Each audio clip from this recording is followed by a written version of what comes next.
.com now.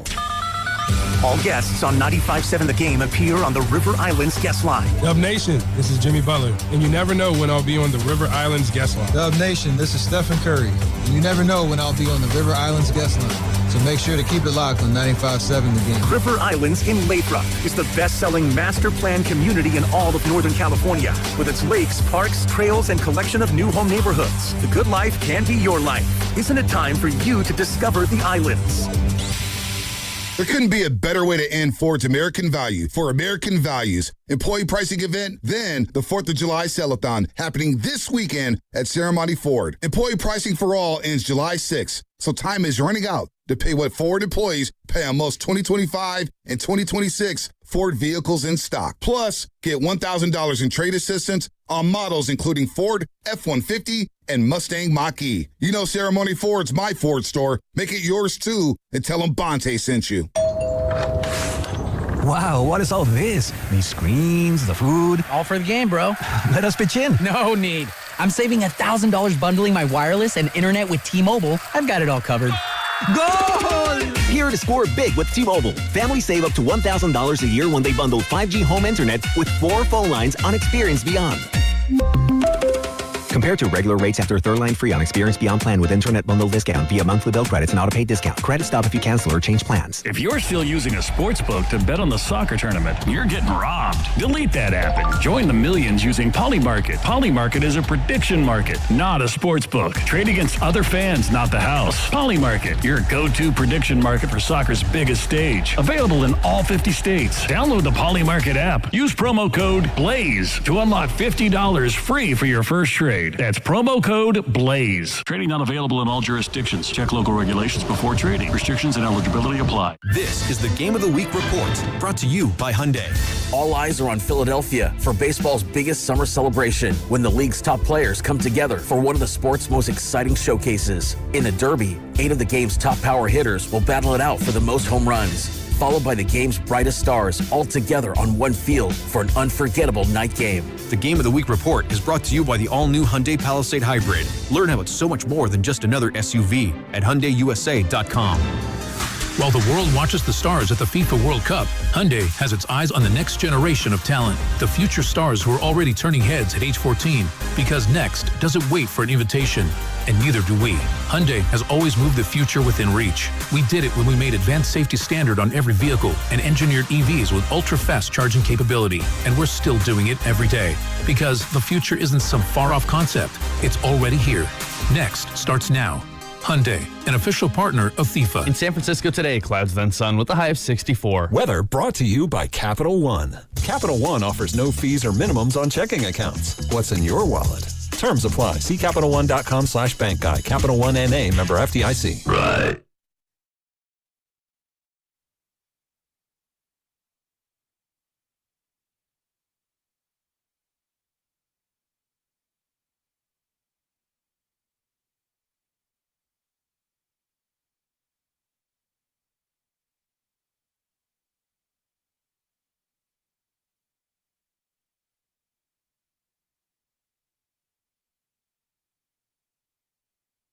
Oh, yes, it is. Welcome in, ladies and gentlemen, boys and girls. Happy Monday. And man, is there a lot to talk about here in the Bay Area. First and foremost, Joe, good morning to you. Carter, Sam, happy 250th birthday, America.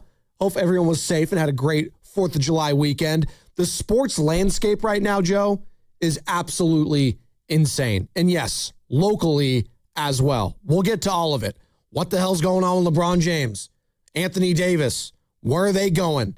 We got a whiteboard going on with Rich Paul. What's going on there? Steph is in the corner. He needs to be in the middle. We need to bring LeBron here. We got USA taking on Belgium. Yes, Belgium. After 12 long years when the U.S. was knocked out by Belgium in the knockout round back in Brazil in the 2014 World Cup, we can exact our revenge. We had a red card suspension for our top goal scorer.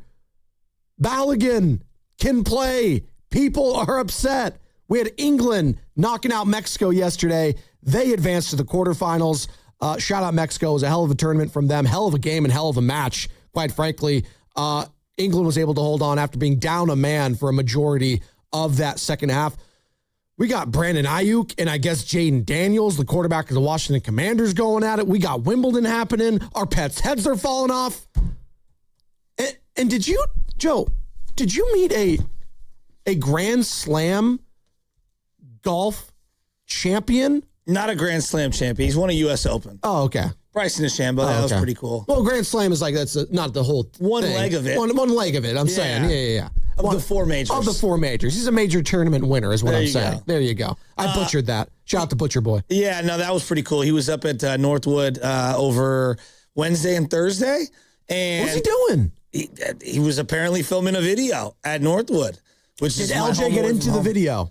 I think he'll be in it in the driving range portion. So LJ's hitting golf balls and over walks Bryson DeChambeau and goes, "Can I hit next to you guys?" I'm like, okay. Sure. Super nice. Really nice guy. Everybody wanted a selfie and have a conversation with him. He was doing his thing. It was pretty cool. Really, really cool. Did you ask him to submit his golf swing to 95centthegame.com so he could play at Silverado with us a week from now? No, I didn't. Come on. I figured he would be overseas at the Scottish Open preparing for the British Open, a.k.a. the Open. No, what better way to get prepared for the Open than playing with us? Yeah. At Silverado Resort. Sure. Iron sharpens iron, Joey. Sure. No? I'm fired up, man. I'm already halfway through this coffee. I can tell. Feeling it. Teased 19 things. Well, I had to because we got to get to 19 different things. But can we start from what we saw last night? That was insane. That was one of the best soccer matches I've ever seen. The drama alone. About 12. First and foremost, I don't know how many is in your repertoire. I'm teasing. I don't want to be like soccer expert this morning when I'm not. No, well, you're not. But I really enjoyed that. But I think you speak for a lot of people that I really enjoyed it. And you don't mind being labeled as a casual soccer fan because a lot of us are when it comes to the World Cup. That's okay. But we get so deep into some of these countries, into some of these stories that aren't even one of your favorites, like the U.S. men's national team aren't even playing till tonight. But last night, it was England, it was Mexico. They had the elements. It was Estadio Azteca. They had a rain delay, lightning, all of that. You had a red card in the second half. Yeah, you had the Mexico manager cussing out some of the Englishmen. It was all that you would want in that sport, in that moment, leading into today, which, again, I have to bring it up because there was a red card yesterday. If you're just joining us and you've been under a rock the last 48, 72 hours, the U.S.'s top goal scorer, Balogun, got his red card suspended. So he can play today against Belgium. Now, there's a lot there, Joe. There's a lot there. As I was doing my hand motions like the president does. And I mentioned the president because apparently he might have had a hand or more than one hand involved in this. This is what FIFA had to say, and they're the governing body of all of soccer here. Oh, no. This is the quote. By operation of Article 27 FDC, whatever the hell that means, the implementation of the automatic match suspension for USA player Folarin Balogun is suspended for a probationary period of 1 year. And then the ABC News confirms reports that President Donald Trump made a call to FIFA after the U.S. win over Bosnia-Herzegovina last week to ask FIFA President Gianni Infantino to review Balogun's red card. Just the most ridiculous statement I could have read on a Monday morning. The president getting involved. And you know what? It benefits us today. I got to say. We used to have a drop on the board where it was like, hey, it's Tiger. We need a new one where it's, hey, it's Trump. Oh, God. Hey, it's Donald. I really need this red card rescinded. It's really big for America if we get it done. Someone said my wife's going through my phone, Melania. Someone said, I want Trump to try to pronounce the player's name for the red card. Florian Balogun. Okay, because it would sound like a tremendous basketball player. Do me a favor. They said it would sound like a Harry Potter spell. I need you guys to bear with me, okay? I need you to bear with me. And I'm not trying to do the internet thing on air today. Sure. I'm just, I played soccer growing up. Lots of soccer. Played for St. Gabe's, played for the Blue Bombers. Shout out. Were you a striker? Matt LaRocca. I was very physical. Got a lot of yellow cards in my day. A lot of slide tackling. You fit right in last night in that England-Mexico match. How physical that game was. Wasn't a great soccer player by any, I was terrible, quite frankly. But I would try hard. You were Happy Gilmore, but soccer version. Well, I mean, he actually had a skill set. He could hit the ball very, very far. I'm talking about his hockey career. Yeah, not sure. Yeah, exactly. One thing that's always baffled me about soccer is the extra time and not knowing exactly how much time is on the clock. Oh, like the stoppage time. Okay. Well, it's ridiculous. Yeah. The fact that only the referee knows how much time is left in that game, like in general, it has been something that bothers me forever. And now that we have the technology, they do the box where he goes, hey, we're going to the box. Oh, the VAR, yep. And we're going to check something out. And they could VAR, whether it's a penalty, things that happen in the box, et cetera. Penalty if you're talking smack and covering your mouth, which you're not allowed to do. Like that slide yesterday where his spikes are up and he goes into them. Okay, you guys want to, go to the video monitor and take a look at that. Like, we have all the technology in the world for offsides. And yet no one knows how much time is on the clock, really, except one of these officials. It just, I'm not saying it's all on the, everything is FIFA is corrupt. That's not what I'm saying. I just find it bizarre that we have all this technology involved in offsides where a hand or a finger can be, beyond the defender, and yet no one knows how much time there is except this guy in the middle of the field running around. He's got a little watch, and he gets to determine it. I find that to be funny to me. It's similar to the way I find it funny, and I am a diehard NFL guy. Oh, you are. I find it to be the most absurd thing in the world, and I have for years. You're going to have two officials on the sideline looking through thousands of pounds of bodies and go, yup, Frank Gore was right there. He fell right there, even though no one can see it. And we have all the technology. Chances are one of those officials, real quick, Joe, has glasses on, too. Yeah, and they're in their 70s. and their depth perception and how far they are away from the ball. Like, spotting of the ball has been an issue for me forever. And I feel like the spot of the ball issue for soccer, the equivalent is this time thing. Like, how are we not all on the same page? How is his watch and whatever his timer, how is it not synced to a larger, Jumbotron that explains how much time there is? They do have the little box that they put in, so everyone can see it. They put a 10-minute, a 9-minute, 5-minute. Yeah. So they do put that out there. Joe, we have the technology. We should know exactly how many seconds are left. How many minutes are left? Well, at least on the TV we do. So as a fan, no, they kind of do. They go plus 11. We think. Yeah, but within that stoppage time, sometimes there's an injury. Sometimes there's even more stoppage. Again. So they have to add more on. Which brings me back to it's the closest I could think of where spotting of the ball has been an inexact science forever. When we have the technology to make it an exact science, we do.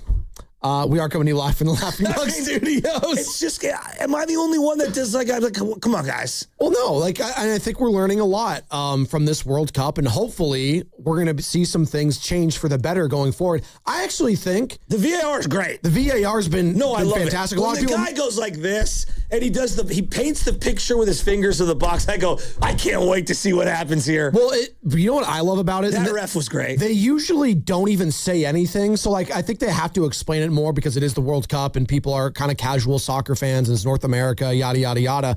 But it used to be, Joe, where it would go to VAR and they wouldn't say anything. They'd blow the whistle, do the illustration box that I'm doing on YouTube right now, and then they would just signal if it's a penalty by extending their hand, and they would run towards the goal. First down. Exactly. but the ref would be running toward it, and the stadium would go nuts, oh! But now they have to explain it, which it's still cool, but it takes a little bit of it away. I thoroughly enjoyed that game last night. That was incredible. All I feel bad for Mexico. You know what it reminded me of at the end? I do too. I was rooting for Mexico. I can't stand England. I wanted them to lose, and God.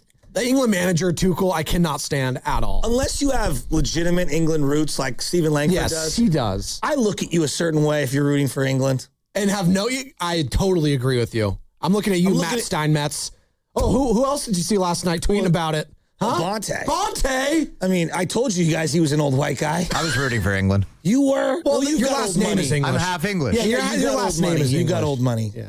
Carter Chickering. Yeah, but you're rooting for, come on, U.S. tonight. Come on. It's not even close, Carter. Not even close. I was pulling hard for Mexico to win that game. Well, even though I know that there are rivals and blah, blah, blah, blah. I get all that. But in that particular matchup, my hatred for England overrides whatever, soccer rivalry there is with Mexico. I have no problem. I love Mexico. Might as well. But they have no one to blame but themselves. They did have like 30 plus minutes or close to it of an extra man, and they couldn't capitalize. So this goes back to they could not capitalize. Can we run a couple sets? Just a couple pieces, just no creativity at all. They had the ball in their zone the entire time. It felt like they dominated possession. Yeah, and that breakaway pass where Kane, sliding kicks it to the side. It was just absolutely incredible. They missed a couple of headers early in the first half. They missed a couple of headers. Mexico did, and they missed one. Obviously late in the game. Just I don't know. I'm surprised there aren't more designed set pieces. Well, that's something that the U.S. has actually been really good at for quite some time is the set pieces and, being more calculated, being more technical. And that's kind of the aspect of the game, which I appreciate a lot, is the technical side, because it's something, if you're a casual fan, you don't pick up soccer as much. It's just the technical footwork on set pieces when it's a free kick, for example. And people are probably looking, it's like, why are these guys all standing there? They create a wall, right? Yeah. They're trying to block someone from curling this ball in. Back in the day, we used to, some guys would go forward, backwards. You'd be covering your groin. I never understood the nuance behind it. My boy Rocco was a diehard soccer player. He'd line us all up, and then we'd okay, whatever he wants. My favorite ones are the wall, so everyone's standing up, they're covering themselves, right? And then they have the one guy laying flat on the ground. He's like, I might get kicked in the face or the nuts, but hey, you know what? Take one for the team. There you go. Taking one for the team. Gosh, it's just the level of physicality. I know. You're right. The Mexican team is going to be kicking themselves forever. They had 25 minutes where they had an advantage. Close to 30, yeah. And then you had the tacked on 11 minutes after that. They got one back, but I knew that goal from Harry Kane after the goal kick from Pickford. Like you cannot go down two goals when they had a red card. It's like, how did you do that? I'm with you, though. I'm going to be rooting against England because it's in my DNA as we celebrated America's 250th birthday over the weekend. We are coming to you live from the Laughing Monk Studios. Laughing Monk, righteously brewed in San Francisco. And the Morning Roast is presented by San Francisco Fire Credit Union, banking for heroes and anyone who wants to be treated like one. I said all those different teases at the start. Joe, I didn't even mention. Tough series loss for the Giants over the weekend. Oh, man. Colorado. They blew another. I thought you were going to bring up that Argentina-Cape Verde match first. Oh, yeah, that one, too.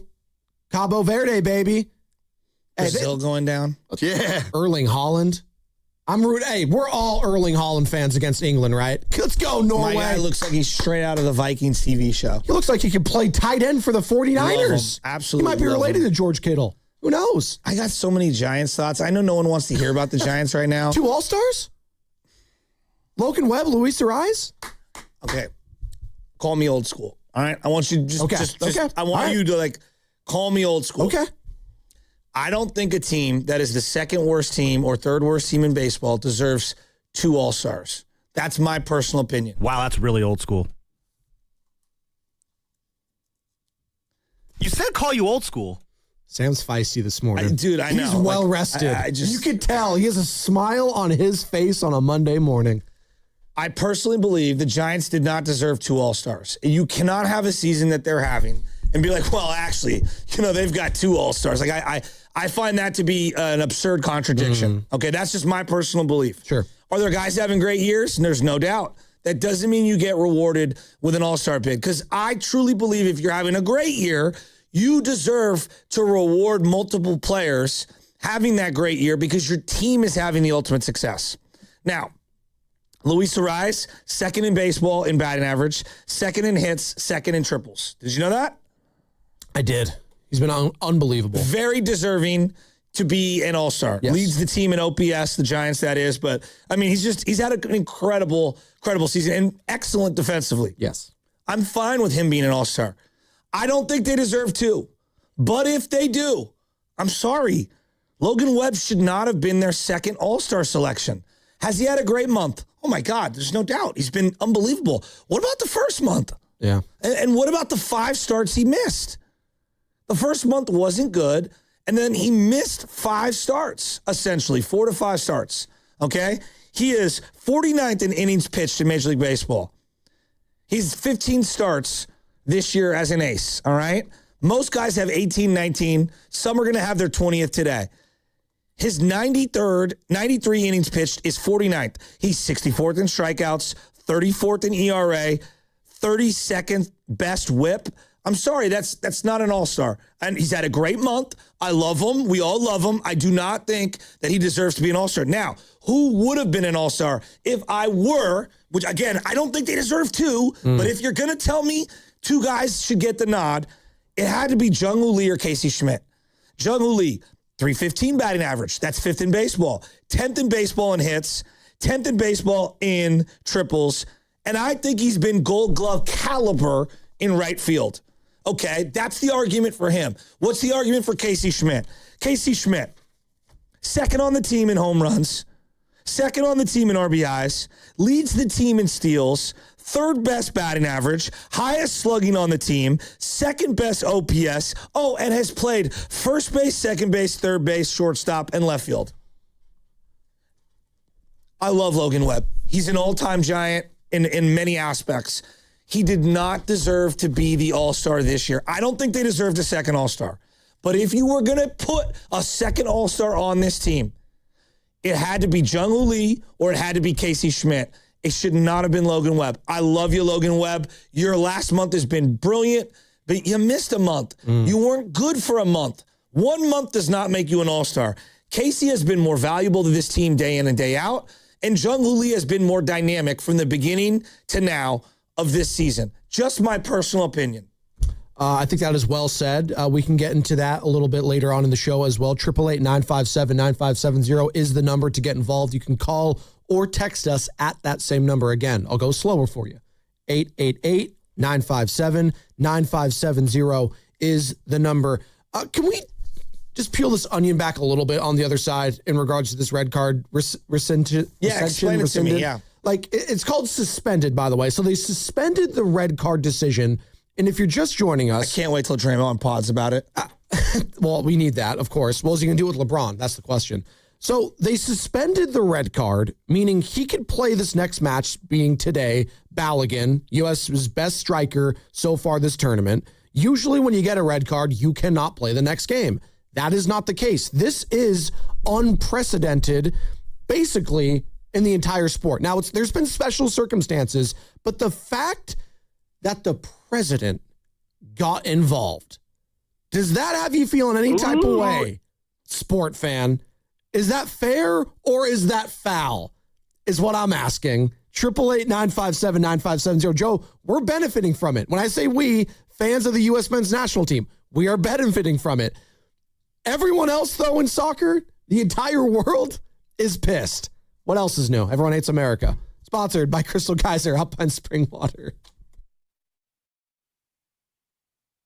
We always bottle our Alpine Spring Water less than 1.5 miles from the spring source, and all our bottles are made with 50% recycled plastic from our own recycling plants. Crystal Geyser, bottled at the spring source. DraftKings Sports is live in all 50 states. Yes, that means you, California. Win or go home. That's it. That's the World Cup knockout round, and DraftKings has you covered for every single match. The DraftKings Sports app is now live in California, so whether you're catching the early kickoff before work or the late match at the bar, you're in on every minute, every match, every moment, all in one app. Right here in California, the world's biggest stage is in the palm of your hand. New DraftKings customers sign up with the code 957thegame, spend $5 to get $200 in total rewards. That's code 957thegame in partnership with DraftKings. The crown is yours. Event trading offered by DraftKings Predictions, a CFTC registered introducing broker. Trading involves risk of loss. Market availability varies. Eligibility restrictions apply. $50 every 7 days via click to claim issued in non-withdrawable predictions dollars that expire in 1 year. Ends July 19th. Terms dkng.co/predictions promo. Hey, it's Willard. At Hobbs Law, it's never been about attention, never about applause, never about goofy smiles on candy-colored billboards. For more than 40 years, Hobbs Law is focused on one thing, fighting relentlessly for injured Californians, because behind every catastrophic injury case is a human life forever changed. That's why Hobbs fights with preparation, intensity, and relentless commitment. No fluff, no distractions, just real advocacy for injured Californians. Habas Law,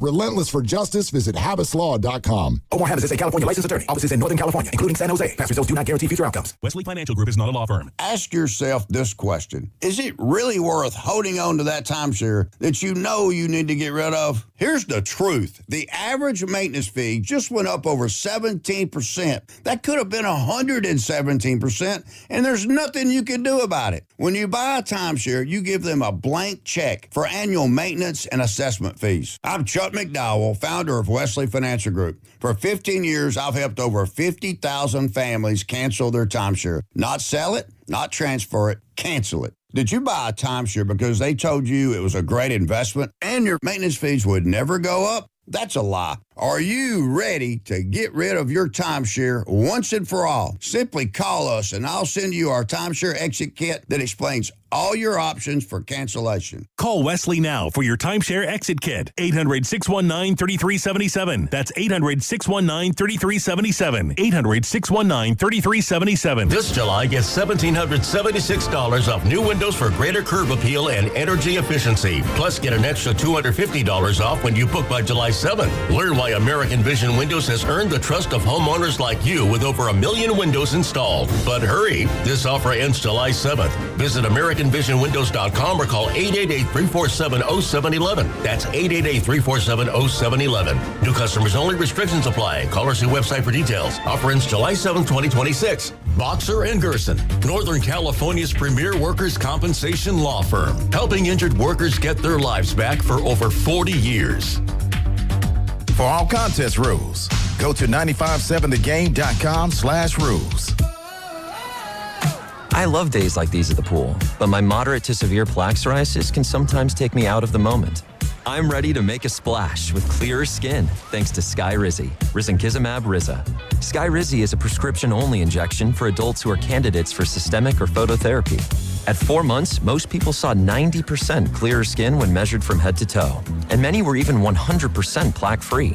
People also saw significant improvement in psoriasis symptoms of pain, redness, itching, and burning. Don't use if allergic to Skyrizi. Serious allergic reactions, increased infections, or lower ability to fight them may occur. Before treatment, get checked for infections and tuberculosis. Tell your doctor about any flu-like symptoms or vaccines. Now there's nothing on my skin thanks to Skyrizi, and that means everything. Ask your doctor about Skyrizi, the #1 dermatologist-prescribed biologic in psoriasis. Visit Skyrizi.com or call 1-866-SKY-RIZI to learn more. Join 95.7 The Game at the Mirastar Federal Credit Union Stuff the Bus event, a backpack drive supporting Bay Area student success July 18th in San Jose from 9 a.m. to 1 p.m. Help us make an impact in our community. Get all the details and donate now at 957thegame.com. Federally insured by NCUA.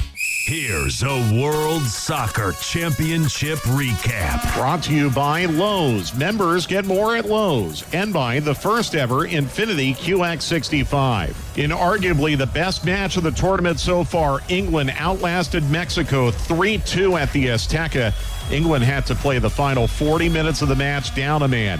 Harry Kane's penalty ended up as the game winner. England moves on to the quarterfinals to face Norway. I'm Mike Conti.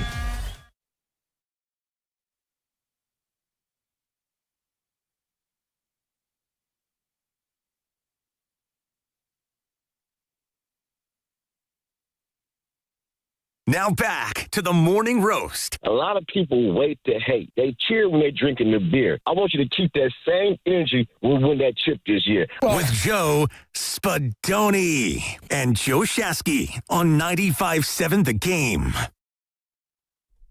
Is the U.S. going to win the ship this year? Are we going to do that? An opportunity. Got to take care of business tonight against Belgium. 5 o'clock, Seattle Stadium up in the Pacific Northwest. And we got our guy back, baby. Balogun. His red card was suspended.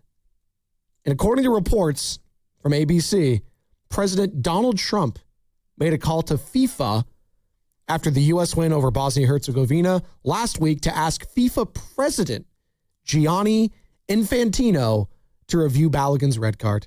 It was reviewed, and again, suspended for a probationary period of 1 year.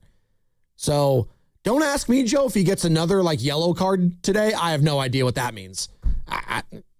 Is he suspended the next game? I have no idea. But I know he's going to play tonight, and the U.S. desperately needs him to play because he's been their best player, quite frankly. Tillman, yeah. If you get 2 yellows in group play, correct, you get suspended for one of those games, but it wipes away in the knockout phase, and then in semifinals and finals, it knocks away. Okay. So that I was looking that up last night because I wanted to find, because Harry Kane got a yellow. Yes. And I was like, oh, that could be big. That could be, right? But now they're in the Elite Eight, and so right? I know, yeah. I don't know. What is this? The Elite Eight, right? Quarterfinals, Elite Eight. It's fine. Yeah.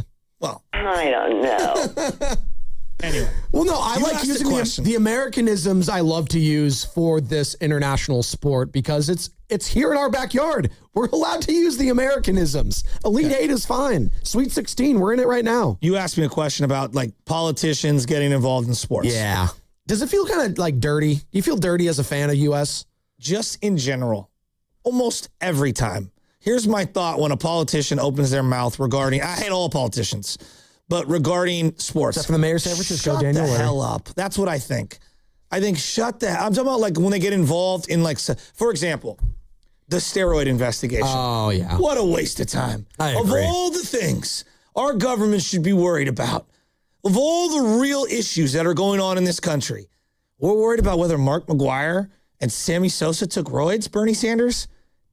Get out of here. Well, I mean, we had to distract the masses of actual real world invasions going on at the time. So let's focus on guys sticking needles in their butts. That's what we got to focus on. It's what? Again, we have real issues in this world, and we're about that. Now, I'm not saying that politicians can't get involved in a good way. Think about this. Willie Brown was heavily involved, whatever you think about Willie Brown, heavily involved in helping the Giants get the land from the city to create Pac-Bell Park, which would become now Oracle Park. That was a great example. One of the few, all right? Think about all of the politicians that tried to work with the Oakland A's and Jeff Fisher, excuse me. A nightmare. No, you're right, John Fisher. Yeah, but we could blame the politicians all we want, and they are to blame. But on the list of issues with the city of Oakland, worrying about Fisher's finances and how they could build the stadium is relatively low for me. Sure. Right? As just a point of Gavin Newsom. I believe Gavin Newsom was a huge part of why the Niners are not in San Francisco. And I still blame him to this day. So whenever he opens his mouth regarding sports, I'm like, shut up. I don't want to hear from you. You lost the Niners. Shut up. That doesn't take away from what the Niners did. No doubt. So you tell me Trump got involved in the... He is the president of our country. He's calling about a red card. Again, the look is not great. Again, on the list of issues that we have in this country, things that are going on right now, you could use your time elsewhere. I'm not saying you can't have fun. Look, Obama was picking NCAA teams on ESPN many years ago. That was fun. That's having fun, whatever. Taking time out of your day to call FIFA. It's a little ridiculous. It's a little ridiculous. So I want to have the same energy across the board. And again, I don't care whether you're Republican, Democrat, Independent, whatever. Just leave your sports alone. He cannot be that guy. Leave my sports alone. It's just, guys, it's okay. It'll work itself out. I hope it does. By the way, FIFA said its decision relied on Article 27 of the disciplinary committee rules. Quote, the judicial body may decide to fully or partially suspend the implementation of a disciplinary measure. By suspending the implementation of the sanction, the judicial body subjects the person sanctioned to a probationary period of 1 to 4 years, the rule states. So if it's in the rule book, why are we freaking out about it? Now, I know why. Because it's Trump related. Well, no. My favorite was when FIFA came out and said, guys, don't worry, Trump's call didn't influence this decision. It's good. We can relax there. Deep breath. You got in really loud. Can you turn his mic down just a little? Well, no, I think he played a drop. I got frightened. Okay, that he played a drop on top of Sam chiming in. There's a lot happening. By being a little cat. Oh, we'll get to that guy soon, too. Take him in. Is that what Donald Trump did? He took command. Was it Governor Christie who would rock like cowboy jerseys? Yes, Chris Christie from New Jersey. Come on, from dude. New Jersey. You're just, what are you doing? Remember the shot of him and Jerry Jones like hugging each other during that Dallas playoff game one time? Just what are you doing? Like again, I'm not saying that politicians don't play a role in helping infrastructure bills and things like that when it comes to our stadiums. They can help and they can hurt. There's no doubt. But 9 times out of 10, when I hear any politician, like, it's just like, get out of here. Well, I just think it's funny. Like, they asked a lot of the different managers from the different countries about it. Like, how do you feel that this action like took place? Like the Norwegian head coach, I can't even pronounce his name, and don't expect me to try. He was basically saying like, oh, I just think this is going to be a bad look for the United States if they win the whole thing. Like, this is going to be a stain on them. I was like, yeah, this is going to be the stain on the U.S. winning. See, like, the U.S., no one has the U.S. winning it at all. Wait, didn't you guys tell me a team had to pay their own way to get back after losing the World Cup? Uruguay. And that's not a stain, but the United States trying to get something rescinded is a stain? But by the way, within the rule book, as I just stated, it's in the rules that they could do this. So why are we acting like they made up a rule? It's clearly there. I get it. It's a bad look overall when the president has to call about it. But let's be honest. If this was any other organization, Joe, if this was the NBA, for example, I get it, based here in America, but bear with me. If this was called a flagrant 2 and there was an ejection and then a possible suspension for the next game, would the league not review it? They would. Well, no, they would listen to, Kiki Vandeweghe at the time would have listened to what LeBron wanted. And then whatever LeBron wanted, he would have done. Well, this is Donald Trump in this case. So there you go.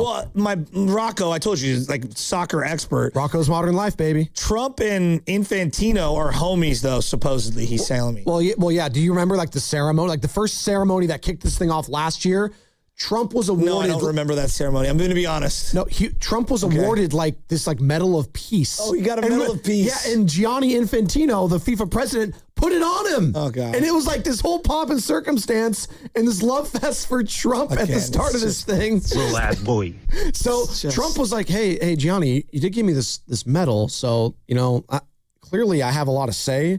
And this is, in America, and we need our best player. Can you just do me a little favor here? Just a little one. You follow my rules. There you go. Who is that? That's Brandon Ayuk. Is that one of the new videos? You know what? Brandon Ayuk probably sent something to Gianni as well. Probably Wake a video. Up, LJ. Ayuk dropped another one. Stop being a little cat. Hey, FIFA, stop being a little cat. Do what's right. It's anything to do with Trump is going to get. I get it, but I don't have a problem with them rescinding it. I think people have a problem with how it looks, the optics of it. And I just think they hate America benefiting from it. No, seriously. If Joe Biden had done it, would it be received the same way? I'm asking sincerely. I don't know the answer. I do think so. You're a soccer guy. Joe, I think it's because it's America that this is benefiting. People didn't have a problem when it was Ronaldo in Portugal a couple months ago, and they needed Ronaldo to play in the World Cup qualifiers because he had a couple yellow cards. And then FIFA looked the other way. Oh, Ronaldo, the cash cow for us that generates billions of dollars. Yeah, we need him to play. Oh, we'll look the other way when Lionel Messi does something just as egregious in his game against Algeria. You know why? Because he's the golden goose, and he generates billions upon billions of dollars for us. That's the LeBron effect. Exactly. Yeah. So and this is the America effect. You attach the United States to it, it's going to generate buku dollars. Didn't somebody get involved with Inflategate or Deflategate? Excuse me, or am I misremembering that? Well, it went to I think it got to the courts, didn't it? Deflategate, which was ridiculous. Yeah, it was just is that where the whole meme of Tom Brady turning around came from? Am I tripping? Like they had the horrible sketch of Tom Brady looking like a zombie. You might be right. Yeah, that's exact. We were talking about deflated footballs. Why is that in court? So dumb. Why? A game they won 45-7. Again, I'm going to pull my hair out here. I don't think it's a big deal. If people have a problem with it, 888-957-9570.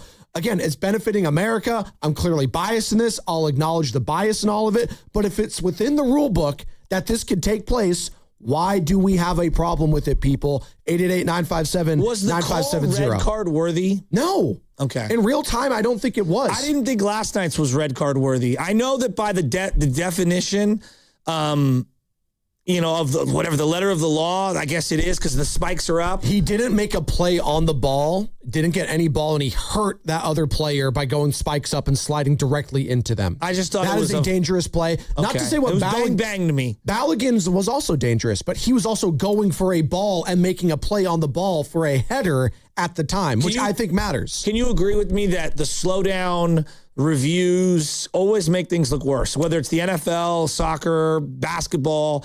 Like, I like seeing it in real time. Like, I'm talking about in real speed. I agree. I don't love the slowdown because it looks worse when it hits the shin and then he keeps going. I'm talking about last night's red Absolutely. card. No, I agree with you. And there's supposed to be rules in regards to slow motion in VAR that you're really only supposed to be using it for like offsides type of penalties. Okay. And not so much for the flagrant, or in this case, the yellow card or red card actions. All right, we'll pick this up on the other side. 888-957-9570 What is time the is number. tonight's game? 6? 5 o'clock, baby. 5?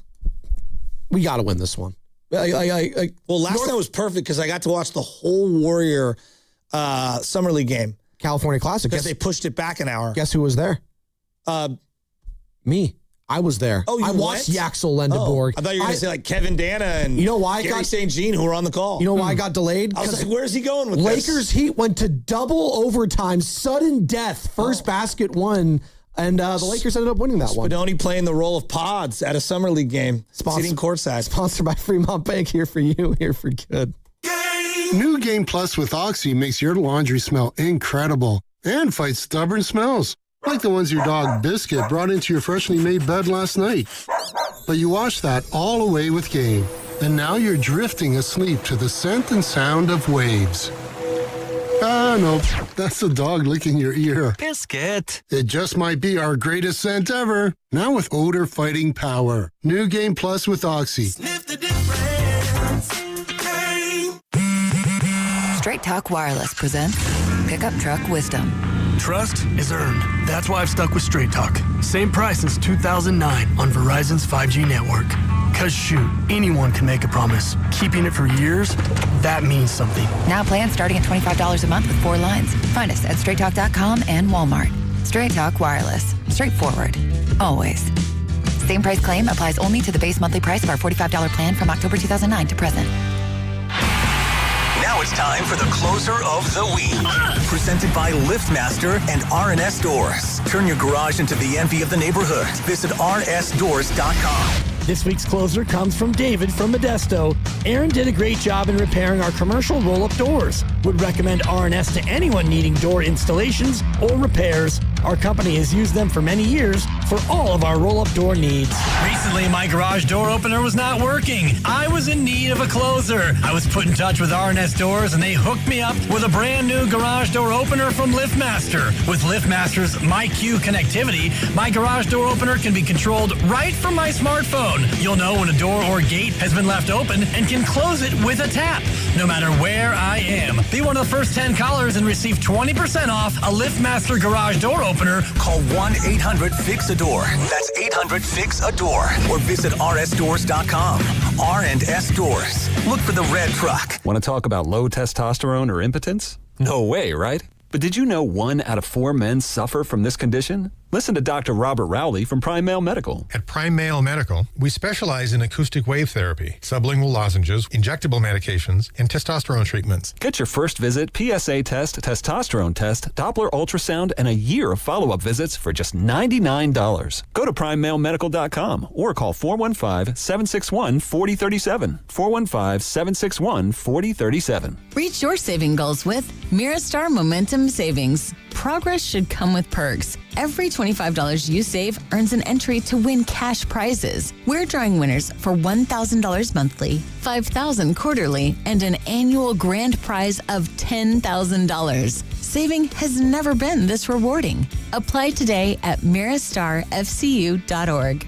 Insured by NCUA, no purchase necessary. Terms and conditions apply. See website for full details. Looking to get your next project done right without running all over town? At Ashby Lumber, everything you need is in one place. From premium lumber and building materials to doors, windows, decking, and hardware, we've got it all, ready when you are. Whether you're a contractor on a deadline or a homeowner starting something new, our team knows the products and helps you get it done right the first time. 2 locations, Berkeley and Concord. Ashby Lumber, one stop, done right. You listen to 95.7 The Game for the best sports insights. Now, use that same power to grow your business. When you advertise with us, you're reaching a massive audience of local consumers and business decision makers every day. Let our team help you build a game plan that delivers results. Scale your business and win the market. To get started, visit Advertise with 957 The Game at Odyssey.com. That's Advertise with 957 The Game at AUDACY.com.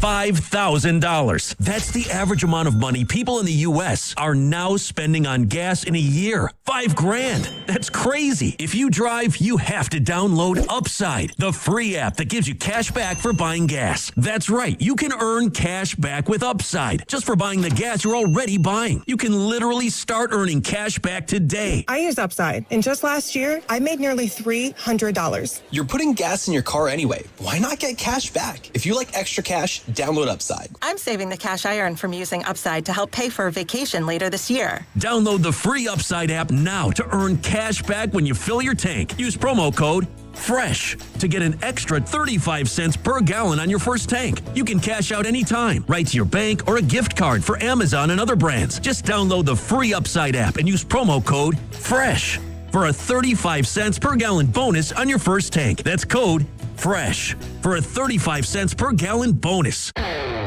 This is the story of the one who keeps multiple buildings running smoothly day after day. Plumbing that flows, HVAC that hums, cleaning supplies that keep surfaces sparkling. That's why she counts on Grainger. With easy reordering online and 24/7 support, Grainger helps her keep the products she needs on hand. So shelves stay stocked and buildings stay ready. Call 1-800-GRAINGER, click Grainger.com, or just stop by. Grainger, for the ones who get it done. Straight Talk Wireless presents Pickup Truck Wisdom. Trust is earned. That's why I've stuck with Straight Talk. Same price since 2009 on Verizon's 5G network. Cause shoot, anyone can make a promise. Keeping it for years, that means something. Now plans starting at $25 a month with 4 lines. Find us at straighttalk.com and Walmart. Straight Talk Wireless. Straightforward. Always. Same price claim applies only to the base monthly price of our $45 plan from October 2009 to present.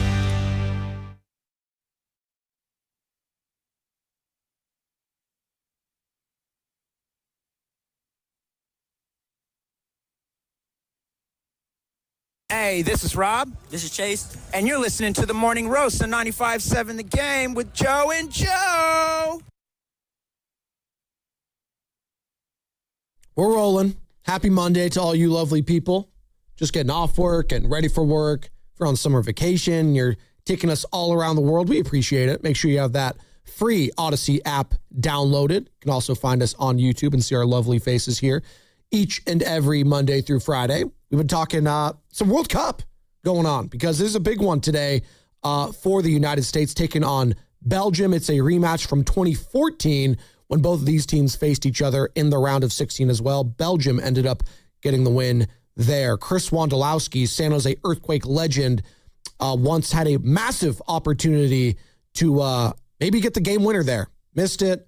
The rest was history, and the U.S. has still been searching for that round of 16 victory. The first one would be since 2002, Joe. It's been 24 years since they've been able to win at this stage.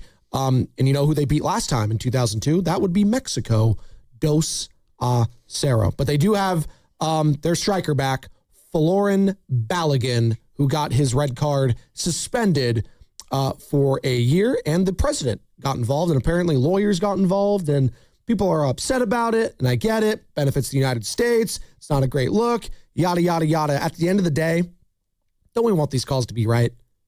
You want to get the call right. Sure. And I think in this case, they got the call right. Now, do they go about it the right way? For some people, no.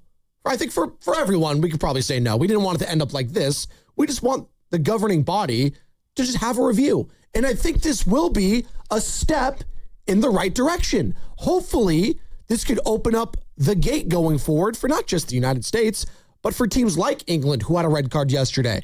So is that guy that got the red card yesterday for England, is he not going to be able to play their next match against Norway? Maybe you should have that reviewed potentially. See what I'm getting at here? Maybe, just maybe, this is a step in the right direction for FIFA. Do they go about it the right way? No. But sometimes that happens in life. You go about it the wrong way, but you get something to benefit from it going forward. So that's what I'm hoping at the end of the day, is that this could be a positive change for a sport that kind of feels archaic in some ways when it comes to no, it does. Because I do think people globally think of this, this is the beautiful game and they do everything right. It's all the right way, yada, yada, yada. I was like, actually, I think the U.S. is pretty well made when it comes to replays and disciplinary action because we have so many different sports here and we've gone through it in so many different ones like hockey, like basketball, like baseball, football, etc. And now we get to soccer. I just think that if you have VAR and you have all these different reviews at your disposal, why are we so quick to just say this person is suspended for the next match? Don't you want your best player? Could you imagine if Victor Wembanyama had to miss a game after that elbow to Naz Reid? He had to miss the next one. People wanted him to. I didn't. He missed that entire game, basically. Yeah. Again, he missed basically that entire game because that happened in the first quarter, if I'm not mistaken, to Naz Reid. He served his time. And I think Balogun served his time for the remainder of that match against Bosnia. He missed that second half where, hey, it was up in the air. It was 1-0, and then eventually the U.S. took a 2-0 lead. But I think he served his time there, and let's move on. The closest I can think of is like targeting in college, where I always feel like it's really weak I agree. To throw a kid out of and now you don't play with 10 men for the remainder of whatever the game is after that. But I've always felt like, there's a time and a place to throw a guy out of a game, and it's got to be pretty egregious in football for me to throw a kid out. And I just feel like targeting is just a crummy rule. Just in general, I think the way it's been enforced. Well, I just hate that again, but they have it up their discretion to review it. And if they get the call wrong on the field, they'll go to the booth and say, you know what, we'll pick that flag up. That's on us. Hey, nothing to see here. Let's move on. And I do think they're expediting it very well now, too, because you have people constantly looking at all these different cameras. You could send the little note to the ref in the ear, and he's like, okay, never mind. Let's pick that flag up. Because in the NFL, you see it all the time now. Did you see before the game, they showed the VAR room? Yeah. And it was like 3 or 4 guys. They were all wearing uniforms with numbers. Correct. And then the guy was like flicking his pen. I don't know if you were paying attention to that. Do you think they should do that in Secaucus for NBA? I love it. They should be in uniform, all dressed up. I want camera in the room. I want to see what they're seeing. Okay. You don't? No, that would be great. You know what I don't want to see? Heavy-set Dean Blandino at Taylor Swift's wedding. I don't know why is he there? Wait, Dean Blandino was at T Swift's and Travis Kelce's wedding? So was Vrabel and his wife. Just bizarre. Oh, I thought you were going to say Rossini. No? No, you didn't see the Rossini meme? You know the heavy-set guy who's like behind the tree like this? Fair. Like rubbing his hands. No. They were like Rossini the meme? waiting to get her invite. Licking his lips and like doing all that. Oh, God. For the after party. Hey, congratulations. We've mentioned all the other sports-related things that have happened this weekend. The biggest thing that happened to you this weekend was the Swift wedding. I'm not a Swiftie. I'm actually, the biggest thing that happened over the weekend was Love Island. A lot of recoupling. People voted off the island. It's been bad. Dumped, I should say. It's not voted off. They got dumped from the island. So sayonara, Corbin and Parmita. They were going on me. No way. Parmita? No one is named Parmita. Is that a man or a woman? Well, hold on, guys. She's of Persian descent, please. It's a Middle Eastern name. So can you guys show some respect here for other cultures, for the love of God? And Corbin is a name, all right? Shout out Corbin Blue, once upon a time an actor for High School Musical, all right? Get your head in the game, Joe. You got to get your head in the game. Brought to you by Golden State, serving the Bay Area for 3 generations. When you succeed, we succeed. Visit goldenstatelumber.com. All right. You should really do a spin-off podcast on that. I'm not even kidding. I want to. I think Game Pass Pro should also be Love Island included. Boss, if you're listening, can we there's a finale, I believe, this week. I think it's either Sunday or Friday.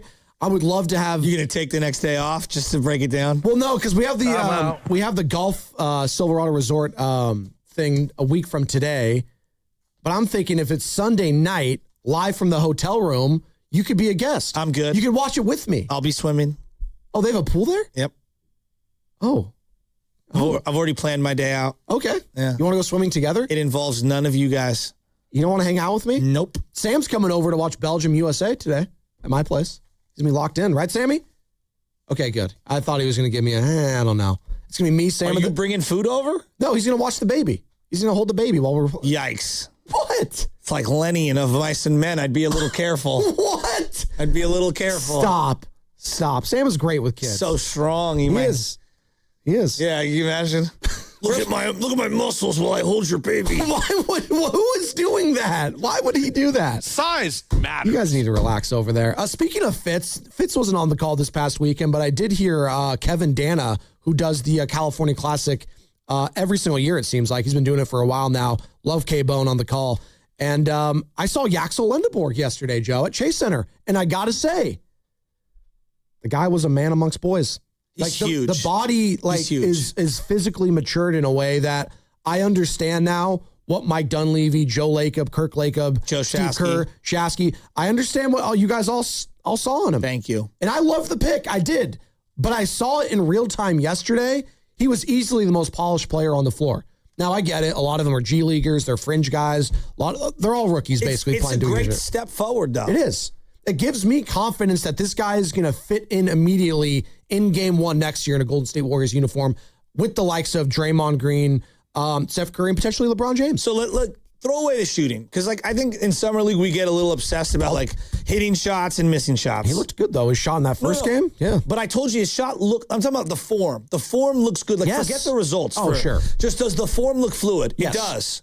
Now, shooting, you're going to have slumps, right? You're going to have hot streaks. So LJ Cryer, by the way. Well, did not like a lot of his shots yesterday. His hands and his ability to distribute off the dribble on a high pick and roll, that I can see translating immediately to their offense. Absolutely. Well, it was the IQ to me. I saw immediately with him intercept a pass and have a block in the first quarter yesterday against the San Antonio Spurs. I was like, oh, this guy knows exactly where he needs to be at all times. Mm-hmm. And he's got this, again, Joe, the size to combat the big boys on the other sides too, and the wingspan to do it. He is a big person. Like in the Warriors, and Warriors fans have desperately wanted a guy like this for how long? They were hoping Kuminga was going to be that dude. And when he was buying in, Kuminga was a hell of a defender when he was buying in. The problem was they didn't get that consistently enough. No, you're seeing Yaxel has great feel. Forget Kuminga for a second. I'm saying the body-wise. Yeah, I know, but people are going to interpret me giving Yaxel love as like a diss to Kuminga. So just forget Kuminga for a second. His ability as an on-ball defender is going to be impactful right away. Yes. And you see that he gets his hands on balls in the passing lanes. Off ball, he has unbelievable instincts. And, one of the things that you say as like when you're working on shell drills defensively in the half court is like, hey, you're one pass away. You're two passes away. You need to anticipate. And here's a guy that you watch and you go, oh, he already has a great feel when he's one pass away to anticipate and jump into passing lanes. When he's two passes away, how to anticipate and jump into guarding the right guy and seeing where the ball is going to be hopping next. His ability to pass, his hands, there's a lot to love about him. But he's not the only one. LeJay Jones already looks better than Malachi Leons. And I know you're going to say, Joe, that's a low bar to clear. We looked it up. Malachi played almost 300 minutes for this team this year. 25 games. Played 25 games. I know. Now, I'm not trying to diss Malachi Leons, not an NBA player. Yeah. I think Jones will have a lot of time in Santa Cruz, but when his number's called, I can already see a player that looks more developed than Malachi Leons. So that's a really good thing. Then they got this other guy, Graham Ike. Graham Ike from Gonzaga. I love him. I'm going to give you a comp. This is not who he is. I'm talking about body type, and I'm talking about like how he likes to bang down low as a post player. You can see poor man's Pascal Siakam. Okay. You like that? Okay. Very poor, but yes. Yes. He's agreed. Like more Charles Bassey than he is. Sure. Pascal. But in terms of they just don't have a lot of guys that back to the basket can finish around the rim. He is undersized, 6'9". No, but he plays big. He does play bigger. And he plays with tons of energy, and they need that. Absolutely. I think he can make the team. I really do. I like Ike. To me, he's a keeper. And I like the other guy, Chance McMillan. He's small. He's undersized. I love his shot. Like, I really like this Warriors Summer League team, dude. I know. Call me a sucker. Well, no, it's fun. Like, they actually have young players to be excited about going forward. And I think Yaxel, who gave himself, I think, a B grade if he had to grade himself for these last couple of games in the California Classic, he gave himself a B. I would agree. Hell, I think he's a tough grader. I think he'd go B+. I don't think I saw anything that would have me concerned about what he could be with the Warriors heading into next season. My only concern at this point for the Warriors is who's going to play with? At the end of the day, like, who's going to be on this team? And who's going to play in front of him for Yaxel? I think that's important. I'm going to be real with you. And again, it's Summer League, and I don't want to lose my mind. But if you're asking me today, I'm saying, like, this kid better be getting 30 minutes a night. He might. Because he's going to help you on both ends of the floor immediately. Well, at this point, Joe, he might need to.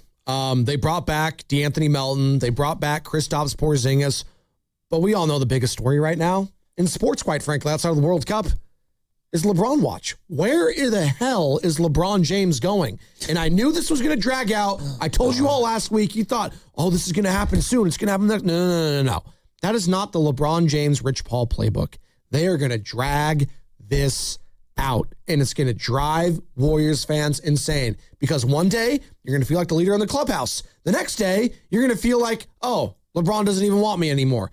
Because when we last left this show, Joe, last Wednesday, the Warriors were the favorites. According to all the different betting books, we talked ourselves into it. I said it was the Warriors and it was the Cavs. Those are the only two teams I see them going to. I still believe that today, by the way, but it's flipped in regards to the markets. Kalshi, trade on anything, right? We have all the advertisements for it, whatever. Cleveland, with a 57% chance to land LeBron James. Now they have the Golden State Warriors as second at 18%, and then the Miami Heat at 10%. So it's been the same top three teams, but they've just been mixing and matching. Then we go to the whiteboard. And for those of you who don't know what I'm talking about, my God. Rich Paul has a podcast with Max Kellerman, formerly of ESPN, called the Game Over Podcast. And Rich Paul, who represents LeBron James for Clutch Sports, had a diagram of teams with LeBron James's name in the middle, and it was pointed to all the different teams and the team names on where they could attract LeBron James. And all the way on the left-hand corner, you see Stephen Curry's name. And I'm like, oh, that's not good. They have them on the outside looking in right now. Oh, boy. Oh, you know who was really close? I saw the Philadelphia 76ers, who, by the way, we haven't even gotten to that. Jaylen Brown for Paul George and a couple of first-round picks? It's one of the worst trades in Celtic history. I can't believe they pulled that. I cannot. It makes no sense. They kept him in the Eastern Conference? Do me a favor, though. I don't ever want to hear about Rich Paul ever again. I am so sick of him. Don't we have to keep talking about? We can talk about LeBron. That's fine because that's legitimate now. Rich Paul, there are two people in sports who I don't want to hear from. I would rather watch a Brandon Ayuk video right now than hear anything out of the mouth of Scott Boras and anything out of the mouth of Rich Paul. I don't want to hear from them. They both can shut the hell up. We're done with them. Like, stop it. Like Rich Paul is like, you know, going to be the one that decides where LeBron goes. That guy just, God, he makes me sick. Well, he does represent him, so he does have an inkling, right? He does not. He talks to him on a daily basis. LeBron represents himself. Come on. Just, I don't want to hear about Rich Paul. No. Just don't. Don't even. I don't want to joke. I can see your face. You're ready to like insert a joke. Rich Paul, the more he talks, the dumber he sounds. I don't want to hear about it. I'm not inserting a joke. I'm just saying it's possible he is giving us a peek inside the mind of LeBron James when he does that whiteboard. Sure. By the way, what? What's the latest? Wow. What? Hit the. What's going on? I see it right here. I'll read it. Restricted free agent Quentin Post, a 3-year, $30 million contract offer sheet with the Memphis Grizzlies.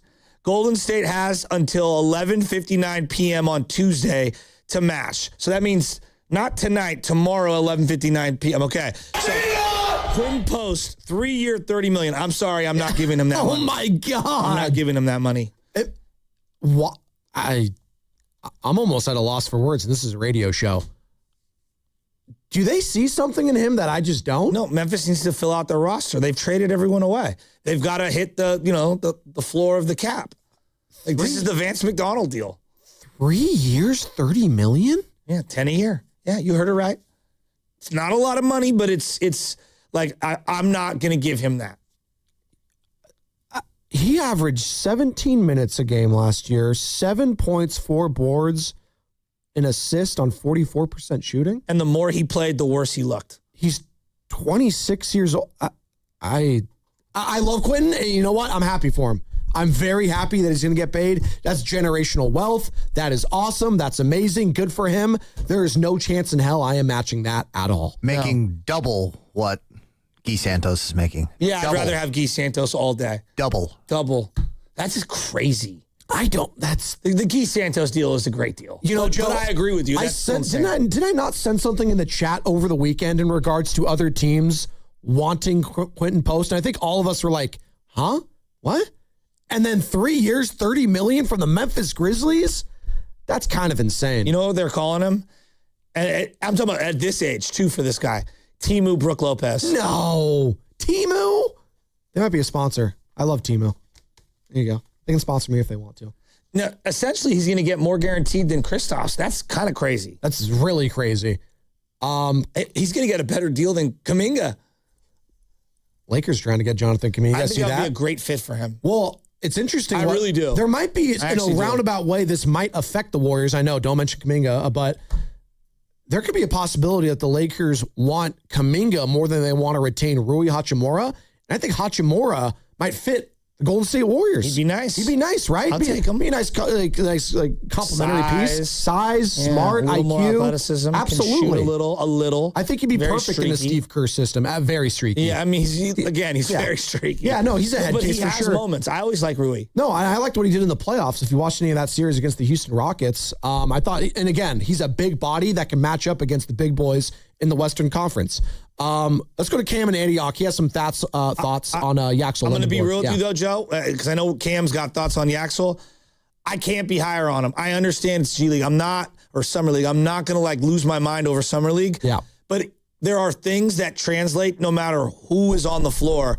Hands, IQ, instincts. You can already see the guy's going to be a player. No. I don't know how good, but they nailed the pick. The question is, they nailed it. The question is he not going to play game one? He's going to play game one. Is it whether or not he's coming off the bench or starting? Joe, I'm serious. It's how many over 30 minutes a night is he playing? I mean, he has to. Like, if Pods is averaging 30 minutes a night, he will play 30 minutes a night. He has to. He's that good. I agree. You know who else is that good is Cam and Antioch. Hey, Cam. Good morning. Yes, you're right about that. If we're really serious about winning, Yaxel should be starting at the beginning of the season over Draymond. This is perfect for Draymond to get his rest, let his body be right, and he could come in at opportune times. And you guys must be blind. Quentin Post could have been the truth. When he first came in playing with Steph, that pick and roll was nasty.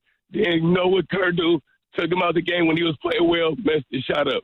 But I got faith in Quentin Post. We're not going to match that. But he's going to be a good player, I'm telling you. He would have been better than Porzingis for that price.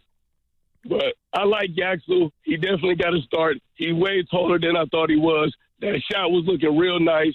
He a hustler out there. He know how to finish at the rim. We got to put our faith behind this boy, just like we should have did with Kuminga. But he's gone. That's neither here nor there. We definitely need Yaxel as a starter. Cam, what's going on with your voice? You all right? Man, this whole weekend been yelling a lot. So that's my take, though. Put Yaxel as a starter for sure. All right, that's Cam and Antioch. He sounded like a Harry Kane after the match yesterday against Mexico. Can you guys? I'm going to put you on. Give you a homework assignment real quick. It's actually a work assignment.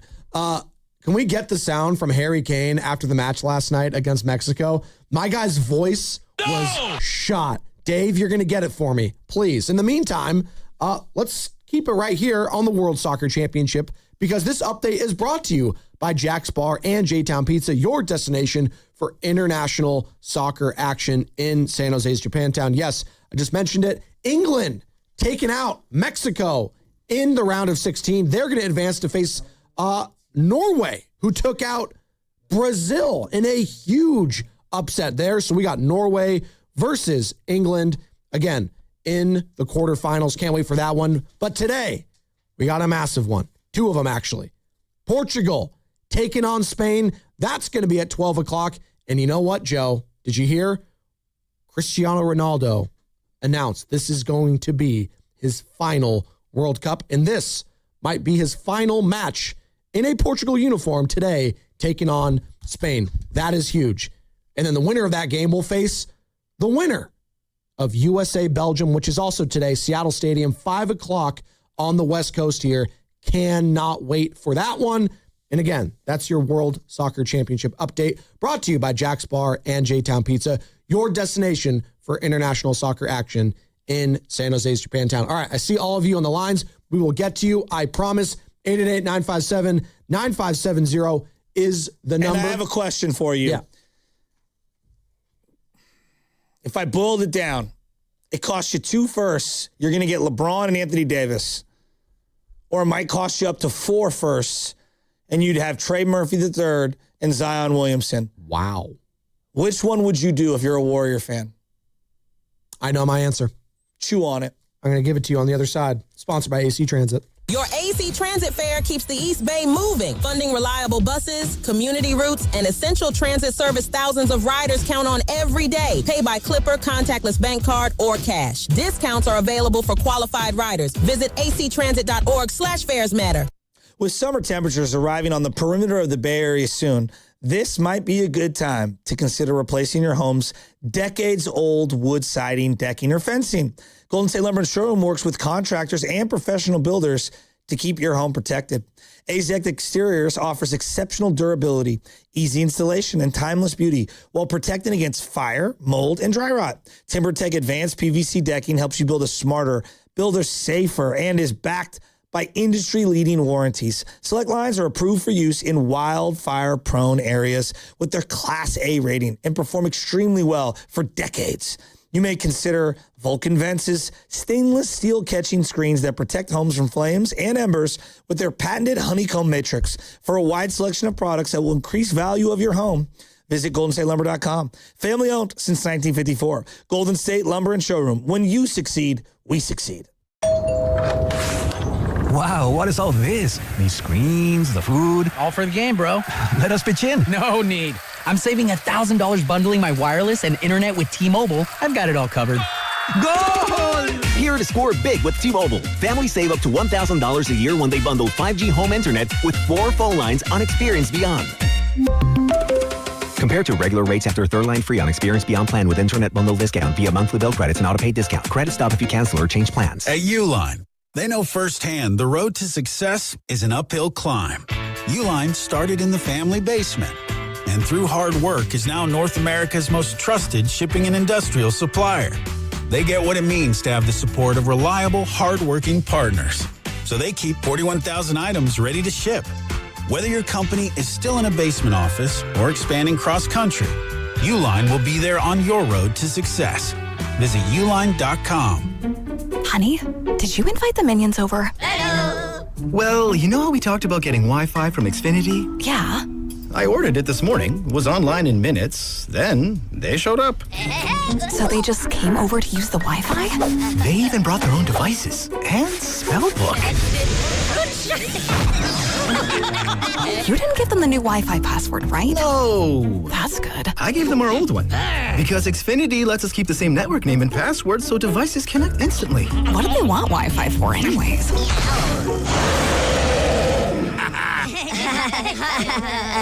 Better not to know. Plausible deniability. Get streaming or scheming instantly with same-day Wi-Fi from Xfinity. Plus, lock in one price for the most reliable fiber-powered Wi-Fi for 5 years. Guaranteed. And see Minions and Monsters only in theaters. Xfinity. Imagine that. Restrictions apply. Not available in all areas. Use of fiber coaxial cable. Learn more at xfinity.com/same-day Wi-Fi. When you own your own business, you need to keep things moving. Need to book a last-minute flight? Earn a $300 travel credit to cover that. Need to take a meeting before takeoff? Do it from the comfort of the Chase Sapphire Lounge by the club. Need to catch your breath before you board? Done. Chase Sapphire Reserve for Business, the business card that gives back all you put in. Visit chase.com/reserve business to learn more. Cards issued by JP Morgan Chase Bank, N.A. member FDIC, subject to credit approval. Terms apply. Meet Sophia, a huge soccer fan. With her Real Unlimited from Total Wireless, she's streaming 3 games, video calling her cousin in Mexico, and running the quiniela all on my new Samsung Galaxy. She's practically running the whole tournament from her phone. Good thing I have Total Wireless. Switch to Total Wireless Total Max 5G or All Access plans to get on a network that won't put you second. Plus, a Samsung Galaxy on us. Total Wireless, your own Real Unlimited. Offer ends 7/8/2026 or while supplies last. Device taxes and fees may apply. At Uline, they know firsthand the road to success is an uphill climb. Uline started in the family basement and through hard work is now North America's most trusted shipping and industrial supplier. They get what it means to have the support of reliable, hardworking partners. So they keep 41,000 items ready to ship. Whether your company is still in a basement office or expanding cross-country, Uline will be there on your road to success. Visit uline.com. Finding great candidates to hire can be like, well, trying to find a needle in a haystack, but not with ZipRecruiter. Its powerful technology actively finds and invites qualified candidates to apply to your job. So while other companies might deliver a lot of hay, ZipRecruiter finds you the needle in the haystack. See why 4 out of 5 employers who post a job on ZipRecruiter get a quality candidate within the first day. Try ZipRecruiter for free at ZipRecruiter.com/team. That's ZipRecruiter.com/team. ZipRecruiter. I checked Allstate first and saved hundreds on my car insurance. Really smart. Unfortunately, I didn't check if I took the gas hose out of my car's tank. Ooh, not smart. And I drove off while still attached to pump number 3.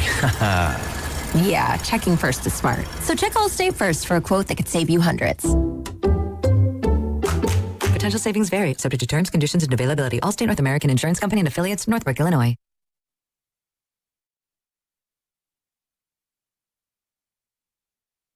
This guy sucks. Stop being a female goat. I also have the gifts of sight and common sense. This is Oreo Cookie from Oakland, California, and it's plain to see you can't change me because I'm going to be a roaster for life. I need some Brian and Palo Alto. I miss you, Brian, if you're listening. Call in. Bat signal's been sent. I know he's loving the World Cup. I know he's loving Yaxel Underborg. Is he loving LeBron watch? I don't think so, because I think he tweeted us over the weekend, and he wants Mike Dunleavy fired, which, again, I see that a lot on the social webs. They haven't gotten the players that they've wanted yet, so we got to fire the guy. You know, I have so many thoughts about the Warriors offseason. Yes. Like a week and a half in. Let's start with the pick. They nailed the Yaxel pick. Early results are promising. No, he's going to be a good player. Like it's pretty obvious. I hope. Again, this is G League. No, but this isn't Marco Bellinelli, going for 40 or whatever in a G League game or a summer league game. This is, he has some skills and some skill set, that is clearly translatable. And we watched him last year. I mean, he was their best player for weeks on end down the stretch against high level opponents. I'm talking about at Michigan. Absolutely. I actually like the personality too to match the player, which again, I know it's a double-edged sword. The personality, it could be really good or it could be really bad. He's a fun guy to listen to and talk to, man. I do think he's going to be a highlight interview this next season. I just don't think it takes a rocket scientist. And no one is here saying you want to go scorching. He'll finish top 5 rookie of the year. That we got to let it play out, right? Right. I'm just saying, in terms of the Warriors system, 9 times out of 10, you can tell right away if a guy fits. You can. Yeah. He fits. Then I get to the Draymond aspect. Draymond opted out. It felt like not only to give the team optionality, to give himself some options. And if LeBron doesn't come, I'm not 100% sure the Warriors should want to have him back. That is Draymond Green. I just keep thinking about something why would you want to sign up for more Draymond right now if you're the Warriors? Why would I want to sign up for more Draymond Green right now? I would want to say it's not basketball related. It's more of like feel related, right? Like, no, hey, with LeBron, it makes sense to bring him back. I disagree. In basketball, if LeBron comes, you're trying to win now. You're trying to develop. You're trying to win crunch games. Well, and who's a better win now option? Is it Yaxel or is it Draymond Green? Well, does that sound insane if I pose that question? You got to give Dre credit. He locked up Kawhi Leonard in the final 5 minutes of that game. For a stretch, he did. Incredible. For stretches, he could still be a dominant defensive player. Sure. I'm not going to deny that. I saw him against Wemby last year, saw him against the Lakers, I saw him against the Nuggets. He was incredible at times and in moments last year. But I think it's fair to question the longevity of this upcoming season after the season he just had. No doubt. Maybe I want to go with the younger legs throughout the season. Maybe that does give me a better opportunity to stack wins at times. I'll believe Draymond off the bench when I see it. I sound crazy when I just posed that question about Yaxel. It's just, Joe, we've got 14 years of evidence where, they might experiment with it and then they revert back. Yeah. So I have a hard time seeing a situation where Yaxel is starting over Draymond Green. If it happens, wow, I'll be surprised. Okay, so you asked this question, and I want to throw it to the audience at 888-957-9570.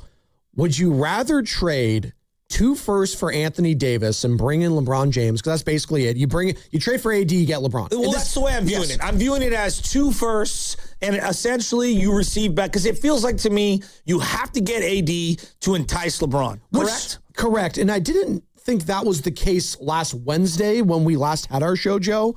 But recent events and recent, tweets and reports have indicated you need AD if you want LeBron. Because Philly has Jaylen Brown and Embiid. And Cleveland has, again, we talked, you guys kind of laughed at me. I'm like, hey, dude, Evan Mobley's better than anybody on the Warriors right now. And I know we have Steph, and that's different, but it's Steph at 39, not Steph at 31. And they have the sentimentality card of Cleveland, Ohio, and him growing up there. Well, they have Evan Mobley, and they have Donovan Mitchell. Yes. Right?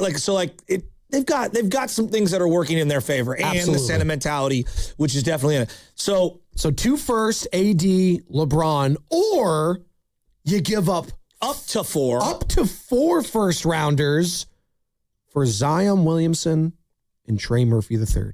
And Jimmy would be out the door in both scenarios. And call me crazy, Joe. I would do the latter. I'd give up 4 first-round picks, and I would bring in Zion and Trey Murphy III, even with all the injury question marks surrounding both of them.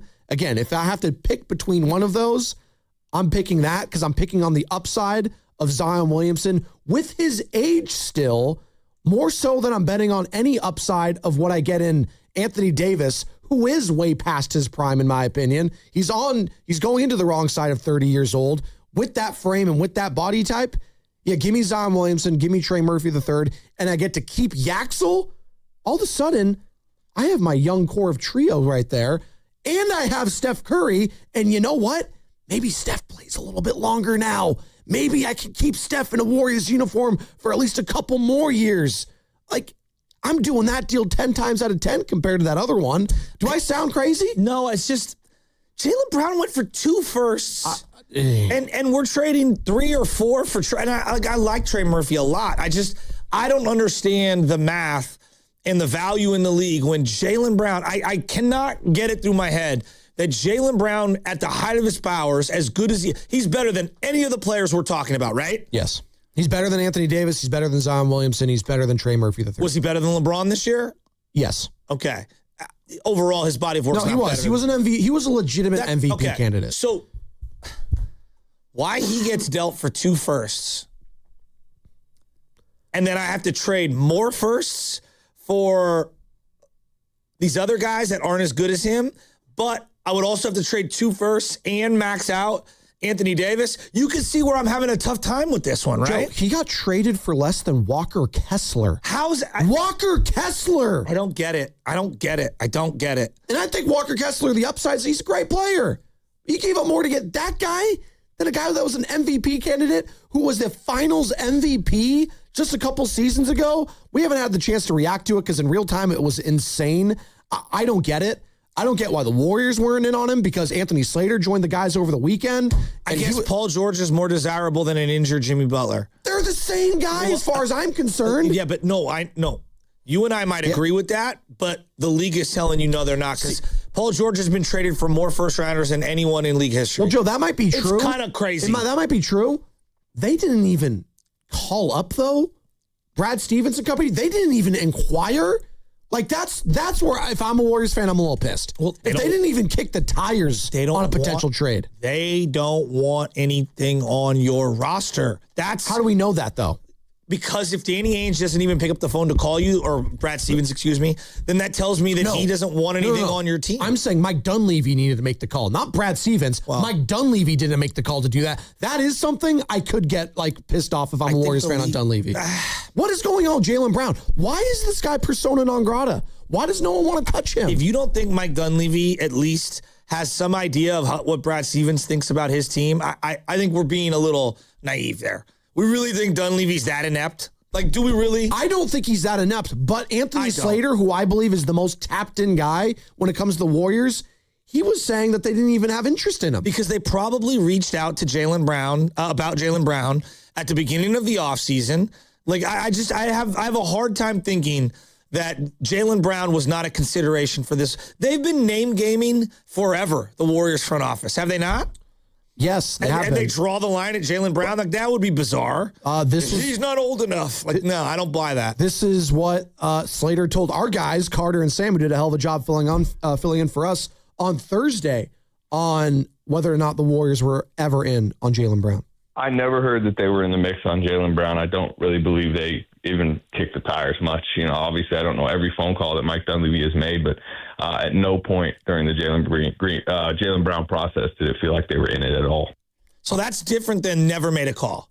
No, but he kind of skated around the fact that he doesn't think they made a call. Is what it sounded like from him. Am I hearing that differently from you guys? It sounded like they didn't even want interest in him at all, which I think is insane.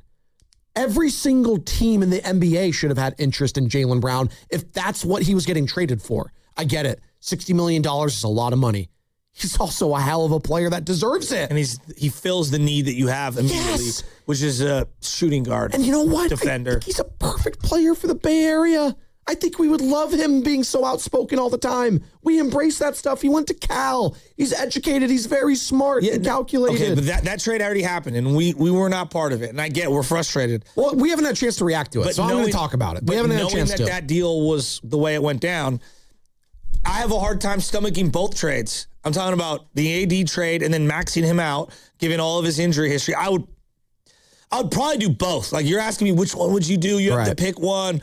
I'd probably do both. I would probably do the AD trade to get LeBron if that was an option. And I probably would end up sacrificing 4 picks in a Trey Murphy, Zion deal because why not? Like, literally, why not? I don't have a better option. I like that question, though. 888-957-9570. We're doing all these hypothetical scenarios.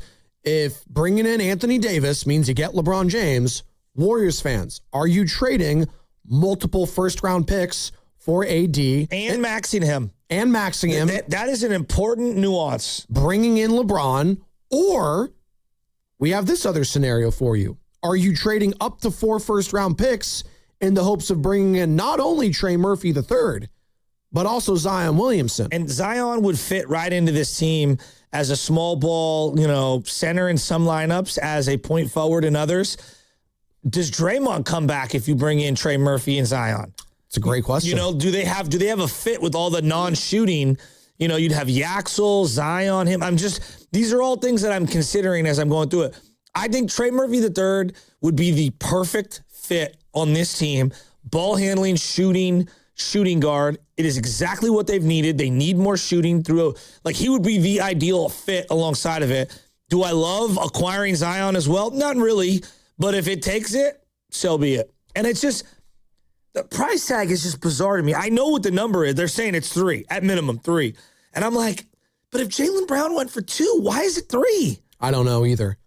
I just told you, Joe, Walker Kessler just went more for Jaylen Brown. What has Walker Kessler done? He barely played in the NBA last year. I don't get it. I don't either. I don't get it. Well, that's why I thought, I was texting a couple people. I was like, am I missing something? A couple like inside league people that are around the NBA. Oh, okay, Mark. No, stop. It's the same people, relax.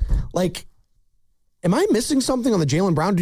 Is there a witch hunt out to get this guy that the league has this understanding is they don't want to touch him because I'm trying to wrap my head around Bob Myers, of all people in Philadelphia, basically swinging this deal. I know he's not like the head guy anymore. Pulled off a heist. But that's what it feels like. I know. The new GTA 6 came out early. Bob Myers is involved. You still waiting to download that thing? Oh, God. I already paid for it. When does it happen? Don't tell Michelle. Oh, stop, please. Comes out in November. What? Yeah. You can buy it this early? Yeah, June 25th. There were pre-orders. Oh, okay. I already put my pre-order in. Oh, congratulations. Yeah. You gonna go midnight, or is it just straight like? Well, in November when it comes out, I will be playing it nonstop. Don't you miss going to GameStop though at like and getting the physical copy? Not at all. Not at all. Nope. No skipping, no scratching of the DVD or whatever, the video game. Yeah. Yeah, I don't have to worry about it at all. Nope. Did that disc cleaner ever work? You guys remember like the anti-scratch stuff? I feel like that was such a scam. I think they just put water in there and said, hey, this will help scratches. Made it worse. Put your toothpaste on it. Yeah, put your toothpaste on it. I remember that. For a burn, you're supposed to put toothpaste on it. And then, I do believe the blowing of the cartridge helped back in the day on like N64. They kept telling me it didn't. They're like, actually, it's worse for it. I was like, fat chance every single time it would work. And Damon Chang, I'm going to let you know this right now, okay? You're going to be 50 years old still playing video games? Yes. Yes. When my son is 10 years old, I am looking forward to kicking his butt. Yeah, I was going to say. What are you talking about? Got to humble him early. I'm never giving up these sticks. That's me with Benny every single time we play Street Fighter. I was like, Dad, you want to play? I was like, yeah, I'm not taking it easy on him. He's like, Dad, why aren't you letting me win? I was like, why would I do that? You have to learn the hard way. Absolutely. Sean in L.A. Sean. Hey, Sean. Which trade is more enticing for the Dubs? Awesome. Awesome question. Thanks for taking my call, guys. Ultimately, I agree with Chaffee. You know, I would definitely do both of those trades. Both those trades would be great for the Warriors.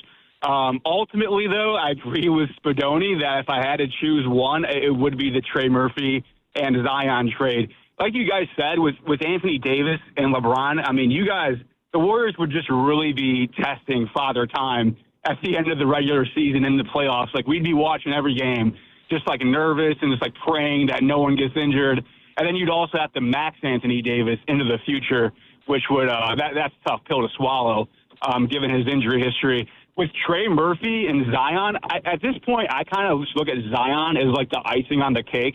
Like, if you get Trey Murphy, he's 6'8", with a 7-foot wingspan, and he has elite shooting. Like, his range is 30 feet plus, like Steph. And if you put him next to Steph and Yaxel, and just say Zion is, you know, dealing with an injury, even like a Guy Santos out there, that's a hell of a four-man lineup. And then you have whoever at center. And with Yaxel, I was watching this weekend, boys. Mike Dunleavy and Joe Lacob hit a grand slam home run into the Bay. Into the Bay, cleared the field with Yaxel Lendoberg. And, you know, I was watching that, and, you know, he has these blocks and he's hitting these threes. And I know you can say it's just summer league, right? But it's not about, you know, the blocks. It's about the fundamentals. Like, look at the defensive rotation. Look at him run the floor and find the open space. This kid has it all. Like, he's going to be a star in this league. He can be a rookie of the year type player. He needs to be playing like 30 minutes a game. But, yeah, if you put him 6'9", 7'4" Yaxel next to 6'8", 7-foot wingspan Trey Murphy with their shooting and their ball movement and their length, I mean, to me, that's like the playoffs for the next 10 years. Like, you're just going to be going to the playoffs for the next – I'm serious, yeah. You're playoffs for the next 10 years. And, yeah, I know you have to give away 4 first-round picks. So if you give away 4 of your next 8 first-round picks, I mean, you're still drafting every other year, and I do think Mike Dunleavy has done a really good job drafting. I agree. I'm not, you know, to me, yeah, absolutely. So to me, that's not the end of the world. And you're looking at Yaxel and Trey. These guys are 24, 26 years old. They're just about to enter their prime in the next 1, 2, 3 years. So you have a long runway with Yaxel and Trey, and I just envision a ton of offensive success and playoff success in the future. He turned into Sean Mel Elliott, Kiper great call. Jr. at one point in that. Just tremendous. Todd. I loved it. By the way, we're talking about these hypothetical trades, and people are saying, like, well, hey, didn't the Wizards basically say we're not going to deal Anthony Davis? Well, this happened a couple days ago. Lakers reportedly trading DeAndre Ayton to the Wizards for Jaden Hardy and future picks. Second rounders involved in that. And people are kind of like connecting the dots. They're like, all right, maybe that's going to be the center going forward. And now the Wizards are more apt to move Anthony Davis. Well, I mean, what does this lineup look like? Steph, Trey, Yaxel, Zion, and Porzingis. Say that one more time. Steph, Trey, Yaxel, Zion, and Porzingis. Ooh, that's a fun size team right there. That's going to cause a lot of shooting. And it's going to cause a lot of fits for some teams. Now, scares the hell out of me when my rookie coming in, who's going to be 23, is the guy I could trust game in and game out to stay healthy. Although he was just hurt recently, was he not in the NCAA tournament? But like that part scares me, is what I'm getting at, Joe. No doubt. But all of these are rife with risk. Like that's who's available, guys. With red flags. You would have Gee coming off the bench.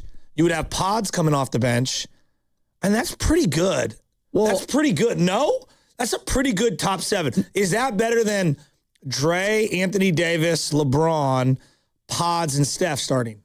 Is it better? I'm asking. I don't know, but it's definitely more enticing for the future, is what I would say. The first one.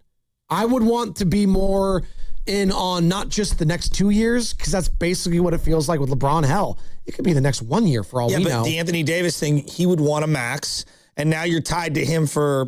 What, 4 more years? I'm telling you, I want no parts of Anthony Davis for more than like 2 years. Well, that's the beauty. Yes. The beauty of the Zion thing is that... Yeah, he will anchor you down as a franchise.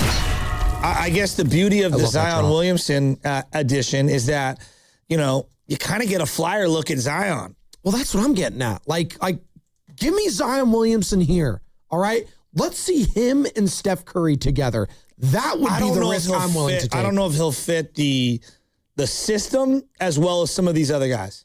Well, you know what? He can learn the system. No, I know. I'm just being... His system has been absolute dog poop in New Orleans his entire career. They don't even know what the hell they're doing over there. How many head coaches, look this up, how many head coaches has Zion Williamson played for since getting drafted? Here's the other thing with the Zion deal. He was like 20. So if you get AD, he's got at least 1 year left on his deal. Correct. And then you'd max him out for what, 3 or 4 more, 5 more? Probably. Okay, well, Zion is on the books for next year and the year after. Right. That's it. So I actually think that that's a very plausible, add-on. And it's a guy that it feels like the Warriors have been flirting with for a while. And I'm good off that, man. I'm good for that. Would you bring Draymond back in that scenario? I think the Warriors are... Would I do it? No. Joe, I've been on this. Like, you have an out now if you don't bring in LeBron James to not bring back Draymond Green if you don't want to. Now, I don't think that's how the organization is going to play it. I think there's been some unspoken words or spoken words behind the scenes of them basically agreeing like, hey, no matter what, we're going to bring you back, Draymond. Let's see if we can make it work with LeBron. If we can, we're still going to bring you back. But if I'm bringing in Zion Williamson and I have Yaxel Lendeborg, why would I need Draymond? And again, this sounds cynical. Oh, well, the leadership qualities. If Dre could accept a spot off the bench, though, I mean, you'd have Pods, Gee, and Dre off the bench. That team does, that is a much better basketball team. I've told you how many months now that I would love Draymond off the bench. And I believe he's said it in the past, and I have to take him at his word that he said he would buy into a bench role, but you just keep throwing back in my face, and I just have a hard time seeing them ever commit to that. Exactly. For more than a couple games. Exactly. That's what I keep going back to, too. So you have a clean slate opportunity to move off of him if you want to, but you're also flirting with, hurting a relationship with a player that's meant so much to you, potentially. What I don't understand, though, is why they drew such a hard line on Clay, and yet it goes in the complete reverse direction with Draymond, where it feels like no matter what he does, they're going to keep him here forever. Well, I think that's... I get why they want to stay with Dre. I'm just saying, the Clay thing, in retrospect, is very bizarre. Well, I'll tell you, it goes back to the owner and Joe Lacob, and then the relationship with said owner. I think it's fair to say that Draymond might have had a tighter relationship, or at least a way better relationship. A less contentious relationship than how it ended. And we all know how it ended with Clay and Joe Lacob because it was chronicled. Yeah. At the end of there was an unspoken thing at the golf course that they were going to go their separate ways. And Clay, I forgot who I think it was Tim McMahon of ESPN. It might have been with Slater as well. I could be mistaken. They had the whole chronicled timeline of Clay going to Dallas, all of that, and they had all those interesting quotes, and it felt like some closure with Clay and Golden State when all the guys came over to Clay's house in Dallas last year, and they were shooting the breeze and all of that. So, there's clearly still some bad blood with Klay Thompson in regards to the Golden State Warriors, and hopefully when his career's over, that can all get smoothened out and all that stuff. But yeah, Clearly, the relationship between Draymond Green and the Warriors front office is much better than Klay Thompson's. Let's go to Daryl in Washington, D.C. We're asking the question right now, 888-957-9570.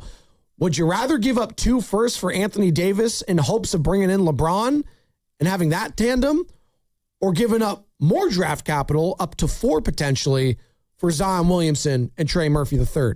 888-957-9570. Daryl, what's up, man? Man, what's up, guys? Man, I love it this morning, man. I love this talk y'all having, man. Y'all making my morning today. I'm with you. What's been in your cup of coffee, Spadoni? Because I'm not gonna lie to you, you are hitting it out the park today, bro. Yeah, I'm going with the latter, and I'm not even thinking twice on it. I'm getting Zion and Trey Murphy in here quick. They're younger. And like you said, Spadoni, it gives you a chance to get off Dre. Like, if I could get off Dre, I would do that. Like, and I'm not going to lie, Zion is still young. You still got Trey Murphy that's still young. You still got Yaxu. He's young. It's a youth movement that the Warriors just need.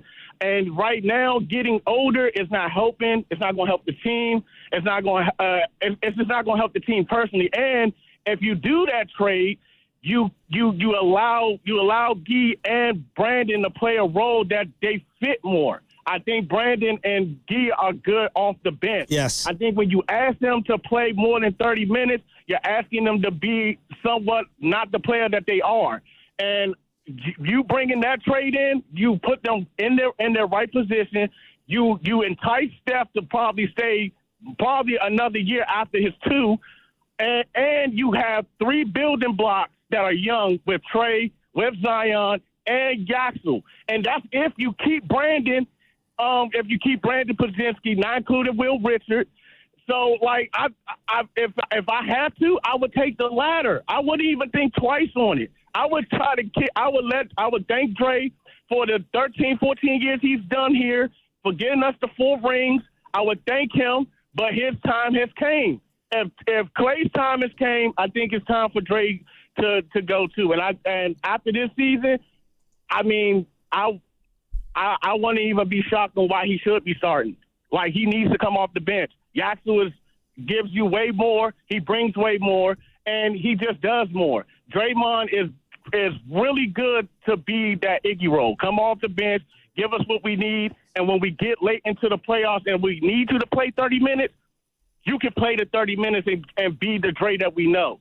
So I definitely would take the latter, you guys, man. Thanks for the conversation, and, man, keep rocking it out this morning, you guys. Thank you. That's Daryl in Washington, D.C. It makes me feel really good on this Monday morning. And again, the question, 888-957-9570. Would you rather trade 2 firsts for AD and bringing in LeBron James on top of that? Because that's what it would take, according to multiple reports. Or would you give up to 4 draft picks, and when I say draft picks, first rounders, for the likes of Trey Murphy III and potentially Zion Williamson on top of that? See, that's crazy to me. They probably don't do it for 4. You probably have to do like, and can you even do 5? Even know if you could do that, no. Possibly you can, right? That'd be like 2 separate things almost. But man, I am still going to be that guy. There's always a player in sports, Joe, whatever the sport, they're always just going to keep talking yourself into. And that's Zion Williamson for me. Like, he shows flashes. Even last year, Joe, where he barely averaged 30 minutes a game. He averaged, 21, 5, and 3 on 60% shooting. He's still a beast out there. Now, he was listed at 6'6", 285 pounds. I don't even know if that's accurate. Could be 300 for all we know, and I'd believe it. And I would like to get him on some sort of like dietary restriction when he comes out here. And just, again, like we talked about Rafi Devers, the body mattering as these guys get older. Like, you got to take care of yourself, man. And that is a major question mark for him, taking care of yourself. At least with Anthony Davis, like, and maybe people can question that, like, is whatever he's doing in the offseason, contributing to him getting injured all the time? I don't know. But I don't question, like, the work ethic for AD. It's just the guy just feels like he breaks every bone in his body every single time he steps out on the court. Zion, there'd be a major risk. Trey Murphy, there's still a major risk because he also has been hurt a lot in his past. I think the other aspect of us, we talk about, like, who's coming, who's not, what deals. They just can't. They can't stay still. What if they just can't? Well, what if they do? No, it'll be horrible.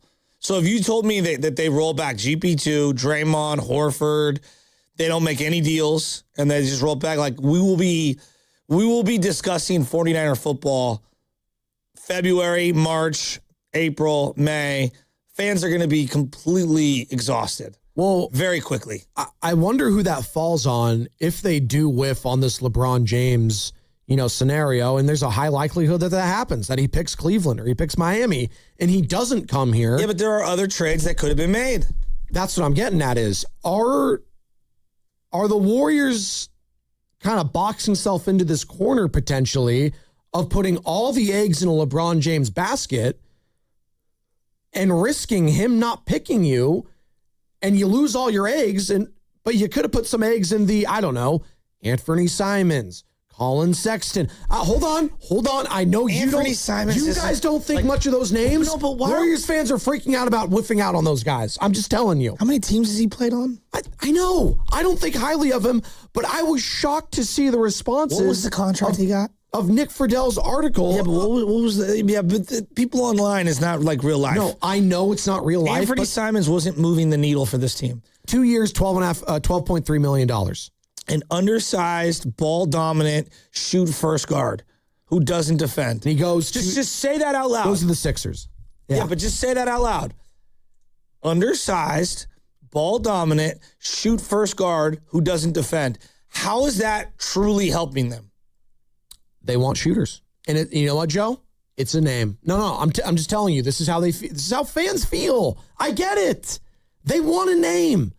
Sexton and Simons are names. Sexton's another guy.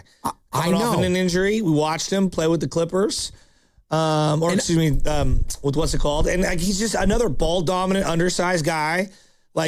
I like him better than Simons. But the fact that they're not moving the needle. But the fact that it was reported that they would have interest in both of those guys and both of those guys left, and you still have nothing but a re-signed D'Anthony Melton who couldn't shoot the ball last year. Money to spend now if they want to be open to other deals. You can't lock yourselves in. I think it's a risk willing to wait. I have no problem passing on those guys. Okay. Those guys? Are you willing to risk not getting anyone in free agency for the hope of landing LeBron James? There aren't any in free agency. There aren't any real true difference makers. There are nice supplementary pieces. Trades are where the difference makers are. Okay. So that's different. I understand. You could have traded for Isaiah Joe or Aaron Wiggins then. You could have done that theoretically. Why didn't you want to do that? Those are the guys that I would love to have on this team right now. I agree with that. And they didn't want them. Why? 888-957-9570 is the number. This hour is brought to you by Front Bank, which is here for you and here for good. Let's go to on the Simons thing. I want to make it clear. Was he going to start alongside Steph? No. What people that are angry? Was he going to start alongside Steph at the 2, and they were going to guard who? No one. Undersized, 6'3". Yeah. If you're making the argument for him, you're like, oh, this is Eric Gordon 2.0, right? Sure. That's some version of that, right? I like him off the bench, but if you bring him on here, how could he come off the bench? I don't sign off the bench guys as a team in their position week 1 of free agency. That's what championship level teams do. They sign those guys. Those are bench pieces you sign in week 1 of free agency.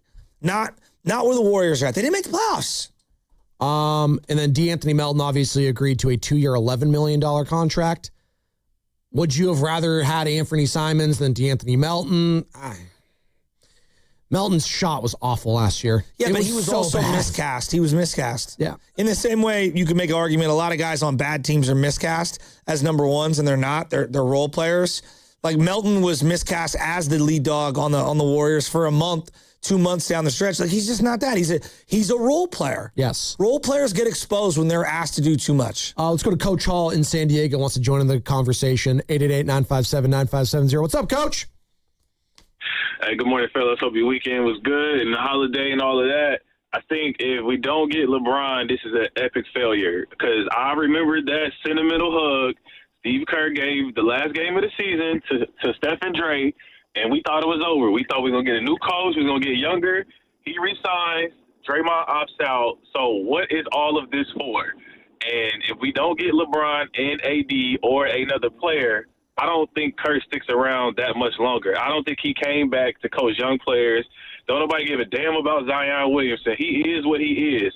Trey Murphy don't move the needle either. If we wanted to get younger and more dominant, we would have traded for Jaylen Brown, somebody we could build around after Steph is gone. So if we don't get LeBron and AD or keep KP or another big, this is going to be an epic failure, and he's played in our face for the umpteenth time, as LeBron has typically done. So I'm just waiting on him to make the decision. Like I said, Kerr ain't come back to coach no young players. We supposed to be going for it all to maximize Steph's last few years. That's my take on it. Hey, real quick, Coach Hall, you say it's an epic failure. Who does that failure fall on mostly? Oh, he's gone? I'm I also don't agree that they should be all in for right now. Like, in the right scenario, you can be all in, but I don't think this is an all-in situation. I disagree with the notion that Steve Kerr didn't know what he was signing up for these next 2 years. Well, I bet he did. No, you sign up, but there is an unknown as to what we're able to accomplish. Sure, but he's also yeah, absolutely. He's acutely aware of how financially strapped they are, though. He's no dummy to what. I don't think anyone is. Exactly. Because they're losing their minds over a $12 million a year or $12 million over 2 years. Anthony Simons, like, come on, be realistic, guys. Well, that's what I'm getting at. That's what the 2018 Warriors would have done. Yes, not the 2026 Warriors. Correct. Like that, they would have been. The 2018 Warriors were in a position to add a player like that. They don't have the money. Exactly. And you can't. Here's the other thing: if you want Simons, every million that goes to him is not going to Draymond. And if you want Draymond, it's going to be really difficult to sign a guy like Simons in week 1 of free agency. Now, if Draymond doesn't come back, hypothetically, then, and you whiff out on a lot of the free agents, then you can be upset, right? I would agree. Then you can be like, what the hell's going on, guys? But they're acting like, and how they're telling you right now how they're acting in free agency. Draymond's coming back because they have to have those financial options open. That's what they're telling you right now. Yes. Also, boys, if you're complaining that they didn't get one of these supplemental pieces in free agency, couldn't you just rebuttal with the biggest supplemental piece that would actually help them out there is still on the board, and Rui Hachimura? Yeah. Well, who's better than and better fills than a bigger need than both those guys. To me, an immediate need. Kuminga's still out there too. Kidding. He's not coming back here. But it is interesting in a roundabout kind of way. I mentioned it earlier, Joe. If Kuminga does, because all reports are saying the Lakers have heavy interest in him, and the Lakers have done a boatload of moves, so they're trying to have some financial wiggle room. They got rid of Ayton. I'm sure that helps. So, like, if they bring in Kuminga and don't bring back Rui Hachimura, then that is a legitimate option. Averaged 11, 3, and almost an assist per game last year on 51% shooting. And something I like about Rui, although he did only play in 68 games last year and 59 to the year prior, so he does have some injury concerns as well. That would have been the third most on the Warriors. There you go. On the Warriors, it'd be a lot. He's got size, man. He's got size and he's smart. Pods played, all 82? Yes. GP2 played, I believe, 73. Played a lot, yes. And Draymond played 68 or 67. So it would have been right there with third most games played. That's how bad the Warriors situation was. Let's go to Oscar in Stockton. Oscar, what's up, man? Hope you had a nice 4th of July weekend. Oh, yeah, I had a hell of a weekend, man. So, hey, I hope you guys enjoyed yourself.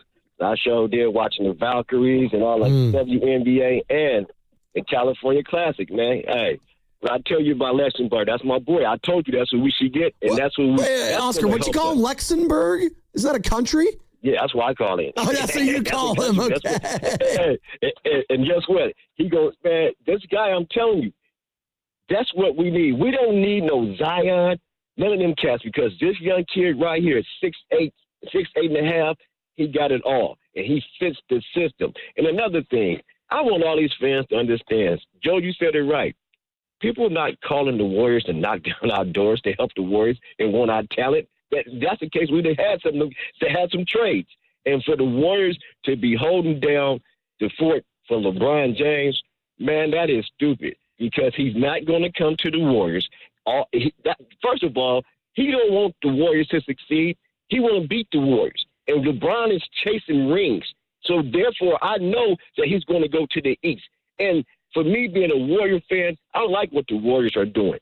Bring in the young players. We don't need these old players. Let's revitalize our team so when Steph can leave, we got some youngsters to root for because you don't win championships overnight like that, man. We need to do like Oklahoma City did. start bringing in our younger talent and keeping them in-house like we did with Clay, Dre, and Steph. That's what we need to do because we're not – Joe Lacob is not going to get rid of – he's not going to get rid of Jimmy Butler. And I'll agree with that. And I'll agree with Moses Moody coming back. And the Bible signing Porzingis and Melton. Don't you guys see the handwriting on the wall? I hope everybody do. But if we can get Rui, oh, my God. That's who we need. We need a player like Rui. If we can get Rui, I mean, gotta solidify the Warriors until Jimmy get back and Moses get back. But I'm telling you guys right now, Joe, you said it. The Warriors are going to run it back again. They're going to bring in probably a couple more little pieces. But the younger players that we got, LeJay James and the rest, because we got two teams playing. We got one playing in Sacramento and one playing I'm going to call it Golden State, but at the Chase Center.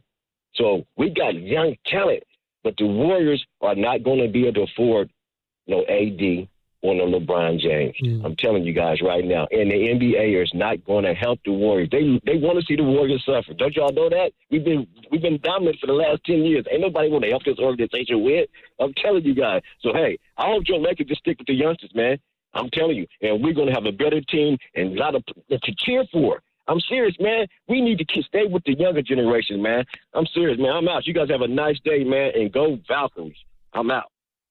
It's Oscar in Stockton. If I have to hear again that the league is against the Golden State Warriors, when every time Stephen Curry steps on the floor in a game that the ratings are unbelievable, why would they be against the Warriors playing well when he's been a cash cow for them the last 15 plus years?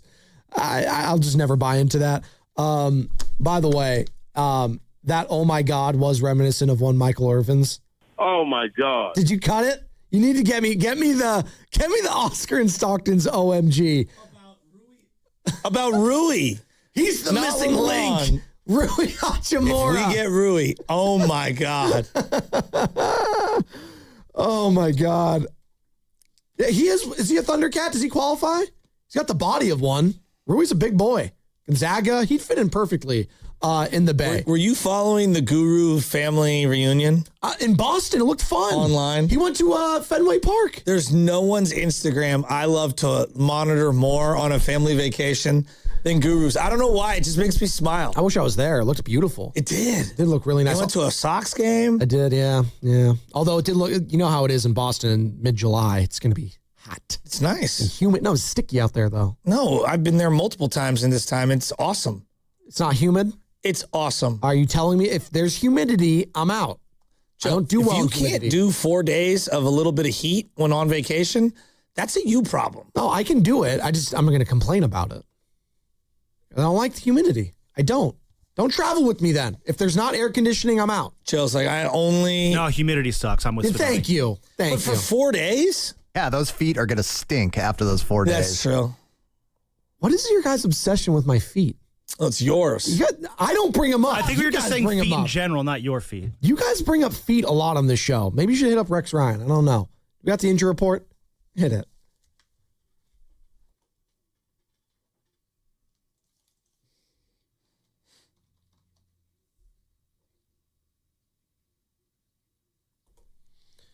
Oh, boy, Joe. You're not going to like this one. The Giants lost another reliever over the weekend. Left-hander Matt Gage was placed on the IL with a left elbow strain after throwing 51 pitches in the Giants' loss on Friday night. Gage said he had been dealing with elbow discomfort for the past couple weeks prior to the injury. Weeks? He's expected to undergo an MRI today. Does not look promising. The injury report was brought to you by Boxer & Gerson, Northern California's premier workers' compensation law firm, helping injured workers get their lives back for over 40 years. And you are listening to 95.7 The Game, KGMZ FM and HD1 San Francisco, an Odyssey sports station, and the home of the Golden State Warriors and Valkyries. Always live on the free Odyssey app, coming to you live from the Laughing Monk Studios. And the Morning Roast is presented by San Francisco Fire Credit Union, banking for heroes and anyone who wants to be treated like one. Halfway home here on a Monday, Spadoni at Shasky. We're talking about the latest in regards to LeBron James. It is still LeBron watch. Where is he going?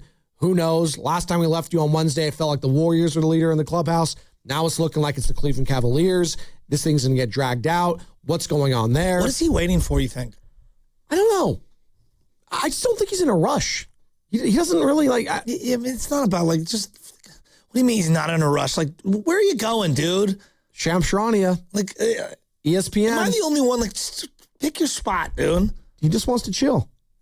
After LeBron James' decision to leave the Lakers on Tuesday, he returned back to the golf course. And so clearly LeBron James is not in a rush right now to make a decision. He's evaluating everything, but his biggest priority in all this is finding a team where he feels like he's going to have a chance to play meaningful basketball, compete for a championship. My understanding is this will not be a financially driven money decision. And so his agent, Rich Paul, has been getting about a dozen pitches ever since free agency opened at 6 p.m. Eastern time on Monday. But when I talk to teams around the league, 3 stand out during this process. That's the Golden State Warriors, Cleveland Cavaliers, and the Miami Heat. So LeBron James will take probably the next few days to sift through all that, figure out exactly where he's at. There is no timetable. I will say, though, I have listened to Rich Paul on his own podcast on Game Over, and he's given hints along the way this year about how the Lakers situation was looking. I do have a hunch that we might get some more hints along the way here the next few days. Just stop. Stop. Rich Paul. Like, do you really think they're like Mike Dunleavy is like, Rich, me and Joe Lacob want to do a full presentation for you so that you can go back to LeBron and explain to him what we did? Oh, no, don't worry. It's not going to be, it's Rich Paul and Draymond Green. Draymond Green is going to do the PowerPoint to LeBron on why he should come to Golden State. No, you have to do it to Rich Paul. That's what Shams is telling us. Oh, well, Draymond, Rich Paul represents Draymond, so I it's despise perfect. Rich Paul. God.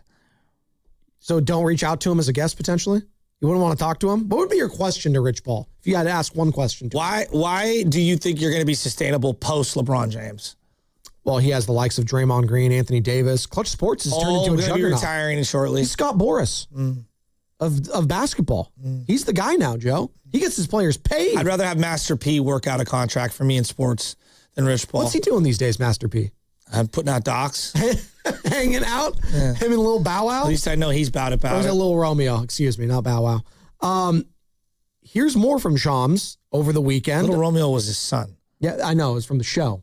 You didn't watch the show when we were kids. No. Sam, myself, and Carter, there was a show on Nickelodeon called Lil Romeo. Okay. And Master P was featured on it. I think we talked about this at one point. And Master P on the show had an adopted white son. It was incredible. It's true. It was incredible theater. You couldn't even you had to laugh at that. It was incredible. Was the adopted son Riff Raff? No, it was not Riff Raff. A rapper? It was some blonde hair, blue-eyed kid. I don't know. Shams on the Warriors not being at the top of LeBron's list right now. Joe, I think at least a few, but this is a true free agency process because so much has changed, right? There's the fluidity that comes with it, with information. A few days ago, the Sixers didn't have Jaylen Brown, so now they do. They did it in stunning fashion, and so now they have to be on the radar of LeBron James, and so where does that fit them? And then the Cavaliers, the Heat, they're two teams that are known quantities. The Warriors, going into free agency, they dreamt up a grand plan of Draymond Green, Stephen Curry, LeBron James. But the big domino with them is trying to get a player like an Anthony Davis so you can bring in LeBron James and Anthony Davis as a package deal. Short of that, they're not really looked at right now at the top of this list, but things can change. All right, Warriors fans, 888-957-9570. Last time we left off on Wednesday, it felt like, hey, maybe they could just bring in LeBron James and you don't need Anthony Davis. Well, recent events and dominoes have taken place. DeAndre Ayton getting traded to the Washington Wizards. Maybe that now opens the door for a potential trade of Anthony Davis. And are you interested in doing that, Warriors fans? If it means luring LeBron James in free agency, you have to trade for Anthony Davis and more than likely pay him out. Are you doing that? 888-957-9570. Joe, let me just ask you bluntly right now. Are you still doing that? 2 firsts for Anthony Davis, extending him, and getting LeBron James. You still doing that? Reluctantly, probably. Okay. That's how down bad we are. I'm just being real. Like you're asking, reluctantly, I would. I probably would. I would too. Because the alternative is so bleak. Well, there is no alternative. Well, no, the alternative of like staying old. Yes. Because they've already committed to some of these guys. Staying old and playing this year out, That feels lifeless. Running it back for the same exact thing. I know. It sounds horrible. I don't think they win 38 games if they run it back. I'm dead serious. Well, no. Well, what was their record after Steph got hurt last year and they were without Jimmy? Doesn't matter. They're not going to have Butler for months. Well, that's what I'm saying. Well, but Steph does help in that regard a little bit, but he's not going to play in every single back-to-back. Remember what they were when they had Wiggins, who was healthy at the time, before they traded for Jimmy Butler. They were about 500, and they were overachieving. And that was with a healthy Steph, playing in every game. All right. You've heard from myself, Shasky, Shams. Here's Max Kellerman of the Game Over podcast. Oh, God, more Rich Paul. Shams, I told you, there's two people in sports I don't want to hear from. It's Scott Boras and it's Rich Paul. But I'm so done with hearing from them. He gives us a glimpse of the conversations he is having with LeBron. He represents him. This is Max asking Rich about LeBron playing. Just before you play it. With Steph and Draymond. Do I sound like a whack job? I'm so exhausted with Rich Paul. I think you are in the knee-deep and nitty-gritty of all of this stuff, so I think you might be more exhausted than the average Warrior fan, because the average Warrior fan's not really tuning into Rich Paul. They're just not. This is your job. So we're knee-deep on all of the Rich Paul, clutch sports, all of that stuff. And the average Warrior fan's just hoping they get LeBron James, and they want to get some insight from the guy that represents them. Rich Paul. I know. LeBron represents himself. Like, when are we ever going to feel like... When you're that big, you don't need representation. You are your representation. Well, why does he have them? I don't know.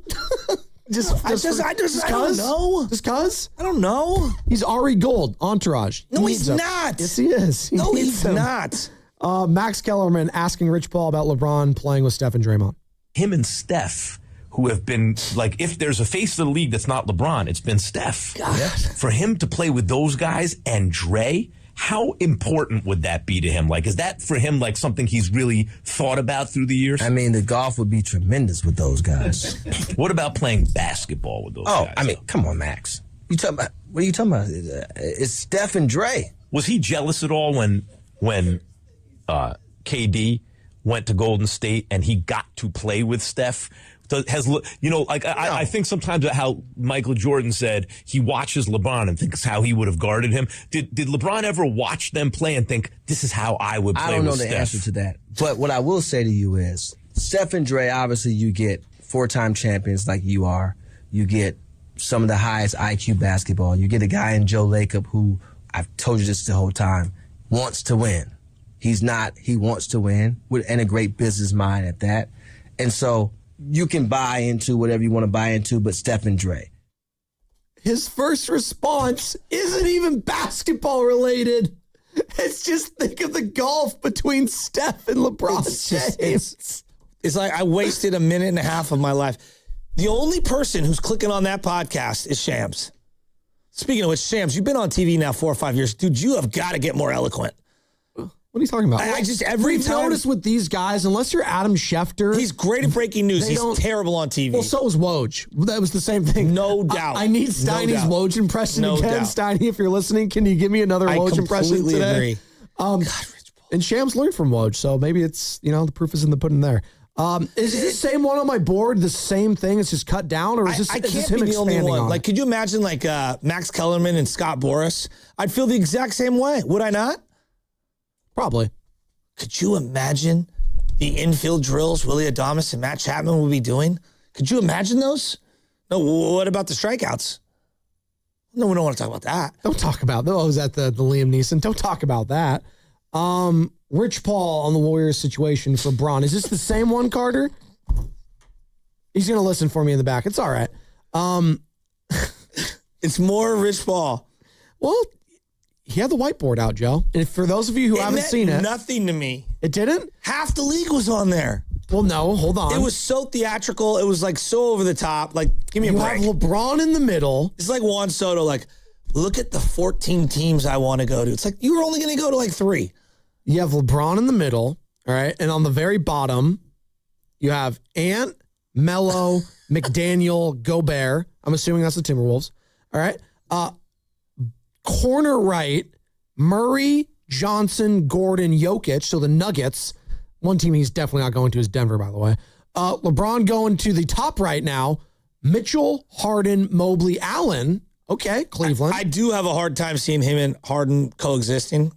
Yeah, I don't see that either. Well, so Harden hasn't even re-signed yet, has he?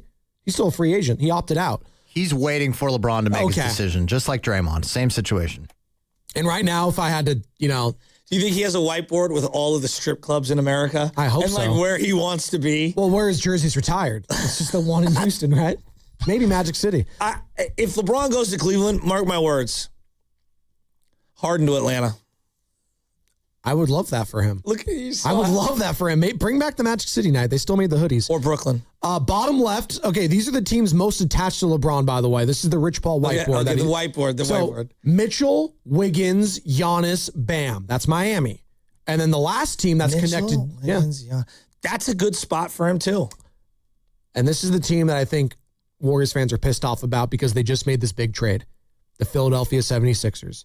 Maxey, Edgecombe, Brown, Embiid, and then adding LeBron, I do think that makes them a top contender in the East, Joe, and they could win that conference. Here's the difference. It's not the Embiid. It's Maxey and Edgecombe. Edgecombe was the 3rd overall pick. He looks like a star, and Maxey is a star. It makes sense, right? Those guys are young, in their prime. And if you get 45 games out of Embiid, you'll be good. And then you add in Jalen. But why Warriors fans are pissed my God. Why couldn't you just trade for Jalen? Because okay. And then it makes you infinitely more attractive in Golden State, Joe. It just does. You're not going to get me off the Jalen Brown thing. You're just not going to. Jimmy Butler. You don't know that. They didn't make a call.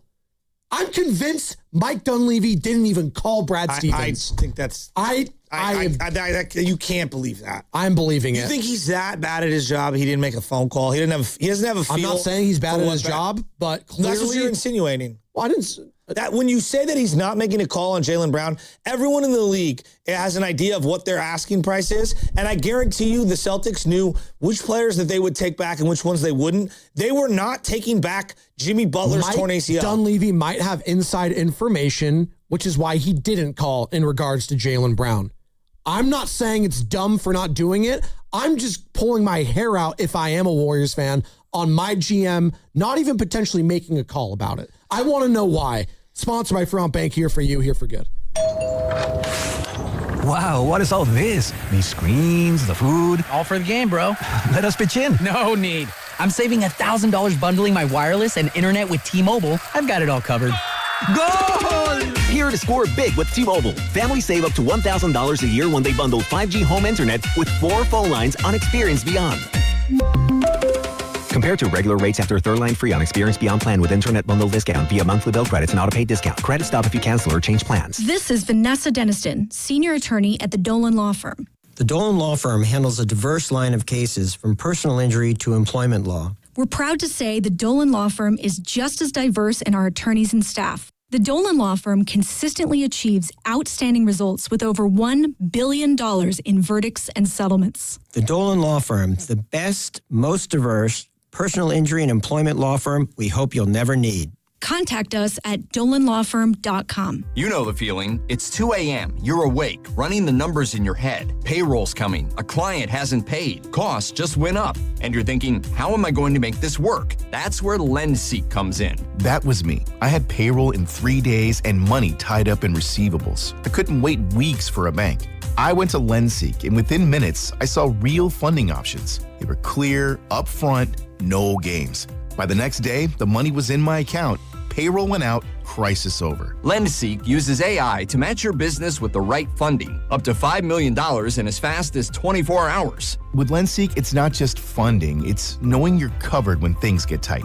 If you've been in business for at least 1 year with at least $500,000 annual revenue, apply today. No upfront costs, no prepaid penalties. Because in business, waiting isn't an option. Start ready, stay ready with LendSeek. Apply at lendseek.com. That's LENDSEEK.com.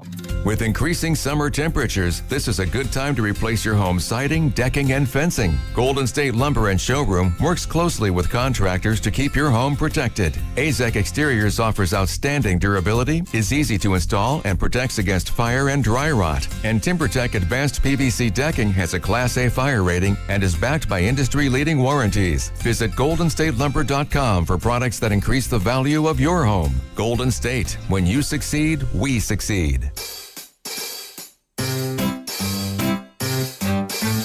1-877 Cars for Kids.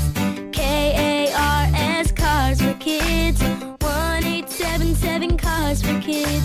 Donate your car today. 1-877 Cars for Kids. KARS Cars for Kids. 1-877 Cars for Kids. Donate your car today. Ready to get rid of that old car? Donate it to Cars for Kids. Call 877-CARS-4-KIDS to speak to a friendly live agent. Donation is super easy, and your car can be picked up as soon as tomorrow. Go to carsforkids.org now or call 877-CARS-4-KIDS to donate your car today. 1-877 Cars for Kids. KARS Cars for Kids. 1-877 Cars for Kids. Did you know you can donate real estate too? Go to carsforkids.org. That's cars with a K. Meet Sophia, a huge soccer fan. With her Real Unlimited from Total Wireless, she's streaming 3 games, video calling her cousin in Mexico, and running the quiniela all on my new Samsung Galaxy. She's practically running the whole tournament from her phone. Good thing I have Total Wireless. Switch to Total Wireless Total Max 5G or All Access plans to get on a network that won't put you second. Plus, a Samsung Galaxy on us. Total Wireless, your own Real Unlimited. Offer ends 7/8/2026 or while supplies last. Device taxes and fees may apply.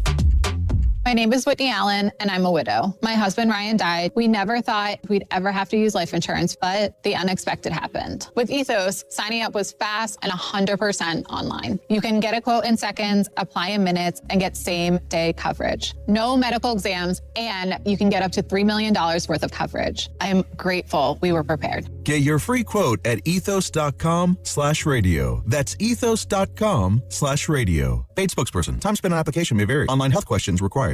Skechers elite athlete OG Anunoby has been making history on the basketball court. Anunoby tips it in. Unbelievable. What a shot. He's been balling out in Skechers high-performance basketball sneakers, and the world is noticed. But how does OG train off the court to keep in peak physical condition? Hands-free Skechers Slip-ins Aeroburst. They help prepare OG for the physical demands of playing at a championship level. Get your pair of Aeroburst for only $165 at a Skechers store, Skechers.com, or wherever high-performance running shoes are sold.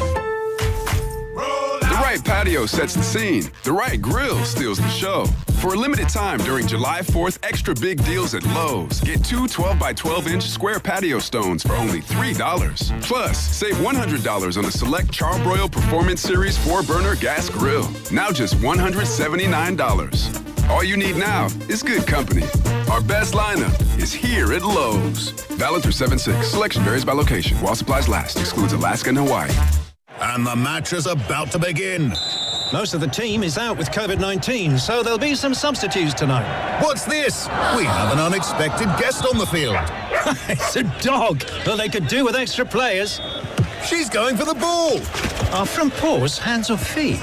Soccer season is full of surprises, and COVID-19 could be one of them. If you test positive, prescription medications may help. Ask your doctor if they're right for you. Learn more at PfizerForAll.com. Sponsored by Pfizer.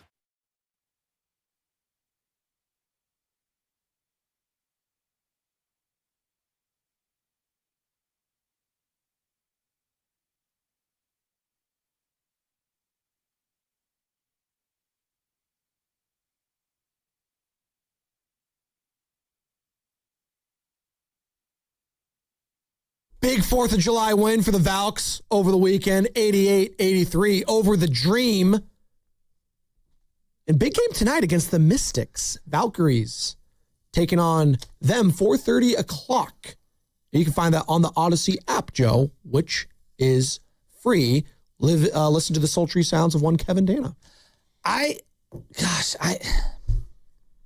Of all the things that happened over the last week or so. What? The Jaylen Brown one, it's very strange. I don't understand how a guy who's that good, who we watched carry that team when we all assumed they would be closer to what the Pacers were this year without their player. Yeah. Right? We both said it. I was like, I don't think the Celtics they're going to hover around 500. That's what we kind of all thought, right? He was dominant. Yeah. And I know that there's this whole analytics war that's going on within the NBA, which is just crazy to me. He's the 7th best Celtic. What? Yeah. What? Insane. Like, because one thing that like it really bugs me, and like we do this in baseball, we do this in football, and we do this in basketball. The spreadsheet doesn't tell you, are you being double teamed? Is every help defender leaving their man to help double you after you blow by your first defender that's guarding you? You know, are you getting closed out and boxed out harder than anyone else? Like, those things don't show up in the box, right? For example, for many, many years, Buster Posey was pitched around because they didn't really truly have like a feared hitter behind him or in front of him. Correct. Right? And like, so his 320 batting average that one year was like, wow. Like, it felt even more impressive because teams really went out of their way to not give him anything to look at because they didn't have anybody behind him to fear him. And so, like, not all numbers are created equal. So when I hear, like, he's the 7th best Celtic, because that was the argument that I believe, it wasn't Ryan Russillo, somebody had referenced, and everyone was clinging to it. And I was like, I'm sorry. Jaylen Brown might be, I don't know, I guess people are saying he's arrogant now or he's too smart. Well, this is one. I find that to be the dumbest thing I've ever heard. Again, a lot of these anonymous quotes piss me the hell off because say it with your chest. A president of basketball operations said this, quote, if Jaylen isn't happy winning NBA Finals MVP, All-NBA, winning with the Boston Celtics, how's it going to be with us? If he's not happy there, what is he looking for? It scares teams, end quote. Like, come on. Who says he's not happy, by the way? Because is he a little disgruntled and pissed off on how the season ended? I just think he's a unique guy. Yeah, again, he wins. I don't give a damn if he's he plays hard. And he plays hard. He plays really hard. If he goes at Stephen A, like in his podcast, what does that mean to me? I don't really care. Just win games for me. And is anyone questioning his work ethic? Are you? I'm not. His body looks like it's in tip-top shape. I just, for the life of me, I don't understand. So there's the Jaylen Brown aspect. Then there's the Paul George aspect. I think that's also what's driving everyone nuts because everyone is under the understanding that Paul George is just washed. He's not, though. He can still play. He was good in the playoffs. But that's what everyone feels. No. But it's not so much like, can he still play? It's how many different teams have swung crazy trades for him, and it just never really works out to the dream that you have on trade day. I don't get it. I don't get it. The last 2 seasons combined, he's played in 78 games. In last year, he had the what was it? How long was the suspension?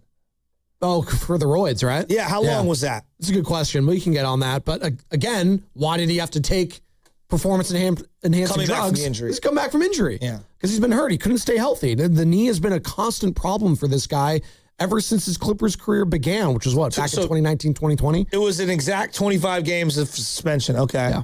But, okay, like, and then there's the whole Tatum angle to it, which is like, you guys are going to pick Tatum over Jaylen Brown? Coming off an Achilles injury? And a calf injury, which ended his playoffs. Yeah. So I look at that trade and I'm just like, wow. And then I look at the Warriors and I'm like, I mean, who are we to be critiquing either of those teams? Well, that's what I'm saying. And I understand Warriors fans. So I feel like a knucklehead, I guess. And I understand Warriors fans being frustrated that they weren't at least part of the conversations for him. And it was I found it very odd, though, real quick, Joe. I think that they were... Eastern Conference? No, but Joe, not trying to trade him out west? I think this is how I view the job. Maybe I'm wrong, and you could say, Joe, that's not how it works. I don't think it goes like this.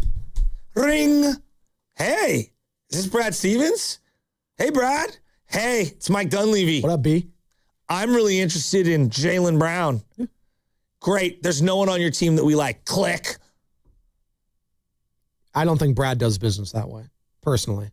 I think he says, okay, what's your offer? I don't think business is done that way. I think business is, hey, the league knows Jaylen Brown is available, right? Because we knew that for months. Yeah, but if Mike Dunleavy says, oh, you're going to hang up? What if I have 4 first-round picks? You think he's hanging up? Please. No, but I think it's more like this. Like, the league knows, everyone knows, because people talk through back channels, hey, Jaylen Brown could be had. All right. Well, what are the rumors? So the rumors are, It could cost you X amount of picks, and these are the players that he likes. Yeah, but Joe, we're learning right now the amount of teams that were out on this guy straight up was way more than we all initially thought. Well, that might not feels like half the league is out on this guy, or more than like 2/3. And I would say that half the league is pretty stupid. I would agree, which is why I'm pissed off. I'm a Warriors fan. Anthony Slater on with our guys on Thursday, Carter and Sam, saying this. They were never in on him. I never heard that they were in the mix on Jaylen Brown. I don't really believe they even kicked the tires much. Obviously, I don't know every phone call that Mike Dunleavy has made, but at no point during the Jaylen Brown process did it feel like they were in it at all. And I would say to you, Joe, you know why? Because they got word. This is my interpretation. There's no one on the team that the Celtics want, right? So right now, if you were just listing the assets on the Warriors, Steph 1, right? Right? Sure. What's 2? Future picks or Yaxel? Right now, it's probably Yaxel. Okay. So a guy who hasn't played an NBA game, just I want to make sure we're clear here. Hold on. Pods has to have more value right now. Pods? As a player, yeah. Okay. Yeah. No, that's so no, now, but like I have to like Pods. So the second most valuable thing you have in your entire organization that are not is a backup point guard potentially. And they have that in Peyton Pritchard, who they think is going to take a larger role. So, again. Yeah, but I'm not listening to the notion that adding Paul George, to me, at this stage of his career, playing 70 games combined the last 2 seasons, might as well be Jimmy Butler, quite frankly. Well, he's going to miss half this upcoming season. And you know what? Give me half a season of Jimmy Butler coming off a torn ACL, then whatever the carcass of Paul George is. Not even close. Well, I think there's something to be said for you're asking why Jaylen Brown is viewed the way he is. I mean, guys, look around this league. You think Jimmy is Mr. like team-oriented, friendly guy? Who is Paul George to the Boston Celtics? No, I'm not making the case for him. I'm saying that like on the receiving end, to make a deal, you have to know that the other side wants something you have. And I think that they knew right away, the Warriors, that's why this whole kick the tires, they knew. The Celtics were like, there's nothing you have we want. You could give us 7 first-round, even though you can't buy CBA rules. There can be 7 first-round picks. We need someone to play alongside Tatum right now, and you don't have that guy. I think this is as simple as there weren't other teams willing to give up 2 first-round picks for him. That legitimately. I think you have to have a player, though, Or were they trying to do right? Again, this sounds crazy, because why do you trade Jaylen? And I don't know if Jaylen Brown has talked about this. What's I just got to interrupt this conversation really quick for some free agency news. Another potential Warriors target off the board from Shams. Free agent Rui Hachimura has agreed to a 2-year, $28 million deal to sign with the L.A. Clippers. Wow, he's going to the Clippers. Rui to the Clippers, 2 years, $28 million. 14 a year. That tells me the Lakers. Loading up for LeBron. What's up? Loading up for LeBron. I heard Steiny say that last week, too. He's like, I think the Clippers can't be counted out. There is no chance in hell LeBron James is going to be a Clipper. Lock it in right now. I will buy all of you burritos. You don't even have to get it on the bet. He is not staying in LA to be a Clipper. So I want to make sure. You really don't think that Lacob and Dunleavy, who have been playing the name game on every superstar in the league for the last however many years, you really don't think that they have an idea that the Celtics wanted no part of anyone that they were going to trade? I actually think, again, I don't know this to be true. If Jaylen Brown has spoken after this fact, if you guys can tell me I'm wrong, maybe Jaylen and Brad Stevens had conversation if he knew he was part of these trades. And he said, I don't want to go to Golden State. So then why could you... If that's even a possibility, how could you even be mad at Dunleavy? Again, Joe, we're talking this out on air right now. I know. So maybe he wanted to say... And they said, hey, I'm going to do right by you. We'll send you to Philly. You know what? You stay in the East. You get to play with all these guys. And you're going to be on a contender. Maybe he signed off on that. I'm saying, if I'm Mike Dunleavy potentially... And I'm saying, you know what, Brad? Hey, I get that he wants to play potentially over in the East and he doesn't look at us as a contender. What if I give it 3 first-round picks?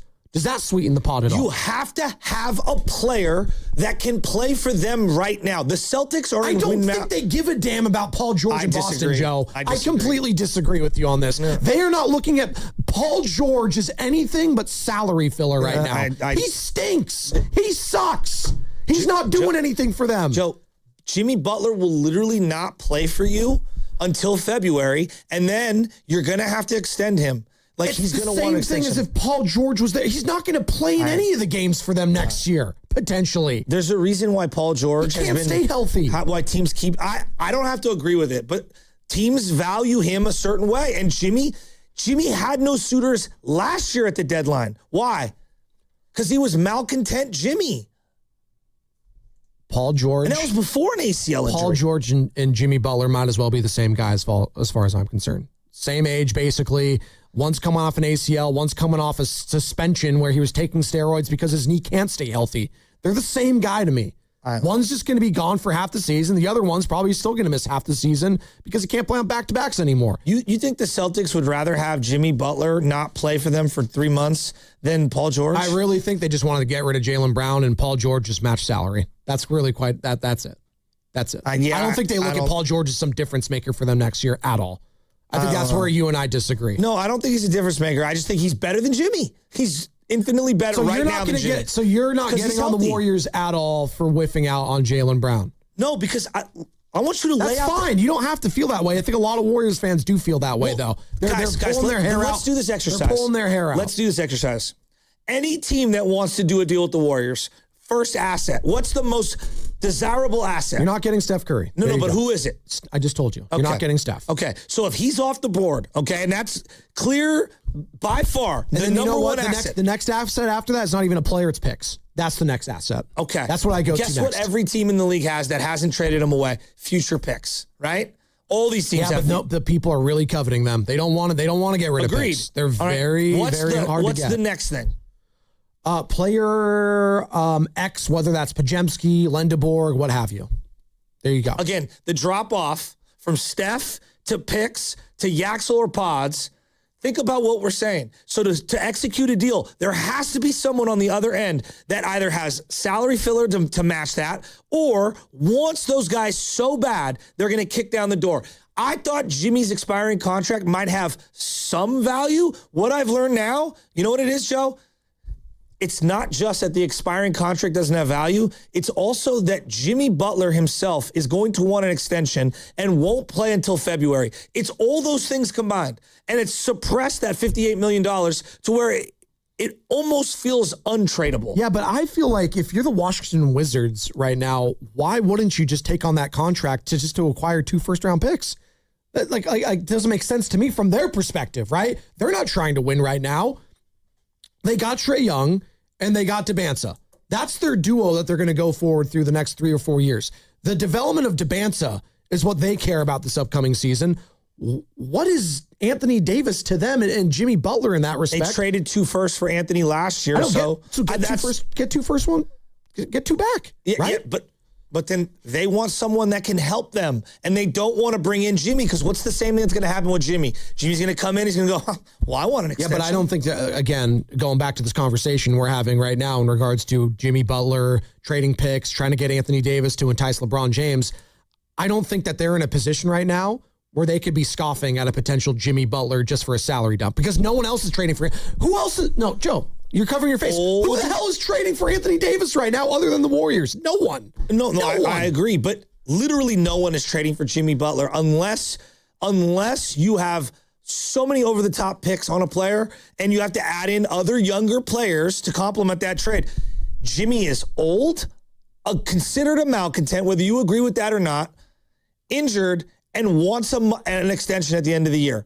So all of those things has made his market completely dried up. Yeah, but if you're the Wizards, why do I care about Jimmy Butler if I'm trading him and he's going to miss the entire season anyways? Because they want a player who can help them now. How is that hard to understand? I really don't think they do. They just want picks. I think the Wizards are trying to win now. I think everything they have done points to them wanting to win now. They trade for 2 All-Stars. Yeah, why would you extend Trae Young? I disagree. Because what do you mean? Because they want him to be a future piece and for the now. They want to pair him up with Debansa. And again. No, they're going to be a better team.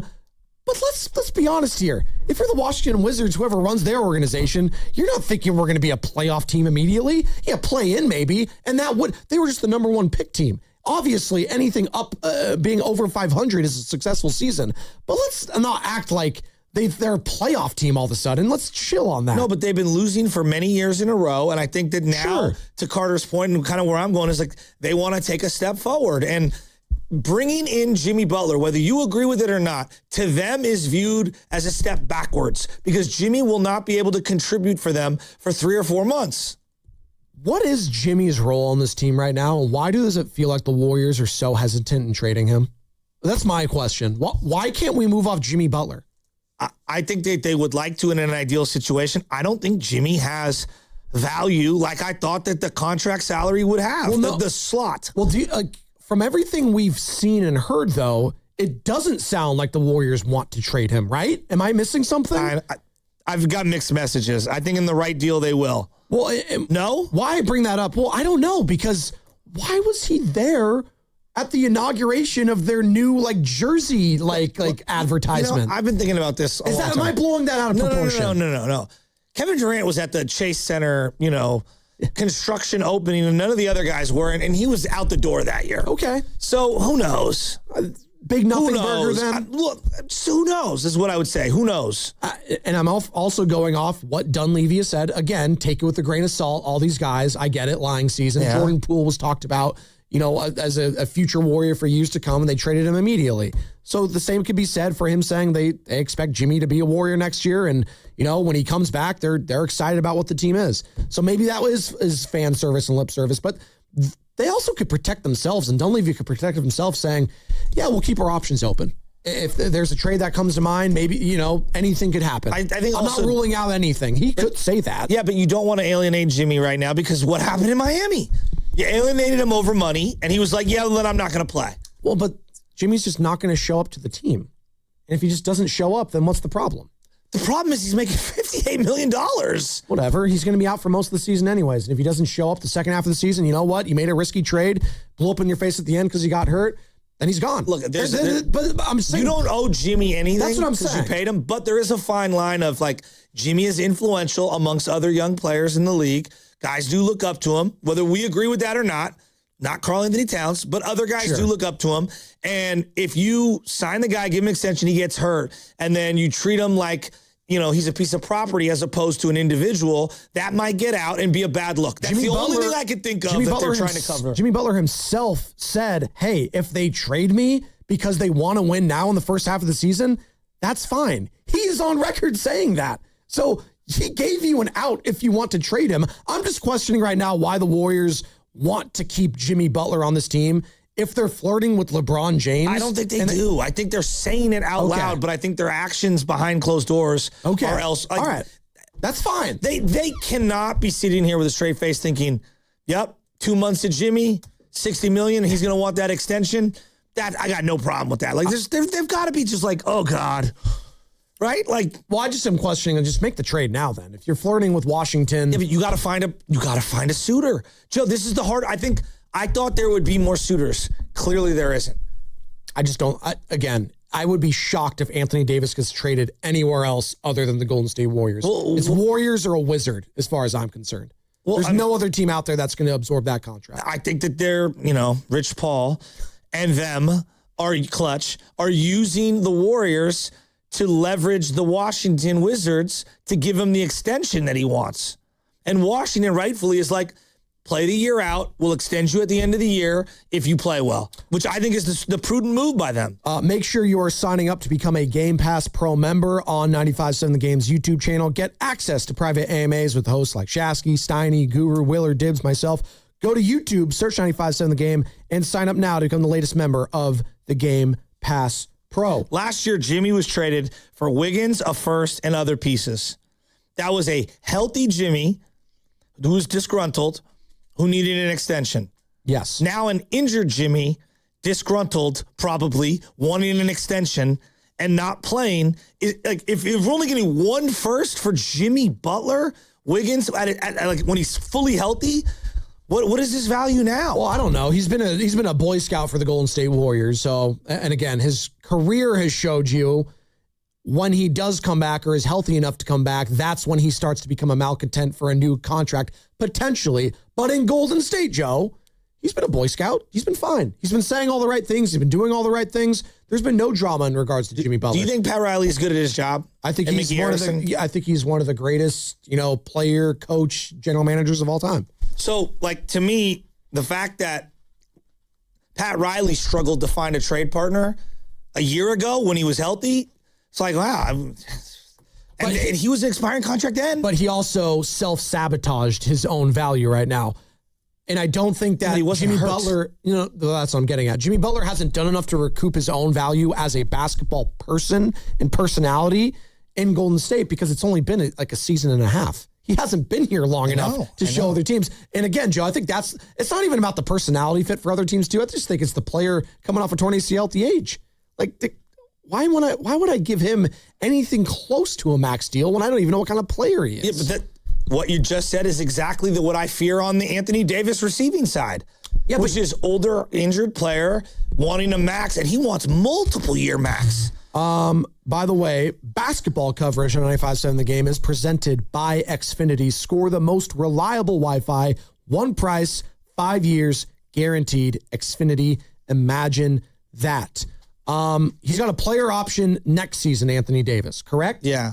So that is a difference in all of this. He can still make $60 million after this season. He's so fragile. Jimmy Butler, though, hey, if you trade for him after this season, don't have to do anything with him. You're done. You're good. Clean hands, wash it away. That's what I'm getting at, too. So the contracts are different in that respect. Yeah, but who's giving you, again, this is where I think the difficulty is. It's like, all right, we want flexibility. But why would I give you two players in this equation that are good, that are healthy, for Jimmy, who's not going to help me at all for months, just so he expires and then I can fill that vacancy a year from now? I think the Wizards will probably just be desperate to move off the contract. You're just stuck on the Wizards aspect. Well, no, I am, because I don't think any other team wants to absorb Anthony Davis at all. I'm convinced of that. I am stuck on the Wizards aspect, Joe, because they traded 2 firsts for Anthony Davis, and they're looking to collect that again. And I think the Warriors are going to be the only team that sniffs that asking price. And they got to be, beggars can't be choosers in this respect, and they're going to have to eat it. Even though they don't want to, they're going to have to eat it. I don't know. I think that they have a lot more leverage in this Anthony Davis thing than Anthony Davis thinks. That's why I think they're using the Warriors to get a max contract out of Washington, because they're like, no, play on this 1 year thing. If you pick up your options, so be it. You'll be a Wizard. And if you don't, we'll sign and trade you. That's a question. Maybe it doesn't matter to some Warriors fans, but I just think it's interesting in all this.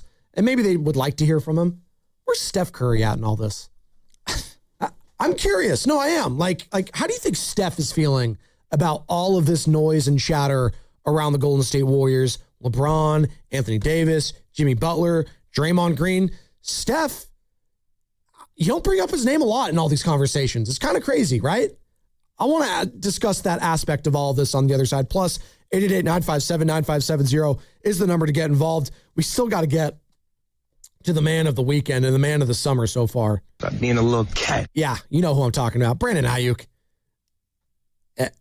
Has he just played himself off his last potential team that could have wanted him? Is he done? Praise him. Is it over? Sponsored by Safeway. Head to Safeway this week for Signature Select 80% lean ground beef mega pack 6 pounds or more for $4.99 per pound. Clip coupons from the weekly mailer or download them from the Safeway app. Visit Safeway.com for more details. See you in the aisles. They call this one Bill. Whoa, aliens? Am I in a spaceship? Affirmative, Bill. What's with the laser saw? Relax. We are cutting our bill in half. What? An Xfinity mobile transmission says you can cut your bill in half. Oh, your mobile bill, not me, Bill. Xfinity Mobile also says we can try it free for a year. Free. Yes, with no commitment. Can we put the saw away? I am reluctant. But we will find another being to bisect. That's not sci-fi. It's Xfinity Mobile. Xfinity Internet members cut your mobile bill in half. Plus, try Xfinity Mobile free for a year. No commitment. Learn more at xfinitymobile.com.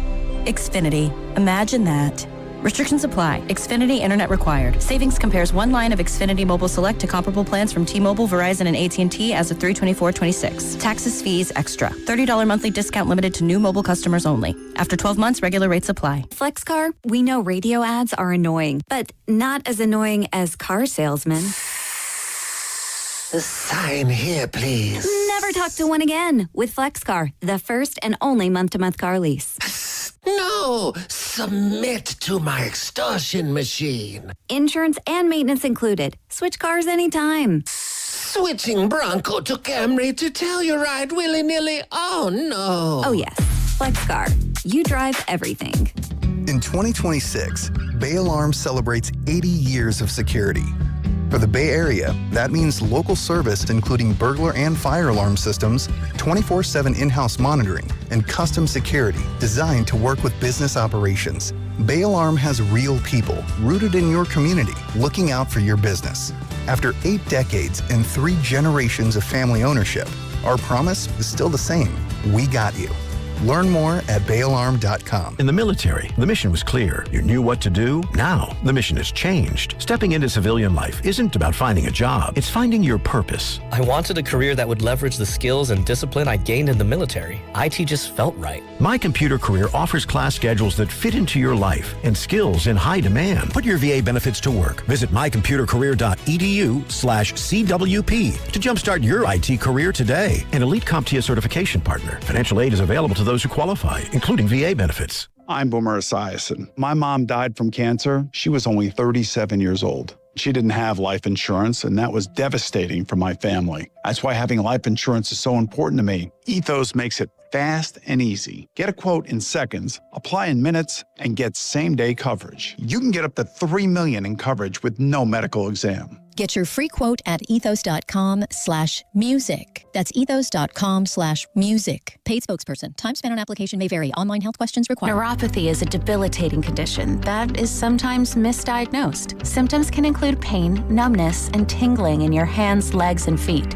Neuropathy is a progressive condition that only worsens unless you get effective treatment. SF Bay Wellness is a leader in neuropathy reversal and uses FDA-cleared, non-invasive electric cell therapy to restore nerve function with no injections, no drugs, and no surgery. The treatments have a 95% success rate. If distance is a factor, ask about our virtual consultation option. Call SF Bay Wellness at 844-94-NERVE for the $99 neuropathy evaluation and receive a personal treatment plan that is tailored to your needs.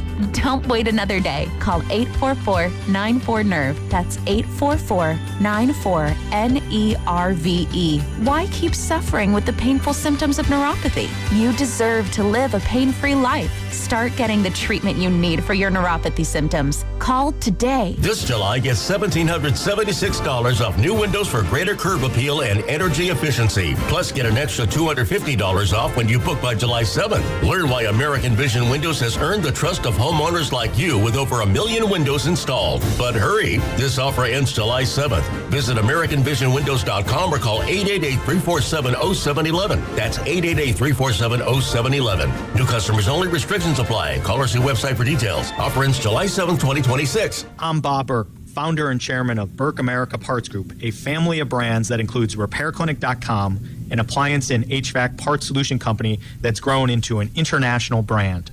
Before AmericanEagle.com, we partially launched a new technology platform developed by another firm. American Eagle helped take our technology to a whole new level with digital marketing, software development, and business insights into our key markets, appliances, HVAC, and outdoor power equipment, and did so both on time and on budget. AmericanEagle.com has the resources, experience, and talent needed to produce solutions. Our new technology platform, developed by AmericanEagle.com, has produced tremendous results with higher traffic, conversion, engagement, and online revenue. If you have any home repairs you need to take care of, check us out at RepairClinic.com. If you need a world-class website or technology project, then I would highly recommend AmericanEagle.com. Call AmericanEagle.com at 773-NETWORK. That's AmericanEagle.com, 773-NETWORK. Join 95.7 The Game at the Mirastar Federal Credit Union Stuff the Bus event, a backpack drive supporting Bay Area student success July 18th in San Jose from 9 a.m. to 1 p.m. Help us make an impact in our community. Get all the details and donate now at 957thegame.com. Federally insured by NCUA.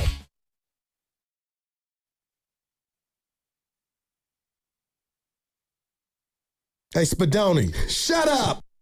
Bay Area, it's Gabby Williams. You're listening to The Morning Roast with Joe Spadoni and Joe Shasky, coming to you live from the Laughing Monk Studios on 95.7 The Game. Valhalla, we can't hear you! All-star starter, Gabby Williams, by the way.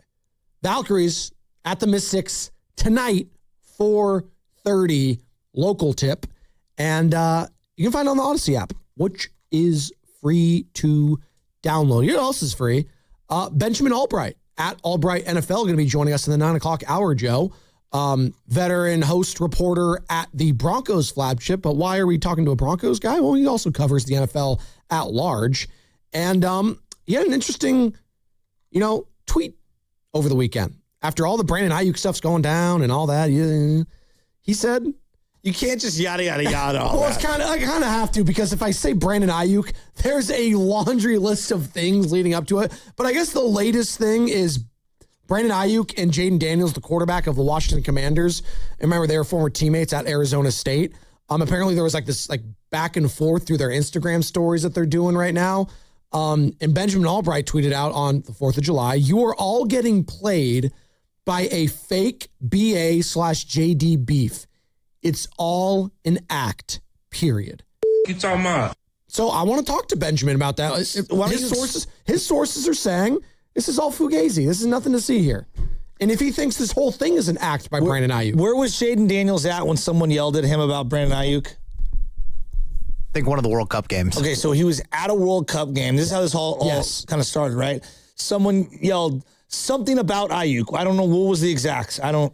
Well, again, maybe there were swear words, so I don't want to say the swear words. He thinks this is all fugazi, though. Well, Benjamin Albright. I guess Ayuk shot back something to the effect of, I can't believe Jaden Daniels didn't have my back or whatever, right? Right? Basically, it's kind of what he's saying. But again. And now Jaden Daniels put out a since deleted Instagram thing that said enjoy retirement. Exactly. Again, apparently this is all fugazi according to Benjamin Albright. And it's not real. And this whole thing is an act between both parties. And if that's the case, then it also is just stupid. Let's just also call it what it is. That's also just dumb if it's all an act. So we'll talk to Benjamin Albright about that in the 9 o'clock hour. Thanks for getting that, Sam. Last minute little addition here on a Monday morning. And there's a lot happening in the sports realm. We're still on LeBron watch. Anthony Davis. What's going on there? Yeah. World Cup action tonight. Belgium taking on USA. A red card for Balogun was suspended. Yes, our top goal scorer and striker for this World Cup is playing tonight, people. And apparently the president had to call the FIFA president to make it happen. How does it sit with you? 888-957-9570. Taylor Swift got married over the weekend to Travis Kelce. Oh, my God. Wimbledon's happening. Giants, they lost a series in Colorado. Why was Mike Vrabel there with his wife? He's tight with Travis Kelce. I'm assuming. Yeah. How? Why are you assuming that? Aren't they both Ohio guys? No, seriously. They're both Ohio people. He went to Cincinnati. Again, Ohio. There's a brotherhood there for people from Ohio, Joe. People from San Francisco, there's a brotherhood. Why was Dean Blandino there? Again, must have been tight with Travis Kelce somehow, some way. The football aspect. I don't know these relationships. What do you want from me? We weren't invited. That's all I know. No one at 95.7 the game was. Oh, who cares? I would have gone. Madison Square Garden, you kidding me? How selfish are those two for doing it on 4th of July? One of the main core holiday weekends. You know what I'm talking about, selfish? We're going to get married on 4th of July. Everyone take time out and travel during the busiest week ever to come to our wedding. It's the most self-involved thing I've ever seen. Would you ever go to a wedding on 4th of July? Are you kidding me?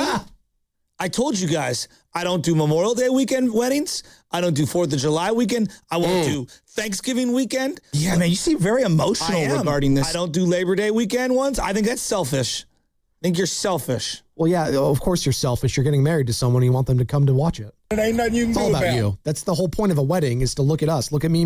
Don't invite me. Look at my relationship. We're only allowed, the normal common man, as the NBA. Just elope. As the NBA podcasters are starting to realize, they're like, can you believe we get $100 million and it's not $100 million? We get taxed and newsflash. Spoiler alert. Everyone gets taxed. Mm-hmm. The common man and woman is very aware that their take-home paycheck is significantly lower than what their salary is. Newsflash, NBA podcasters. But we only get so many days off, right? Yep. Most people have a cap on the amount of vacations. Do not tell a joke. I don't want to hear it because I don't want him to come in angry this week. Is that the guy you're talking about? I didn't say that. And so most people only have so many vacation days. So if you are going to tell me to take a vacation to go see you get married, you better be my son. Otherwise, I'm kind of out on that. I think the majority of people there don't have to worry about PTO. Exactly. No one exactly, Carter. What's like Dean Blandino? Like if I was one of Travis's like good friends from back in the day, and I see Dean Blandino on the wedding guest list, that's really bothering I'd be pissed, dude. That's really bothering you. What is Dean Blandino doing there? Hey, he's the guy that explains all the rules on TV to us. Could you imagine, like, he's making like his list? Like, 'cause I had to do this with my wife. You got to put your list in here. Hun, we got to invite the Blandinos. It's the most ridiculous sentence ever uttered in the history. We got of Bradley words. Cooper, we got Leo DiCaprio, Brad Pitt, and Dean Blandino. Come on down. Remember Billy? We grew up together. His mom and my mom are best friends. I have to invite them. You guys know, you always have like the friends that are basically family. Yeah. And you have to invite That's their my children. best friend Keenan. Yeah. And like, could you imagine like, he can't go, but make sure we invite the Blandinos. Sure, it didn't happen. Ridiculous. I'm happy for Dean Blandino. That's going to be it's going to be a memory he'll never forget. My question is, do they invite all the ridiculous, all the ushers and all the vendors at the Madison Square Garden, right? So like, are those all like happening during the wedding? So if I wanted to take a step during the vows, like, man, this is taking a really long time. I want to get some chicken tenders and French fries. Can I go out and get some and then come back to my seat? Is that not how it works? I don't know. These are the questions that need to be answered, Carter. Are you asking if the concession stands Yes, that's exactly what I'm asking. Spike Lee showed up in his regular seat just for that. Can I get some nachos while the ring bearer is walking down? That's what I need to know. I was at the California Classic yesterday, and that's the top of my mind. I had some the Korean nachos there yesterday. Korean nachos. Korean beef. It was solid. It was okay. What made it? What was the Korean beef? Like it's like the bulgogi, like the Korean beef. So it's like that, like the soy sauce and the garlic kind of flavor. It was good. And then they also have some guacamole on there, the nacho chips. And Who'd you bug for the tickets? Don't worry about it. I didn't bug anyone. I call cap on that. People like to hear from me, Joe. That's the difference. When I send a text like, "Oh, hey, what's up?" It might have been a guy named Kincaid. How about that? Jimbo. Did he tell you that I ran into him in Westlake Joe's? He did. No, you told me, and I told him. I was like, Joe mentioned this, and he was with his brother Jesse. So shout out Jesse and him. Yeah, James got some exciting news going on. I'm not going to spill the beans there, but he's got some exciting news, and I'm very happy for him. There you go. About LeBron? No, I actually told James if LeBron comes here, he'll be the second biggest James to work for Golden State because James Kincaid is always number one, and he liked that. He's actually a big Padres fan. You're so involved right now. Hey, if Jimbo gets LeBron on the show because of that, it's all worth it. Carter, when you were doing your wedding list, we'll get back into it in just a second. When you were doing your wedding list, some of your boys... This was a big story over the weekend. They got we have left to talk on the cutting room floor, right? Yeah, for sure. So, okay, it happens. 95-7 the game did. I'm not Taylor Swift, so I'm sure she didn't have many boys left on the cutting room floor. No, but Trav did. Might be suggestible. I mean, he's not, he's rich in himself, too. I'm sure that they can afford to put whoever in Madison Square Garden. They don't have a venue max. Yeah, but the rich stay rich by cutting corners. Yeah, but if you're getting married at Madison Square Garden, you might as well invite everyone you want. That's a fact. And have the concessions open, please. Like, the only reason I cut people is because they give you a max. You know what I'm saying? Agree. What would, now I'm 300. Mine was being a little cat. We had to cap it at like 160. Oh, it's actually smaller than I thought. That's pretty small. Yeah, mine was 190 because we were doing it away. I have so many families. I have like 100 in just my side. I'm going to one in next 2 weeks. It's 320 people or something. Are their parents paying for it? No idea. You didn't ask. Didn't ask. You guys like going to weddings? Like low-key, like do you enjoy going in quite a while. Going to one? Yeah. They're okay. It's fine. It's best to go if you don't really know them and you're the date. That's where it's at. Because then you could just shoot the breeze. You don't know anyone. You can just hang out. Yeah. Right? Yeah. I went to Cove's backyard wedding during COVID. What? Yeah. That was pretty cool. I wasn't invited. It was COVID. It was limited guests. I was his producer for a long time. How important is the food and the drinks for how you view a wedding? Oh, the food is paramount. If critical. you can have an open bar and it's all covered and I don't have to pay for anything, that's automatically a 10 out of 10 wedding. Automatically. I agree, Spo. That's it right there. Just Shout out great. Stephen Langford. No, there you go. Well, I told you, I get mad when I see people running to the bar when they're like, hey, we're only going to serve beer and wine once dinner starts. And then people start running and they're like, I'll take 3 Long Islands. It's like, don't take advantage of the open bar policy for a small window. Like, that's a little absurd to me. No, this is America. Thank you, Randy. Don't be that guy. Just get a nice gin and tonic or whatever you need and just go. Just get the one, and then they're gonna have like wine or whatever at your table. Drink that, you'll be fine. Relax. Did you guys see the new firework video that was out over the weekend where the guy lit up a big firework and it turned sideways and lit all the trees on fire? Oh, did they finally release the Najee Harris video? Oh, sorry, too soon. Were those the same video? Or was it Jason Pierre-Paul? The music is important, though. You're listening to 95.7 The Game. KTNZ FM and HD1 San Francisco. Had a good wedding. I know he's a Bay Area guy, people. He's fine. He's okay. He could take a joke. If I said that to him, he'll probably laugh. In Odyssey Sports Station and the home of the Golden State Warriors Valkyries, always on the Odyssey app, coming live from the Laughing Monk Studios. All right, I teased this conversation before we got to the Taylor Swift, Travis Kelce, and wedding talk. Because that was a big story over the weekend. Nahegin, if you're listening, I know you're a Swiftie, so you liked that conversation. I wonder if Steph Curry was invited to that. And Aisha. In a weird way, I feel like actually he could have been. Like, I feel like he knows Travis Kelce or something. Or that Steph is low-key a Swiftie, I think. He might be. Sure. You think he's in on like these talks with Draymond, Lacob, Dunleavy? And when I say in on it, like he's like knee deep and like wants to be like constantly updated with the latest. Or do you think he's like, he gets a text every now and then, he's like, all right, guys, just do your thing. I'm going to be with the family. Out of sight, out of mind. This is my off season. I trust you. Do what you got to do. Like, I'm genuinely curious how Steph is kind of digesting all of this LeBron James, Anthony Davis, Jimmy Butler kind of conversations. Because his name just doesn't really get brought up a lot when we have these, like Shams, for instance. Like, he doesn't bring up the fact that, Steph Curry is heavily involved in this recruitment, yada, yada, yada. I get, like, should he be, is my question. I don't know. Should he be? I wonder what he's up to. Do you expect him to be if you're a Warrior fan? I would assume that they put on the whiteboard, like Rich Paul did. Sure. Dunleavy and Lacob and everybody, like, on like his exit interview of some sort, they like, here's all the different possibilities. And then as things get crossed off of it, I wonder if Steph's like, hey guys, any new stuff? Nope, nothing. Like texting them. Right. I don't know. He's just so... It feels detached.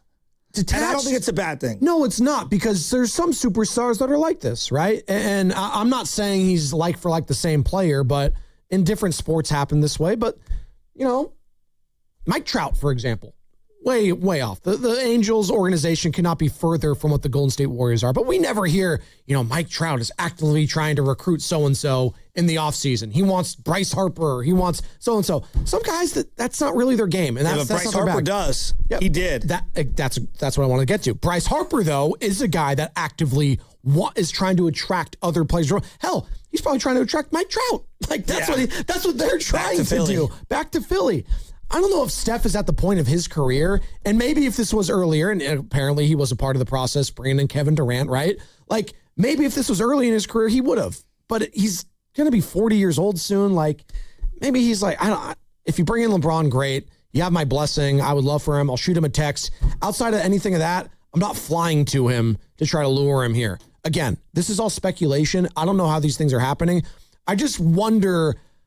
the expectation from Warriors fans when it comes to their superstar athlete attracting other free agents. Like, Steph is such a golden goose. I feel like he could do whatever he wants and Warriors fans are going to understand it. So, like, if I told you, like, Steph's not involved in the recruiting process at all, that's fine. He's Steph Curry. Do you think he wants Draymond Green back no matter what? It's a good question. I don't know. I would lean on yes more so than no.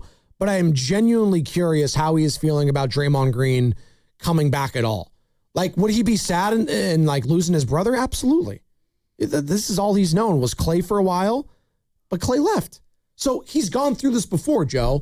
Would he be like totally devastated? Like, you guys can't do that to Draymond, yada, yada, yada. I don't think it's to that degree, but would he be like bummed out? Sure. But he could talk himself into a life without Draymond Green because he had to do it with Klay Thompson, right? Well, I do think he's got to be a little bummed, right? Yeah, like a little bit. Just think about this. Giannis got moved, right? He did. We didn't get him. Nope. Jaylen Brown got moved. Yep. We didn't get him. Nope. Paul George got moved, and they've been linked to him for quite a while. Yeah. They didn't get him. Who else has been moved? John Morant. Now, I don't think he wanted him, but he's out there. But he was out there. Yeah. And you could have had him, no picks for Ja, by the way. No picks.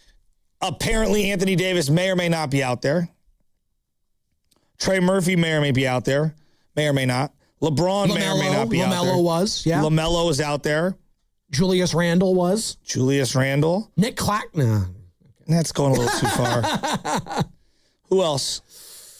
Have we missed anyone? That's like a big superstar that got traded. Or just moved teams. Walker Kessler. No? I mean, he went for a lot. Like, I don't know. Like, if that was a possibility, I don't know. 1, 2, 3, 4, 5, 6, 7, 8, 9, 10. That's 10 guys. Yeah. Right? And Brandon Ingram, did we mention him? That was a big one. Though he's not I know, but the shine that he once was. But I do think Warriors fans have always kind of been infatuated with him in his style of play. Agreed. Yeah. I mean, you're looking at least 8 to 12 guys that have changed hands that I'm sure in some form or fashion in an ideal world he would love to have on the Warriors. I just wonder where he's at, and like, is he thinking like, oh, you guys keep missing out? Now I really want the max. Oh, you guys keep missing out. Now I really want out. Now, we keep missing out. We need more money. Now I really want to go low on my next contract. Like seeing LeBron James do it. I don't know. I just wonder where he's at. Is he taking part in the American Century Championship? ACC? This week? know. It's this week in Tahoe, correct? I'm curious, like, if they asked him about it, would he go out of his way? Did you see who's ready for it? Josh Allen? Oh, is he? Oh, yeah. Swing looks great. Well, he's a new dad now, too. So, like, that new dad strength is real. So he's going to drive it not just 300 yards, but 350 for sure. He usually plays with his dad, so I don't know if he's in or not. Is LeBron going to play in it? What? I'm being serious. He golfs now. I mean, Rich Paul was asked about it, and that's the first thing he said. Him and Steph, who have been, like, if there's a face of the league that's not LeBron, it's been Steph. Yeah. For him to play with those guys and Dre, how important would that be to him? Like, is that for him, like, something he's really thought about through the years? I mean, the golf would be tremendous with those guys. There you go. That's it. I just cut it off. The golf would be tremendous. And then I like Kellerman immediately. He's like, but the basketball. Like, be serious here, Rich. And again, he didn't want to be serious talking about the Warriors and Steph. It was playing golf together, not basketball. And I'm curious if Steph played this week and he was asked, hey, LeBron James, free agent, been linked to you guys. Rich Paul says could be an opportunity. What does Steph say? Probably does his normal Captain America. Oh, it'd be great to add a player of his caliber, yada, yada, yada. If he does it, great. I bet you he watched a little Summer League. You think so? I do. I was scoping out yesterday, sitting in the stands. I was like, all right. I was actually looking for Pajemski. You made the joke earlier because Pods is usually at those things. I didn't see Lacob. He might have been there because he's usually courtside for all that stuff. Now, I didn't know this. I would love Lacob to just coach the Summer League team. I didn't know that. That'd be hilarious. Golden One has one simultaneously. The Warriors played up there in between the two Chase Center games. Because Joe, I've been to every single California Classic since its inception. Yeah. And it's alternated at times, but now they're each holding their own like thing. Because the Kings used to be involved with the Warriors. It'd be Kings, Warriors, Lakers, and then Team X. For a while, it's been the Spurs or the Heat. And now the Kings are just holding their own year-round up in Golden One, which is great. That's awesome. Kings fans. Oh. Throwing themselves a ticker taper parade party because they were loud during Summer League. I mean, they're like, could you imagine if this team was ever good? You lost Game 7 at home where Steph dropped 50. Crowd had nothing to do with that game. No, I could imagine if this team was good, you blow it up immediately. Brian Palo Alto. It's the most ridiculous thing like Kings fans. And Darius Acuff, they're like freaking out over his field goal percentage. Freaking out. Real quick, you know who looks sweet? The Lakers rookie? Cameron Carr. No, Cam Carr's good. He's good. I like him as a player. He's got a stroke, I like man. him as a player. Yeah. Those are my only takeaways yesterday. Yaxel, legit. Cameron Carr might be legit. Brian Palo Alto, also legit. He heard the bat signal, Joe, and he called, and I appreciate it. What's up, Brian? Hope you had a nice holiday weekend, man. Yeah, happy holidays, guys. Yeah, I mean, I guess a question for you guys. Do you guys have any belief in Mike Dunleavy Jr.? I do. As the general manager of the Warriors? It looks like Yaxel's a good pick. Yeah, and great. That's Larry Riley. There's a role for those kind of guys, right? But the guy that runs the entire front office and in personnel and all that stuff can't just be the guy that does a good job of evaluating drafting, right? You have to be able to do deals. Everyone's doing deals. Good teams, bad teams, teams in between. They're remaking their rosters, and he's sitting on his hands, and he's not going to get anything done. Right. And you can say, like, remember all these, protect your all these assets. Why did we protect the assets? To get Giannis, right? Obviously, right. That was pitched and sold to us just in the same way that LeBron and Anthony Davis coming together with the Warriors and Draymond opting out. Everyone's coming together, right? They're the ones that fuel these rumors. Nobody else. Right. And so it's just continuous. It's just a perpetual, the boy who cries wolf loop with them, that they're going to do something big. We've got big stuff in the mix, and then they do absolutely nothing. And it is what it is. Right. If Steph's going to play meaningful basketball again, it'll probably have to be in another uniform. And I hope he seeks that out because, and that's all good. I think Yaxel could be a good player too, but is he going to impact winning in a major way this year? I don't know. Anyways, guys, have a good rest of your holiday. Brian, before you go, what did you make of Donald Trump making the call, getting that red card? He's gone. Oh, he didn't want to talk. He hung up. He didn't want to talk about it. I know he's very opinionated on all things FIFA and Donald Trump, so that'd have been good. I do think it's interesting, and I was thinking about this as I was scootering in this morning, Joe, on this brisk morning. Without a helmet? Yeah, but I had a beanie on. What if... It's just... I don't know why you draw the line there. Hold on. What a response. Wear the helmet, dude. What if LeBron never, left the Lakers? And that was never an option. And the Warriors have basically been doing the same thing that they would have been doing no matter what. I do think LeBron opting not to return to Lakers and becoming a free agent has kind of screwed the Warriors and Warriors fans' minds when it comes to expectations. You get what I'm saying? Had this never been an opportunity or possibility to get LeBron, I think we'd be looking at this whole thing totally different.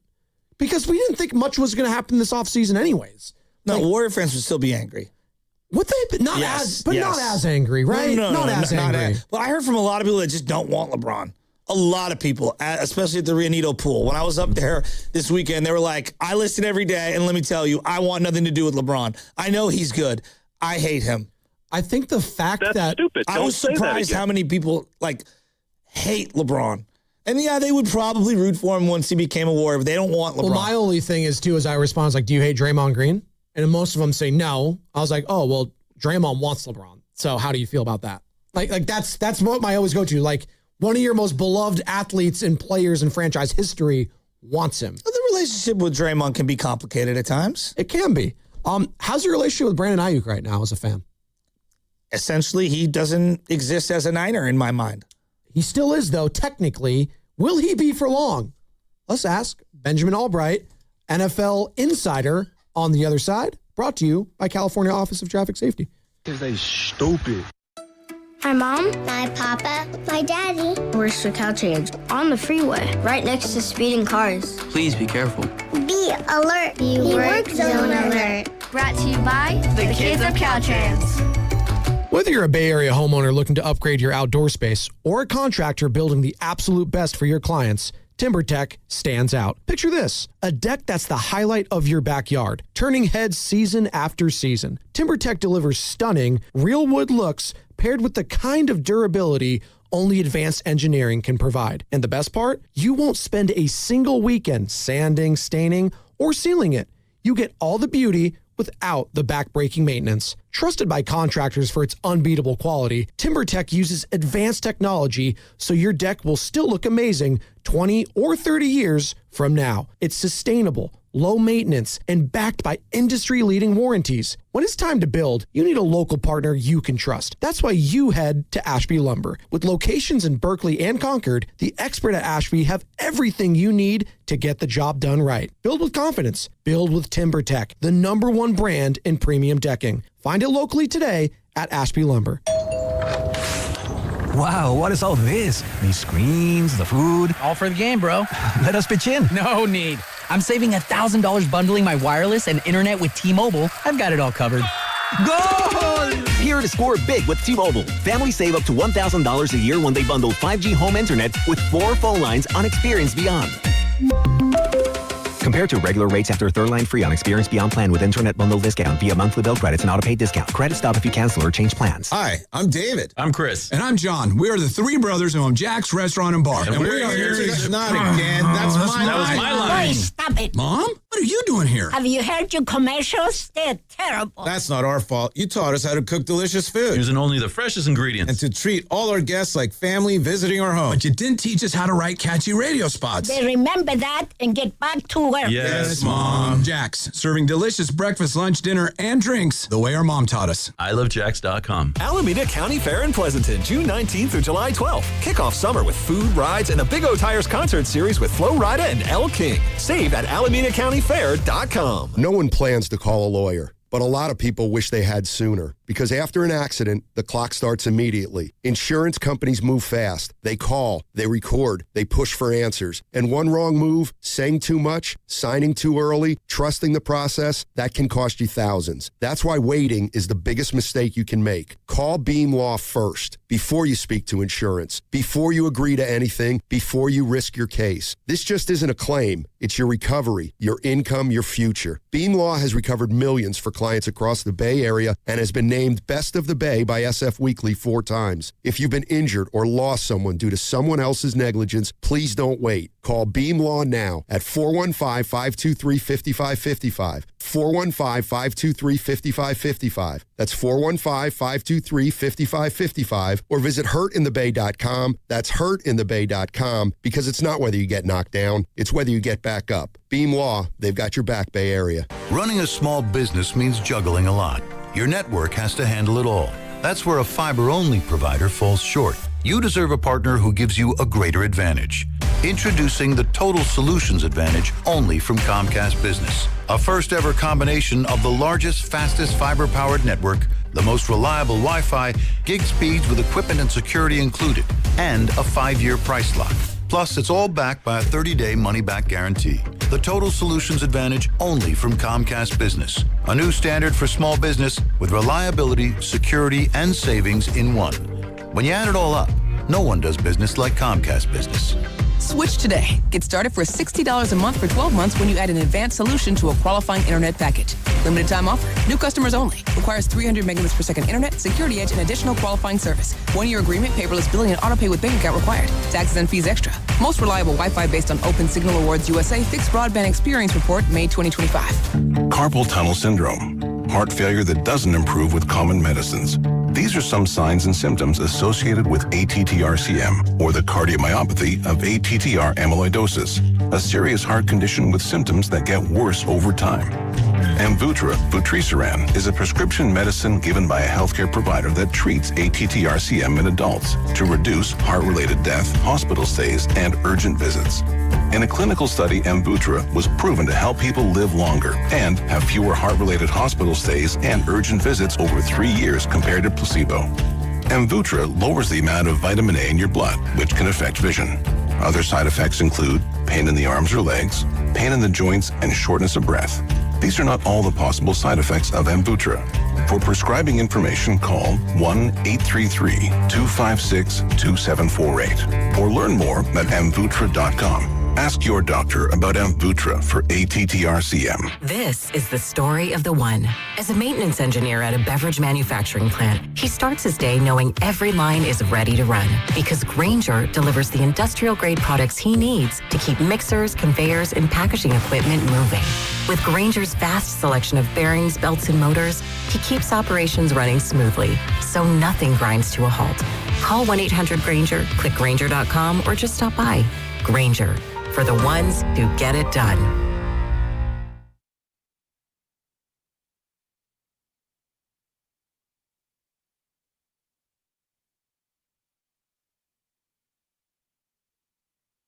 Valhalla, it's Coach Natalie Nakase. You're listening to the Morning Roast with Joe Spadoni and Joe Shasky, coming to you live from the Laughing Monk studio on 95.7 The Game. Hey, the Valkyries are in Washington taking on the Mystics today at 4:30. Listen to it right here on 95.7 The Game via the Odyssey app. Just search Valkyries to hear every game. Brought to you by Unstoppables. As the official laundry fragrance partner of the WNBA, Unstoppables brings the freshness. Feel confident, stay in the moment, and smell unstoppable. Try Unstoppables laundry scent boosters for as low as $5. All right.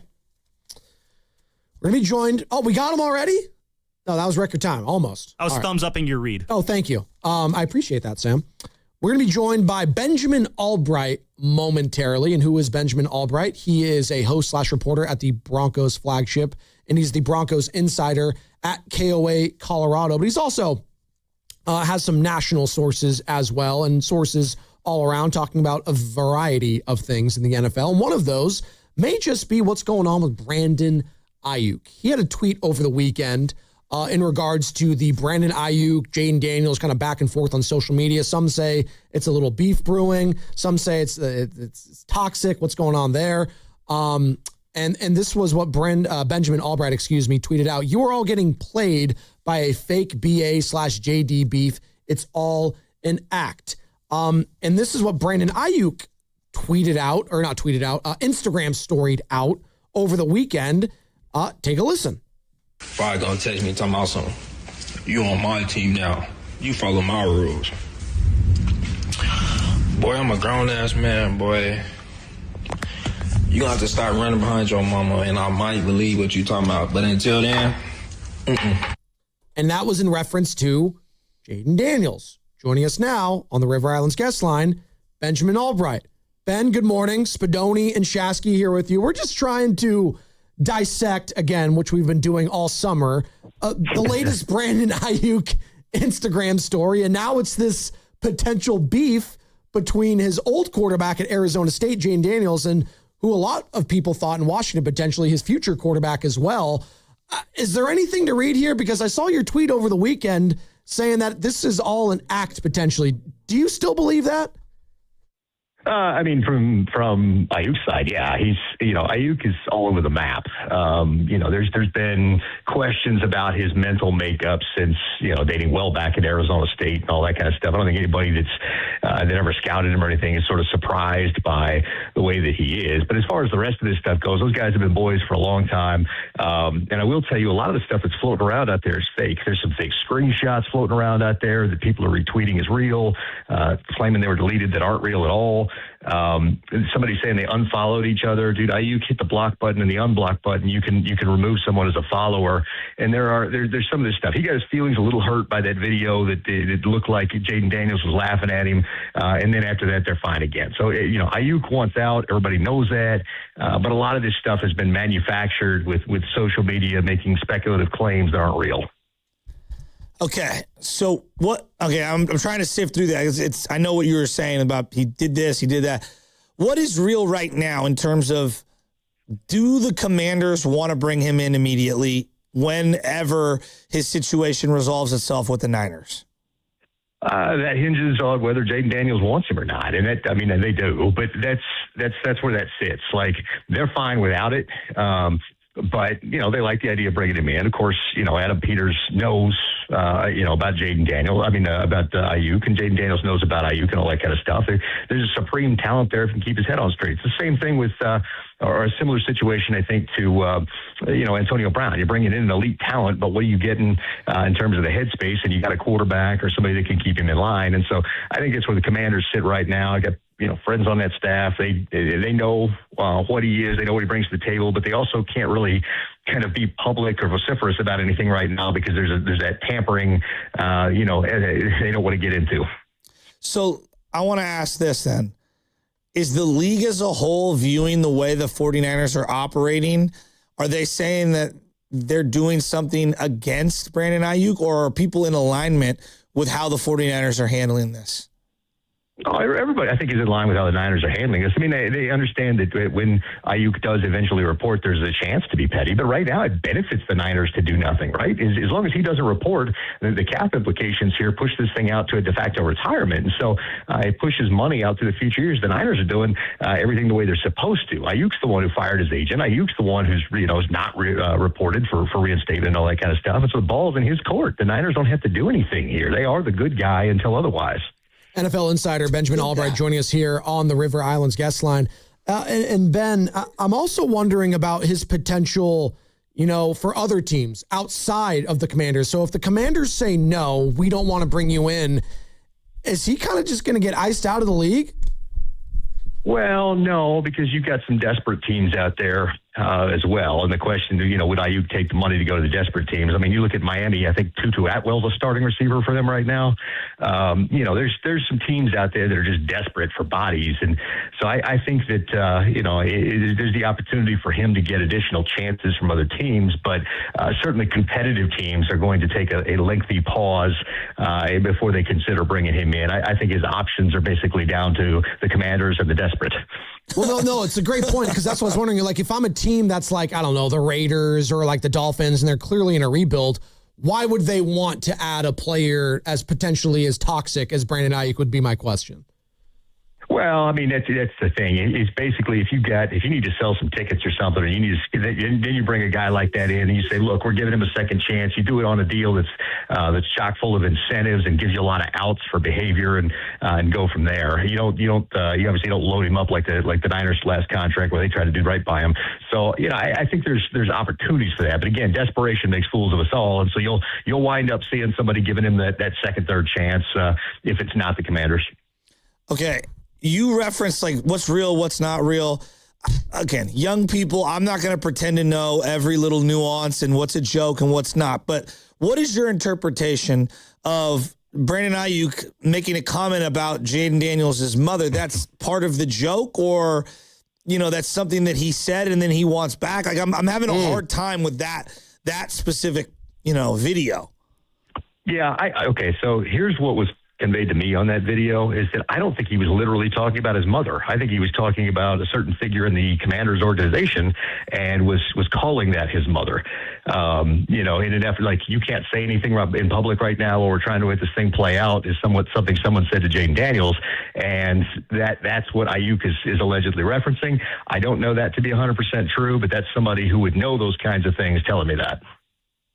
Hey, Benjamin, appreciate the time this morning on short notice, and appreciate your time as always. I did see another one of your tweet about FIFA. Did you see the latest statement from the president, Gianni? Have you seen it? I haven't seen it this morning. I was up late watching the game, so I haven't mined Twitter yet this morning. Oh, you trust me, you'll love it. I got one random one for you though, just on the way out the door. Yeah, the NBA, Major League Baseball. There is a ton of guys getting popped for essentially tanking and taking money for prop bets. Is there anybody in the NFL that could possibly have this happen to them? Offensive linemen, DBs, wide receivers. Like, I don't know. I'm a little surprised the NFL has not been involved in this whatsoever. Am I making too many jumps of a conclusion because of the no guaranteed contracts? Well, that's part of it. The other part of it, because they don't want to jeopardize their money, part of this is it's so difficult in the NFL to do things like that, right? Because it's a dependent league. Receivers are dependent on quarterbacks to throw them the ball in the first place. So there's not, it's not a situation where I get the ball, I shoot the ball, I miss the shot, kind of situation. Receivers and running backs could technically manipulate unders in certain ways, falling down early, not getting yardage totals. But outside of those position groups, it's very tough to manipulate the unders in football versus basketball or hockey or something like that. So I think that's a part of the reason. Now, we have seen guys get popped for gambling. Obviously, we've seen mostly receivers, Calvin Ridley, Jameson Williams. We did see Wazariki on the defensive line in Denver, but most of those guys are just placing bets inside the facility, and that's really what they're up against. So I don't think that you're going to see that level of manipulation in the NFL just because it's difficult to do. Yeah. But, that said, I mean, I've been wrong before. I'm sure I'll be wrong again. Do you anticipate Sorsby to get drafted at all next year?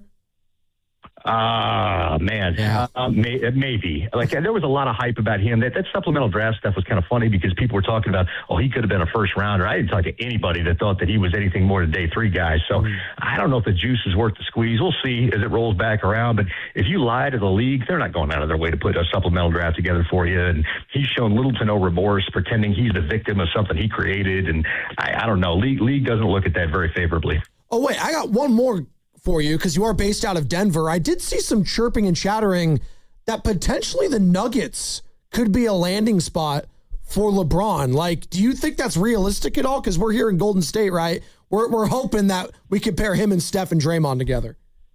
I would say that based on what I know at this point, and having talked to people in the Nuggets team, I'm fortunate enough to have a source over there at Crossing Sports, that I would say that LeBron's Final Four includes both Golden State and Denver, as well as a return to Cleveland.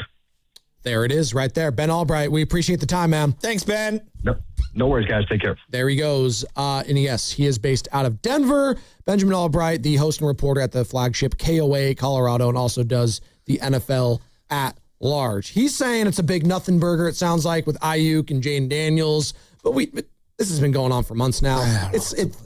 I disagree with Ben in that if I'm like a team, like I'm not bringing in Brandon Ayuk even on the cheap if I'm the Raiders or the Dolphins.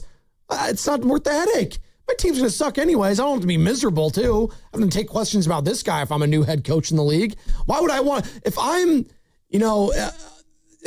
whoever my guy is now, the Raiders, head coach, if I'm LaFleur, thank you. Why would I want to do that? Well, why would I want to put myself through any of that stuff? Kubiak. My bad. It's fine. LaFleur's the other one. LaFleur's Arizona. If I'm Kubiak, why would I want to do that? Yeah. And again, we're talking about Brandon Ayuk, and we didn't the LeBron stuff took over last week, so we didn't even get a chance to talk about him and John Lynch and showing up to his house and wanting to have conversations and don't show up. My wife is there. I don't know this strange white man showing up to my I was like, it was very odd, very strange. And again, that's kind of what we've known to expect from Brandon Ayuk the last couple of years now, unfortunately, is just very strange, the entire thing. And I don't know how it's going to end. He's probably going to get released at some point this year by the Niners. And if he is, I don't think, at this point, why would Washington want to deal with that? Why? Now he's going at the quarterback. And even if it is an act, it's stupid. It's dumb. As you're done talking about Rich Paul, I'm almost done talking about Brandon Ayuk, but we have to talk about it because he's still a 49er. He's still a 49er. But not really. I mean, he is, though. No, but not really. Legally. No, not really. He hasn't reported. He's basically on like some form of a reserve list right now. So I'm operating as a fan like he doesn't exist. Fire gonna text me talking about something. You on my team now. You follow my rules. Boy, I'm a grown-ass man, boy. You gonna have to start running behind your mama, and I might believe what you talking about. But until then, We went from that to Mike Evans. Now, Mike may not be good anymore, like physically. Maybe. But, like, there's a difference between dealing with that and dealing with, like, someone who's a little more mature. Like, he sounds really immature. But he's joking. But he's just joking. Yeah. That was I just don't even know. And Carter had a good thing in my ear. He's like, yeah, I think, because Ben was reading between the lines. He thought he was referencing someone in the Broncos organization. But his mom, Jaden Daniels' mom, is his agent. So and then I know it's yikes. Jaden Daniels had a great rookie year. I mean, a great rookie year. And last year he was, hurt, underperformed. The team underperformed. But you really want to link up with Brandon Ayuk? Is that really what he wants to do? Yeah, are they in a position to do that? Well, I'm now judging his sense of common sense, or is there is none. I don't know the whole rant about John Lynch and reading between the lines there. It sounded like John Lynch was literally just trying to check on him, trying to have a conversation, just show up to his, and then he had the audacity real quick in that to basically insinuate he's a stranger. Your wife knows who he is. I'm just done. He gave you the contract. What are we talking about? He's just weird. He's weird. I don't get it, man. It's weird. Very strange. And it's not going to end. He's going to have one today. He'll have one tomorrow, the next day, the next day. It's a never-ending story with him. Well, like, look. Like the movie. I was at the barbecue. I was over at the Hart's house. It was a great time. Stephanie and Jimmy, thank you very much for having us over. There's tons of kids, and everyone's playing, and we're all just talking. And I'm talking with Mr. Mino and my boy Jim and Ted, and we're all standing there, and we're talking about Brandon Ayuk. And they're like, what is wrong with this guy? Yeah. I go, I don't know. He was a good player. And they're like, no, he had a good year. This is Mr. Mino. He's a little older. He's got some more perspective. He's like, T.O. was incredible. So I could put up with some stuff. Yeah. He was incredible. Brandon Ayuk had an incredible season, but he was a good player, not a great player. He was a good player. Right. Great he reserves. This is an older gentleman. He reserves it for very select individuals, And it's so funny, like, we talk about Brandon Ayuk because we do it like, hey, like, well, Antonio Brown. Antonio Brown was 5 times the player that Brandon Ayuk was. One of the greatest wide receivers of all time. Yeah. A 6-year run that's just like incredible. Yeah. Right? So BA was a good player. He is doing things that you would think he was an unbelievable first ballot Hall of Famer.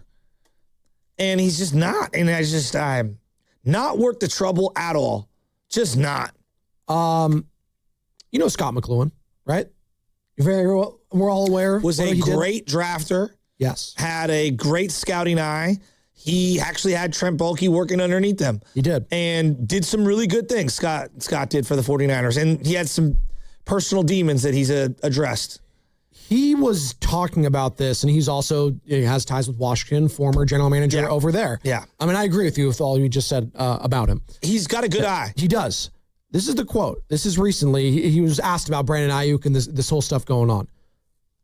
When they drafted him, I said he is a number 1 wide receiver talent-wise, but you be very, very careful with the character. At Arizona State, he got in trouble there too. Herm Edwards was the coach, and he's like, listen, he's a wild card. We don't know if he's going to show up.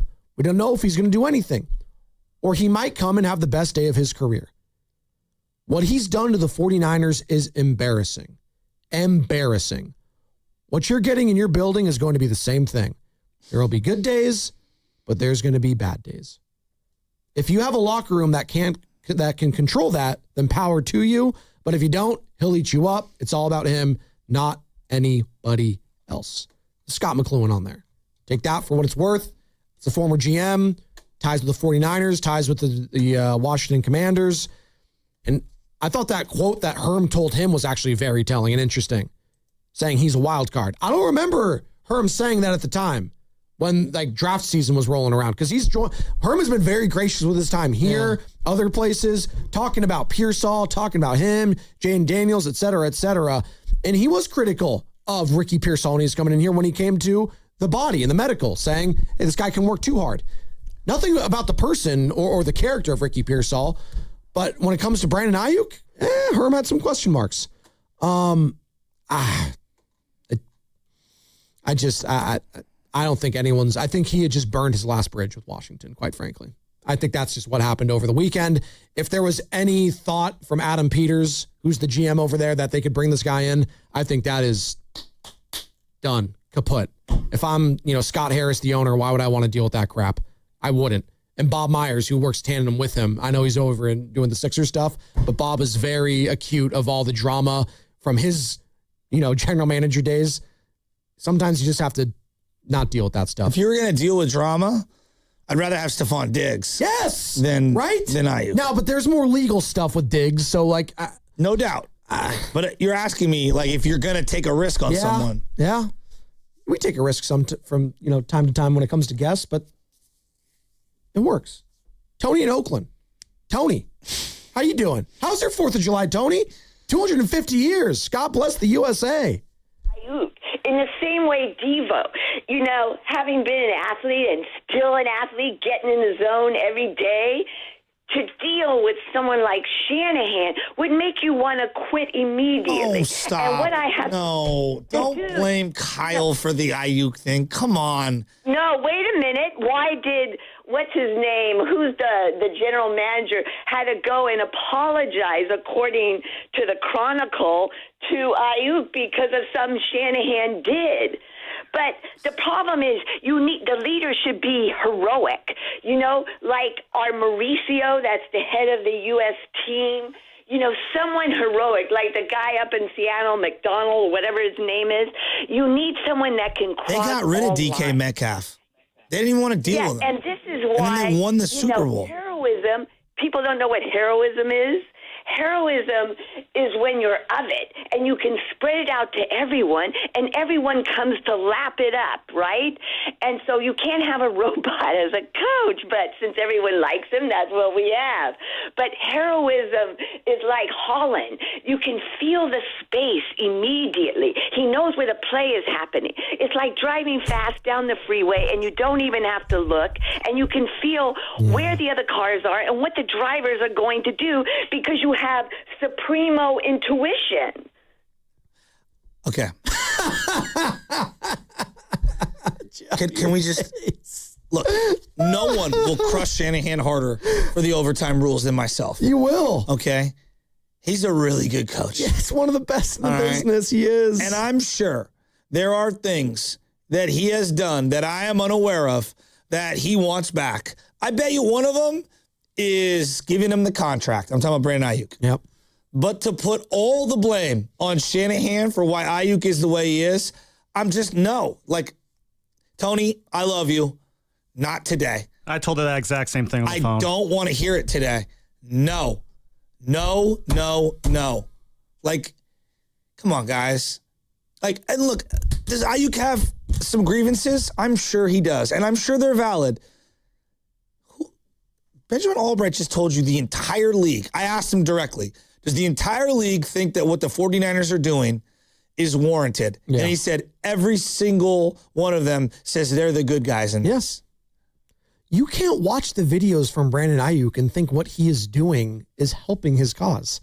There's no chance. If anything, it portrays John Lynch in a positive light. The fact that he went out of his way by himself to go check on him. No. Because he made it sound like, he's not checking on me. He's trying to, get out. I was like, that goes against everything I've seen and heard from other people talking about John Lynch. So Brandon Ayuk's trying to sell that John Lynch, just him and his relationship with you is different than hundreds of other people's experiences with him. Yeah, I'm probably not going to take your word for it on that. And you know what? But maybe he feels that way, but I would say his judgment and how he is feeling is... it's in the wrong. It is. It just is. It's in the wrong. I'm gonna be different than others. So you might disagree. You might agree. You might think. Let me think about it. If I care about someone and I've been trying to get a hold of them, like forget the business aspect. Just in general, if I cared about someone and it was tough to get a hold of them, and I kept calling and you didn't answer, and then I reached out to people around you and they didn't give me any notice, I might show up to your house. That's the kind of person I am. Now, you could perceive that however you want to perceive it because everyone has different backgrounds. Right. But this thing that like John Lynch is a weirdo for showing up to his house, stop. Just stop, dude. Give me a break. I thought that it was him trying to like make amends of the situation and just like check in on you. He insinuated that he was trying to intimidate him and his wife. I was like, that's honestly, honestly, Joe, like that's messed up. You're creating things in your head. That's messed up. Yeah, I know. And I think John Lynch's track record, like if we were to say like, is he a good guy? I think the bulk of people were like, yeah, he's probably a good guy. Yeah, that's like messed up for the character if I'm John Lynch that you would like, and I'm sure like John probably got wind of that and was probably hurt by it. Like I would be. Yeah. Like if I'm genuinely like concerned about someone, like if it was a coworker or whatever, and I show up to your place and you think I'm showing up to like intimidate you, I was like, I'm just checking on you as a person. I'm trying to help, dude. Okay. Like, I'm trying to be a bridge right now. Maybe we can fix this. But and here we go. Like Austin on the YouTube chat. You don't show up at a man's house unannounced unless you are a friend or a relative. Lynch is weird. So you're telling me the guy that gave you $100 million, whether he wanted to trade you or not, and has been trying to reach out to you for, it sounds like weeks on end, he's a weirdo for showing up to try to get together on the same page and like figure out an amicable resolution. He didn't go there to fight him. No. Like, come on. Like, Austin, use your brain. Well, he just wants use your brain. He wants to defend Ayuk no matter what. I don't even know if he's defending Ayuk. I think he's I think he is. I think he's just anti-Lynch and Shanahan. I think this just kind of a lot of people are. I'm just gonna be honest. Ever since the Trey Lance thing happened, some people are just anti-Shanahan no matter what, and then they're just gonna be ruining for his downfall. They are. I just don't understand. Like now checking in on you know what that I just God, it's this Ayuk thing is just. It's making everyone take crazy pills. You are jumping over hurdles to twist yourself in a pretzel to find whatever you can to defend Brandon Ayuk. When it's like, dude, he looks like the weirdo, not John Lynch. Well, okay, don't take John Lynch's word for it. Take the guy that worked closely with him, one of his coaches in the offseason, TJ Hushmanzada. Joe, before you go there, if I did not respond to all you guys and stop showing up to work, and Matt reached out to my wife, right? Somehow got her number, reached out to his wife to check in on me, and then showed up at my house to check in on me, I would be like, damn, that guy really cares about me. Right. Not, oh my God, what a weirdo. How dare you show up? Right. What? Well, that makes me concerned again for Ayuk, that he's not thinking clearly. Especially when you fired your agent, who I'm friends with. Yeah. Very strange. And then didn't really fire him. Yeah. He's literally doing a wellness check. I don't understand how, oh my God. Well, and this is what it tells me? It tells me a lot of people don't have a my friends and family in their life that care about them and understand what to be like. And I feel bad for you that you don't have that perspective, because if one of my friends was going through something like that, and I was reaching out, and you didn't reach out, I would show up just to dude, what's up? Are you okay? It reeks of people taking advantage of that situation to me. And trying to find How so? No, it reeks of people that are in his circle that are willing to look past that behavior. Got you. And they're kind of taking advantage of it almost. That's what that tells me. It's like, he has nothing but yes men around him, Joe. And that's not what you need in a time like this. You need, as you said, true friends, because the true friend will tell you when you're like, dude, you're kind of acting kind of cray, dude. Like, what are you doing? Like you need to look in the mirror. I've been your best friend in this situation. I've been your best friend forever, or I've been a close coworker forever, and I know who you are deep down. This isn't you. So think about this. I just want you to think about this. I just don't know if he has that person in his life right now. John Lynch, when Kinlaw and Grant Cohn got into it, remember? They got into it, okay? John Lynch played the adult in the situation, all right, amongst two people that I'm sure he was frustrated as hell with Kinlaw, right? Sure. Just in general. Yeah. And then I'm sure he was frustrated as hell with Grant Cohn and the way he's being covered. Right. Correct? Right. What did he do? He's like, guys, we're coming together. We're going into this room. I think Matt Mayoka might have been in there. And if I missed telling the story, Grant, I apologize. But I'm just using this as an example. He got them all together and he was like, guys, we're not leaving this room until we can agree that we both made mistakes and it's not going to happen again and we're going to move on. Sure. And I thought that was a sign of maturity in the whole situation. And I've been in positions where my uncle or another friend or whoever has had to come together and tell me dude, you're being a knucklehead. Sit down, shut up and listen to me. And maybe I wasn't even in the right mind to hear it, but it was what I needed to hear. TJ Hushmanzada, excuse me. What podcast is this called again, Carter? Speakeasy? The Speakeasy podcast. And this is a guy that was, I don't know if he still is, very close to Brandon Ayuk, offseason coach, trainer, etc. This is what he had to say. Adam Peters, you signed Brandon Ayuk. The Commanders should fire you the day you sign him. He might not step foot in the NFL stadium again if he don't shut the up. What is he doing? Adam Peters, Adam Peters, you signed Brandon Ayuk. The Commanders should fire you the day you sign him. Do it what are you thinking? What makes y'all any different than the San Francisco 49ers? You don't think he gonna do to you what he's doing to them? I don't understand this. If I'm Jaden Daniels, BA is my boy. If it doesn't work out, is he still gonna be my boy? So do I even want to see if it will work out? Because I may ruin a relationship over sports. And so I don't know what's going on. I don't know why he's doing these things, but as players, as a former player, and as players that are watching this that are current players, bro, the NFL is rolling with or without you. Get your ass on the bus and enjoy the ride, or get your ass off, because we rolling. This bus is going to keep going with or without you. Why are you doing this? And mind you, this was before the Jaden Daniels, recent beef or alleged beef. Let me ask you this. Do you think John Lynch showed up as John Lynch the boss, or he showed up in his eyes as John Lynch the former NFL player and maybe a dude who can speak from the heart? This wasn't John Lynch in a suit and tie. This is John Lynch wearing the sweatsuit, just walking dude, what's up? Dude, are you okay? Yeah. What's going on here? Yeah. And you go, that's out of bounds. Nah, dude, I do separate them. I'm sorry. And Ushmanzada is the kind of guy that you need around you right now, where he says, 100%. Shut the F up. Well, you need people to tell you when you're wrong. Yes. I've needed it. It's called my wife. Well, and you know Tells me what? every day. You know what? I have a feeling the agent was telling him to do that, and he got upset at that, and then he's like, no, I don't want to do that, so I'm going to fire you. Or he didn't even actually fire him. He says, I don't want to talk to you anymore. Since when is checking in on someone now this big giant negative? I didn't want you to check in on me. You're a weirdo. What? No, it's not. You have a relationship And it's with the you're guy. reaching out to my wife. Yeah, because every one of us, when we get into a work situation, we fill out, who's your emergency contact?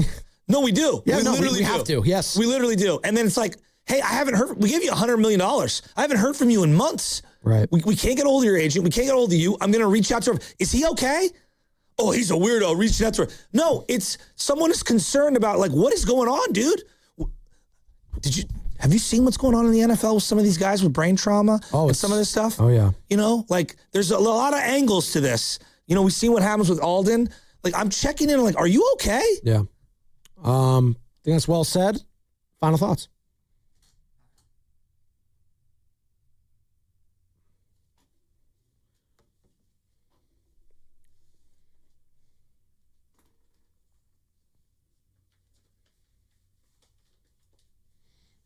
All right, we have a FIFA statement in regards to the suspension of the red card for Balogun, who is going to play tonight against Belgium.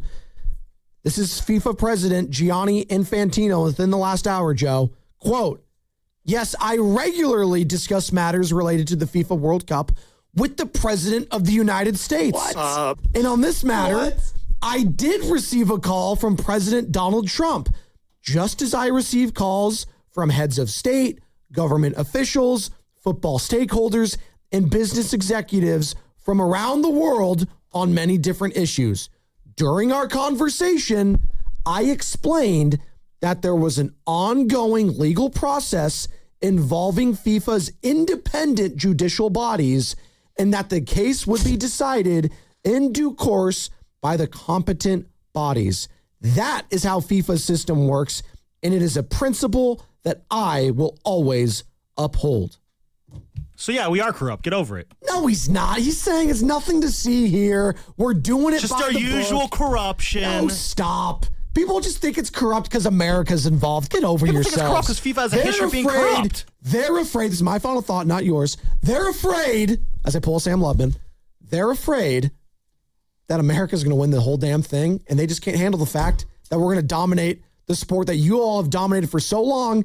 And this is the third or fourth most popular sport in our country, and we might win it all. And they're afraid that might happen. That's why they're freaking out about it. Get over yourselves. Sure, whatever. Okay. Get over it. We're winning tonight. USA over Belgium. 2-1. Lock it in. Lock it in! Oh, I don't know. I thought you had a lock. I'll go next. No, it's just Belgium sucks, but hey, FIFA's corrupt. Love it.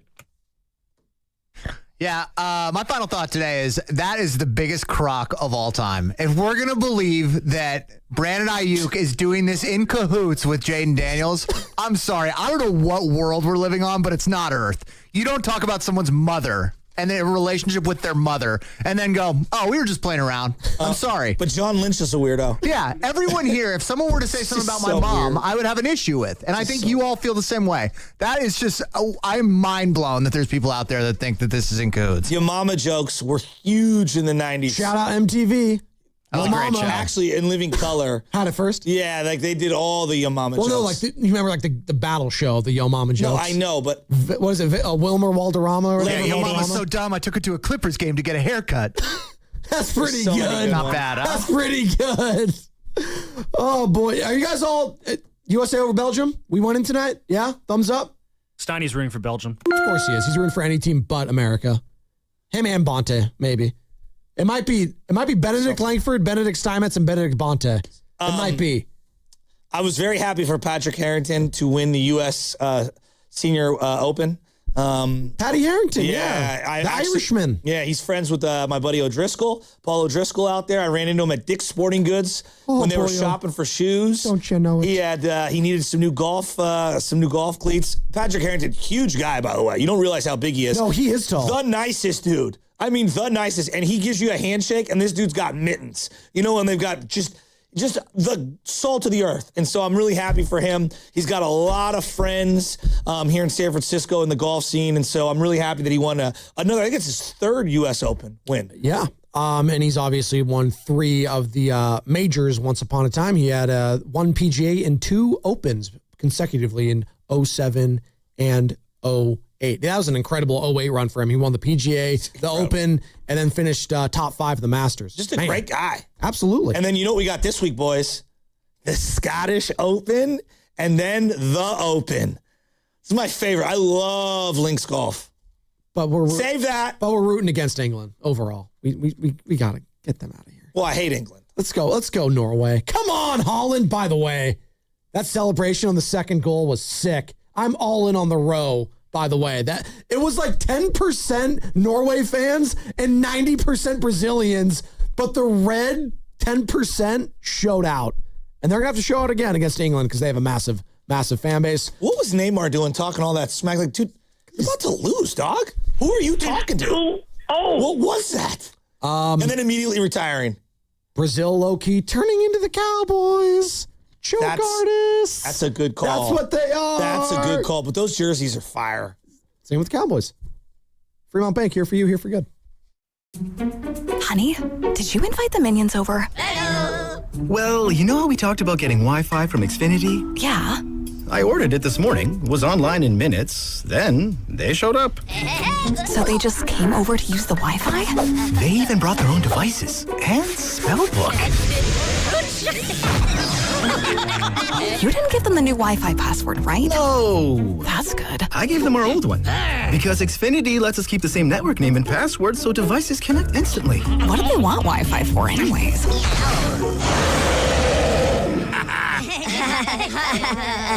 Better not to know. Plausible deniability. Get streaming or scheming instantly with same-day Wi-Fi from Xfinity. Plus, lock in one price for the most reliable fiber-powered Wi-Fi for 5 years. Guaranteed. And see Minions and Monsters only in theaters. Xfinity. Imagine that. Restrictions apply. Not available in all areas. Use of fiber coaxial cable. Learn more at xfinity.com/same-day Wi-Fi. New Game Plus with Oxy makes your laundry smell incredible and fights stubborn smells, like the ones your dog Biscuit brought into your freshly made bed last night. But you washed that all away with Game, and now you're drifting asleep to the scent and sound of waves. Ah, no, that's the dog licking your ear. Biscuit. It just might be our greatest scent ever. Now with odor-fighting power. New Game Plus with Oxy. Straight Talk Wireless presents Pickup Truck Wisdom. Trust is earned. That's why I've stuck with Straight Talk. Same price since 2009 on Verizon's 5G network. Cause shoot, anyone can make a promise. Keeping it for years, that means something. Now plans starting at $25 a month with 4 lines. Find us at straighttalk.com and Walmart. Straight Talk Wireless. Straightforward. Always. Same price claim applies only to the base monthly price of our $45 plan from October 2009 to present. Hey, it's Dan Dibley. The world's biggest soccer tournament has arrived, and you can trade the entire tournament on Kalshi. On Kalshi, you can trade every match from the opening stage all the way to the final, and you can even trade on who wins the whole thing. And right now, Argentina is trading at 14% to win the entire thing. And if you put $100 in your trade, that would net a $642 payout. On Kalshi, you're trading against peers in a live market, meaning there's no house, and as the probability changes, you can buy in and out of your position. For a limited time, download the Kalshi app and use code DIBS, D-I-B-S, to get $10 when you trade 10, K-A-L-S-H-I. Kalshi, Trade the beautiful game. 18 and over only. Restrictions and eligibility requirements apply. Event contract trading involves risk and may not be suitable for all investors. Prices, values, and available markets may differ from those mentioned here. For more information, see kalshi.com/regulatory. You've worked too hard to wonder if your wealth manager is actually working for you. The decisions you're facing, what comes next, who you trust, have consequences that last. Getting it right matters. Baylord has been in the Bay since 1969. No parent company, answering only to their clients. The kind of people who understand what you've built and what's actually at stake. The right wealth manager changes everything. Find out if Baylord is yours. Baylord.com. That's BAILARD.com. For soccer fans who treat match day like ritual, San Jose's Japantown is where it starts. And right in the middle of it all, there's J-Town Pizza. Before kickoff, giant pizzas hit the tables. Cold drinks start flowing, and fans settle in for the world's biggest matches. From pre-game meetups to post-match celebrations, J-Town keeps things buzzing well after the final whistle. Big matches, big gatherings, big pizza energy. J-Town Pizza in San Jose's Japantown. Are you interested in being an install or service technician? Good news! R&S Doors and Gates is hiring. If you have good mechanical skills and a knowledge of power tools, welding, and motor controls, you should apply today. R&S Doors has openings to repair and install commercial overhead doors, entry doors, and loading dock equipment. You must be able to work in a professional, fast-paced environment. Call 800-FIX-A-DOOR and apply today. That's 800-FIX-A-DOOR. Or visit rsdoors.com. R&S Doors. Look for the red truck. Sometimes historic events suck. But what shouldn't suck is learning about history. I do that through storytelling. History That Doesn't Suck is a chart-topping history-telling podcast, chronicling the epic story of America, decade by decade, from the 18th century to the 20th. Original music and immersive sound design accompany us on our storytelling journey.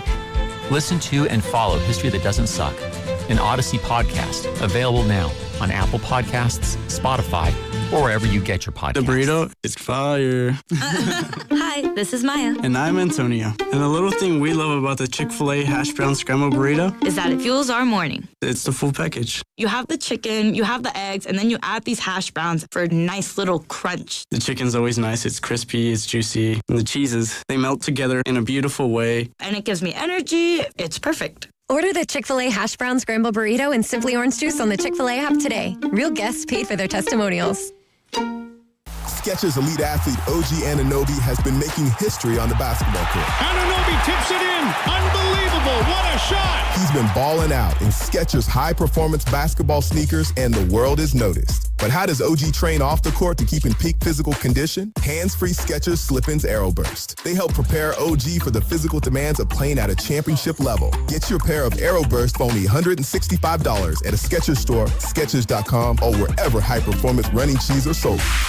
You're listening to 95.7 The Game, KGMZ-FM and HD1 San Francisco on Odyssey Sports Station and the home of the Golden State Warriors and Valkyries. Always live on the free Odyssey app and now coming to you live from the Laughing Monk Studios.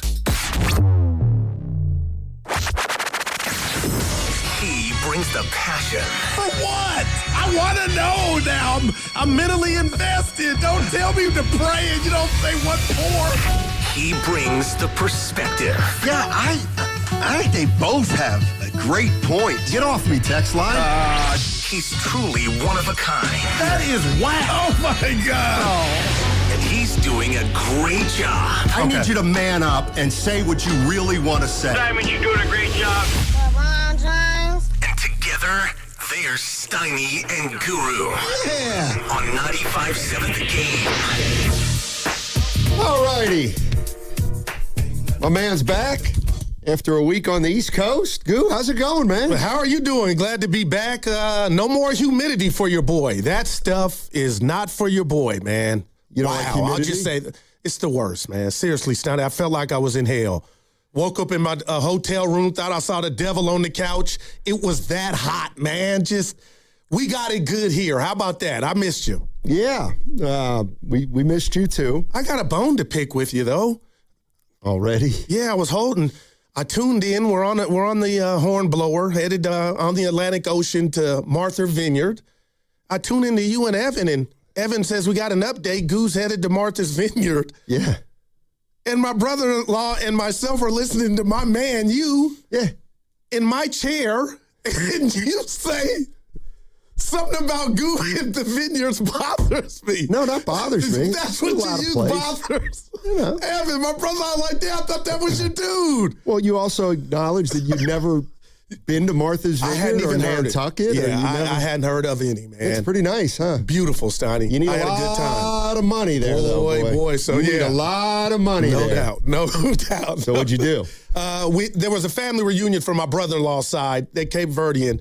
So, Steiny, that took us out there. But I got exposed to a lot of history, sites, and islands that I didn't know about. But, nobody's listening from the fam.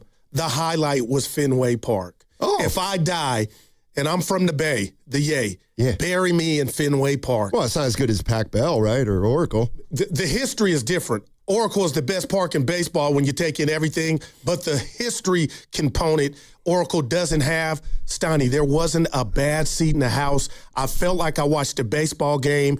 It's shortstop, and all I thought about, and you'll love this, Bucky Dent's home run. And I think it was 77, 78, somewhere around there. But, Steiny, that was just a beautiful time. I'm back, and I'm telling you, I'm back with a heavy heart because I didn't think LeBron James was leaving L.A. Oh, no, he left. Yeah, he decided that about a week or so and then ago. I thought we had traction. Oh. I'm on the East Coast thinking the baby might come out, Bron.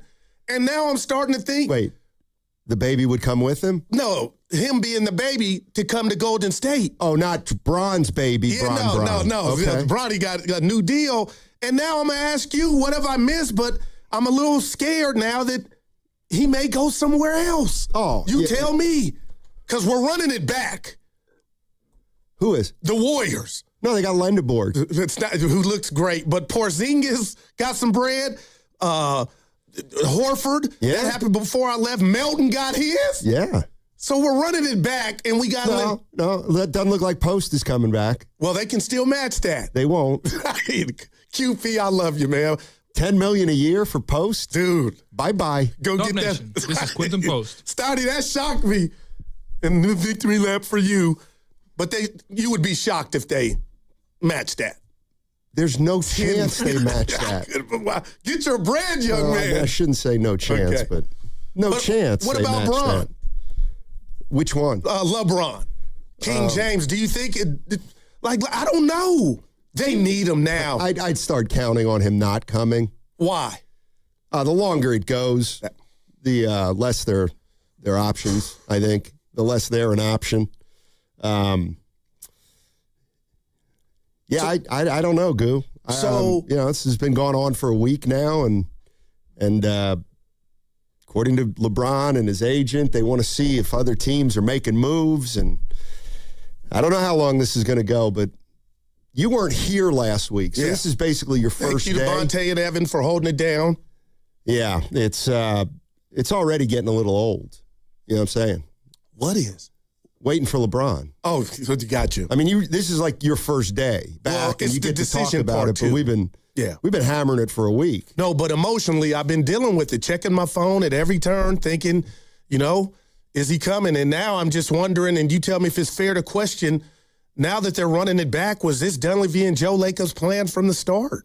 Because it seems like if I'm LeBron, and I love the Golden State Warriors, Steiny, even if he does ink his name to that contract and comes here, is that even enough? He would have to be the 31-year-old LeBron as opposed if he went to Philly or Miami to where you'd have more help than you would have here. So that scares me about him coming here as well. Well, look, I think it's gotten to the point now with so many guys off the board, man, that if the Warriors don't get LeBron James, I think we can say it's been an awful offseason. No doubt.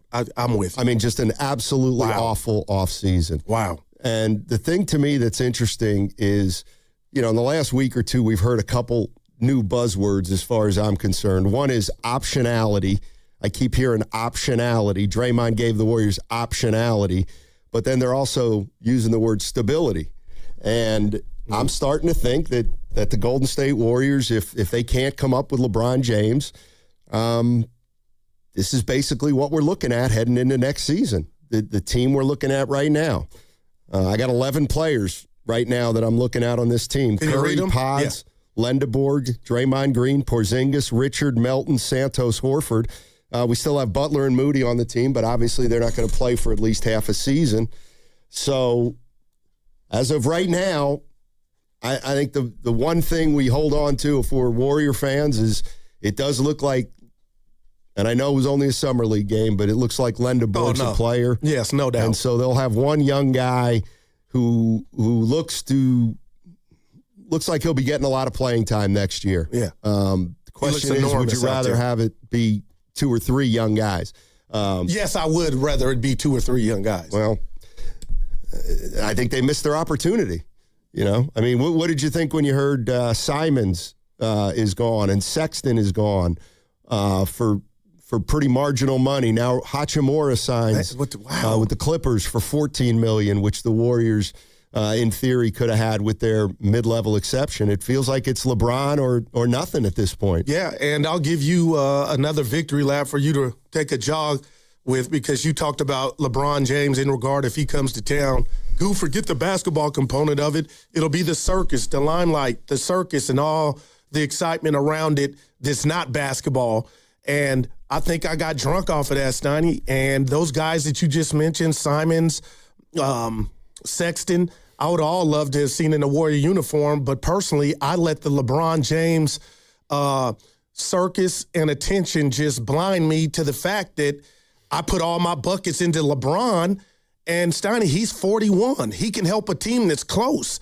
And again, I want him here, but if he comes here, I still don't think we got enough young Thundercats to make us do or be a threat in the West, which is hell right now. So, you know, I'm trying to be positive and upbeat, but I'm just, AGE has kicked in to your boy.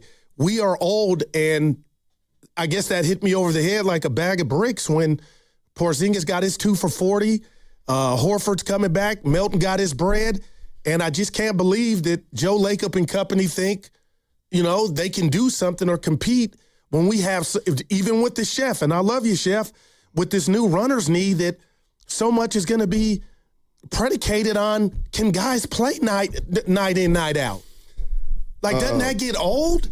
Well, I think it's been this way. Yeah, it's gotten old for me for a while now. I mean, it all started when Steph got hurt 2 years ago in the playoffs. And then it kind of snowballed last year. My question for Warrior fans is, now we're about a week and a half into this free agency. There's so many guys off the board. One guy still on the board, LeBron James. But damn, we got to start thinking about what happens if he doesn't come at this point. And is that okay? And I'll tell you right now, there's a lot of stuff, peripheral stuff we'll get into on the other side. What's going on with Anthony Davis, if anything, and like where the Warriors are right now. I mean, they've drafted 1 new player and they've re-signed 3 of their older players, and it sure looks like this team at this point is going to resemble last year's team. And that team won 37 games. All right, let's get into it at 888-957-9570 is the number. Hey, lock in today at 4:30 as the Golden State Valkyries head to D.C. to take on the Washington Mystics. You can listen on the Odyssey app. Just search Valkyries to listen to today's game and every game of the 2026 season. And DraftKings Sports is live in all 50 states. That means California. Win or go home. That's it. That's the World Cup knockout round. The DraftKings Sports app is now live in California, so whether you're catching the early kickoff before work or the late match at the bar, you are in on every minute, every match, every moment, all in one app right here in California. The world's biggest stage is in the palm of your hand. New DraftKings customers sign up with the code 957THEGAME. Spend $5 to get $200 in total rewards. That's code 957THEGAME in partnership with DraftKings. The crown is yours. Event trading offered by DraftKings Predictions, a CFTC registered introducing broker. Trading involves risk of loss. Market availability varies and eligibility restrictions apply. $50 every 7 days via click to claim issued in a non-withdrawable prediction dollars that expire in 1 year. Ends July 17th. Terms DKNGB.co/ Predictions promo. FlexCar, we know radio ads are annoying, but not as annoying as car salesmen. Sign here, please. Never talk to one again with FlexCar, the first and only month-to-month car lease. No, submit to my extortion machine. Insurance and maintenance included. Switch cars anytime. Switching Bronco to Camry to tell you right willy-nilly. Oh, no. Oh, yes. FlexCar. You drive everything. Hi, welcome to Sprouts Farmers Market, where we guarantee none of our products have AI in them. AI? How would food have artificial intelligence in it? Oh, no, I meant AI like artificial ingredients. Isn't that what AI stands for? Guess I've been spending too much time with local organic produce, 100% grass-fed beef, gluten-free snacks, dairy-free milks, surrounded by ingredients with nothing artificial in them. Oh, that sounds nice. With zero AI and healthy choices at prices you'll love, every aisle's a healthy aisle at Sprouts Farmers Market. With increasing summer temperatures, this is a good time to replace your home siding, decking, and fencing. Golden State Lumber and Showroom works closely with contractors to keep your home protected. AZEK Exteriors offers outstanding durability, is easy to install, and protects against fire and dry rot. And TimberTech Advanced PVC Decking has a Class A fire rating and is backed by industry-leading warranties. Visit GoldenStateLumber.com for products that increase the value of your home. Golden State. When you succeed, we succeed. Reach your saving goals with Mirastar Momentum Savings. Progress should come with perks. Every $25 you save earns an entry to win cash prizes. We're drawing winners for $1,000 monthly, $5,000 quarterly, and an annual grand prize of $10,000. Saving has never been this rewarding. Apply today at mirastarfcu.org. Insured by NCUA, no purchase necessary. Terms and conditions apply. See website for full details. Termites don't serve. They eat and breed 24/7. If you haven't had a termite inspection in the last 3 years, don't wait for costly damage. Call Pacific Coast Termite for a free termite inspection from a licensed technician. They'll identify any termite activity and recommend the right treatment. No tint, no poisonous gas, and no move out. Orange oil treatment will have minimal disruption at home, with tenants, or your business. Need treatment? Get 10% off, a 2-year warranty, and 90-day same as cash OAC. Serving all of Northern California. Call 800-PACIFIC. That's 800-PACIFIC. PacificCoastTermite.com. Some restrictions apply. See website for details. MyFastCash.com is not a lender and does not make credit decisions. Must be 18 years old. Not available in all states. The mechanic called. The repair's going to be $750. Oh, we got rent and the car payment. On top of groceries, gas, and other bills. We don't have an extra $750 right now. We could try MyFastCash.com. When short on expenses, you can go to MyFastCash.com and can get money as soon as the next day. MyFastCash.com? Yes, they can connect you to one of the largest lender networks. And you can get a loan even with bad credit. We could be approved for up to $5,000 fast. $5,000? That must be a long process. Nope. Approval can happen in just a few minutes right from your phone. And funds could hit our account by tomorrow. If you have a regular source of income and a bank account, you could be approved for up to $5,000, even with bad credit history. And the cash can hit your bank account the next day. Honey, I'm going to MyFastCash.com right now. Thank goodness. If you need extra cash, go to MyFastCash.com. That's MyFastCash.com. MyFastCash.com. Loan availability, approval, and funding times vary. Terms apply. Hi, thanks for calling Uline. Wait, did the phone even ring? Nope. Okay, so you answered before the ring. But now you're going to put me on hold, right? We don't do that here. We're real people answering the phone, ready to help with your order when you are. Uline has thousands of quality products for your business and warehouse needs, always in stock, ready to ship same day, and backed by Uline's legendary 24/7 customer service. Uline, we warehouse for you. Party at your place this summer? Fix things up inside and out with July 4th deals, now at Lowe's. Get up to 45% off select major appliances and save up to an additional 25% off when you bundle select major appliances. Plus, save $80 on the select Charbroil Performance Series gas grill, now $299. Our best lineup is here at Lowe's. Valid through 7/8 while supplies last. Selection varies by location. See Lowe's.com for more details.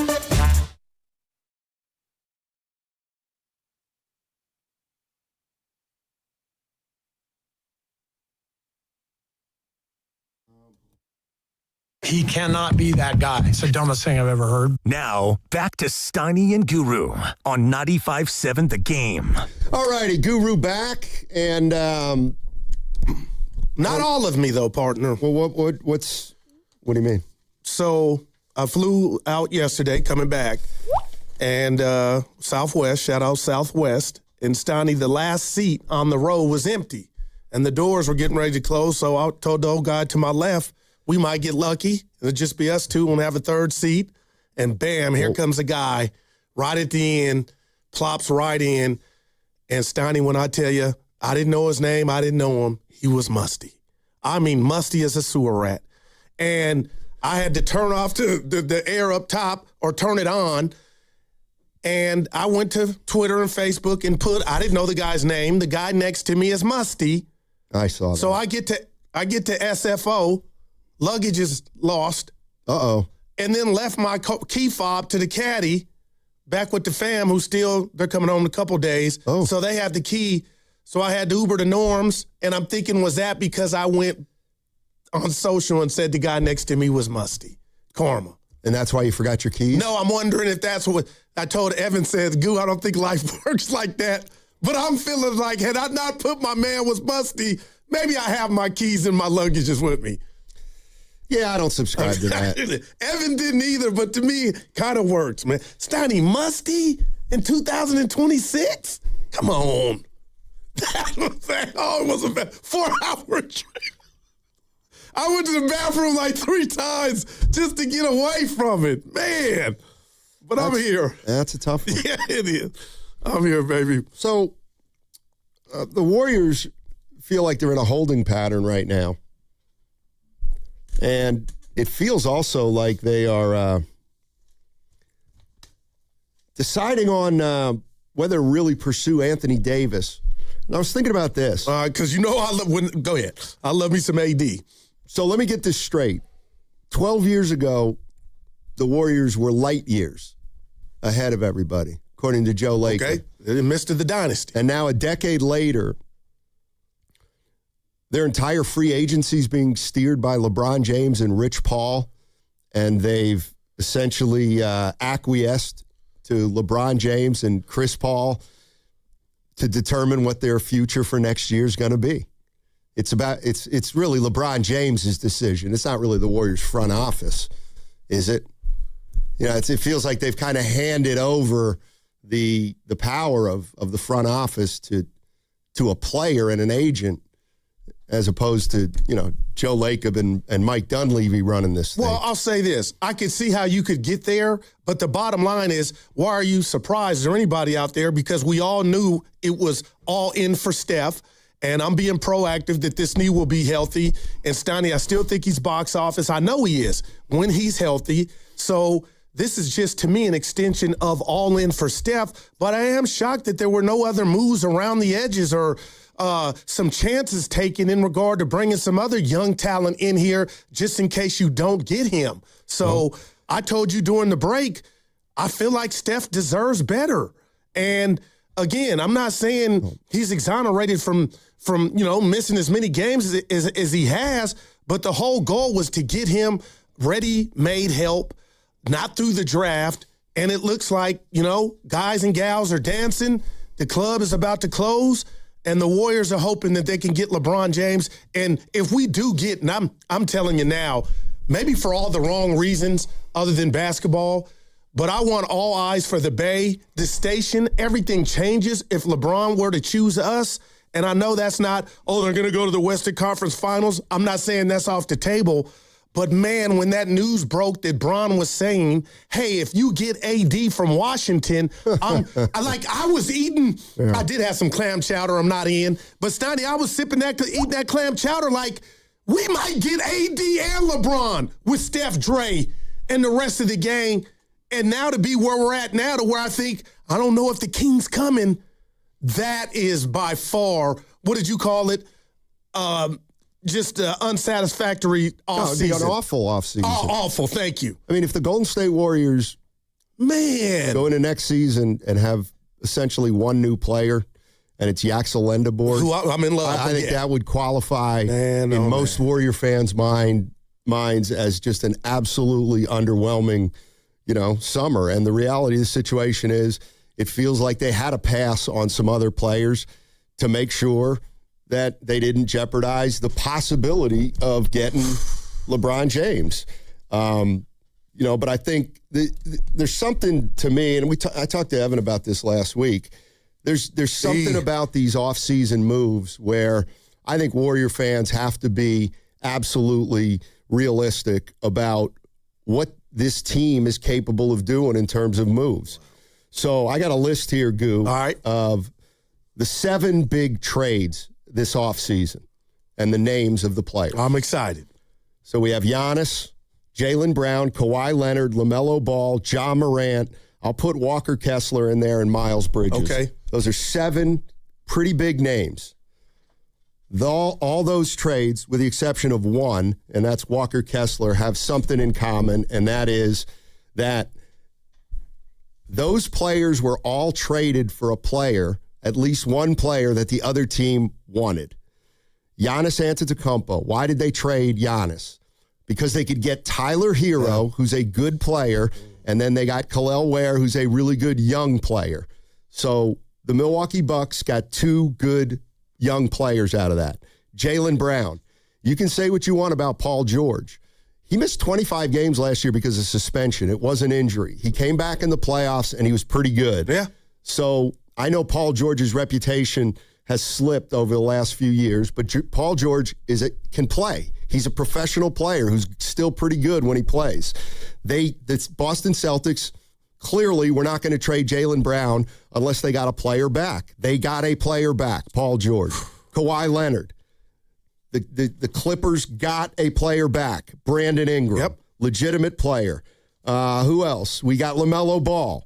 Who'd the Hornets get? They got Naz Reid. Julius Randle was also traded. The Warriors have no players like Naz Reid or Julius Randle. They have no player like Jeremy Grant, who was traded for Ja Morant. The Warriors have no player, and I've said this before, making $25 or $30 million that another team wants. They have, and here's what I think we've come face to face with. Nobody wants Jimmy Butler. Nobody wants an injured Jimmy Butler. It makes very little sense for another team to want Jimmy Butler. You don't know if he's going to play. You almost have to plan on him not playing. So then if he doesn't play, he's a free agent, and you might have given up a player for somebody who'll never play a game for you. So I don't think Jimmy Butler has value for the Warriors. I don't think they can move Jimmy Butler. And you shouldn't. Okay. Well, then. And he shouldn't. Okay. Well, then there's really nothing you can do. But yes, you can, Steiny. What? You can hurt as a Warrior fan because it's sobering. It is sobering when you do inventory. And I heard you last week when we were listening, that thing went viral when you told Evan and the listeners that nobody covets the players the Warriors have.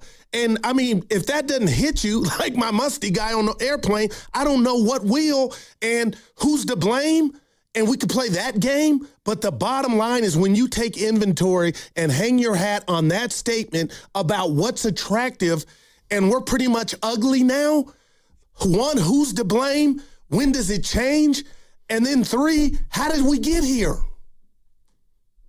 We've been trending in this direction for years. Well, no, part of it was Kuminga could have been that guy that was coveted, and maybe he was, and they didn't pull the trigger. No, I'm talking about when he was with us. You can go get him now if you still think he's any good. No, my point is the cat's off the bag, the rat's on the table. When we didn't know what Kuminga was going to be, I think his value a couple years ago might have been higher than it was just this when they dumped him.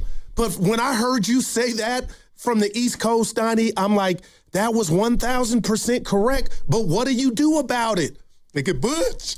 What do you do? Do about what? There's nothing he can do, Goo. No, we got to fix it. You got to try to. So, Bron, right. It's not going to be, Guru, it's not going to be fixed this offseason. It can't be. It absolutely can't be fixed this offseason. It's going to take years. I didn't come back taking shots, and this is not even a shot. I'm asking you, do you think the Warriors have the guy to fix it? Who? Mike D. Oh, I mean. Or is this bigger than him? Did he inherit a mess? Yes, he inherited a mess. Bob Myers doing fine these days. Yeah.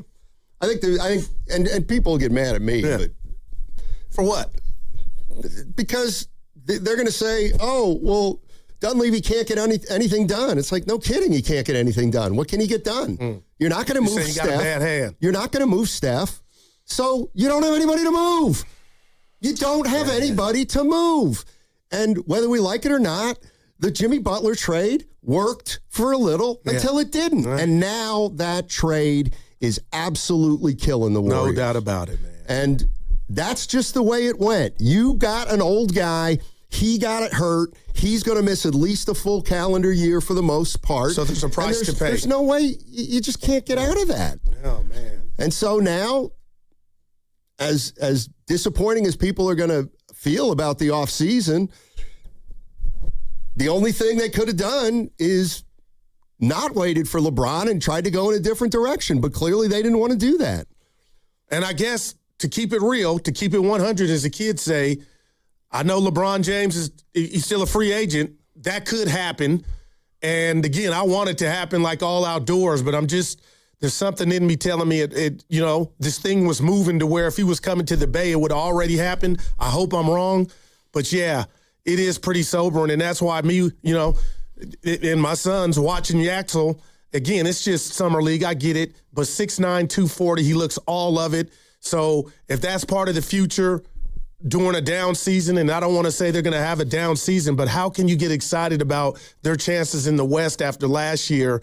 And hopefully Jones and Linda Borg will deliver. But Steiny, these days of getting Steph and Dre. So why did Dre opt out? It was to free that money up to go get LeBron. So, but there's no guarantee. No, why? Let me ask you this: why would the Warriors have assumed that LeBron was coming when they knew that he was first going to go back to L.A., Cleveland's in play, like Miami, Philly now? Exactly.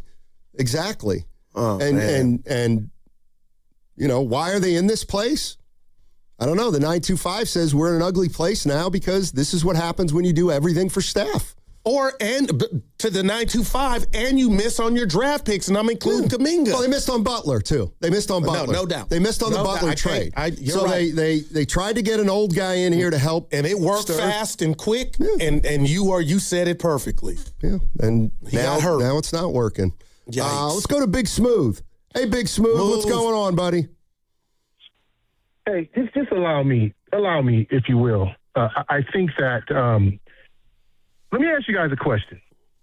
Is it possible that the Warriors and LeBron have already agreed to this and they just agreed not to reveal it yet? I'm just asking, is it possible?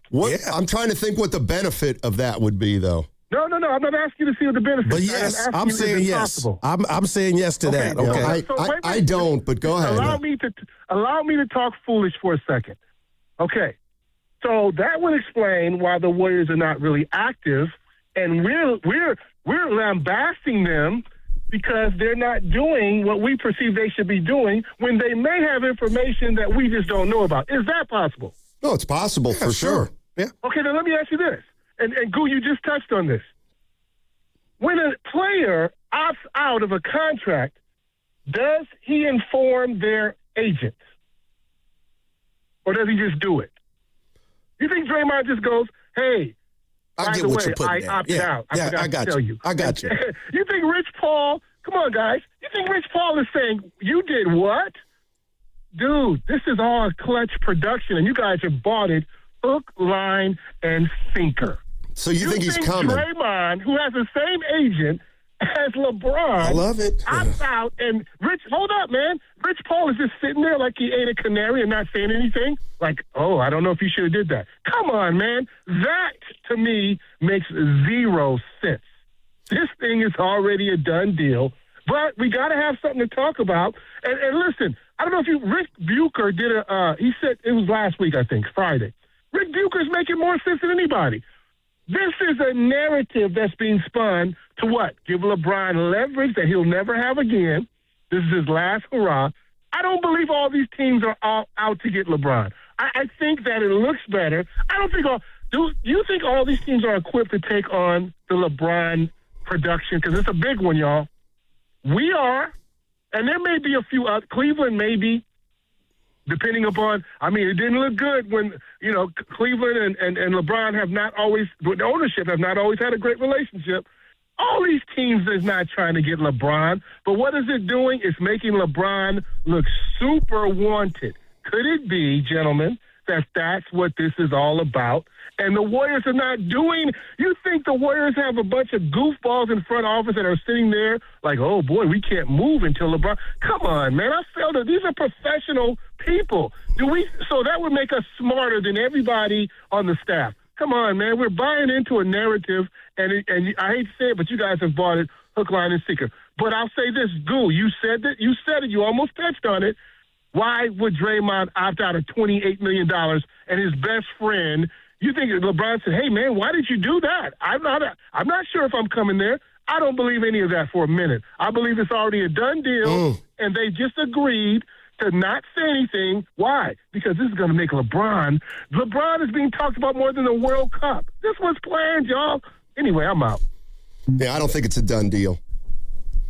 I don't God know. Bless his heart, man. So I hope he's right. So but the only reason that LeBron hasn't announced that he's coming to the Warriors, which he's known for a week, is because he wants it to go longer to create the illusion that there are a lot of teams after him, even though the whole league knows he's going to Golden State, apparently.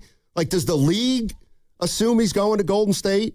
Like, is Philly just posturing? No, Miami as well. Like those. Well, that's where I disagree. I don't think this is a done I love deal. you, and I would hope you were right, but that was straight Disney Channel right there of wishing upon a star, and that star is LeBron James. Good Lord, Smoothie, I hope you're right, but man, Miami already had LeBron, and to team him with Giannis, I mean, come on, man, they can handle that. Philly just got Jaylen Brown in the middle of the night and could add LeBron James with what they already have. I mean, that's picture perfect. And what's really scaring me, Steiny and Smooth, is if he goes back home to Cleveland, who's not a dump truck of a team, I mean, that would make all the sense in the world. And my thing and what scares me is if LeBron James at 41 years old comes to Golden State with this roster as it is, Steiny, what if I were to tell you, and I did to start the show, that still to me is a bit, this ain't the third, you would need the 31-year-old version of LeBron with this roster is currently constructed. And as far as Draymond, Smoothie, I hate to kill your dreams, he had to do that just for the price of admission so the Warriors could show or signal to LeBron, we're real about trying to bring you in. Yeah, to me, I mean, that's the price of admission. I think you could make a case that LeBron, yes, Draymond opted out to allow room for LeBron to sign here, but that doesn't mean it's a guarantee that LeBron will sign here, especially if the Warriors told Dre, hey, opt out, we'll go after LeBron. If we get him, we get him. If we don't, we'll come back and get you. Yeah. Because you at least, gave us quote-unquote. Let me tell you what optionality is. Optionality is allowing yourself the opportunity to make a move that you know you can't make. That's what optionality, to me, actually means. Sounds it like means Fussell. Draymond Green opts out for an opportunity to get LeBron James. That's it. Just an opportunity to get LeBron James. Knowing you really don't have a shot. What I think is even more not outlandish, but what I think is less reality is that LeBron actually, without ever going through the free agent process, just told the Warriors, I'm coming. No matter what, I'm coming. I'm coming. Just book it. Book it. I'm coming. I'm coming. I don't think the Warriors feel like he's definitely coming for sure. I thought, and I felt it on the East Coast, partner, I'm being real, but now that has waned, and now I'm like, I don't think, and I'm Smoothie, God bless you, man. I get you. You think it's a done deal, and hopefully you're right, but I'm with you, Steiny. I'm looking at, like, what would that do? Hey, Warriors, I'm coming. It's a done deal, but let me just get drunk off this, my name. He's been there and done that, and I get it in regard to all of the media hype and everything on him, that's following him right now. But, man, Smoothie, I think it's more complex than that. And, again, as much as I love this team, the Golden State Warriors, if LeBron were still to come at this age, I'm like, man, that doesn't put us in the top 3 in the West, Like that's me being real with myself. Yeah, I mean, I don't know how much better they are with LeBron, but they'd be better with LeBron. Yeah, no doubt. I don't think there's any doubt about it. This is Anthony Slater of ESPN. The Wizards traded for DeAndre Ayton, which now leaves people wondering if Anthony Davis is somebody that the Wizards might want to move, even though it was just 3 or 4 days ago they said they weren't going to move him. You know, as far as it goes to the Warriors, this being leverage season, I don't think this helps the Warriors leverage necessarily. The Wizards could easily still keep Davis, which could potentially box the Warriors out of the LeBron James sweepstakes. But the bigger question I have when it comes to Davis and the Wizards is August 6th. That's when he becomes extension eligible. I expect him to have his hand out. Now, you know, Trae Young has been extended. Will the Wizards give Davis a big money extension? And if they don't, what does that mean? All right, that was Anthony Slater of ESPN talking about what the Wizards are going to do with Anthony Davis. Yeah, and I know you got connections to the Wizards. I don't, but I don't think AD's going anywhere. But last week, what was it, early Monday, Tuesday, I was thinking to myself, are you kidding me? The Dubs might pull this off to where not only do you get the King, but you get AD as well. And now that looks like just, you know, again, me just dreaming. Yeah, I mean, I think, the Warriors, it's going to cost them a couple first-round picks for Anthony Davis. I mean, this is to me, this is what always reminds me of the Ayuk situation when the 49ers were looking to move Ayuk before he signed his contract. They wanted to trade him for draft picks to a team that then would have to pay him. So it's like you're asking a team to give up assets and then pay a guy. I find it hard to believe that the Golden State Warriors are going to give up 2 future firsts for Anthony Davis, and then they lock themselves into Anthony Davis for another 3 years. I mean, to me, that would be acquiring another player that you probably won't be able to move for the value of the contract. Just like what's going to happen with Jimmy Butler if they're forced to move Jimmy Butler when he's hurt. 888-957-9570 is the number. Rui Hachimura, he's going to the Clippers. I mean, every name of a guy that you thought might be going to the Warriors or that they might have interest in is pretty much off the board, whether it's Simons, whether it's Sexton, whether it's Hachimura, whether it's Mamu, any of those guys were players that were probably somewhere on the Warriors board, but either they didn't make a significant enough offer because they couldn't, because they were waiting for LeBron James, or it's possible they maybe just didn't like any of those guys at the numbers that they ended up signing for. But do you like the current guys you have? Listen, just because, I don't know. Do you want to overpay for a guy that you theoretically don't like? I don't know. Well, why would I be overpaying? For the looks? Well, clearly a guy like Anthony Simons, who signed for $6 million. Oh, Steiny, man. I got to believe the Warriors don't think he's very good. They clearly don't. They didn't want to pay him $8 or $10 million a year. I think we have to be realistic about that. Well, let me ask you this, and I know it's different money, but who's a better player, Melton or Simons? I got my answer. Yeah, I'm probably Simons, but, I guess there's not a huge difference. Yeah. I mean, did you read Friedell's column about Simons? He's like, Simons he's okay, but he's not the difference between the Warriors going from a play-in team to a playoff team. So maybe the Warriors figure that those guys weren't big enough difference makers to even go after. I'm wondering where we are on LeBron James and whether we think he's coming or not. Smoothie thinks he's coming. That was, man, I love you, man. Yeah, I don't know how you could say right now that you think he's definitely coming. But, hey, we'll see how it plays out. 888-957-9570 is the number. That segment was brought to you by the California Office of Traffic Safety. My mom, my papa, my daddy. Where's the Caltrans? On the freeway, right next to speeding cars. Please be careful. Be alert. Be work zone alert. Brought to you by the kids of Caltrans. Hey, no one plans to call a lawyer, but a lot of people wish they had sooner because after an accident, the clock starts immediately. Insurance companies move fast. They call, they record, and they push for answers. And one wrong move, maybe saying too much, signing too early, or trusting the process can cost you thousands. That's why waiting is the biggest mistake you can make.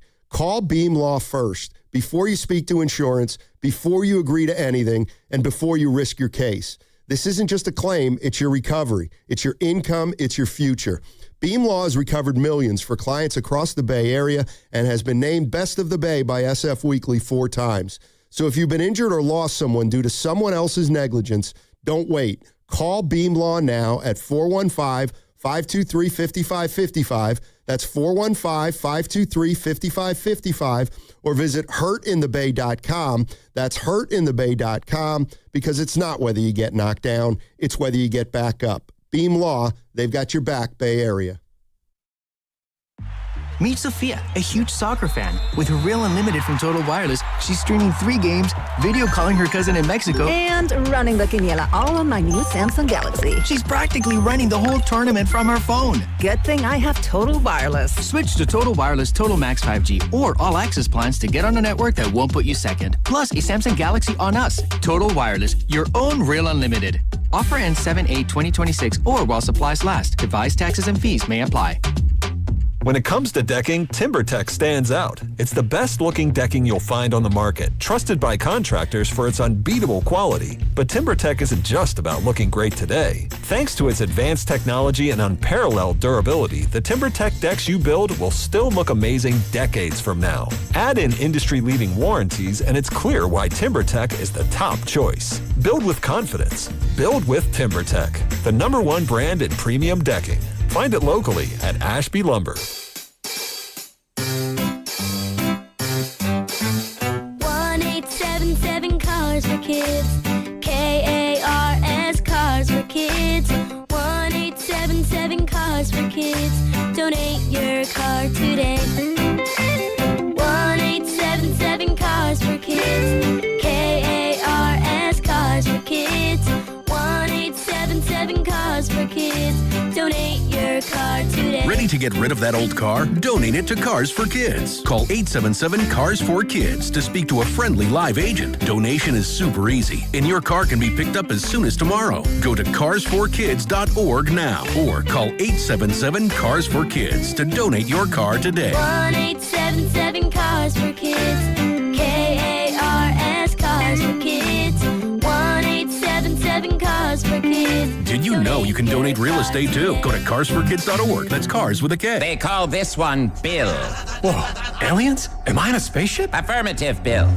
What's with the laser saw? Relax. We are cutting our bill in half. What? An Xfinity mobile transmission says you can cut your bill in half. Oh, your mobile bill, not me, Bill. Xfinity Mobile also says we can try it free for a year. Free. Yes, with no commitment. Can we put the saw away? I am reluctant. But we will find another being to bisect.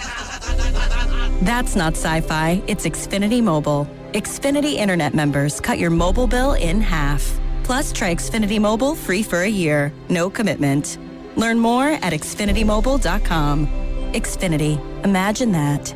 Restrictions apply. Xfinity Internet required. Savings compares one line of Xfinity Mobile Select to comparable plans from T-Mobile, Verizon, and AT&T as of 3/24/26. Taxes, fees, extra. $30 monthly discount limited to new mobile customers only. After 12 months, regular rates apply. Hey everyone, Boomer Esiason here. If anyone knows about diehard sports fans, it's me. I get to live and breathe the excitement of the season all year long. Now for advertisers, that passion matters. It's exactly why sports radio performs for brands. People who listen to sports on radio via streaming or on sports podcasts are nearly 3 times more likely to consider a brand that supports their favorite team. So if you are interested in reaching sports fans, we have the playbook for you. Check out our comprehensive ebook, State of Audio, Sports Fandom. Check out stateofaudio.com. I'm Piera Palazzolo, VP of Digital Marketing for the American Management Association, a company focused on the management training skills needed to enhance the careers of business professionals. We did our research when it came to the best companies for website development and chose AmericanEagle.com. And we couldn't be happier. AmericanEagle.com worked closely with us to understand the front and back end requirements needed to launch an e-commerce website that could handle the complexities of running thousands of seminars nationwide. Our robust new website and improved SEO saw immediate increases in site traffic and web revenue. If you're in need of managerial effectiveness and success, visit our website at amanet.org. If you're in need of a website that provides an unparalleled consumer experience, I highly recommend AmericanEagle.com. Transform your business today. Dial 877-WebNow1 for a free digital consultation with AmericanEagle.com. Join 95.7 The Game at the Mirastar Federal Credit Union Stuff the Bus event, a backpack drive supporting Bay Area student success July 18th in San Jose from 9 a.m. to 1 p.m. Help us make an impact in our community. Get all the details and donate now at 957thegame.com. Federally insured by NCUA.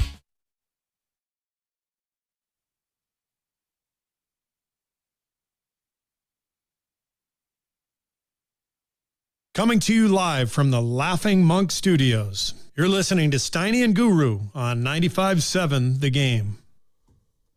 All righty. Guru back. God, everybody was out of town. Evan was in San Diego over the weekend. Dibbs was out. On the East Coast. Well, I didn't notice that. Well, he was out last week.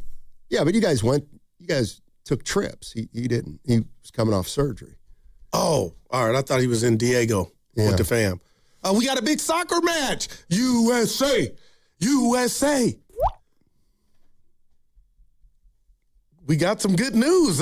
One of our guys is back. Oh, that's great news. Yeah. Great. Dude, how'd that happen? Nothing better than cheating.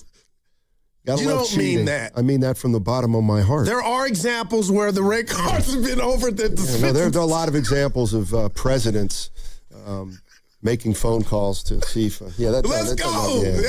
That's just great. Why are you looking at it like that? Great, because it's the only way to look at it. It's not cheating. It shouldn't have been a red card to begin with. No, it shouldn't have been. But, so they fixed it. Rules are different. The rules are different. You are beautiful, man. You are beautiful. Great.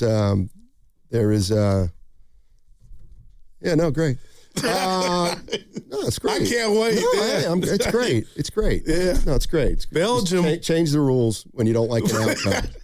I think it's a great lesson for our children. When you don't get your way, when you don't get your way, cheat. It's called appeal. Cheat. There was a process. Seriously, it's fine. It's fine. It's the new way. There was a process, and it went to USA's way. No, it's great. Yeah. It's great. It went to USA's way. Yep. Let's go. Yep. Oh, yeah, let's go. Let's go. And you know what? Don't win it now because you won't be able to enjoy it. Oh, stop, man. Stop it. No, this has happened before, man. This is like, you know what this is like? I'll tell you exactly what this is like. This is like Joe Lacob calling Adam Silver back in 2016 and saying, or whatever that year was, saying, hey, no, seriously, don't suspend Draymond. Okay. No, you're right. We won't. No, we won't suspend him. Okay, there you go. There you go, Warriors. You can win it now. Let's go to West Oakland Holloway. Our man. He doesn't believe what Big Smoothie's selling. What's up, West Oakland Holloway? Hey, West Oak. Look, I got a couple of things to say real quick, Steiny, and then, I'm going to take my questions off the air. But one, you and Evan don't believe in karma, right? I do, and I'm finna tell you why. Guru, did you get that white hat I asked you for? Yeah, the white Boston hat. You got it? They were out of them. See, that's why that man was sitting next to you on that plane, because I can't believe that. I don't believe you trying to tell me the whole stadium didn't have one hat to sell. Oh. You know what? Never mind. That's neither here nor there. Right. Okay, so look. So LeBron might be Draymond's best friend, but I guarantee you Draymond ain't LeBron's best friend. LeBron, when has LeBron ever showed loyalty to anybody but LeBron? Why am I going to come to Golden State when the narrative, if they win a championship, and the narrative can be two of the greatest players in NBA history came and got a ring with Steph? How is that going to sound? And then you got 5 rings, Steph got 5 rings. I hear that. He's not coming to Golden State. We tried to get him, a couple years ago, and he spurned us and re-signed with the Lakers or something. He's not coming to Golden State. That's at the bottom line. He's not coming. So I don't know why people getting their hopes up. I want him to come. But I don't know why people getting their hopes up because it's not reality. He's not coming. Wow. So I'm gonna take that off the air, y'all. I'm kind of with you. No, I'm more than. Go ahead. I mean, do I want him to come? Sure, absolutely want him to come. But I wouldn't bet on it right now that he's coming. And to West Oakland Holloway's point, the one thing I do know about LeBron is, and this is a compliment because he's not by himself, Steiny. He's a narcissist. So if he were to come to Golden State, and they were to win it, you're telling me now he doesn't pass Curry? They both are it. That part of it I never understood. But, to Holloway's point, maybe I was thinking the whole Rich Paul, Clutch, Draymond, and this new friendship or their friendship with LeBron was so what it is that, he wouldn't think about it like that. But to share a title with a guy that has been your, rival for a decade, that part never made sense. But when you're desperate, and I think the Warriors are and the fans are, and I am personally, I was just like, okay, maybe LeBron wants 5 so bad. He's not looking in the rear view to see, okay, Curry's got it as well. So, I kind of agree with that point. This is more Anthony Slater. This is on ESPN's Get Up from this morning. Yeah, they continue to get indications that they're on LeBron James' short list, but, I'm hearing a growing belief from them that they don't necessarily believe they're at the top of that short list. And, if they're not able to get LeBron done, you're looking at a roster that probably is going to remain relatively stable. They've re-signed Melton, Porzingis, Horford, Draymond Green is likely back. But you do have people around the league wondering, looking at the Warriors' draft ammo, looking at the way they strategically structured Kristaps Porzingis' contract so it can be traded, and wondering if they can execute a trade that could maybe lure LeBron James. That's Anthony Slater. So I'm 56 years old, Stoney, a 70s baby, and I grew up watching Batman. It would come on Channel 2. Shout out Sal Castaneda, Mark Ibanez. And one of Batman's rivals was the Riddler. He had a green costume. And Stoney, on the Riddler's costume was a bunch of question marks. And that's what this Warrior roster is in regard to who's going to be available night in, night out. And now with the new runner's knee, Steph Curry has put himself into that question mark category. So I'm rooting like all outdoors for this not to be the case. But how did you not find a way to finesse? And maybe that's not the right word. How did you not see the forest for the trees to where you knew you needed to go get younger and kind of take the load and the burden off of Steph Dre? But now to run it back with Porzingis is a question mark. Horford, Melton, Steph, Dre, it's just like, I can't believe this was the plan. That's where I'm at. Like, this can't be the plan. I think the plan was LeBron. But the club's closing. There's 3 minutes left before the club's close. Yeah, I think the plan was LeBron. And, maybe the bottom line is the plan was LeBron for a year or two. And if they can't get LeBron, then they're going to go the grind it out way where they'll take Lendeborg this year. They'll run it back next year.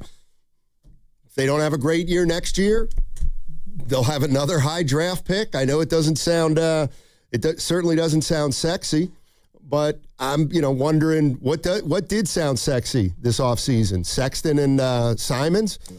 Hachimura and Simons, Hachimura and Sexton. I like those players. Yeah, I like them too, but I think we are kidding ourselves that if, the difference between the Warriors coming out with LeBron James on the one hand, I think that'll create a certain amount of excitement, obviously.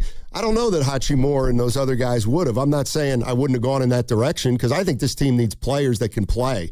I mean, I'm just talking about games. They need guys who are on this roster that can play games and, take up playing time. And that's still an issue as I look at this roster right now. And I don't know how they're going to go about addressing that. Maybe they won't. Maybe they won't address it.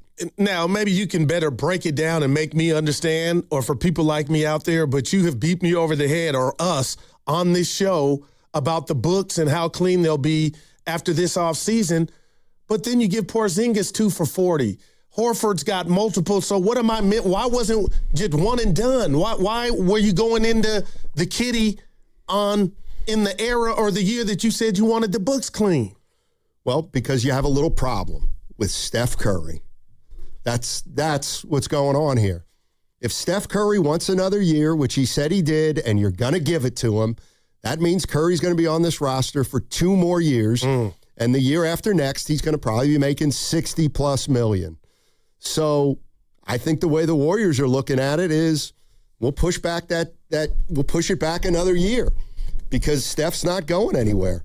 But the reality of the situation is they have 82 games to play, and I don't think they've got players on their roster that can make it 82 games. I just don't. I don't. There's just too many guys on this roster that can't be counted on. And the other thing is, the problem that we continue to understate, one of the biggest problems that we continue to understate, and I'd love to know what the Warriors think about, what their strategy is how much longer can you do anything and everything for Steph when you have no assurance that he can even make it through a season anymore? Well, that just popped up. That's right. It just did pop up. It popped up. So if you're going to marry Steph for another year, so he's going to be here for 2 years, to me, that invites uncertainty because I don't know how many games he can play. And the reality of the situation is if Steph Curry is only a 50-55 per game player, then everything the Warriors are doing is pissing into the wind right now, as far as I'm concerned. Damn. Yes, if you can get 65 or more out of Curry, we got some action. But how can Joe Lacob and Mike Dunleavy move forward and assume that Steph Curry is going to be the linchpin of this team the next 2 years when he got hurt at the end of a season 2 years ago and he didn't make it through a full season last year? And now we all have concerns about the runner's knee. Well, I mean, hey, it's like you're playing a piano right now and you're hitting all the keys the correct way. I'll say this. I'll say the quiet part out loud. In a crazy world, this runner's knee has now made Steph Curry, they have no choice. I'm all in. I feel like the Chefs deserved it. I'm not by myself. All in for Steph. But they know to what you just, the picture you just painted, you can't say into a microphone we're kind of stuck. It's like it comes with the territory, and you got to just proceed moving forward and hope that the 65 or how many games he can play is not what we saw last year. I mean, man. Right. And what about the year after? The year after, he'll be making even more money. And we don't know, we don't know what Steph's future is. So, the idea... Well, we know he's getting paid. The idea that Curry is going to be the best player on your team, but you don't know how many games he's going to play, do you really want to, during this period of time, you're already uncertain about your best player on the team, is now really the time to start trading first-round picks? I don't know. For what? For what? To bring Trey Murphy in here? And well, they said now they're asking for 3 ones, not 4. Exactly. I mean, what are we doing? 3 first-round picks for Trey Murphy? No, I wouldn't. Is that really what we're thinking about doing? No, I love me some Trey Murphys down here. I'm not doing that. You're listening to 95.7 The Game, KGMZ FM and HD1 San Francisco and Odyssey Sports Station. Always live on the free Odyssey app and now broadcasting for the Laughing Monk Studios. Hey, look, man, I want nothing more. Forget what I was about to say, nothing more than another parade, but I want to make the playoffs, not the play-in. But we have you're worse than last year. I hope I don't get fired for saying this, but if you look at this roster, we have so many players that need to be taken out to pasture in regard to, this is a young man. I'm turning into you. And yet this is a young man's game. But yet you want LeBron. For the wrong reasons now, though. The circus stuff that you talked about, the entertainment part, and it does make them better, and I want to see it. But if you're telling me, well, do I want LeBron or what we witnessed last year? Oh, my gosh. LeBron James at 41 would be LeBron James at 21 to me. The Warriors, I mean, whoa. I'm going Michael Jackson. This is bad. Well, it's been this way. Nothing new has happened since you've been gone. You know what I mean? Well, they're in the same situation that they've been in for years. But give me this. And now it's like people are like, hey, wow, we're old. But no less. But if the news drops that he doesn't choose us, so there'll be more heartbreak. And you can say, well, you guys weren't. But that's like cruel. What do you mean it's cruel? You don't just get gifted players. You got to deserve it. You got to earn it. You got to put the bottom line is the reason that the Warriors are stuck right now is for one reason and one reason only. Their roster stinks. It has no tradable assets right now. The facts. You want to move Moody? What can you get for Moody? He might not even play next year. You want to move Pods? Go ahead and move Pods. What are you really going to get for Pods from a team that knows they've got to re-sign Pods? Oh, Jimmy Butler. Nobody wants Jimmy Butler. Well, he got hurt. Exactly. But you got Jimmy Butler. He got hurt. You rolled those dice. He got hurt. Okay, now you want to roll the Anthony Davis dice. Go ahead. Which I will roll. Yeah, go roll them. And then a year from now, when they win 35 games with these star-studded names that aren't good anymore, and now you're down 2 more draft picks, you're going to be saying, man, we're even in a worse spot than last year. You might have to just bite the bullet if you don't get LeBron. Well, Joe Lacob is a part of this with Bob Myers and now Mike Dunleavy, but you assembled this roster. So I'm not saying you're doing this, but the bad luck, it's a part of it. But you put this thing together, and now you got to pay the price. Yeah, absolutely. And you paid the price last year. What do you mean? That stinky season and Steph getting hurt just made it worse. Now you got another concern with your best player who we know is about to get an extension, which I would give him the bread. But now there's a concern with the one thing you could count on was Steph and Wardell Curry, and now there's a question mark there. And again, he might play 70 games, but it's just like, when does it end? When does it end? He won't play 70 games. That's and the worst thing going besides not having young Thundercats to me, and you said it 4 times a day, but the Jimmy Butler injury is just basketball tragedy. That is just what that one was. Maybe you could have moved Jimmy if he hadn't got hurt and he'd be attractive. But man, but if he weren't hurt, you wouldn't want to move him. Because you'd be saying, well, we had the 4th best record of we probably would have had a playoff series last year. No, you wouldn't have. Hey. Please. They won 37 games. I mean, no playoff series.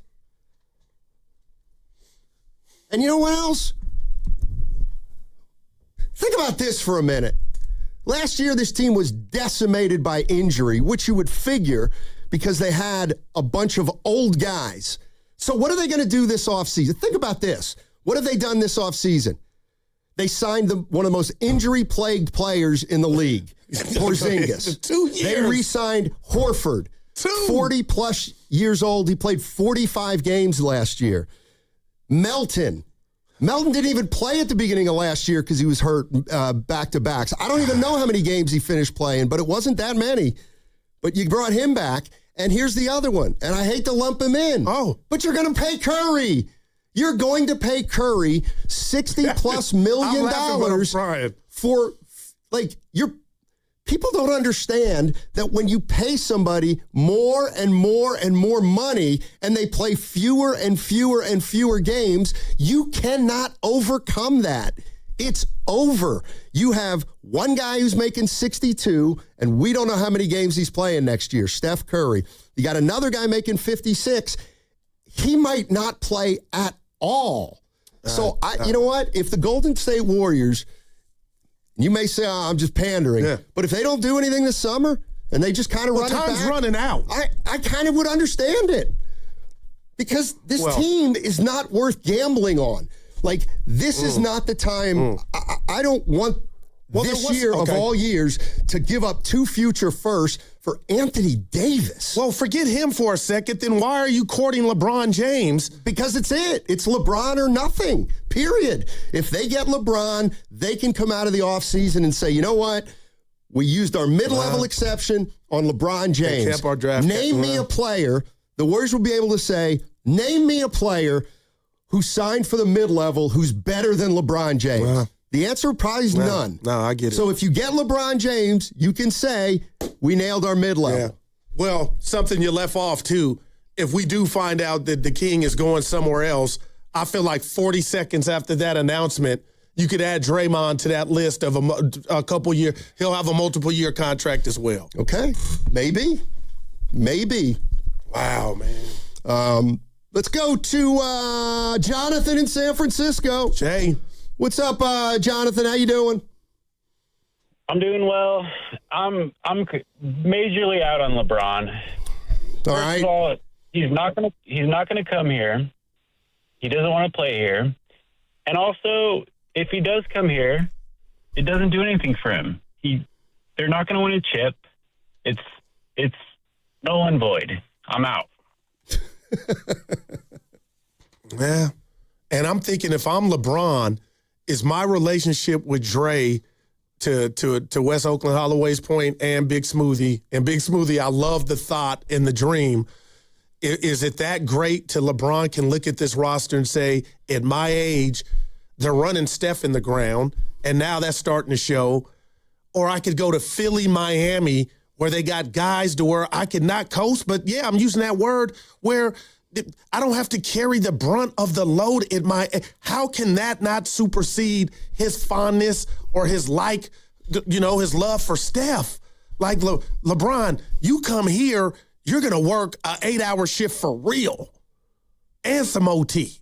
But you go to Philly where they got all these options in Miami or, that's got to be the number one thing if I'm LeBron James. My feeling is this is the time when if you don't do, let's say they don't get LeBron James, and that's how the offseason goes, that'll be devastating. But you know what? To my way of thinking, what would be worse would be to make a crazy desperation move for Anthony Davis or Trey Murphy, where you are parting with 2 or 3 first-round picks. It's like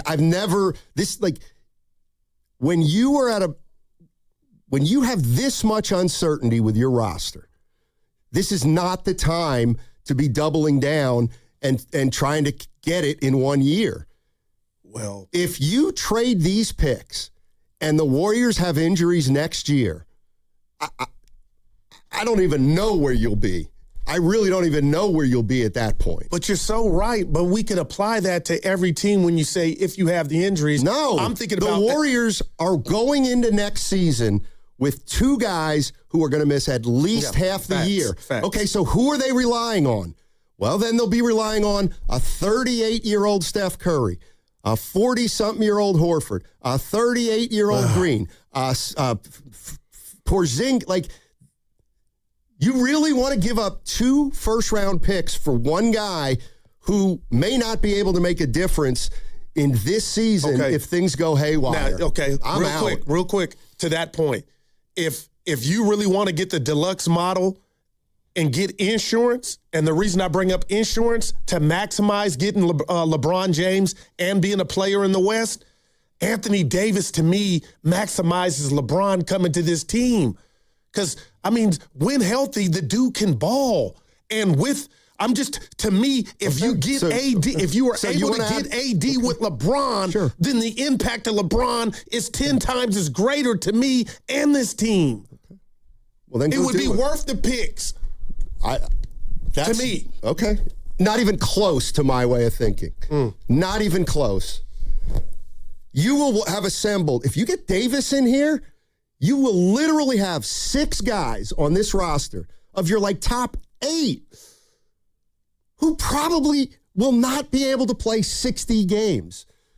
Have we watched how the NBA's going? But don't you have that now? A smaller number, but with draft picks. Well, I want to see it with draft that picks. Part, I'll give you that. Does anybody think for a minute, what if Steph gets hurt next year, but he's under contract for 2 more years? Just devastating. Thank you. And in the meantime, you did some cockamamie trade for Anthony Davis where now you don't have your future first. So you stink, you're old, and you don't have any picks. That is worse than biting the bullet and saying we missed out on LeBron James. 888-957-9570. Basketball coverage on 95.7 The Game is presented by Xfinity. Score the most reliable Wi-Fi, one price, 5 years guaranteed. Xfinity, imagine that. Hey, it's Willard. At Hobbs Law, it's never been about attention, never about applause, never about goofy smiles on candy-colored billboards. For more than 40 years, Hobbs Law is focused on one thing, fighting relentlessly for injured Californians, because behind every catastrophic injury case is a human life forever changed. That's why Hobbs fights with preparation, intensity, and relentless commitment. No fluff, no distractions, just real advocacy for injured Californians. Hobbs Law, relentless for justice. Visit HobbsLaw.com. Omar Hobbs is a California licensed attorney. Offices in Northern California, including San Jose. Past results do not guarantee future outcomes. Hey, it's Dan Dibley. The world's biggest soccer tournament has arrived, and you can trade the entire tournament on Kalshi. On Kalshi, you can trade every match from the opening stage all the way to the final, and you can even trade on who wins the whole thing. And right now, Argentina is trading at 14% to win the entire thing. And if you put $100 in your trade, that would net a $642 payout. On Kalshi, you're trading against peers in a live market, meaning there's no house, and as the probability changes, you can buy in and out of your position. For a limited time, download the Kalshi app and use code DIBS, D-I-B-S, to get $10 when you trade 10, K-A-L-S-H-I. Kalshi. Trade the beautiful game. 18 and over only. Restrictions and eligibility requirements apply. Event contract trading involves risk and may not be suitable for all investors. Prices, values, and available markets may differ from those mentioned here. For more information, see kalshi.com/regulatory. Running a small business means juggling a lot. Your network has to handle it all. That's where a fiber-only provider falls short. You deserve a partner who gives you a greater advantage. Introducing the Total Solutions Advantage only from Comcast Business. A first-ever combination of the largest, fastest fiber-powered network, the most reliable Wi-Fi, gig speeds with equipment and security included, and a 5-year price lock. Plus, it's all backed by a 30-day money-back guarantee. The Total Solutions Advantage only from Comcast Business. A new standard for small business with reliability, security, and savings in one. When you add it all up, no one does business like Comcast Business. Switch today. Get started for $60 a month for 12 months when you add an advanced solution to a qualifying internet package. Limited time offer. New customers only. Requires 300 megabits per second internet, security edge, and additional qualifying service. 1-year agreement, paperless billing, and autopay with bank account required. Taxes and fees extra. Most reliable Wi-Fi based on Open Signal Awards USA Fixed Broadband Experience Report, May 2025. Alameda County Fair in Pleasanton is June 19th through July 12th. The Big O Tires Concert Series has all-star acts like Beach Boys, Flo Rida, El King, The Maine, and Tower of Power. Plus, the Gene Simmons Band, Lone Star, and more. Full lineup at AlamendaCountyFair.com. Hey, it's your boy Guru. When it comes to pest control, don't guess. Go online and get the facts with Atco Pest Control. Atco is a family-owned local company that's been protecting the Bay Area homes for over 40 years. And quality service does not have to come at a crazy price tag. If you're dealing with ants, spiders, rodents, or anything crawling where it should not be, visit AtcoPest.com. That's ATCO Pest.com to learn more and schedule service today. Atco's got you covered. Tune in for World Soccer Championship updates on the Morning Roast with Joe Spadoni and afternoons with Dan Dibley right here on 95.7 The Game. Brought to you by Jack's Bar and J-Town Pizza, your destination for international soccer action in San Jose's Japantown. Now through July 26th at Big O Tires, get $200 in savings on 4 select Michelin or BF Goodrich in-stock tires with installation purchase. Disposal fees extra. Savings include $120 instant plus $80 rebate. Not good with other offers. See Big O dealer for pricing. Don't miss Built Like a Baller every Friday as the Morning Roast breaks down the standout performance of the week. Burton a heave at the horn from 28. Banks it in! Brought to you by Baylor, wealth management for the Bay and the people who've built it. If life is a game to be won, then every child deserves to play on a level field. Children International is empowering young people in poverty on their journey by giving them the tools, the training, and the skills to shape their own futures. From the early days of development through all stages of growth and into employment. This is how, together, we can help end poverty for good. Learn more at children.org. This is the story of the one who keeps multiple buildings running smoothly day after day. Plumbing that flows, HVAC that hums, cleaning supplies that keep surfaces sparkling. That's why she counts on Grainger. With easy reordering online and 24/7 support, Grainger helps her keep the products she needs on hand. So shelves stay stocked and buildings stay ready. Call 1-800-GRAINGER, click Grainger.com, or just stop by. Grainger, for the ones who get it done. Here's a World Soccer Championship Team Spotlight, brought to you by the first ever Infiniti QX65 and by Lowe's. Members get more at Lowe's. Argentina arrives as defending champions, anchored by its aging but peerless creative forward, the greatest of his generation. Behind him, a disciplined midfield and explosive wide attackers make them a threat from every angle. You know that Big Bargain detergent jug is 80% water, right? It doesn't clean as well. 80% water? I thought I was getting a better deal because it's so big. If you want a better clean, Tide Pods are only 12% water. The rest is pure, concentrated cleaning ingredients. Oh, let me make an announcement. Attention shoppers, if you want a real deal, try Tide Pods. Stop paying for watered-down detergents. Pay for clean. If it's gotta be clean, it's gotta be Tide Pods. Water content based on the leading bargain liquid detergent.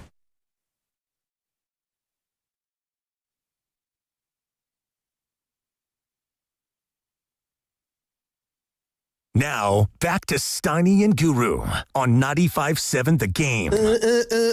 What's up, baby? I'm back. How you doing? I'm good. I just met Chase. Oh. Dude, he's got some good, you know how some people have that bad energy? Chase has got good, I see it in his eyes. Yeah. I got some good news and bad news. Which one do you want first? The bad news. And Bonte, if you're listening, you're part of this. Stoney, I had the lobster roll twice. I'm not a fan. Okay. You a big fan? I don't think I've ever had one. Oh. A guy like you, I thought you'd had a lobster roll. I'm from the East, not the North, not New England. There's a difference. All right. New England's, it's a little snooty. Yeah. I like crab. I like seafood a little bit. Pennsylvania's blue collar. New England's like rich white collar. Okay. Gotcha. Yeah, but I tried it twice. I'm not into it. All right. And what was the good news? I don't know.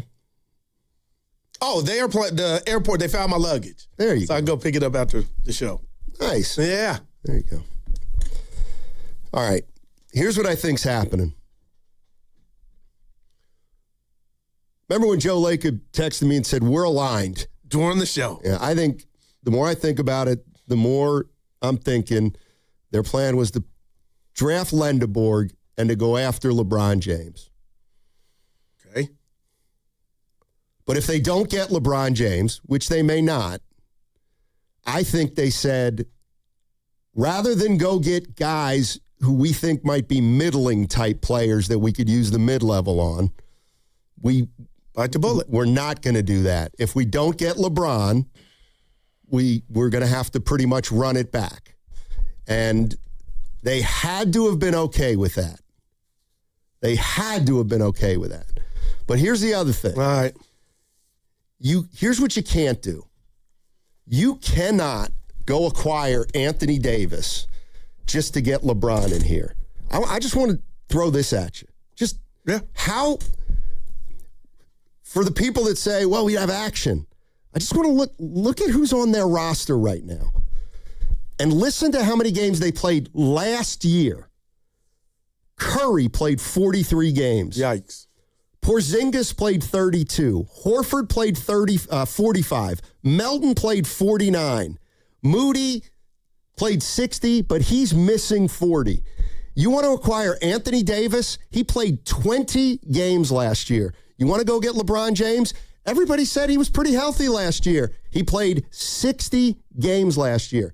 So for everybody who says, well, man, Davis and LeBron and Steph, I look at it the opposite. There is no way that team can play enough games with that personnel to last an entire regular season and to make any noise in the playoffs. It is so unrealistic to me so as not to even to go down that road. I cannot put a team out there with my top 6 players all risking playing half a season. I can't do it. I respect it. And the reason I can't do it is because I can't go down that road and having given up 2 first-round picks. And that's why I was this may happen anyway. There we go. If you get LeBron James without Anthony Davis, it's minimal. At least you have all your picks. Yeah. And you could go into next year and it could blow up. But you know what? You'll still be okay. It would be a terrible year, but you'd still be okay. You do not want a terrible, oh my God. Could you imagine you trade for Davis, you extend Davis, and he plays 40 games next year, and now you don't have picks. Yeah, right. Like, to me, that would be beyond risky. But it would describe risky. What I think the Warriors are, desperate. And then 2, do you think if they could get Washington to come off of AD, knowing it would get them LeBron, I'm just asking you now, posing this question to you. I know how you feel. We all do. Do you think the Warriors would be willing to do that? I hope not. I hope not. See, I think they would if they knew it could get them the king. So you're gonna extend Anthony Davis to get LeBron James for a year, and I can't do that. And I know you're looking at the attendance record, and you're not being proactive. I'm looking at the attendance record like, okay, what if it was, the best the last 2 to 3 years of all those players that you talked about? But you're living that life already. But I got to give you love. But you're not living the life to where you would go all in and use your draft capital for the future. Hell no. And I watched Yaxel just 2 games. I know it's summer league, but man, I love everything about this young man. And I caught myself in the hotel room like, man, it would be nice to have 2 or 3 Axels. Well, you know what I mean? But some teams have that. We don't. Right. And we had a chance to do it going back to Wiseman, Kuminga, and Moody, and I love you, Moody. Sure. We struck out. And that's why a big part of that is not being talked about, where the Warriors are in regard to being stuck and desperate. Because you missed. And you missed bad. Yeah. But it's almost like now you say, well, boy, those misses hurt. Yeah. You knew they were going to hurt 3 years ago, and you did nothing about it. Nothing. 0. And here's the other thing. You know why do you know why? Oh. You know the only reason you're considering any trade where you'd give up 2 or 3 first-round picks? There's only one reason you're doing that. It's because Jimmy Butler got hurt. So you're going to allow an injury to a 36-year-old guy who's got 1 more year on his contract and may never be the same player. Right. Because of that, you are going to trade 2 first-round picks because Butler's going to have to go in the deal. So rather than saying we got dealt a bad hand with Jimmy Butler, let's just kind of see what happens. Yeah. Maybe he'll come back. You're now going to move off Jimmy Butler and give up 2 first-round picks for a guy who is no more reliable than Jimmy Butler. That to me doesn't make sense. Coming off that severe of an injury.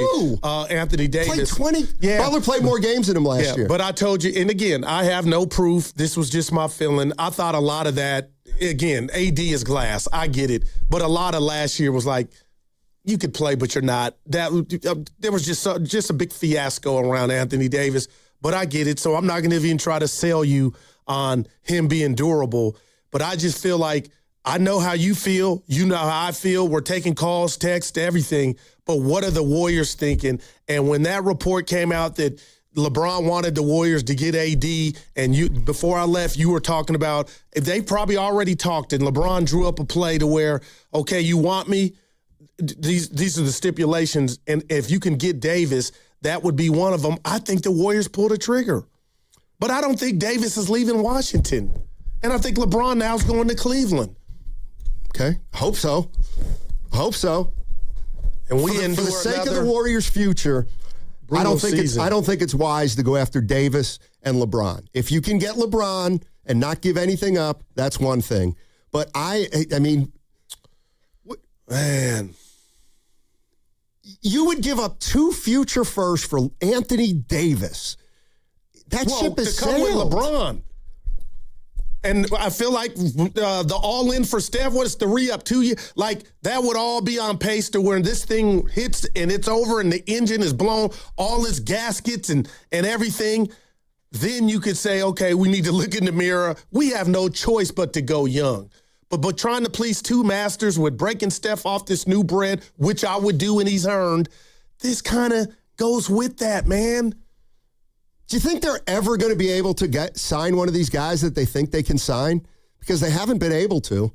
What if I told you, and again, no intel, and you can throw something at me, I'll duck. Why do I feel like this might be the closest Bron? And when it's all said and done, if he doesn't come, he could be like, I never was coming. But why would Dre opt out?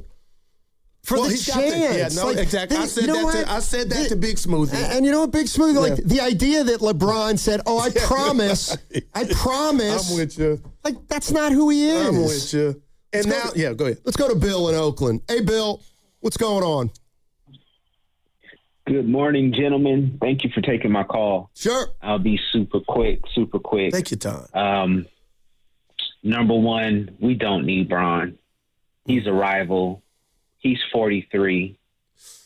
He doesn't want to continue building Steph's legacy. I don't think he wants to do that. Respectfully, Goo, we don't need Mr. Glass neither. Not for 3 first-round picks. That's insane. He's not going to play more than 30 games. Number 4, I feel like we forget that Steph Curry makes players around him better. And so do we really need superstars, or do we just need some guys that can go out and get their own buckets? Like DeRozan. I don't know if Brad Bills is still the free agent, but maybe maybe Steph can revive his career. 3 draft picks for Trey. Nah. Let's move from Draymond. His best days are behind him. We love you, Dre. We respect you, but let's move from him. And let's go give up two second-round picks, and let's bring Poole back and see if we can revive his career. Lastly, I like what Dunleavy did in the draft, but Dunleavy's not a wartime consigliere. And so let's go get let's call Bob. Bob, if you listening, come back, baby. We need you. That's all I got. Yeah, Bob's working on getting LeBron to Philly. Oh, my God. He's already got Jaylen Brown there. Yep. I sent him a text.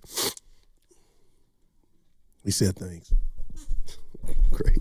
I mean, the dude's just in the background getting it done. If Bron somehow gets to Philly, and the guy that left, he left. He didn't get fired. He left. He wanted to spend more time with the family.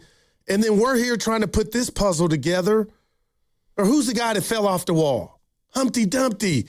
Like, man, it's just trying to put it, man, oh, man. I'll tell you what, no matter what pops off, and I won't even blame the Warriors because I was all in, and the return on investment for the Jimmy Butler trade was immediate. Every metric, every stat, the wins, Draymond going on TNT before All-Star game saying that the Warriors had action and people were believing it.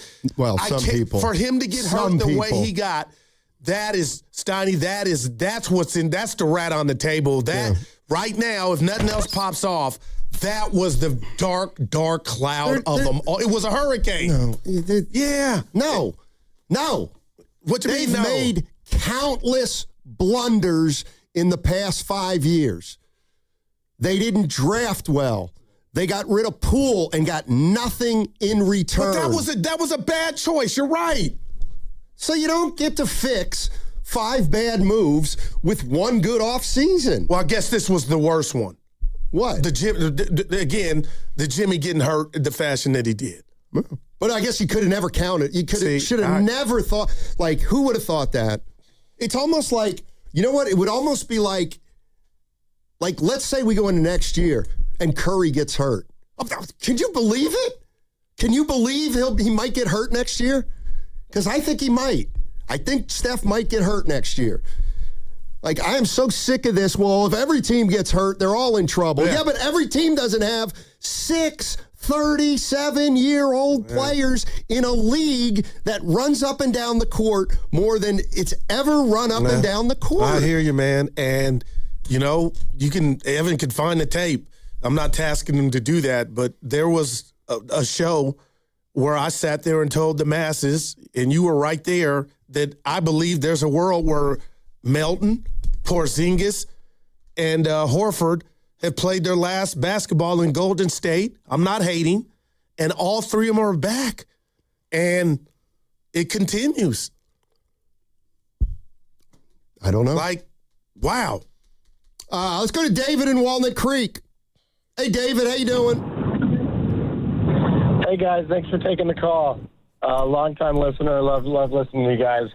Thanks. Want to comment in on this stuff and just basically say, totally agree with you. You can't take Anthony Davis and give up the future. That's crazy. The guy never plays. Even when he did play, he was only good for one game on, one game off, and we saw that when we played them in the playoffs a few years back. Great player overall, but just can't be trusted durability-wise. But I do want to make a point of I'm a little confused why we're lumping in like Trey Murphy for future picks as the same idea as Anthony Davis, because to me that's a totally different situation. If you can get a guy like Trey Murphy and sign him long-term, now you are getting younger and building for the future. So you're kind of accomplishing a couple of those things where we're looking ahead further. And so I just wanted you guys to talk about that a little bit. And then one more little quick note is just, Jimmy Butler goes out in an Anthony Davis trade, and that's another part of it. I mean, he's such a good fit for the team. He changed all the metrics. Sure, we don't know if he's going to play, but I'd rather risk getting 20 games from Jimmy than a season from AD. So thanks, guys. Appreciate it. Appreciate it. Yeah, appreciate you. Yeah, I just don't think I'm not convinced Trey Murphy's worth 2 future firsts. Well, I thought you were going to say 3 because that was the report, and I love him to death, and I'm with you. And I'm with him. I think I'm just all the way out on Anthony Davis no matter what. So if it was, if it meant you get LeBron, you would say, sorry, we're not bringing Bron in because you don't want no part of him. No, I don't. No. You want to hit the breaking news sound, or should I just say it? Oh my gosh. I'll just say it. DeMar DeRozan's been waived by the Sacramento Kings. All right, thank you for not playing it, Evan. What? No, he been waived. I was like, I didn't know if the Warriors had did something. Are you back to the Niners? Sounds like they're probably poised to do something. All right, the boy, okay. I can see them signing DeMar DeRozan. Who would? I told you I've always been a fan. Sure. He fits right in with the birth certificate, right? Sure. Well, he would be our second best natural scorer next to Steph. He'd be the third. Who would? Lendeborg. Lendeborg's probably better than any of the three. He's probably better than Simons. He's probably better than Hachimura, and he's probably better than Sexton. Let's go to Josh. Josh is in San Francisco. Hey, Josh, what's going on, man? Hey, what's up, guys? Thanks for taking my call. So the 2 things that I feel like we can't do, we can't spend a ton of money that goes past when Steph leaves, and we can't give up a bunch of picks that we're going to use after Steph leaves. So the way that I'm feeling right now is that between today and when Steph leaves, we can get LeBron, we can get any other superstars, we can pay him a bunch of money, because I feel like there's an entertainment value. As a season ticket holder, I want to go to the games, I want to feel excited. Having LeBron come would be exciting. But once Steph leaves, then it's time to plan for what comes next. And I feel like we've been talking a lot about rebuilding or planning for the future, putting guys around Steph, having Steph make other guys better. And I think that we've seen that that's not really what works. And so once we have the money from Steph being gone, then we're not stuck with guys like LeBron on a long contract, AD with a big contract, Draymond's gone. We have a ton of money to go out and get some guys, and we have some great picks to be able to build around them. And so until Steph is gone, I say we throw money that's available at guys to have a good show, but we save the picks, and we don't bring on anybody who's going to go way past Steph. Appreciate it. I think that might be what the Warriors are thinking at this point. Yeah, and I'll say this about the capital or the cost that you could possibly be getting LeBron James for. That's like an NBA lotto ticket. The fact that you could get him as cheap as they possibly could, because normally you gotta. It's a king's ransom to get somebody like LeBron James, but because he's willing to take a pay cut or he's not tripping off of money, and you wouldn't have to use draft capital, it would be picture perfect to get him, here at this time in this juncture, to go on top of the caller's point about looking forward to watching Warriors basketball. But how much are we asking the basketball gods for him to choose us as currently constructed and him with the chance to win and him come this cheap? It's just, man. That's why I think it would hurt more if we find out he doesn't come, because he wouldn't break the bank. To me, look, man. Whether they wanted to do this or whether they didn't want to do this, whether they wanted to set up this expectation or not, kind of doesn't matter at this point. But I don't know how you come out to the podium after you don't get LeBron James and kind of talk about, the offseason maybe wasn't perfect, but we still like where we're at. I don't know how Dunleavy comes out and says that. The fan base is definitely not going to be happy if the Warriors don't get LeBron James. Question is, if they don't get LeBron James, are they preparing to make a bigger type move if they can, where they're now willing to give up their future first? But Stoney, who would that be for? They're not. I don't think they're doing that. I think we're finding out that they're reluctant to move those future first-round picks. Why are they reluctant? Because they have no idea how bad they're going to be this year. That's the other issue. How good or bad they're going to be. Man. I mean, you cannot give up a pick if you cannot give up a pick if you're not convinced you're going to be a pretty good team in the next couple of years. And I don't think that you can say for sure that the Warriors are going to have a good year next year. In fact, and I know it, people are going to hate this, but the bottom line is, to my way of thinking, it's setting up like the Warriors go back and play the season without LeBron James if they don't get him. They pick up another couple guys to fill out the roster. They're going to have a tough year. There's no way around it. And if you want, go ahead and blame Butler and go ahead and blame Moody, because they're a big part of it. But you cannot realistically go into next season without those two guys thinking you're going to make some noise. You're probably not gonna. So you know what? Do your best, and you're going to have a lottery pick next year. And that'll be two young guys you have on the team. But I'd certainly rather go that route than watch Anthony Davis play 38 games and looking and saying, well, his contract only goes through 2029. To me, that's borderline irresponsible for Anthony Davis now in his career. Well, I'll say this, and you're probably not alone. If that's how you feel, that's how you feel. But I'll say it and I'll be quick. If they're in for another bad year, I never saw the end of Steph, and I'll throw Dre in at this point, and Kerr, going out like this. Like, if you're right and a bad year is in store, another one, man, this is not how I envisioned it. Well, one of the reasons they may go out like this is because Steph can't play enough games. That's why they may go out like this. If Steph can only play 30 or 40 or 50 games a year, then they're going to go out like this if Steph can't stay healthy.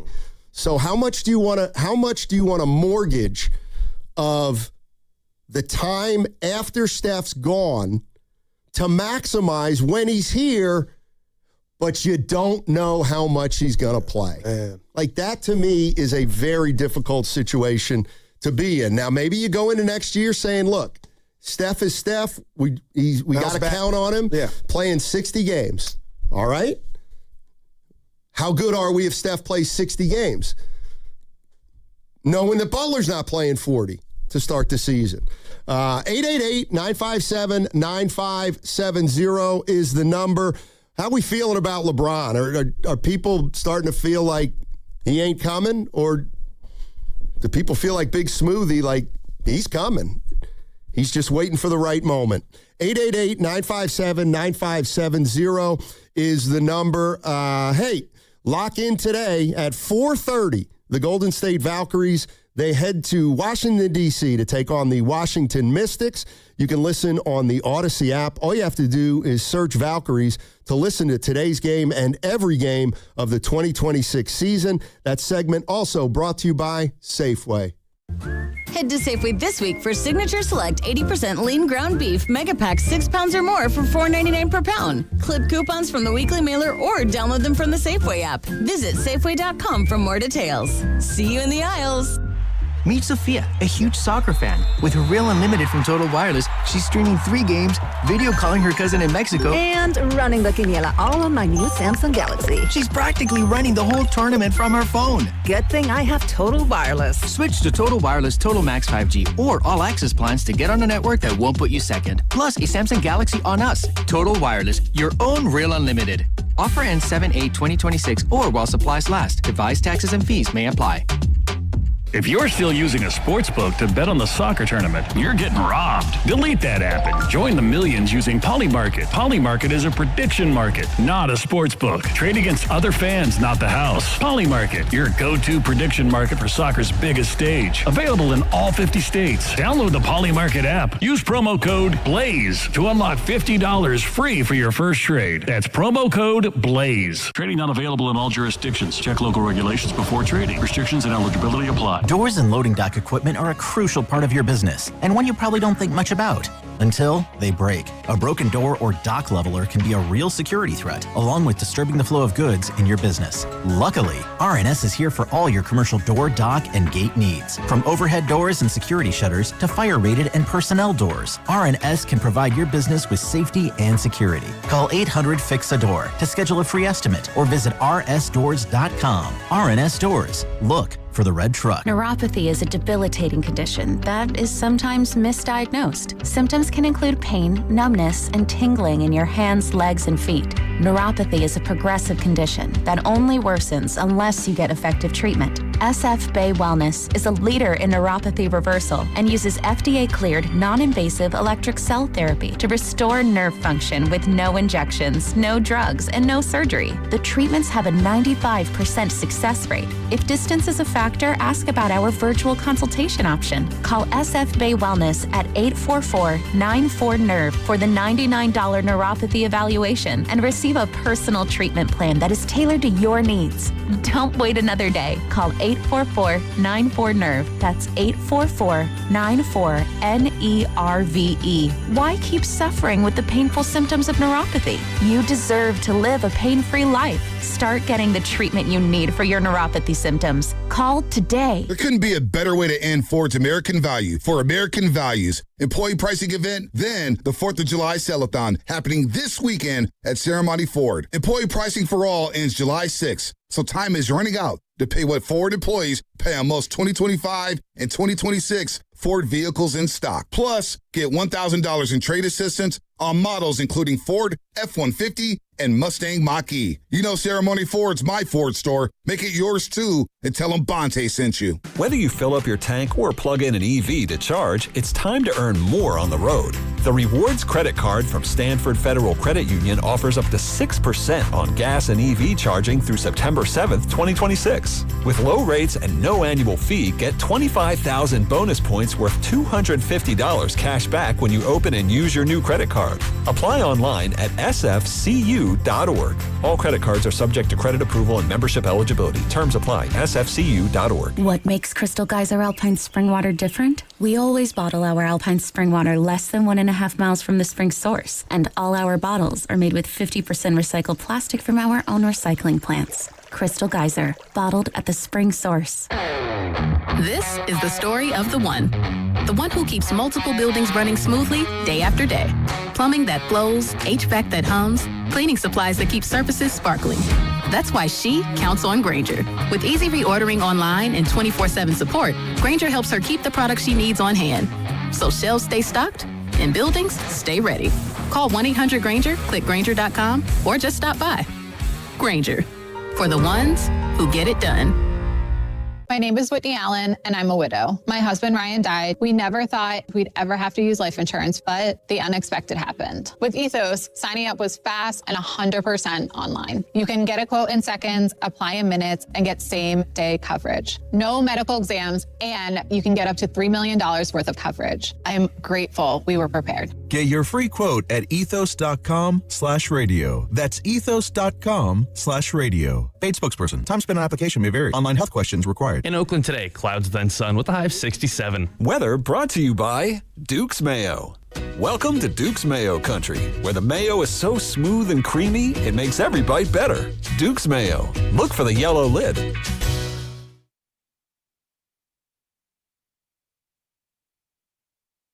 Now, back to Steiny and Guru on 95.7 The Game. All righty. Nice long weekend.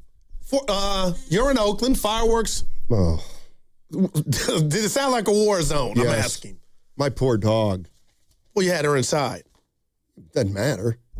Dude, it was popping off like that?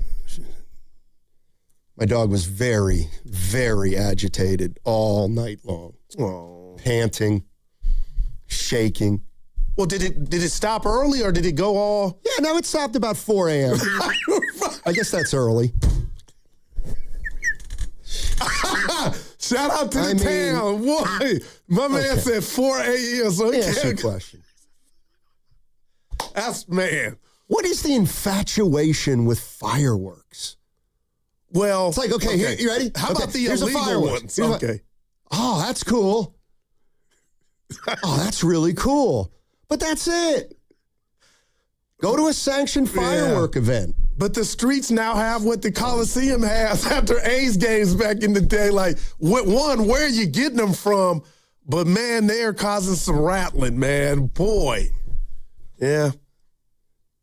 Poor dog. Just everybody likes explosions, and guns, and fireworks, and ammunition, and crap blowing up, and I'm not into violence, and explosions. But see, when I go on those tangents, you are like, dude, when you're so scared. But, dude, I'm with you. No, it's not about being scared. What happened to love? It's about being... That's like 4 a.m. It's infatuated with fireworks. Yeah. But they are pretty when they're done the right way. You know what else is pretty? When you blow a finger off. That's funny. Shut up. Yeah. What? What's the guy from the Giants, Tampa Bay? Plaxico Burress? No, he shot himself. Oh. Pierre Paul with JPP. He blown some digits off. Yeah. Fireworks have essentially jumped the shark. Well, don't tell the Bay Area that, because I've been hearing. That's what I'm doing. I'm telling the Bay Area. And then what about the poor people that went to the Golden Gate Bridge and couldn't see fireworks because it was too much fog? Now that's Is that what happened? Day. Yeah, that's a bad day. Damn. You guys. Hey. When are you going to get over? 4 a.m. That guy. I guess what I can't stand is, you know what I can't stand? People that are late to the party. Go like this.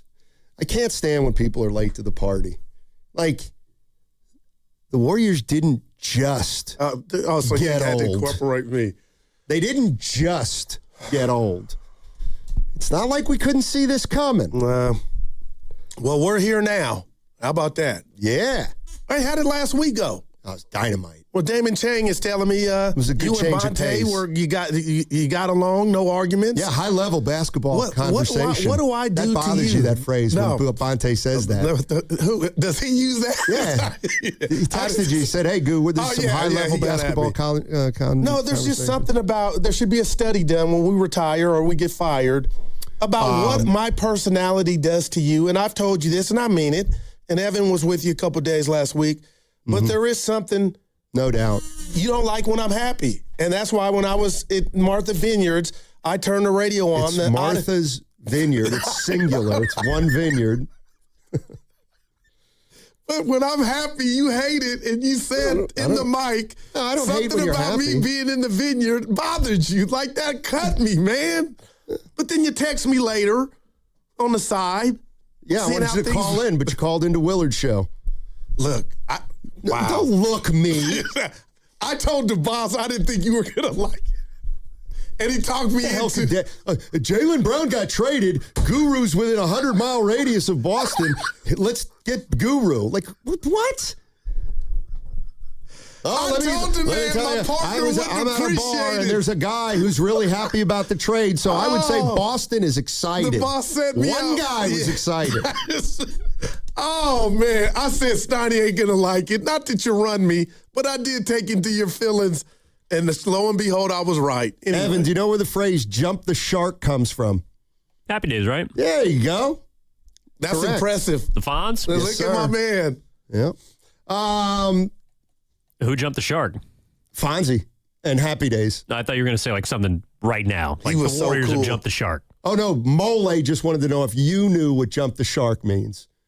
I don't know why. Come on, Mole. Because he thinks you're young. But, no, he knew. Hey, real quick. We got 4 hours. Relax. My first day back. Did you hit it hard this weekend, if you know what I mean? Did you get after it? No. Dude, I don't.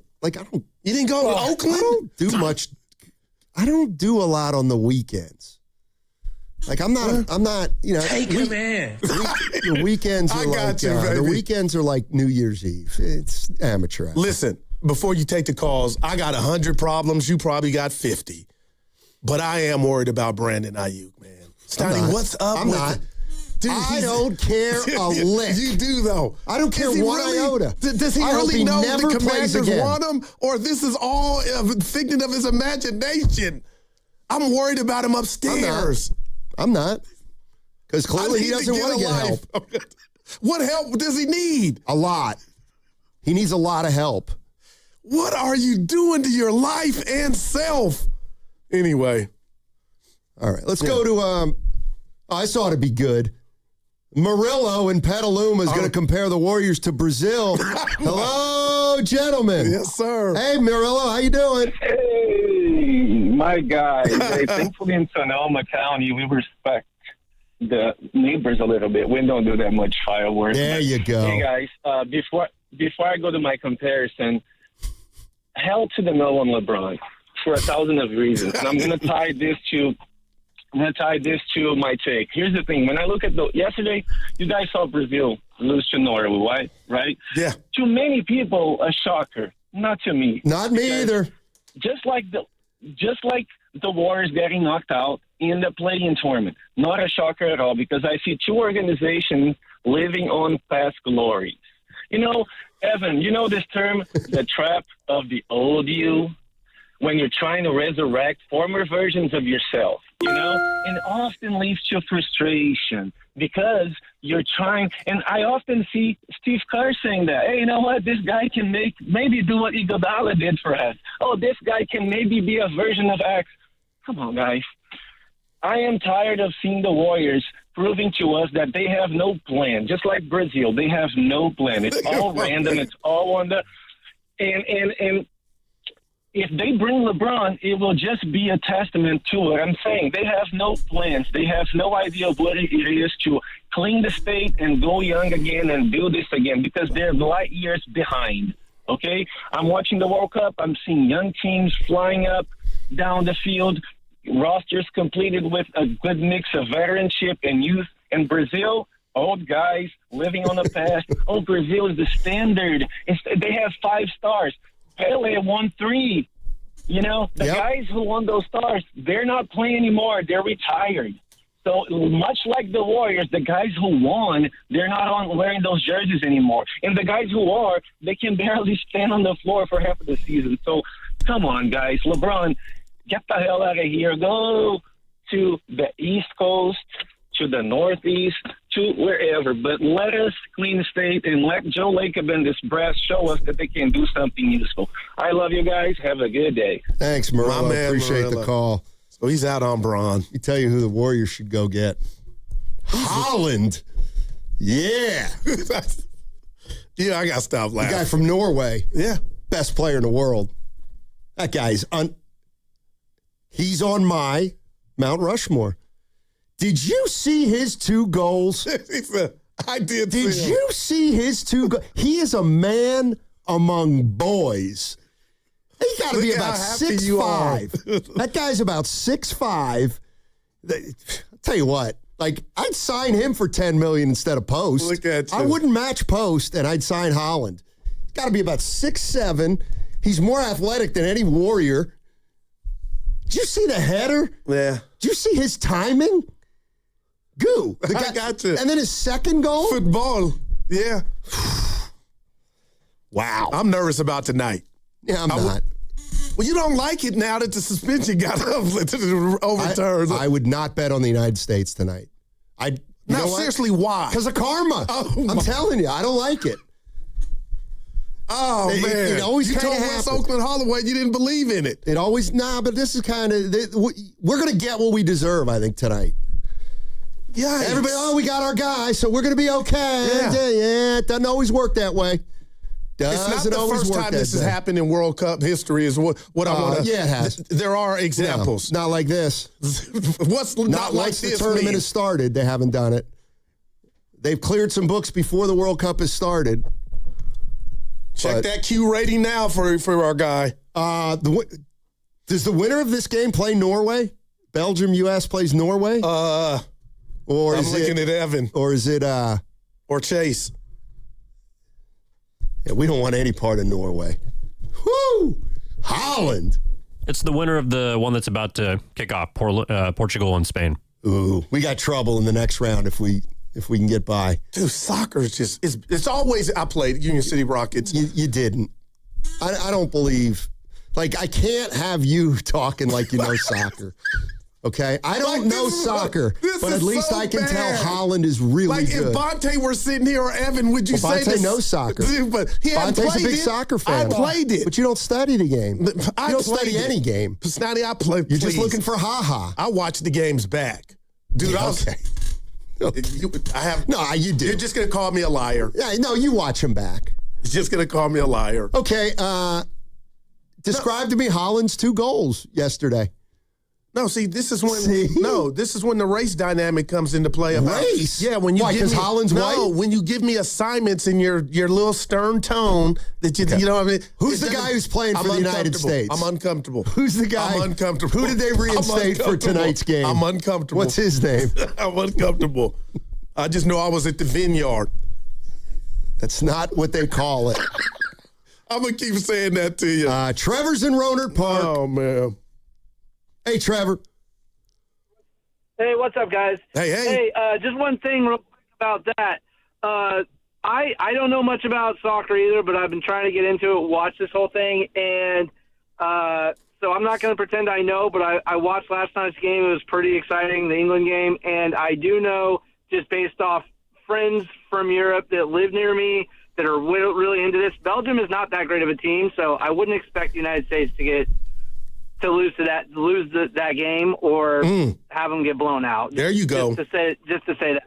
So I don't think they're going to get what they're going to deserve, quote unquote, this game. But it's just fun to watch anyway. But as far as the LeBron thing goes, I think the Warriors are in a good spot because you could take them or leave them. I'd love to have them now, where before I wouldn't, just because there's nobody on the Warriors besides Curry that averages over 20 points a game, and LeBron is still doing that. So anybody who's out on him for the price that it's going to cost to get him here, he's already going to take a discount if he comes. It's like, why not? I would do it. And if you complain about, like the last caller I heard complaining about how the Warriors aren't getting younger, well, you have a guy named Steph Curry, and you're paying him a ton of money, so you're trying to win now. And as long as you have him, that argument's not going to make sense. They've won championships. It's a little bit of talking as a spoiled child a little bit. I just have to say, because this is the path the Warriors have to take, or any team that has a superstar like LeBron James or Michael Jordan or Steph Curry. You're going to have those awkward down years where you're not going to be able to get necessarily younger. I do see that they're holding on to the picks a lot closer to the vest, so they want to get younger. I wouldn't say that they're not going to trade that away, but I do think they're being a little bit more careful about how they would trade those if they were to do that. But I think they missed out on Brown. I will say that. I think they could have gone and gotten Brown, and his career would have lasted far past Curry's, and would have been really great to have him rebuilding a team when Curry's gone. But anyway, those are my thoughts. Yeah, I love you, Trevor. He's one of the good guys. I'll say this: who would have been our Paul George? We don't have any. Yeah. To your video, Jimmy which I Butler. saw. Well, okay. When Jimmy was healthy. I mean, you do realize that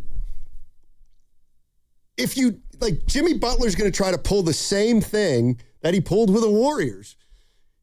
He's going to want to be. He's going to want to be extended if he gets traded. Oh, that's coming. You know that. Okay, well, he ain't. What team in their right mind would say, let's go acquire Jimmy Butler and extend it. I'm right behind you, but you never know. Well, I do know, because clearly the Boston Celtics told the Warriors, pound sand. Jimmy Butler. No, we would like a player. We need a player. We're still going to try to compete. I wonder if the Warriors even picked up the phone and called. I'm sure they did. But you can't make chicken soup out of chicken feathers. I've never heard that. I don't think I know why. That's been around for years and years and years. I hadn't heard it. Yeah, Evan, have you heard that? Can't make chicken soup out of chicken feathers. Even the younger people have heard that. No, that's boomer territory. Yeah. No, but you've heard of it. It's a good one. By the way, I would think you'd like Holland because he's got the ha-ha. Holland. I'm in. No. I like he's Thundercats. My favorite. He's my favorite. Look at you. You can have Devers? No. By the way, another victory lap for me. What happened? I like Devers, and he's en fuego. Well, he's helping my fantasy team. He's on a 35 home run pace. Look at you. Giants getting hot. Blew one yesterday. I hate to see it. Horace in Texas. Hey, Horace, how you doing? I'm doing wonderful, guys. Been a while since I called you. Sir. I've been listening and trying not to call, but I got to tell you something, man. I got to tell you something, brother. I don't even know what. Steiny, you said something very, very brilliant a few segments ago. You said something about biting the bullet if you don't get LeBron. Yep. Well, I'm saying bite the bullet and don't get LeBron. And here's why I'm saying this. First, I'm going to say this to you, Guru. You listening, brother? Yes, all day, Horace. You're one of my favorites. Keep that in mind before you go. Okay. I'm going anyway, bro. Stop whining about not getting LeBron if we don't get him. Stop whining about it. Just stop it, man. Here's the deal. You got to look at why we are where we are. And the reason we are where we are right now is that we're not doing any of the things that we did to build the dynasty in the first place. We keep going after these old, aging superstars, injured or injury-prone players. And we just keep doing that. We're doing the opposite of what we did to build the dynasty. Nobody knew what Steph Curry was going to be. His first few years, we were wondering if he was going to make it because of the ankles and all that stuff. We didn't know what Clay was going to be. We didn't know what any of these guys were going to be. But one thing that the Warriors were not doing, they weren't going after aging superstars. They were going after role players, good role players, good solid role players. And that's how you build it. Now, if you'd have been doing a little bit of that all along, you would have probably not been in the position you're in now. I'm going to give you an example. Okay, may not be the best examples, but listen to this. We didn't go after Rui. We let Trace Jackson Davis go. Why? He already proved that he can play, but I guess we weren't patient enough. Let him go. Quentin Post, I understand, is getting ready to go. And the thing about it is, man, we keep doing the same thing. We keep doing the opposite of what we did to build the dynasty in the first place. And here's the thing. You're going after LeBron, right? Okay. I believe LeBron can help a team if he's willing to play 15, 20 minutes a night coming off the bench. That way he'll have the energy to go on both ends of the court the entire game. But his ego's not going to let him do that. Okay? And another thing, too, the drama that comes with LeBron. Are you prepared to deal with the clutch machine that comes with that? Which means if you win, it's all because LeBron's on the team. If you lose, it's because of everybody else and not him. You know, it's just too much drama. And do we have to get Bronny too?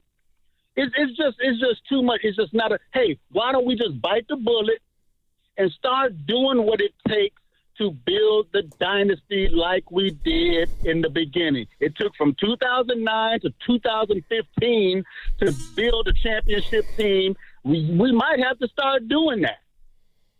Leave LeBron alone. Leave him alone. Thanks, I Horace. love you, Horace. I mean, hearing him talk about you had opportunities since Steph, Dre, and Clay, because that's where he was going. And I'll do it, because I always do it. But Wiseman, Kuminga, and Moody. And didn't actually work out the way Steph, Clay, and Dre worked out. Here's a double-edged sword that I'm looking at if you get LeBron. Okay, so you're gonna have all these old guys. And one of two things is going to happen. This is the problem. This is what we can all see coming. Yeah. Curry, LeBron, Draymond, Horford, Porzingis. That's 5 old guys. Okay, so one of two things is going to happen. Maybe they'll be healthy. They might be healthy. Okay. Okay, what does that mean for Lendeborg? He ain't going to play as much, because Steve Kerr is going to play veterans if they're healthy. Or the other thing happens. They get hurt. Well, then we need Lendeborg, Pods, Will Richard, Guy Santos to carry more than they're capable of carrying, and they're not going to be able to do it. They're just not. They're not good enough to make up for all the missed games that are going to occur with this kind of a roster. Well, with those 5 old guys, and I'm wishing like hell if LeBron were to come, there's no way all of them. Guys are going to miss time, Okay, then how are you going to be any good? There's no way to skin this cat. You go old, you're going to have 5-6 guys who are going to miss at least 20 games. And that could be the plan, to where you savor some of these old dudes. So when you do get to the playoffs or hopefully play in, they're upright. But, man, oh, man, you talk about double-edged sword. I hear you. But just what I'm seeing from young Yaxel, we're finding, he could be at the outside of Curry. He's at the top of the list, his development. Would you give up Lendeborg to get Anthony Davis? No. Let's go to Sean in L.A. Not doing that, Steiny. Hey, Sean, how you doing? No, but you're going to give up 2 future first. So you might be giving up 2 Lendeborgs in the future. But that'll be when Steph's probably gone. When you need him more. Well. Hey, Sean. Hey, guys. Thanks for taking my call while listening to you guys. I definitely agree that I would not trade for Anthony Davis. The great irony that I can foretell is that Anthony Davis would be available for the first 30, 40, 50 games of the year, and then he's going to get hurt, whereas Jimmy Butler is going to be hurt the first half of the year, and then he's going to be available. So that would be a really poor decision to trade for Anthony Davis. Now, in theory, would trading for Anthony Davis and signing LeBron make you a better team? Yeah, sure. But I don't think you're even going to sign LeBron. I mean, that's your biggest rival. I called in last week when you were with Bonta and when you were with, I believe, Evan. And I said that, Rich Paul and LeBron, they're your rivals. They're snakes. They love to leave the Warriors on and then sign with somebody else while the Warriors don't sign anybody in free agency. And that's exactly what's been churning out. So also, if we get LeBron, everyone's going to be sick of him jogging back on defense 10 times a game. That's going to get really old really fast. So although I do agree, though, with Bonte and, Dalton Johnson and Jason Tims, they've all said that they would trade for Trey Murphy, and I totally agree with them. So New Orleans, they want the picks, right? So whether it's Draymond or Porzingis and Moody or whatever combination of players, almost doesn't even matter, because what they really want are the draft picks, and next year's draft in 27 and in 28 are projecting to be pretty bad drafts. So I would totally do that. And you have Dunleavy, and I think Dunleavy's proven that he's a good drafter. So if you give away 3 of your next 6 first-round picks, that's not I got you, Sean. You're breaking up a little bit, but I'm... He got Bonte right the second time. Kind of... That's too much for Trey. I think so, but beggars can't be choosers. The Warriors may make he's available. The Warriors may end up making a desperate move. It's going to be real risky. Hey, DraftKings Sports is live in all 50 states. That means California. Win or go home, that's it. That's the World Cup knockout round. The DraftKings Sports app is now live in California, so whether you're catching the early kickoff before work or the late match at the bar, you are in on every minute, every match, every moment, all in one app. Right here in California, the world's biggest stage is in the palm of your hand. New DraftKings customers sign up with the code 957THEGAME. Spend $5 to get $200 in total rewards. That's code 957THEGAME. In partnership with DraftKings, the crown is yours. Event trading offered by DraftKings Predictions, a CFTC-registered introducing broker. Trading involves risk of loss. Market availability varies. Eligibility restrictions apply. $50 every 7 days via click to claim issued in a non-withdrawable prediction dollars that expire in a year. Ends July 17th. Terms dkngb.co/predictions promo. Honey, did you invite the minions over? Well, you know how we talked about getting Wi-Fi from Xfinity? Yeah. I ordered it this morning, was online in minutes, then they showed up. So they just came over to use the Wi-Fi? They even brought their own devices and spell book. You didn't give them the new Wi-Fi password, right? No. That's good. I gave them our old one. Because Xfinity lets us keep the same network name and password so devices connect instantly. What do they want Wi-Fi for anyways?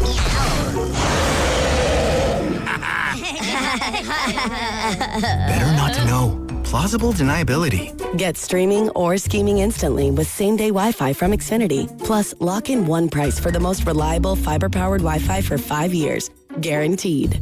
And see Minions and Monsters only in theaters. Xfinity. Imagine that. Restrictions apply. Not available in all areas. Use of fiber coaxial cable. Learn more at xfinity.com/same-day Wi-Fi. With increasing summer temperatures, this is a good time to replace your home's siding, decking, and fencing. Golden State Lumber and Showroom works closely with contractors to keep your home protected. AZEK Exteriors offers outstanding durability, is easy to install, and protects against fire and dry rot. And TimberTech Advanced PVC Decking has a Class A fire rating and is backed by industry-leading warranties. Visit GoldenStateLumber.com for products that increase the value of your home. Golden State. When you succeed, we succeed.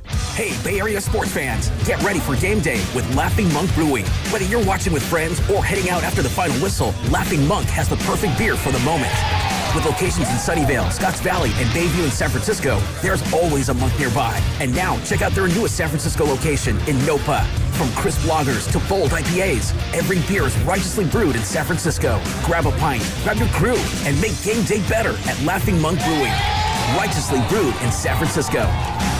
Hey, it's Willard. At Hobbs Law, it's never been about attention, never about applause, never about goofy smiles on candy-colored billboards. For more than 40 years, Hobbs Law is focused on one thing, fighting relentlessly for injured Californians, because behind every catastrophic injury case is a human life forever changed. That's why Hobbs fights with preparation, intensity, and relentless commitment. No fluff, no distractions, just real advocacy for injured Californians. Hobbs Law, relentless for justice. Visit HobbsLaw.com. Omar Hobbs is a California licensed attorney. Offices in Northern California, including San Jose. Past results do not guarantee future outcomes.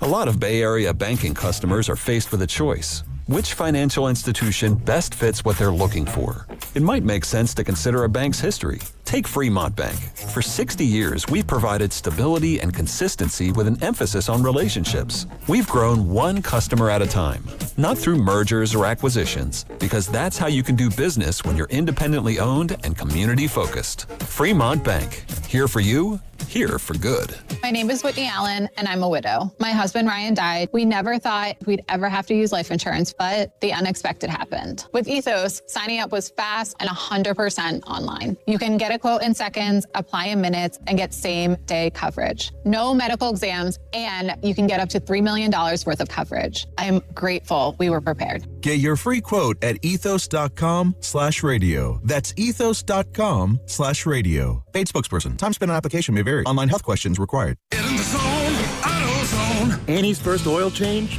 wasn't as hard as she thought because she went to AutoZone, where a friendly AutoZoner helped her find the right oil and save on an oil filter. He explained the job and showed her free how-tos on AutoZone.com. When she was done, AutoZone recycled her old oil for free. Get a free oil filter and more during the Celebrate Free event at AutoZone, now through July 27th. Get in the zone, AutoZone. Restrictions apply. Carpal tunnel syndrome, heart failure that doesn't improve with common medicines. These are some signs and symptoms associated with ATTR-CM, or the cardiomyopathy of ATTR amyloidosis, a serious heart condition with symptoms that get worse over time. Amvuttra, vutrisiran, is a prescription medicine given by a healthcare provider that treats ATTR-CM in adults to reduce heart-related death, hospital stays, and urgent visits. In a clinical study, Amvuttra was proven to help people live longer and have fewer heart-related hospital stays and urgent visits over 3 years compared to placebo. Amvuttra lowers the amount of vitamin A in your blood, which can affect vision. Other side effects include pain in the arms or legs, pain in the joints, and shortness of breath. These are not all the possible side effects of Amvuttra. For prescribing information, call 1-833-256-2748 or learn more at amvuttra.com. Ask your doctor about Amvuttra for ATTR-CM.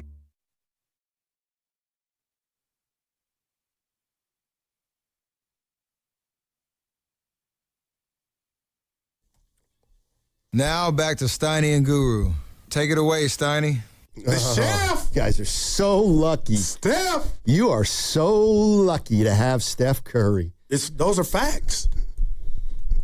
Can you imagine if the shoe were on the other foot and LeBron James were Steph and Steph were LeBron and LeBron had to sit like Steph and wait for his team to make a move? I He'd be like saying, if you don't get, LeBron would be like, if you don't get Steph, I'm out. I'm not signing an extension. Yeah, and I'll trade say me this. right away. But Steiny, I thought it was we were trying to, Evan came in and asked of all the moves that have transpired, which one is the one that got away, I'm paraphrasing, for the Warriors? And mine would be Jaylen Brown. He was never even no. All You right. didn't. No. I know, but I'm just telling you who I would have wanted, and that's why Jaylen, when I heard him say, I was just like, Jaylen Brown. But the Warriors wanted Giannis. Couldn't get him. Yeah. They wanted Brown. Why you gotta- They couldn't get him. They wanted Kawhi Leonard. They couldn't get him. LaMelo Ball, who knows? John Morant, who knows? Miles Bridges, they couldn't have gotten him. Man. But it goes to my guy Horace, and that was love. He came down my road, but it was love come down my road. Well, but the bottom line... Yeah, like January 6th love. Okay. Yeah, all right. Yeah, that was a day of love, too. But go ahead. No, he was loving you, though. Go ahead. Yeah. No, I wasn't saying that. The bottom line is, it's easy to say start over and do what they did to build this thing, but they blew it. And they blew it with the Wiseman pick. They blew it with now the Kuminga pick. And Moody, solid player. But, man, they had chances, Horace. So my point is to Warrior fans out there, who's this? Well, Yaxel looks, and he ain't played the game yet, but it looks like, oh, my gosh, I can't wait to watch his development. But, man, they've had chances. You're not going to see a lot of development. He's a finished product. Well, enjoy whatever what you're seeing. It is. The 24 ain't 34, 44. I can't wait to see him ball. And Jones, Zadarius. Relax. He may not play. Well, you said make the team, but he may have. He still's got to make the team. Just put your head down and keep playing, young man. Oh God. God, what? He's a second-round pick on a team that needs help. Yes. You realize the help they get are going to get him to 38 wins. And that's the part that 15 days away from training camp in the NFL. But man, partner, I don't know how I'm going to make it if this team is not better than they were last year. Well, I just got to believe. Do you think they're better than they were last year? Well, now? If they're healthy, they're better. Well, they're not going to be healthy to start the season. I think it's an unfair question because we don't know what's up with LeBron. Okay. If they get him, let's assume they don't get him. Are they a 37-win team if they don't get LeBron? They're better than 37 wins. If you're telling me Curry doesn't miss 100 games, they're better than 37 wins. So I'll take. And you're counting on Butler playing what? No, 15 to 20, if at all. Okay. Yeah. How can they be a 500 team if Butler plays 15 games? Steph Curry's not missing 40. Even if he misses 10, I'm not sure that. Yaxel. He's a rookie. Horford. Every third night? Porzingis. Now. Okay. Oh, yeah, now. It's going to be hard, man. I mean, look.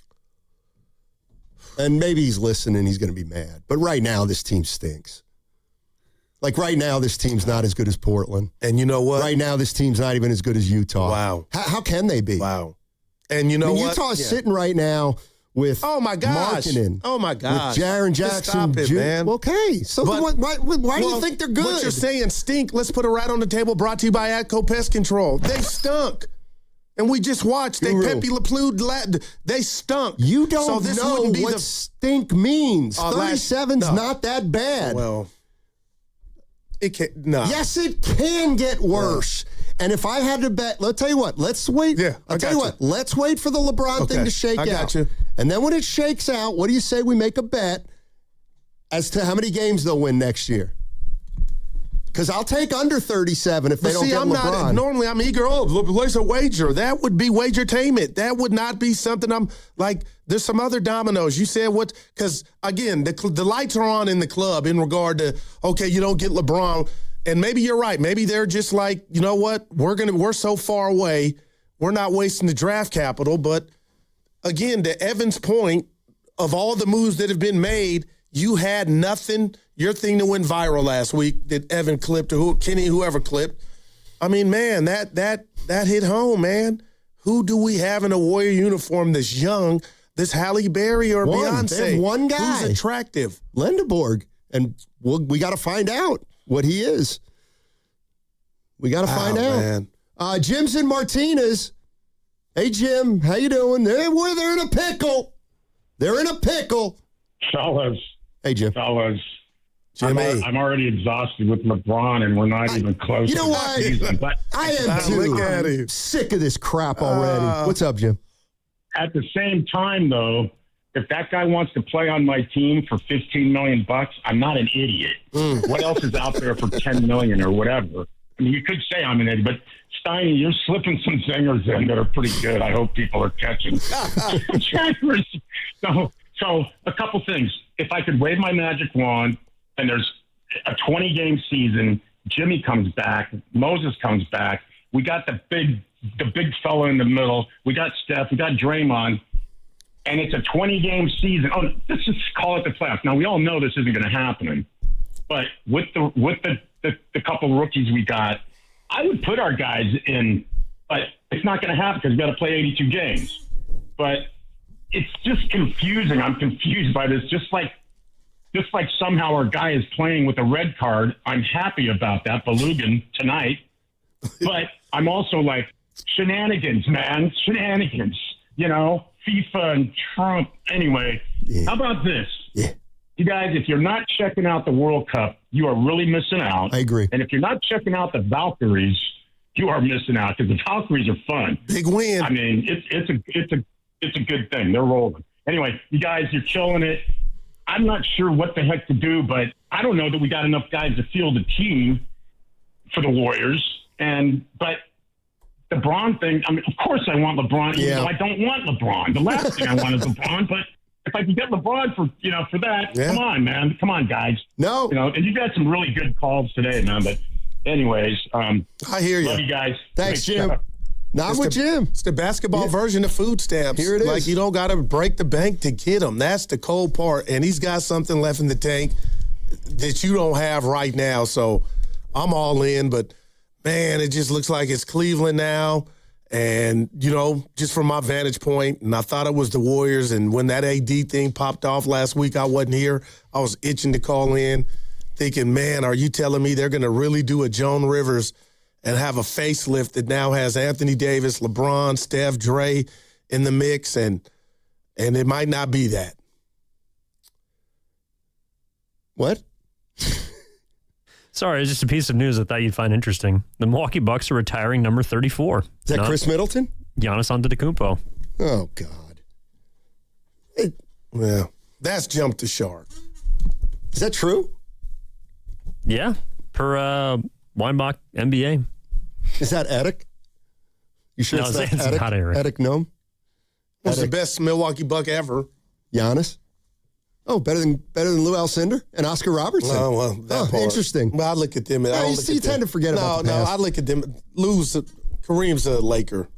You know what I mean? Well, he won his first title with the Bucks. I understand. His name was Lou Alcindor. He's the same player, but just different name. He wasn't what he was in L.A. What about Oscar Robertson? Averaged a triple-double back in the day. Yeah. Don't. How many rings? As many as Giannis. Yep. Yeah. Yeah. Who's your answer? Oscar Robertson was a better player than Giannis. Basketball player. Mm-hmm. God, you want to disagree? No, I'm now you can disagree. The Big O was the man. Yeah, Big O was actually a basketball player. He wasn't like a dude who just played basketball who happened to be big. Yeah. You see, Draymond knows. He scored 50 in a closeout? Oh, he probably had a triple-double in a closeout.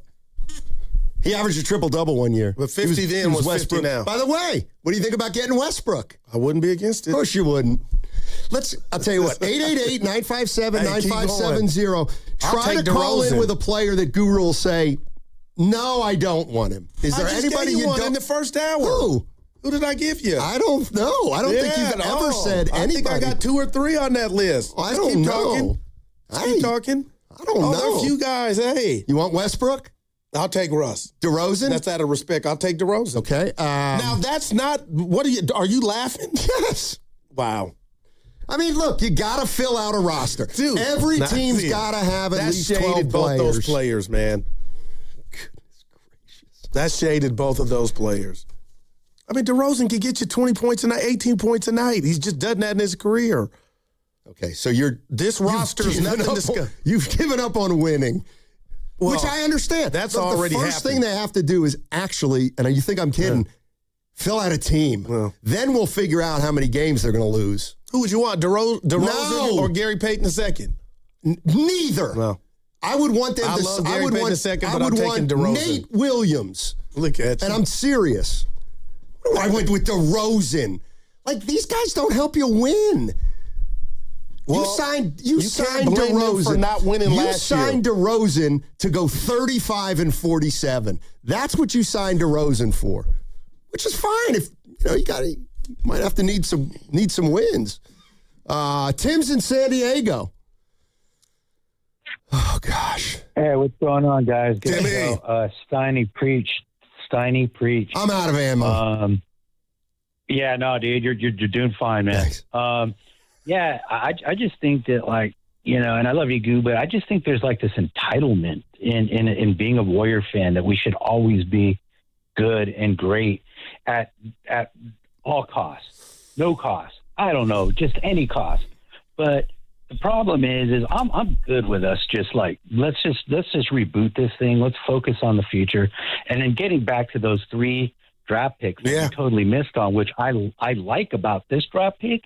And Lindenborg, he's a basketball player. He's a basketball player first and foremost, and we got away from that with Kuminga. Kuminga did not have a defined skill.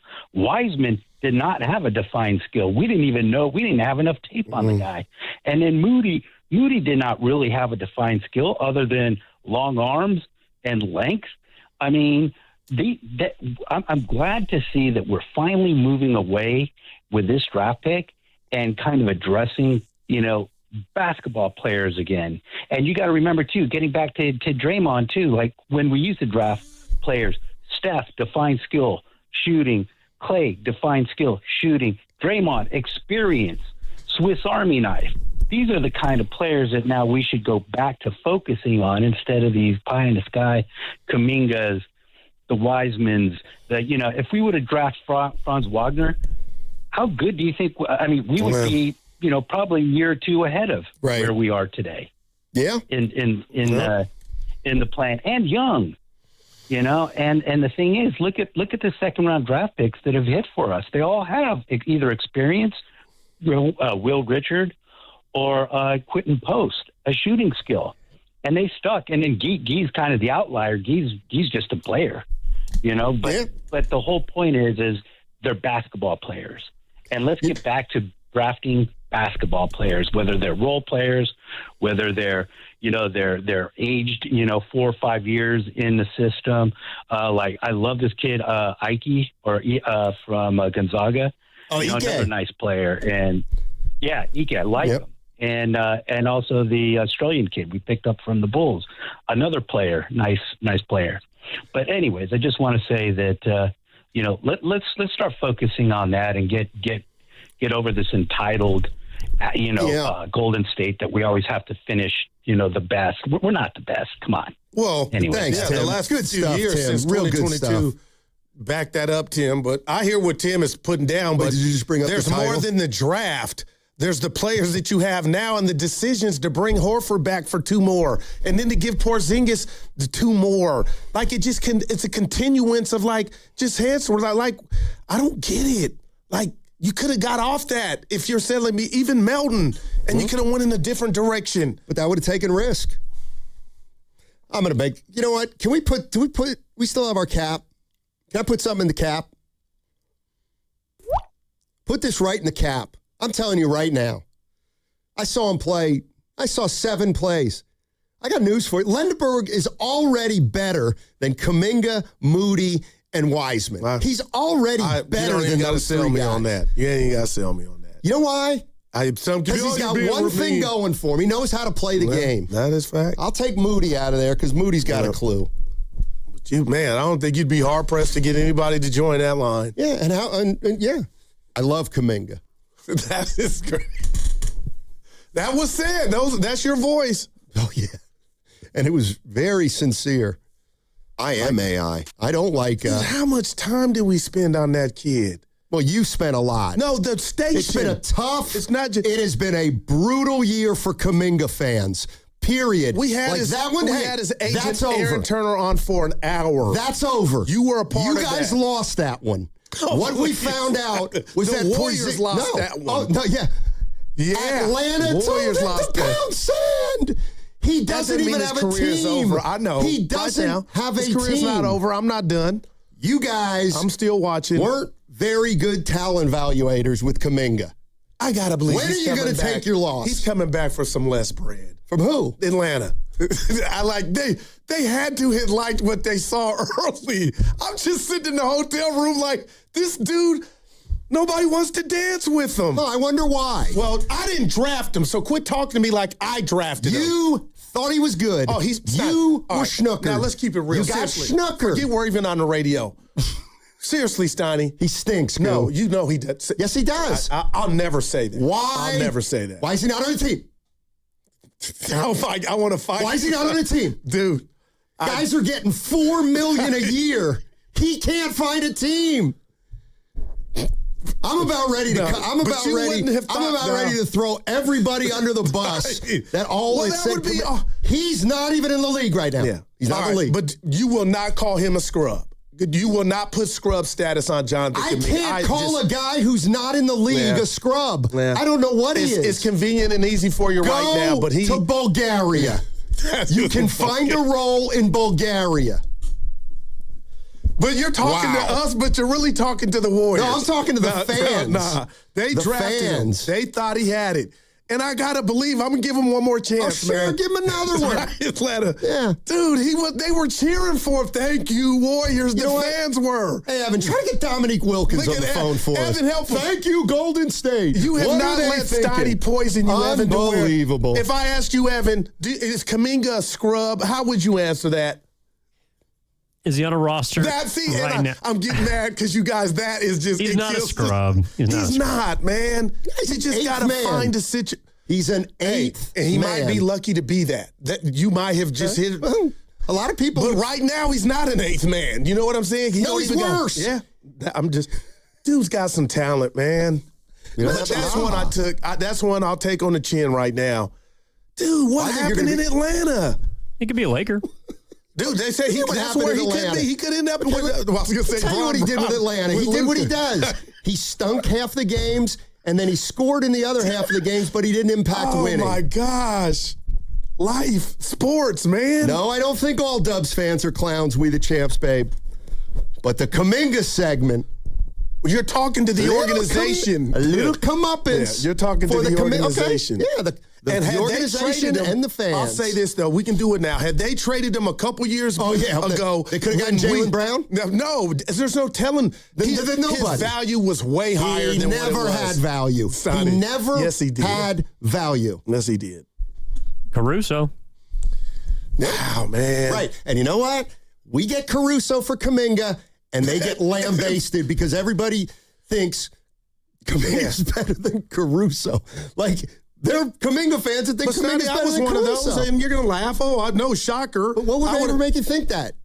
Like, his upside in the rest of Caruso has one. No, he's a baller. He knows how to play basketball. He's a baller. Just say Jonathan doesn't yet know how to play basketball in an organized capacity. I look at it different. I look at it, why didn't our tutelage teach him how to play? Our tutelage. The basketball. See? And you're under some crazy illusion that the Warriors develop players. See, you're still living in the past like this is some highbrow organization that everybody wants to play under. I'm sorry, they developed Jordan Poole. He developed Jordan Poole. That's a real, like, you're really right.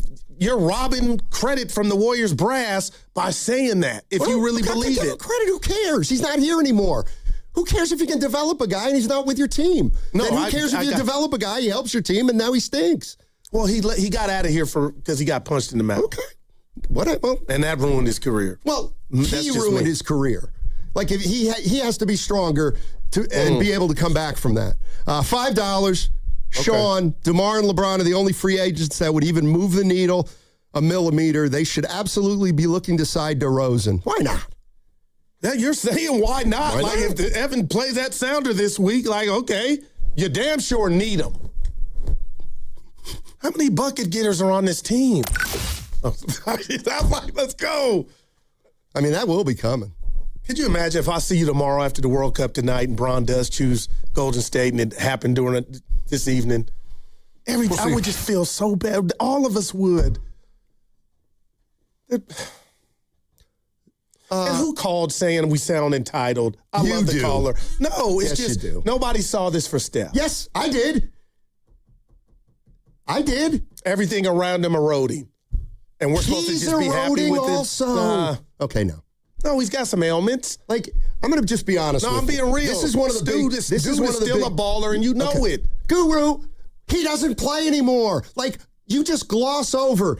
He got hurt in the playoffs 2 years ago. Right. He followed that up with a 40-game season. Hurt me. But you know what?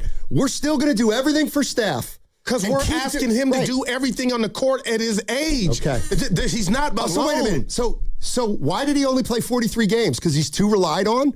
Or because he's old and he broke down? I could say he has been too relied on, and, it gave. Okay, so how are you going to move forward with him? Well, the option was you go get talent. Acquire talent, and put it around him. And he doesn't have to carry the load. Let me guess, it's out of your pay raise when he's making 62 and Butler's making 56. So you have your two best players. Well, you did right by going to get Butler. You just got bad luck on that. Okay, well, live with it. Like, you got to live with it. There's no easy way out. You're not moving you're not moving Butler for Jaylen Brown. Oh, boy, Mike Dunleavy asleep at the wheel. Yeah, he had Brad Stevens right on the edge. He was going to get him for Butler. Give me a break. But bringing Horford, bringing Horford and Porzingis. They need players. And I don't think anybody wants to come here. Why hasn't anybody signed with the Warriors? Is it because they don't want to sign anybody because of LeBron? Or Rui Hachimura's like, I'm not going to the Warriors. I'm going to the Clippers. But why? Okay, let's just say that. So is Tobias Harris not good enough? They don't want him. He's not good enough. If that's true, okay. So you believe it's the Warriors frowning their nose on these players? And I also believe it's Tobias Harris saying, "Why would I go to the Warriors when I can go to the Spurs?" Again, that was supposed to happen when Steph leaves, not while he's still here. He's not here all the time. Well, no self-respecting pro player. But you're being unfair with that. No, I'm not. The runner's knee just cropped up, and it was major. Well, you don't think that has to do with people not wanting to come here? I mean, you think people are looking at Steph Curry the same as they did 10 years ago? Oh, no. Right. Nobody is fawning over Steph to play with him. Nobody. You know why? Because they can't count on playing with him anymore. You can't guarantee you play with Steph Curry. He's your biggest drawing card. And if I'm LeBron James, I'm saying, well, I don't even know if if I get to Golden State and Steph plays 38 games? I wholeheartedly agree with that. Okay. So can we... But it's bigger than Steph for me on any player like LeBron's caliber looking around like, if I go there, we got action. You would need LeBron to be the 30-year-old version of him to get us back to the offs and miss the play-in. Okay, so then why are you hell-bent on getting him? If he's not even going to do what you want him to do. Because we need a win around here, man. And if the win is LeBron picked 41 and 41. Okay, 41 and 41, and you give up draft picks, and you don't even make the playoffs next year. Well, if you get Braun, you ain't got to give up any draft pick. Okay.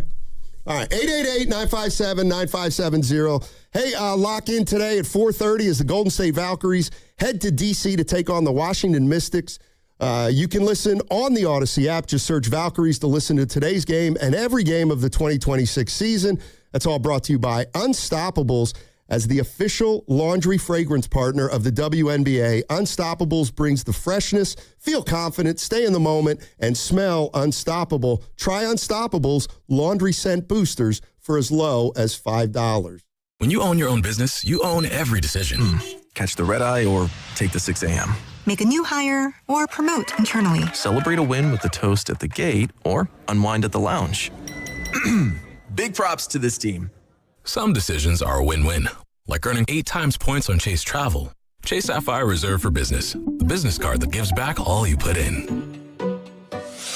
Visit chase.com/reserve business to learn more. Cards issued by JPMorgan Chase Bank, N.A. member FDIC, subject to credit approval. Terms apply. I'm Bob Burke, founder and chairman of Burke America Parts Group, a family of brands that includes RepairClinic.com, an appliance and HVAC parts solution company that's grown into an international brand. Before AmericanEagle.com, we partially launched a new technology platform developed by another firm. American Eagle helped take our technology to a whole new level with digital marketing, software development, and business insights into our key markets, appliances, HVAC, and outdoor power equipment, and did so both on time and on budget. AmericanEagle.com has the resources, experience, and talent needed to produce solutions. Our new technology platform, developed by AmericanEagle.com, has produced tremendous results with higher traffic, conversion, engagement, and online revenue. If you have any home repairs you need to take care of, check us out at RepairClinic.com. If you need a world-class website or technology project, then I would highly recommend AmericanEagle.com. Call AmericanEagle.com at 773-NETWORK. That's AmericanEagle.com, 773-NETWORK. This is the story of the one who keeps multiple buildings running smoothly day after day. Plumbing that flows, HVAC that hums, cleaning supplies that keep surfaces sparkling. That's why she counts on Grainger. With easy reordering online and 24/7 support, Grainger helps her keep the products she needs on hand. So shelves stay stocked and buildings stay ready. Call 1-800-GRAINGER, click Grainger.com, or just stop by. Grainger, for the ones who get it done. Neuropathy is a debilitating condition that is sometimes misdiagnosed. Symptoms can include pain, numbness, and tingling in your hands, legs, and feet. Neuropathy is a progressive condition that only worsens unless you get effective treatment. SF Bay Wellness is a leader in neuropathy reversal and uses FDA-cleared, non-invasive electric cell therapy to restore nerve function with no injections, no drugs, and no surgery. The treatments have a 95% success rate. If distance is a factor, ask about our virtual consultation option. Call SF Bay Wellness at 844-94-NERVE for the $99 neuropathy evaluation and receive a personal treatment plan that is tailored to your needs. Don't wait another day. Call 844-94-NERVE. That's 844-94-NERVE. Why keep suffering with the painful symptoms of neuropathy? You deserve to live a pain-free life. Start getting the treatment you need for your neuropathy symptoms. Call today. Jay Vineyards returns as the official sparkling wine of the Golden State Valkyries. As Jay celebrates its 40th anniversary, the team invites all wine lovers to experience the artistry, hospitality, and California soul that defines Jay Vineyards. Every offering at Jay is an invitation to discover the bounty of Sonoma County, where guests explore local ingredients paired with Jay's celebrated sparkling Pinot Noir and Chardonnay wines. Make Jay your next wine country destination, located just 70 miles from Chase Center in Healdsburg. You hear that? That can only mean one thing. Your WNBA team, the Golden State Valkyries, are back, and you don't want to miss a single moment in Valhalla. You can feel the energy. Get your tickets now at Valkyries.com. You listen to 95.7 The Game for the best sports insights. Now, use that same power to grow your business. When you advertise with us, you're reaching a massive audience of local consumers and business decision makers every day. Let our team help you build a game plan that delivers results. scale your business and win the market. To get started, visit Advertise with 957thegame at Odyssey.com. That's Advertise with 957thegame at AUDACY.com. With the high price of new and used cars today, many drivers are choosing to keep their vehicles a lot longer. But with the average car now over 12 years old, most manufacturers' warranties have expired. I'm Danica Patrick. If your car is out of warranty, a single trip to the mechanic could cost you thousands. That's why smart drivers choose Endurance.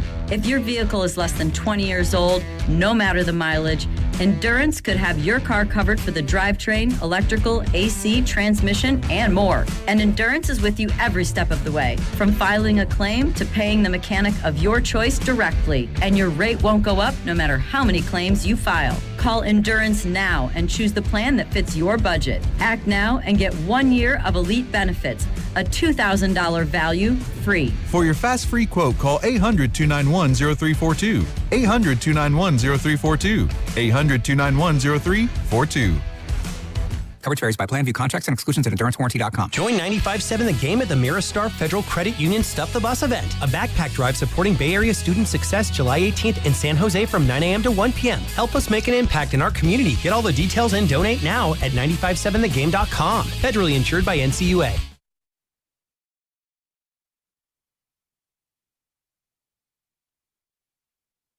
Somebody wake up! Miss me with Porzingis! You didn't have a career. This is Tim Roy, and you're listening to Steiny and Guru on 95.7 The Game. All right, Tim Roy.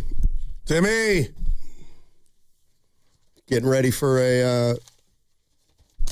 boy, he's got to be coming up on his 30th season probably. It's a 95, maybe 31. Yeah. Wow. Incredible. Hopefully he hasn't called his last NBA Finals for the Warriors. Well... it's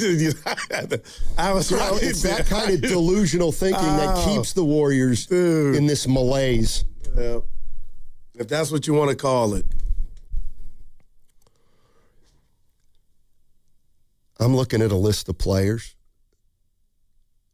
How do you explain this? Yeah. Because we're the Warriors, and everybody wants to be We're Warriors! Yeah. The Warriors wanted to make a move last year with Phoenix. Kevin Durant said, I don't want to play for the Warriors. I don't want to come back. I remember. How come? Don't even worry about it. I just don't want to come back. Kawhi Leonard. A lot of interest there. He's in Toronto. Paul George. Larry Markkinen. LeBron James already once spurned the Warriors. Giannis, it looks like, may have just simply been a pipe dream for the last 2 or 3 years. And now another name has entered the fray, Trey Murphy.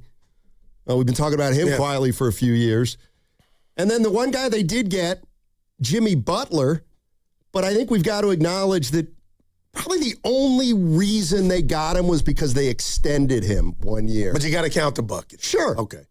So why do you have any kind of faith, or why do you think why do people think for 1 minute that the majority of NBA stars want to play for Golden State? Well, I think it's twofold. I think you're cooking the books with that premise because we were told with Utah, and you didn't mention these guys, Marketing and Paul George, that the Warriors didn't want to include pods in the deal. So that could have been the hang-up. But, Paul George was a free agent. Yeah. Well, the marketing part. But the deal was contingent on pods, and the Warriors were like, you can't get him. He's our young and up-and-coming. Like, if that were true, then some of those questions you ask me, that do you think the Warriors are a free agent destination? I'm going to say no. The answer is no. Yeah, there's nothing to back no. Exactly. So they're not. And I think this idea that we can just pluck stars like it was like from any team. And right. What if it's as simple as guys don't want to play here? Because where the Warriors at right now are just in no man's land. That's and it goes to my guy Horace, who I love. Why? Yeah. Would LeBron? Why? I'm with you. Why is LeBron James coming to the Warriors? Why would he come to the Warriors? I'm asking. I'm for one reason. I'm giving you I give you my answer. it wouldn't be my answer if I were LeBron, but I thought and went to bed and woke up and took showers thinking, okay, maybe his relationship and experience with Steph Curry, in the Olympics was that of one to where he wanted to combine forces, and there was something attractive or appealing to LeBron where he was at with Steph, where they're kind of, in the twilight or the back nine, to where they would go try to get number 5 together.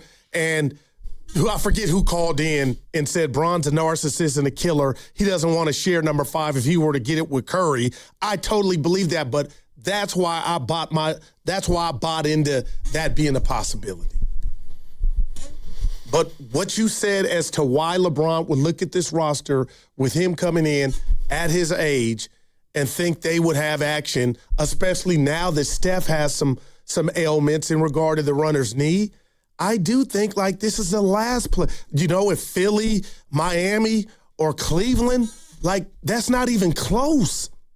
We're not even close to, if it were about winning, this being the destination. And I got to be honest, while I was out, I thought maybe, I got it all wrong and he was coming here. And that why would have been amazing to hear why he chose us. And again, he still can, but if it's basketball-wise, it's not even close. You asked me, I told you. No. So you don't even want him for the right reasons. I mean, we want LeBron James because it's all we have. Well, you said it a couple of weeks ago, and I hated it. You said the circus that came with it. And I said, what makes the circus a good thing? It's fun. But, man, on top of that, and exciting, comes winning. So I'm thinking right now, as the Warriors are currently constructed, I love and appreciate LeBron James to the point to where I think he makes us better. Is it that much better to where we're not in the play-in? I don't know. But I know he makes us better, and he's cheap, so I would take him. So does LeBron James want to play on a team with a lot of veterans or with young players? Young good players. Well, then they're out. They have no chance. Yeah, oh, my gosh. You would think. See, if I'm LeBron and I look at the Warriors roster and I see 6 guys who all are going to load manage and I'm going to be number 7, I'm not coming to the Warriors. No doubt about it. I need to be load managed, because I need to play on a team with young guys who can help me load manage and win some games. Like the Philadelphia 76ers. Exactly. Let's go to Frank in Atlanta. Frank. Can you hear me? Yes, sir. Okay. Yeah, man. Steiny, you hit the nail on the head hard. No one wants to play for the Golden State Warriors. I told you guys this last year, and you guys just shut me down, and he doesn't know what he's talking about. Oh, never. And this is the 3rd year. Nobody wants to play for the Warriors. Nobody's going to sign for the Warriors until there's regime change. It just is. Ever since Draymond Green knocked that young dude out and the Warriors did nothing. Wow. The NBA Players Association turned their back on the Golden State Warriors. My cousin works in the NBA and has for 25 years. He told me that. No one wants to play for the Golden State Warriors. You overpaid Jimmy $20 million a year, more than he was worth. You gave him $20 million over market value to accept a trade that he didn't want. That's the only reason Jimmy Butler came here, because Pat didn't want to pay him $35 million a year. Wow. And he wanted that money. The Warriors came in and said, okay, we'll extend you for the max. Yeah, I'll come there. I'll love it to death for an extra $20 million a year. No one's going to play. The Warriors could have let Kerr walk out the door.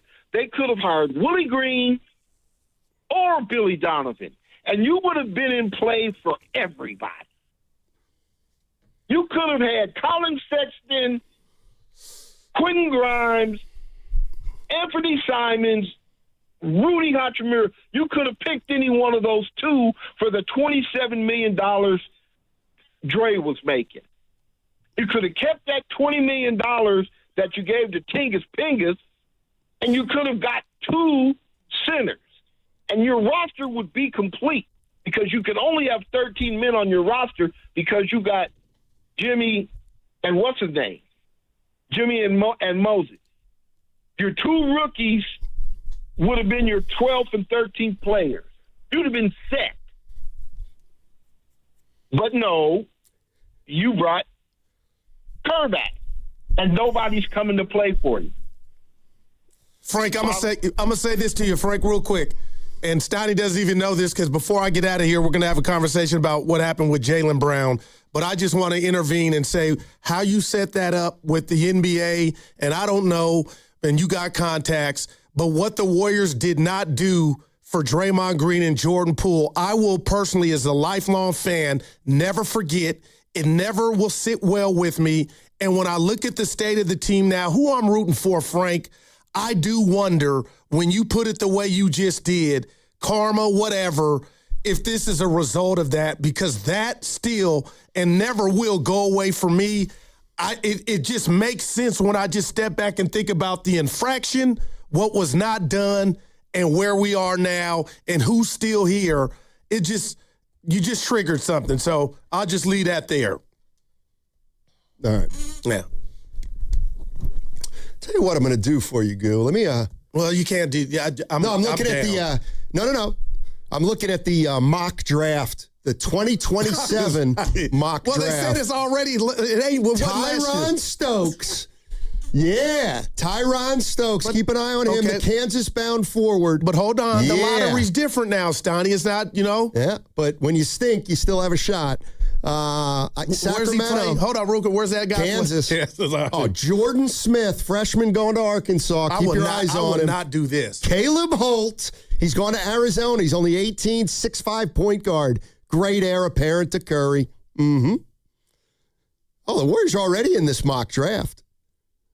Let me see. It's got who the Warriors got. Oh, man. 2027. We might get Bron. I'm not even doing that. It ain't over. The Bron thing. I get you. I'm with you. Like, it really is like, really? But, man, when Dre opted out, I was out. That to me sent shockwaves. And then everything that came after that. But here we are about a week later, and it really is like, is he really going to do that? LeBron, come here and pick us. Shams Charania, hey, where are the Warriors in this scenario? Joe, I think at least a few, but this is a true free agency process because so much has changed, right? There's the fluidity that comes with it, with information. A few days ago, the Sixers didn't have Jaylen Brown, so now they do. They did it in stunning fashion, and so now they have to be on the radar of LeBron James, and so where does that fit them? And then the Cavaliers, the Heat, they're two teams that are known quantities. The Warriors, going into free agency, they dreamt up a grand plan of Draymond Green, Stephen Curry, LeBron James. But the big domino with them is trying to get a player like an Anthony Davis. So you can bring in LeBron James and Anthony Davis as a package deal. Short of that, they're not really looked at right now at the top of this list. But things can change. Shams Charania, ESPN. Man. So if your choices were you don't get LeBron at all, or you get LeBron but you have to take Anthony Davis and extend him at least 2 years and probably cost you 2 picks. I'm being real consistent. I would do that. I would not. I would not do that. I would never do that. What do you think Steph would want them to do if you just gave it to him? I'm sure he would want it. Okay, but I hear you. We're past that point. Well, so we think. Well, you are in my. Would you do that, Evan? You get. Here it is. I think I know. You his get answer. LeBron, but you have to take Anthony Davis, extended him for 2 years, and it's going to cost you 2 or 3 firsts. In or out? Absolutely not. Yep. Me also, too. I don't probably have to sign him for more than 2 years. Well, it's. Yeah. Yeah, I think I'd be more disappointed if that happened than if nothing happens. Well, I think people would be excited until the regular season would come around. Oh, I thought you were going to say and we would start out the season, and it'd be like, Davis is questionable for the opener. But he would fit right in. That's what we got. I got you. So I got you. I got you, Stoney. You can sit down. I got you. I was going to tell you dude, this, man. I mean, what word would you use? I don't want to use karma because Frank got me on that. And you know how I feel about the Draymond Poole and Dre it ain't got nothing to do. Yeah, I'll stand up for Poole. The organization deciding that what we saw, America saw, wasn't suspension worthy or no discipline handed down. Forget that for a second. How would you describe your wordsmith where the Warriors are at now as an organization waiting on LeBron James' decision? Like, I don't think they're in like a terribly worse place than they were at the start of free agency. You said, like, what would you do? You said, what would you do, Steiny? What would you do, Steiny? What would you do, Steiny? I would take Lendeborg, and then if you can create room with that mid-level exception, I was thinking about getting some players like Sexton and Simons or Hachimura I mentioned. That would have been the way I went. Okay. They decided to push all their chips in for LeBron. I'm not saying that's terrible. Right. I'm not saying I would never do that. If they can somehow come up with LeBron for the mid-level exception, go ahead and do it. Not many chips. But the other thing is, like, quit trying to convince yourself that you're a contender with LeBron James.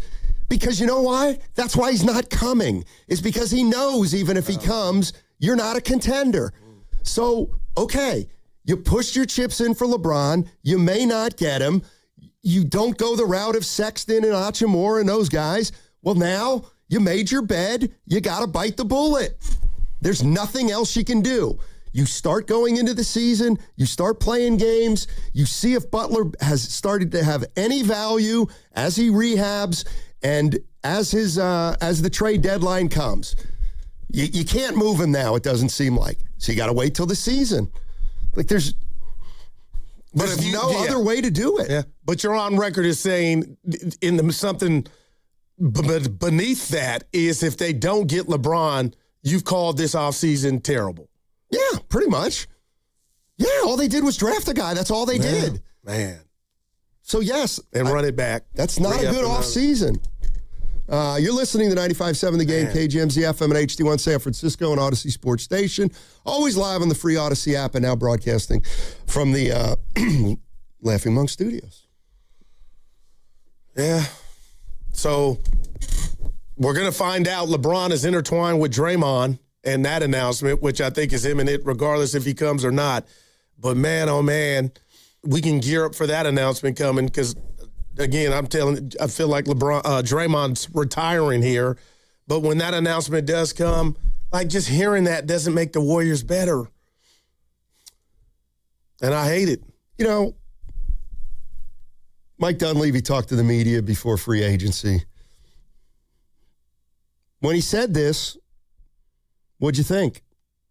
I think there's where you want to be in September when training camp starts, and there's where you want to be in the spring as you try and compete for the postseason and get in the postseason. And we have a couple of transaction cycles here in the summer, and then once again in February where we feel like we can build and maximize our team. And so I think the biggest thing is to put together a good team going into camp. And as I mentioned before, a lot of the improvement for us is going to have to come from within with our habits, taking care of the ball, doing the little things. Get that knocked out. You get on your way, having a good season. We need to stay healthy and then get those guys back. And then, we'll see at the trade deadline and we'll evaluate everything. But if this is not a fix everything over the next couple of weeks in free agency. We're not in that situation based on some stuff we have going on, but we can get a lot better. We can have a good start to the season and we can be in a really good shape to make a run. But we got to get off to a good start.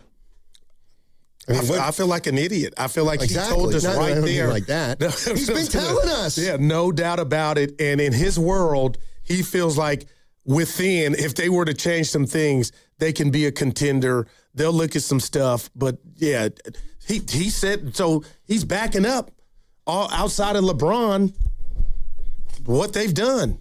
Melton, Porzingis, Horford, open the Bible, read whatever scripture you want, and light a candle. And Steph and everybody will be healthy, and we go to battle. I mean, wow. He's telling you He told you they can't do everything this summer. Right.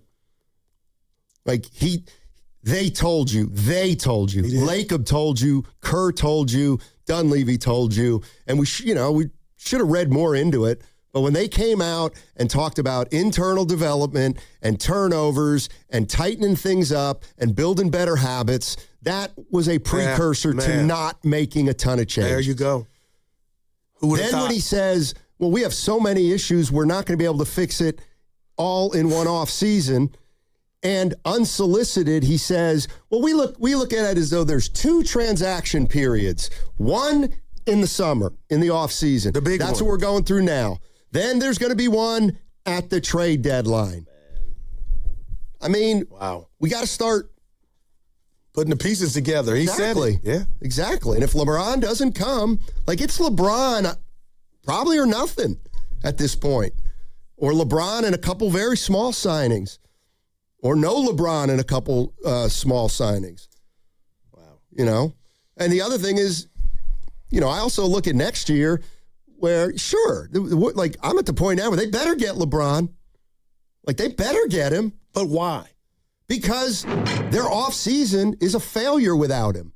I mean, like, I can't come in here if they don't get LeBron and they go into the season signing 2 guys. Like, who's going to say it was a good offseason? Right, How could you? Right. I mean, you just got to be honest. Right. What the Warriors do in the offseason after 37 wins, and Steph Curry gets a new deal, and da-da-da, and da-da-da. We got one new player, Lendeborg. You can't do that. But they might have to. But you've been in the fast lane of you just suck it up, you bite the bullet, as you say, and we'll get to the season after next as fast as we can. Our books will be different. So I get the adjective you want to use to describe this lackluster offseason, but what if they're really thinking like you behind closed doors? Hey, it looks like goo, we might not make the offs, and if we do, it'll be the play-in. But that's our number one focus. And if we got to suck up another bad season or a season where we're trying, that's what we'll do. But we're not going to do anything stupid. And if we get LeBron, it's basketball welfare that it'll cost us. So it's not breaking the bank. And there it is. They're not trying to win anymore, Goo. They're not trying to win anymore. They're trying to win more. Now, when you got Jimmy, trying to win a little more. Now you can't win because you're older. The league is full of young. It's up and I get it. But we didn't criticize any of the moves when they were making them. Butler was a godsend. Drake 400. Butler was a godsend. We criticize that. Yeah. Well, he ain't the only problem. They got another problem they got to figure out, and that's number 30. And you think I'm not kidding? But. Go ahead and extend Steph. No, that's capital already. That's done. Right. Yeah. And let me ask you this. And we know he deserves it. We know he's going to get it. Who's going to be mad? How much risk is involved in that? Oh, major. Okay. But risk is life. Like it doesn't have to be. There are different kinds of ownership groups that may bite the bullet at a time like this with Steph Curry. Like, there's a reason not every great superstar of all time finished with the team that he started with, because some teams are willing to look at reality. And I'll just say it right now. And again, if you got to do it, you got to do it. But to my way of thinking, if Steph Curry in 2 years is making $67 million in 2 years, not this year, but if he's making $67 million in 2 years, I don't know how they can win that year. Wow. I just don't. He's going to be 40. And he's got to know this, and we know he's smart, man. So who's to say when that time does come, whenever they get together, he brings that up before they can even get it out their mouth. But, man, it's enough to make me just get under the desk and duck. Like, man, there is no easy way to fix what's ailing the team right now. Yeah. The reality is, had they handled things differently the last 3 or 4 years, they'd be in a better spot. And now what they're trying to do is quick fix something. But if they don't make the right moves now, they're ensuring that they're going to be in this situation down the line. Like, that's what I think this summer could be about, is they make a move for AD and LeBron James. And I'm a guy that would be all, I would dance. Good luck. well, you could dance, but Anthony Davis ain't dancing because he ain't healthy. You're going to give 20 games last year. He played 20 games. And you're going to, like that's what I can't do. I can't say we got nothing better than Anthony Davis for the next 2 or 3 years. Come on, we got to do something more sound than that. But you've seen him in his giving up. Yeah, but you've seen him AD in his career. Guru. Street clothes. Play more than 20. Like if I said, let's take a bet in his new locale. He's played 120 games his last 3 years. Would you sign him to a contract if he's only going to play 40 a game? No. Of course. But I believe we're going to get 50 to 60 to 70 from him this upcoming season. So that's just how I feel. Like, if he stays in Washington, we're going to get that AD that helped the Lakers win a chip in the bubble. I think Dallas situation was so bad, he was not playing on purpose. This situation's good? No, I was this is what I can't understand. Like, he's going to come to Golden State and become an Iron Man. Like, I can't bank. That's not... I mean, I get if you're desperate, but man... Well, we are. I am. No, that's going to make you... That's not desperate. That's stupid, I think. Anthony Davis? There are things the insurance company hopes you never find out, like how quickly they try to close your case, how they look for anything you say to use against you, and how the first offer is almost never the full value of your claim, because the faster they settle, the less they have to pay. That's not a coincidence. That's the strategy. So before you call them back, call Beam Law first. From the first call, they take over. They handle the pressure, the negotiations, and the legal fight so you don't get pushed into a decision that you cannot undo.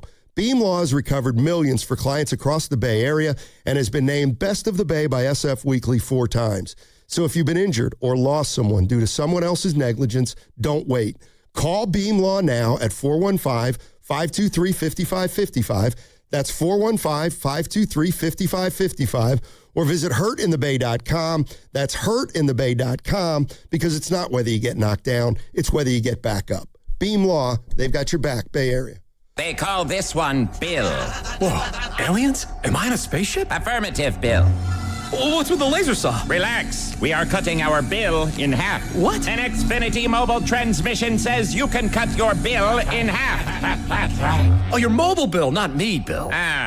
Xfinity Mobile also says we can try it free for a year. Free. Yes, with no commitment. Can we put the saw away? I am reluctant. But we will find another being to bisect. That's not sci-fi. It's Xfinity Mobile. Xfinity Internet members cut your mobile bill in half. Plus, try Xfinity Mobile free for a year. No commitment. Learn more at xfinitymobile.com. Xfinity. Imagine that. Restrictions apply. Xfinity Internet required. Savings compares one line of Xfinity Mobile Select to comparable plans from T-Mobile, Verizon, and AT&T as of 3/24/26. Taxes, fees, extra. $30 monthly discount limited to new mobile customers only. After 12 months, regular rates apply. Download to see if you qualify. Not all customers will qualify. Transfer fees may apply. No Albert subscription required. Albert is not a bank. Albert Instant Loans are issued by FinWise Bank, member FDIC. Not an actual client. Terms apply. Kylie, what's wrong? I just got hit with a car repair bill. I'm behind on rent, and I feel like I can never save any money. Have you tried the Albert app? Albert is your financial assistant, helping you find ways to save and create custom budgets to actually grow your money. Plus, you can get up to $10,000 for big expenses or advance up to $1,000 fast when you need cash right away. Albert can get me up to $10,000? Exactly. Albert spots you in a pinch and helps you grow your money in the long run. I'm downloading Albert right now. Download the Albert app and use promo code READY to borrow up to $10,000 for whatever you need. The Albert app helps you budget better and save more money, so you reach your financial goals faster. Download the Albert app right now and use promo code READY to borrow up to $10,000. Use code READY to borrow up to $10,000. Alameda County Fair in Pleasanton is June 19th through July 12th. The Big O Tires concert series is ready to rock with throwbacks like the Beach Boys, Boys II Men, Flo Rida, and country band Lone Star. How about a tribute to Demon Hunters and Twist on Taylor? Plus all-star acts like Tower of Power, The Maine, Hoobastank, Collective Soul, Banda McGay, Ozo Modley, El King, DJ Trio Cheat Codes, and more. It's all here. Open Wednesday through Sunday. Full lineup at AlamedaCountyFair.com. Some matches are too big to watch alone. That's why before the sun comes up, the lights are already on at Jack's Bar in San Jose's Japantown. Fans gather shoulder to shoulder as chants build toward kickoff. Tables shake after every goal. By sunrise, the whole place is roaring with the sound of the world's biggest matches. For decades, Bay Area soccer fans have found their way to Jack's for mornings like these. Open every weekend at 6 a.m. Real soccer culture. Real match day atmosphere. Jack's Bar in San Jose's Japantown. Are you interested in being an install or service technician? Good news! R&S Doors and Gates is hiring. If you have good mechanical skills and a knowledge of power tools, welding, and motor controls, you should apply today. R&S Doors has openings to repair and install commercial overhead doors, entry doors, and loading dock equipment. You must be able to work in a professional, fast-paced environment. Call 800-FIX-A-DOOR and apply today. That's 800-FIX-A-DOOR or visit rsdoors.com. R&S Doors. Look for the red truck. Now through July 26th at Big O Tires, get $200 in savings on 4 select Michelin or BF Goodrich in-stock tires with installation purchase. Disposal fees extra. Savings include $120 instant plus $80 rebate. Not good with other offers. See Big O dealer for pricing. If life is a game to be won, then every child deserves to play on a level field. Children International is empowering young people in poverty on their journey by giving them the tools, the training, and the skills to shape their own futures. From the early days of development through all stages of growth and into employment. This is how, together, we can help end poverty for good. Learn more at children.org. Skechers elite athlete OG Anunoby has been making history on the basketball court. Anunoby tips it in. Unbelievable. What a shot. He's been balling out in Skechers high-performance basketball sneakers, and the world is noticed. But how does OG train off the court to keep in peak physical condition? Hands-free Skechers Slip-ins AeroBurst. They help prepare OG for the physical demands of playing at a championship level. Get your pair of AeroBurst for only $165 at a Skechers store, Skechers.com, or wherever high-performance running shoes are sold. The right patio sets the scene. The right grill steals the show.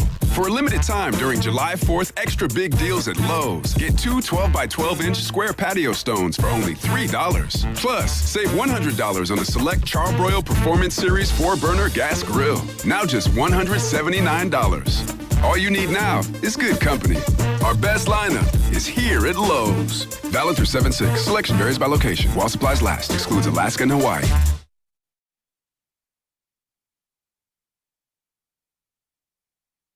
I am AI. Only Tupac can judge. Now, back to Steiny and Guru on 95.7 The Game. All righty. Every deal that I see out there, I don't like. I don't like it. As far as, it's like, going back to the Draymond decision 4 years ago. Yeah. What are you going to do? Let him walk for nothing? Well, I don't like that. What are you going to do, sign him to 4 years? Well, I don't like that either. How about this one? All right, you going to do this, Goo?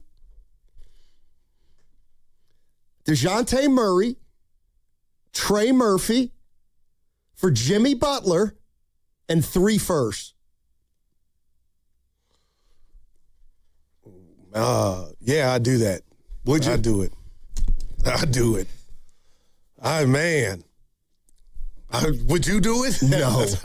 No, that one I'd hang up on. I don't know if Evan would do it, but I would do that. That man. Go Warriors. There's a fine line here. I like that. I like that package. There's a fine line here between I get it. It's not all Murray and it's not all Murphy, but there's a reason the Pelicans stink year after year. I got you. So you're going to take two. First of all, Murray, I don't think he's ever going to be the same. And I just don't. I think Trey Murphy would get here and we'd be like, well, he's okay. He's pretty good. But we just gave up 3 firsts. And I don't think he's the second best player on a good team. Well, I'll say this, man. It's just far as individual skill set, I haven't given up on Murray. And I know he's had some bad luck with that broken hands or whatnot, but I still think he could defend, got a wingspan, can shoot it, get to it. Both of the dudes are, when it just comes to the stuff that you might not equate to winning, just from a personal standpoint, they got some gifts. And they're, compared to this roster, they're young, they're athletic. We lack that. They got size. there's just, 3 ones is heavy. But if you're telling me Trey Murphy the third, and people have been clamoring for that just for Trey Murphy, and we get Murray, I mean, who's to say these 3 draft picks you make, and when you make them, you're going to get guys equivalent to these 2 dudes. So I know we hear about redemption stories all day, every day, and maybe Murray getting to a new locale, which would be Golden State, would be the best thing for him. But like you said, do you know how many games Murray's played? No, I got the last 2 years. It's Fright Night, Halloween. Give it to me. He played 31 games 2 years ago. Okay. And last year he played 14. Yeah, This would be, we're going to trade you damaged goods. You guys are going to hope that he's somewhat resembles a player who some thought was a little overrated. No, I'm out on DeJounte But to be honest, Murray. the Warriors would have to ponder that deal. When you talk about how you described That's a recipe for 35 wins and no draft picks for the foreseeable future. But, again, you're talking to a fan, a guy that is appeased by the eye visual. And last year they felt like a G League team at times, and that just can't happen again. And that happens when the big domino or the big dog is gone. Jimmy's already not there, and Steph Curry, if something were to happen to him. But, man, I'm looking at it from a visual standpoint. When training camp's a mile away, it feels like years away, and I'm already trying to gear up to where, brace yourself, Goo, it could get worse. Of course it could. You want to take 2 mainstays off a team that was worse than the Warriors. The Pelicans won 26 games last year. They stink, and they've stunk. So I certainly don't trust Murray, and I get that. And Murphy's the kind of guy who, I don't know, man. Well, he would be I know you said, who did I bring up last segment? He would be your second best player. And that is a 33-win team. Because wasn't he their second best player last year on the Pelicans? And they won 26 games. Rich is in Fremont. Richie. What's going on, Rich? How you doing? Whoops. Hey, how you guys doing? Thanks for taking my call. Welcome back, dude. Yeah, right on, man. Good to hear from you. Yeah, likewise. Hey, Steiny, I know, you're very astute when it comes to handling, different issues regarding teams and trades and things like that. But I got to disagree with you on this one, man. I don't think them getting LeBron is going to solve a lot of the other issues this team is having. Because LeBron is up in age too, and he could easily get hurt just like Steph could. So, I mean, if they don't get LeBron, I don't think that it's been a bad offseason because they did re-sign Porzingis, they did get Al Horford back, they did sign D-Melt, and they signed the kid. Okay? So, I mean, they got good pieces, they're just not available. And we all know, hey, the best ability is availability. So their biggest issues that they have is they got to make sure these guys are available. And that includes LeBron. And that's just my take on it, man. Thanks. No, I got you. And, I think you're alone, though, Rich, that if the Warriors don't get LeBron, people won't be disappointed the offseason. I think people are going to be really disappointed in the offseason if they don't get LeBron. Question is, if they don't get LeBron, do they have another move out there that they think is worth it that may involve first-round picks? Well, we're back to these first-round picks again. Yeah. And trying to do something immediate. And is something worth doing something immediately for next year to salvage Lord knows what for 3 future firsts? I mean, there's so many ways to look at it. As far as you telling me, if it's just LeBron by himself, from an exciting standpoint, just him with Steph Curry on the same court, with Draymond Green, I mean, man, okay, I get it.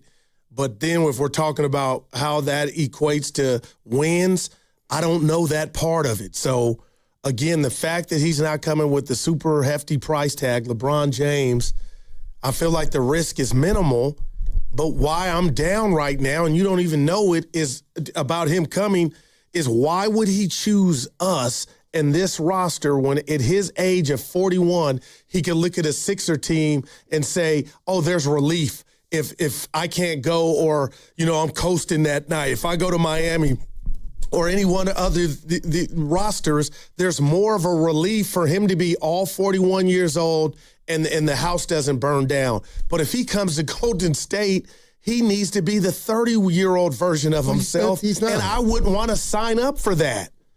What do you mean? If I'm LeBron. You'd rather have a 42-year-old LeBron than a 32-year-old No, I'm saying LeBron? if LeBron, I want to be able to breathe a little bit. And if I go to a team that has Thundercats like the Sixers, and it's not just all on me, that's funny. way more appealing than me coming to Golden State and people looking at me like I'm Gandhi. So then why did anybody think he was coming? Just because of Steph? I mean, people got snooker. Oh, he wants to just because of Steph. And the Draymond part. Yeah, same with Giannis. And the why would Giannis not want to play with Steph? Yeah. Maybe he doesn't want to play with Steph. Yeah. And I bought that too. Super Bowl week. Like the other thing is, I bought that. The whole league can love Steph. And the whole league, there can be a lot of players in this league that wish they could play with Steph or had played with Steph. But the league knows he's 38 years old. And he hasn't finished. He didn't finish 2 seasons ago, and he only played 40 games this past season. I think the problem the Warriors have is they can't promise a free agent anything. Nothing. They can't promise them who they're going to play with. And, for the life of me, and I get it. Here's the other thing that I kind of question. Oh, well, if they get LeBron, they'll be must-see. When they play together, they might be. But you don't know, Stoney. I know how you feel, but you don't know how many games they're going to play. That's right. It's and easy so what to if they say play that. 40? Then what about the other 20 home games? Exactly. But and I'm here's just the looking other at thing. it from the other side. Here's the What other if it's thing. 65? Here's the other thing. Let me guess. You wouldn't even put this in your equation. I think they could get LeBron and not be very good next year and still not make the playoffs. I believe that is absolutely on the table. I'll say this to that. Again, because of the price tag and what you're getting the King for, I mean, you didn't piss off 4 first-round draft picks to bring him in, so I don't think that would happen, and it would be terrible. But the cost-effective part or analysis of this is, okay, we didn't spend a fortune to bring him in. Yeah, and that's the only thing you could say. That's the only thing you could say. Stoney, I think Trey Murphy's a baller, man. And I know a lot of people aren't familiar with him. He might be the 3rd or 4th option on a good team. If he makes you better, go get him. 3 first-round picks for what was he, like the 20th pick in the draft? Yeah, you're giving away 3 future firsts for a guy that some team smarter than you plucked after you picked a previous year? That's too much for Trey Murphy. Here's the other thing. I think he could get here, and he's kind of lost. You're just like, wait a minute, how do you average 20? Well, he played with the Pelicans. Yeah. He played with the Pelicans. Maybe that's why. This is before free agency. Mike Dunleavy talking about what the Warriors wanted to address in free agency. We'll go into free agency and we'll look for some, like I mentioned, some scoring, some better offensive punch, and then look to bring back some of the guys that are unrestricted free agents for us. Is that an emphasis on maybe finding another creator for the offense? When you look at these NBA playoffs and the teams kind of that made it to the end there in June, is that an emphasis in this offseason to try to get some players in here who could create more and create open shots for other guys? Yeah, I mean, obviously we got Steph coming back. He'll still be great. Jimmy's going to miss some time. But, yeah, we have to find a way, get more guys to get the domino to fall and break down the defense. I think we've got really good players. Once that happens, they can play off that cut, move, pass. And Yaxel's no different. I mean, he'll fit right in that regard. And I think he'll be able to provide some offense for us, too. But that would be a heavy load as a rookie in the NBA to expect too much there, but I think he'll do all the other things. All right, so they still are looking for scoring and offensive punch in free agency. Yeah, it's interesting how Mike broke that down. You can tell he played and knows ball. They got some guys that can play off guys that do that. They can break down the defense and help their game and put them in position to score, be successful. But they don't got many guys that can break dudes down off the dribble outside of Steph. Well, and you know what? And I'm giving, he can't do that anymore. And I'm giving Yaxel, you know, he can do that. But after that, Draymond ain't doing it. Horford ain't doing it. Porzingis ain't doing it. I mean, we could keep going down the list. It's just like, damn. Let me make that. He can't do it consistently anymore. Like, what happens when Steph doesn't need to be double teamed? When you can just put a young guy on him, man, like we've seen more and more and more.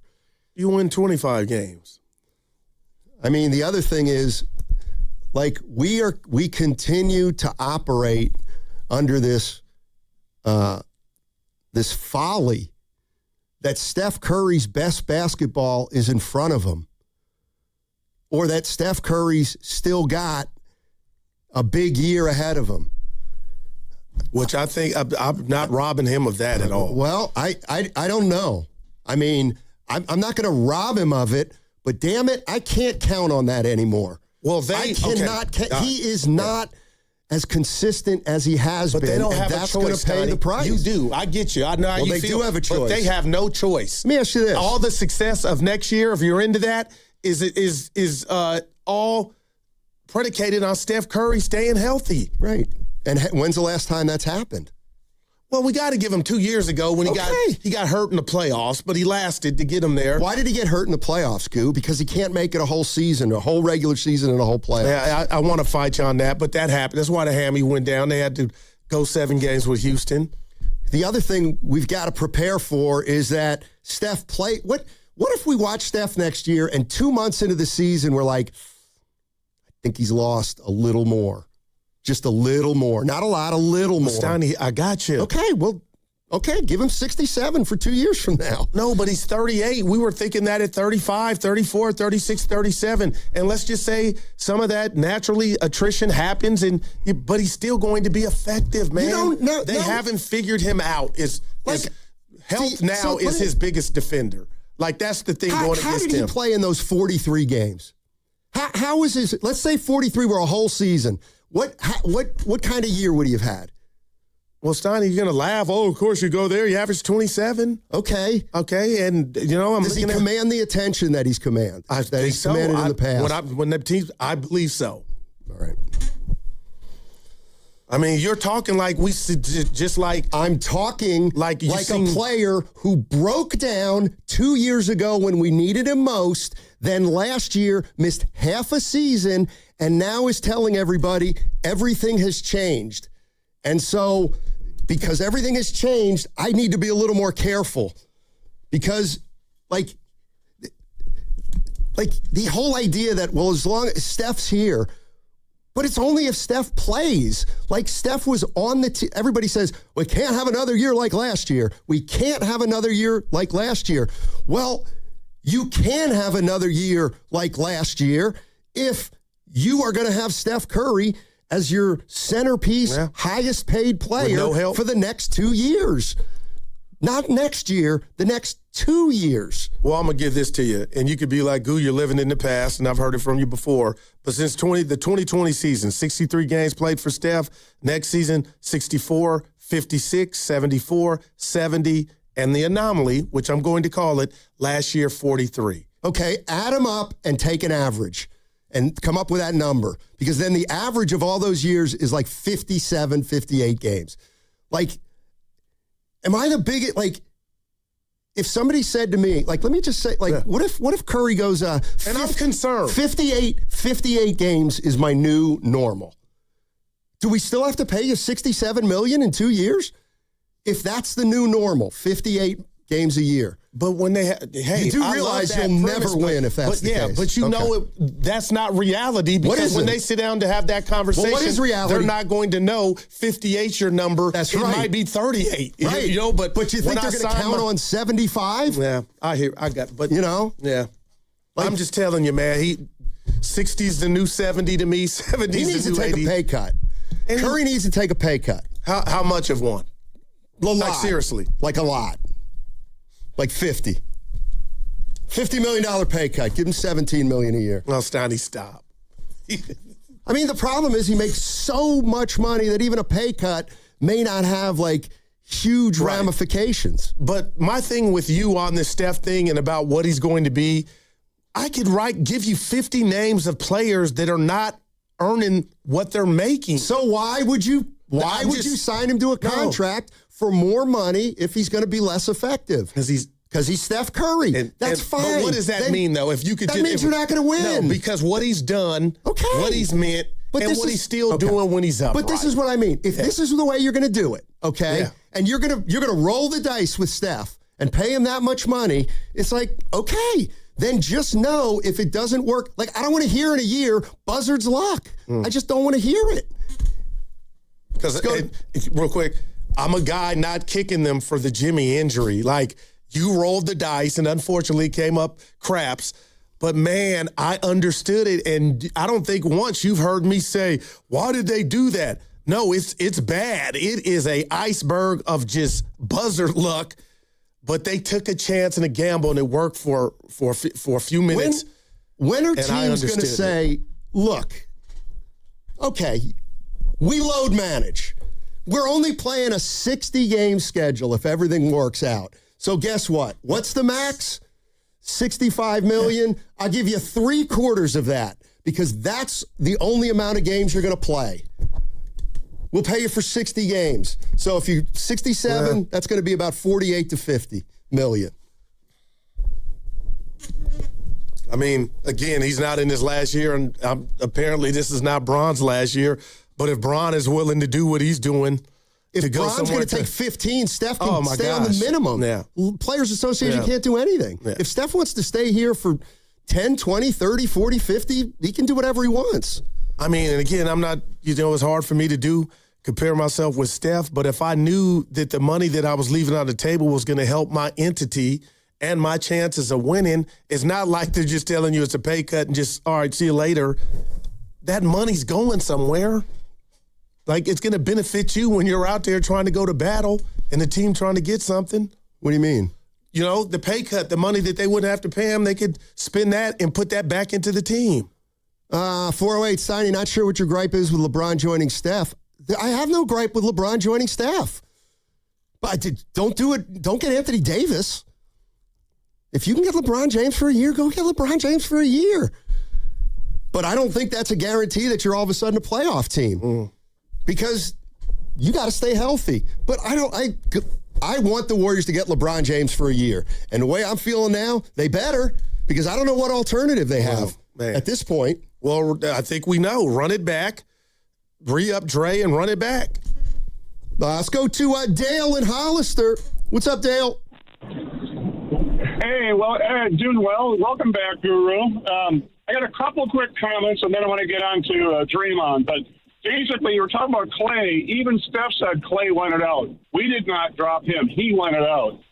And, Guru, you keep asking about Horford. That was such a cheap deal, and I think they kept Horford because they knew they were getting Yaxel. Their dads played together. That's for a mentoring thing. Yeah. Porzingis, they can trade or just cut him for $3 million. Now, my big point about LeBron is, yeah, it's great if we can get him for $15 million, but if he doesn't go, how come nobody's mentioned maybe Draymond's waiting to go wherever LeBron goes to get one more ring because, Draymond thinks he's so undervalued he can go get a ring with Draymond someplace. And if that happens, take Hachimura. Matter of fact, you don't get LeBron, maybe just don't take Draymond and get Hachimura.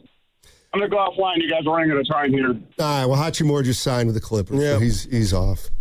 I mean, and I like him. I mean, hey, the Warriors somehow got Draymond to opt out this offseason.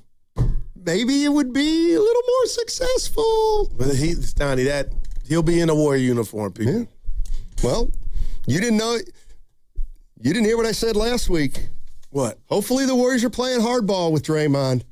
And they said to him, you can get LeBron? Yeah. Okay, prove it. Opt out. And if you don't get him, you're now a free agent because we ain't re-signing you. If Draymond can't come up with his boy LeBron. But what would make you think they'd all of a sudden want to play hardball? Bye-bye. Bye-bye. Yeah. Listen, if it gets really ugly and the fans are really, really upset, then you can always move Pods and not re-sign Draymond. And that would really make the fan base happy. Please. Happier. All right. Stop hating on the Pods is the least of the Warriors' problems. Actually, that's true. Until he gets his 25 a year. Maybe that announcement drops, you might be on to something. What announcement? Could you imagine if the Warriors they've come to stop. terms with Brandon Pajemski? Now, man, I can, Snotty. I can. Crossover next. Lock in today, 4:30. Valkyries, they head to D.C. to take on the Washington Mystics. And you can listen on the Odyssey app. All you have to do is search Valkyries to listen to today's game and every game of the 2026 season. Just download that Odyssey app for all the Valkyries games in 2026. Mm-hmm. In 2026, Bay Alarm celebrates 80 years of security. With burglar and fire alarm systems, 24/7 in-house monitoring, and local service, our promise to the Bay Area remains the same. We got you. Learn more at bayalarm.com. This hour is brought to you by Chase Sapphire Reserve for Business. The business card that gives back all you put in. Hey, it's Willard. At Hobbs Law, it's never been about attention, never about applause, never about goofy smiles on candy-colored billboards. For more than 40 years, Hobbs Law is focused on one thing, fighting relentlessly for injured Californians, because behind every catastrophic injury case is a human life forever changed. That's why Hobbs fights with preparation, intensity, and relentless commitment. No fluff, no distractions, just real advocacy for injured Californians. Hobbs Law, relentless for justice. Visit HabbisLaw.com. Omar Habbis is a California licensed attorney. Offices in Northern California, including San Jose. Past results do not guarantee future outcomes. Decisions determine results. So which path do I want to take? Help people in need or stand on the sidelines watching? Worry about how to pay for school or have my education paid for? Push myself and learn new skills or stay the same? My decision is to serve part-time with the Army National Guard, and my results will be life-changing. What will you decide? Go to NationalGuard.com to learn more about part-time service. Sponsored by the California Army National Guard. Aired by the California Broadcasters. Wow, what is all this? These screens, the food. All for the game, bro. Let us pitch in. No need. I'm saving $1,000 bundling my wireless and internet with T-Mobile. I've got it all covered. Goal! Here to score big with T-Mobile. Families save up to $1,000 a year when they bundle 5G home internet with 4 phone lines on Experience Beyond. Compared to regular rates after third line free on Experience Beyond plan with internet bundle discount via monthly bill credits and auto-pay discount. Credit stop if you cancel or change plans. All guests on 95.7 The Game appear on the River Islands guest line. Dub Nation, this is Jimmy Butler, and you never know when I'll be on the River Islands guest line. Dub Nation, this is Stephen Curry, and you never know when I'll be on the River Islands guest line. So make sure to keep it locked on 95.7 The Game. River Islands in Lathrop is the best-selling master plan community in all of Northern California. With its lakes, parks, trails, and collection of new home neighborhoods, the good life can be your life. Isn't it time for you to discover the islands? Looking to get your next project done right without running all over town? At Ashby Lumber, everything you need is in one place. From premium lumber and building materials to doors, windows, decking, and hardware, we've got it all, ready when you are. Whether you're a contractor on a deadline or a homeowner starting something new, our team knows the products and helps you get it done right the first time. 2 locations, Berkeley and Concord. Ashby Lumber, one stop, done right. Struggling with social isolation? Chances are you're not alone. Well, maybe you are, but you don't have to be. Introducing Dinner with Mom. Just one meal may help increase happiness and restore your sense of belonging. Side effects may include taking home leftovers and unsolicited relationship advice. Do not attempt if you're allergic to unconditional love. Call your doctor if conversations last more than 4 hours. Don't wait. Ask your doctor if Dinner with Mom is right for you. Brought to you by El Camino Health. Together heals. Hi, I'm Richard Estrada with Atco Pest Control. What's bugging you at home? You can grab a spray or set a trap, but real pest control starts with identifying the source of the problem and keeping them out of your home. Atco has been servicing Bay Area homes since 1985. We take the guesswork out of it so you can move on. Go to atcopest.com. Trust Atco for the solution. Coverage varies by plan. View contracts and exclusions at endurancewarranty.com. Auto repair bills are through the roof. $3,000 to replace the transmission, $4,000 for a blown engine. And if your manufacturer's warranty is expired, you'll have to cover it all out of pocket. You need an Endurance Auto Protection Plan. No matter what the mileage, if your car is under 20 years old, Endurance can get you covered on the engine, electrical system, transmission, AC, drivetrain, and more. Endurance has plans for any budget. Repairs can be done at the certified mechanic of your choice, and they're paid directly with no middleman. Plans cover 24/7 roadside assistance, towing, battery jumps, fuel deliveries, tire changes, lockout services, and a 30-day money-back guarantee. Act now and get our elite benefits, including complete tire care and key fob replacement. A $2,000 value at no extra cost. With Endurance, you could never pay for covered auto repairs again, so call now for your free quote. Call 800-453-2609. 800-453-2609. That's 800-453-2609. I checked Allstate first and saved hundreds on my car insurance. Really smart. Unfortunately, I didn't check if I left the pizza box on top of my car before driving home. Not smart. Oh, and a semi just turned my deep dish into a thin crust. Yeah, checking first is smart. So check Allstate first for a quote that could save you hundreds. Potential savings vary, subject to terms, conditions, and availability. Allstate North American Insurance Company and affiliates, Northbrook, Illinois.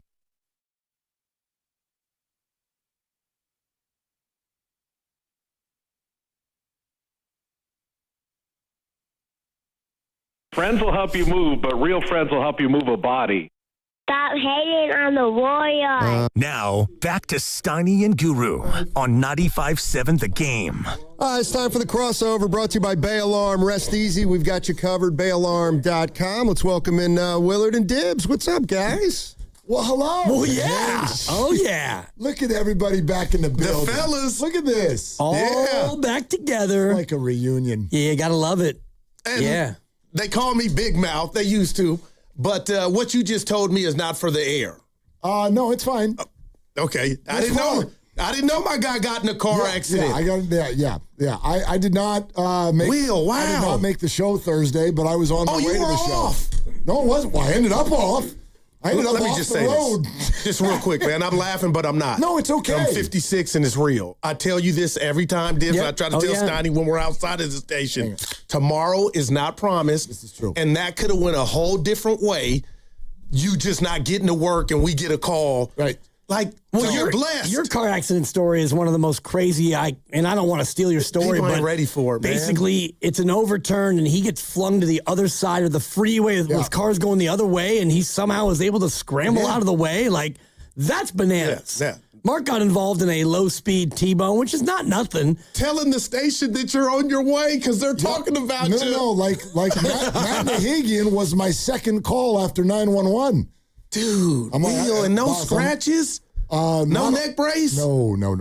I mean, I could have done that old Brady Bunch thing. Oh, look at you. How old are you? Mr. Rover did it. I could have tried to milk her, but that's not how I'm wired. I got you. And that's a drop. That's an early Monday drop. But you're safe, man. That's big. Yeah. I will. Totally fine. The cars...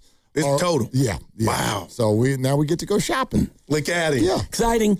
Yeah, I mean, my little time away started less dramatically, but your boy was running hot.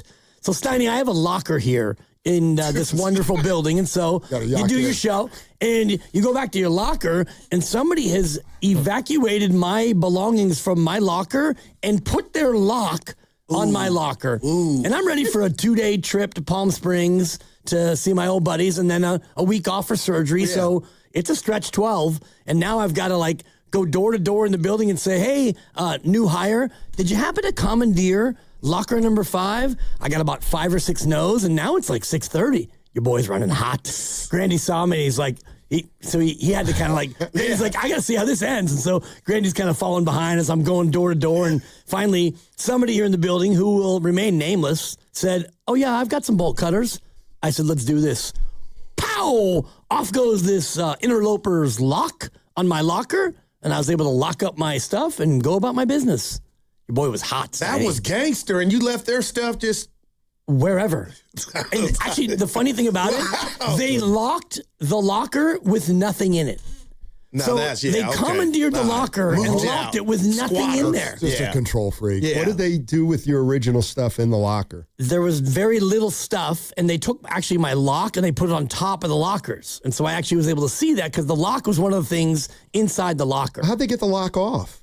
My lock was not locked because during the show, I don't lock the locker because we're in a professional environment. I shouldn't have to lock my locker while I'm talking about LeBron James. Anyway. So they cut the lock, and then the doc cut you. Correct. Yeah, big weekend. Which was a little bit of a more complicated incision. However, a lot of cutting.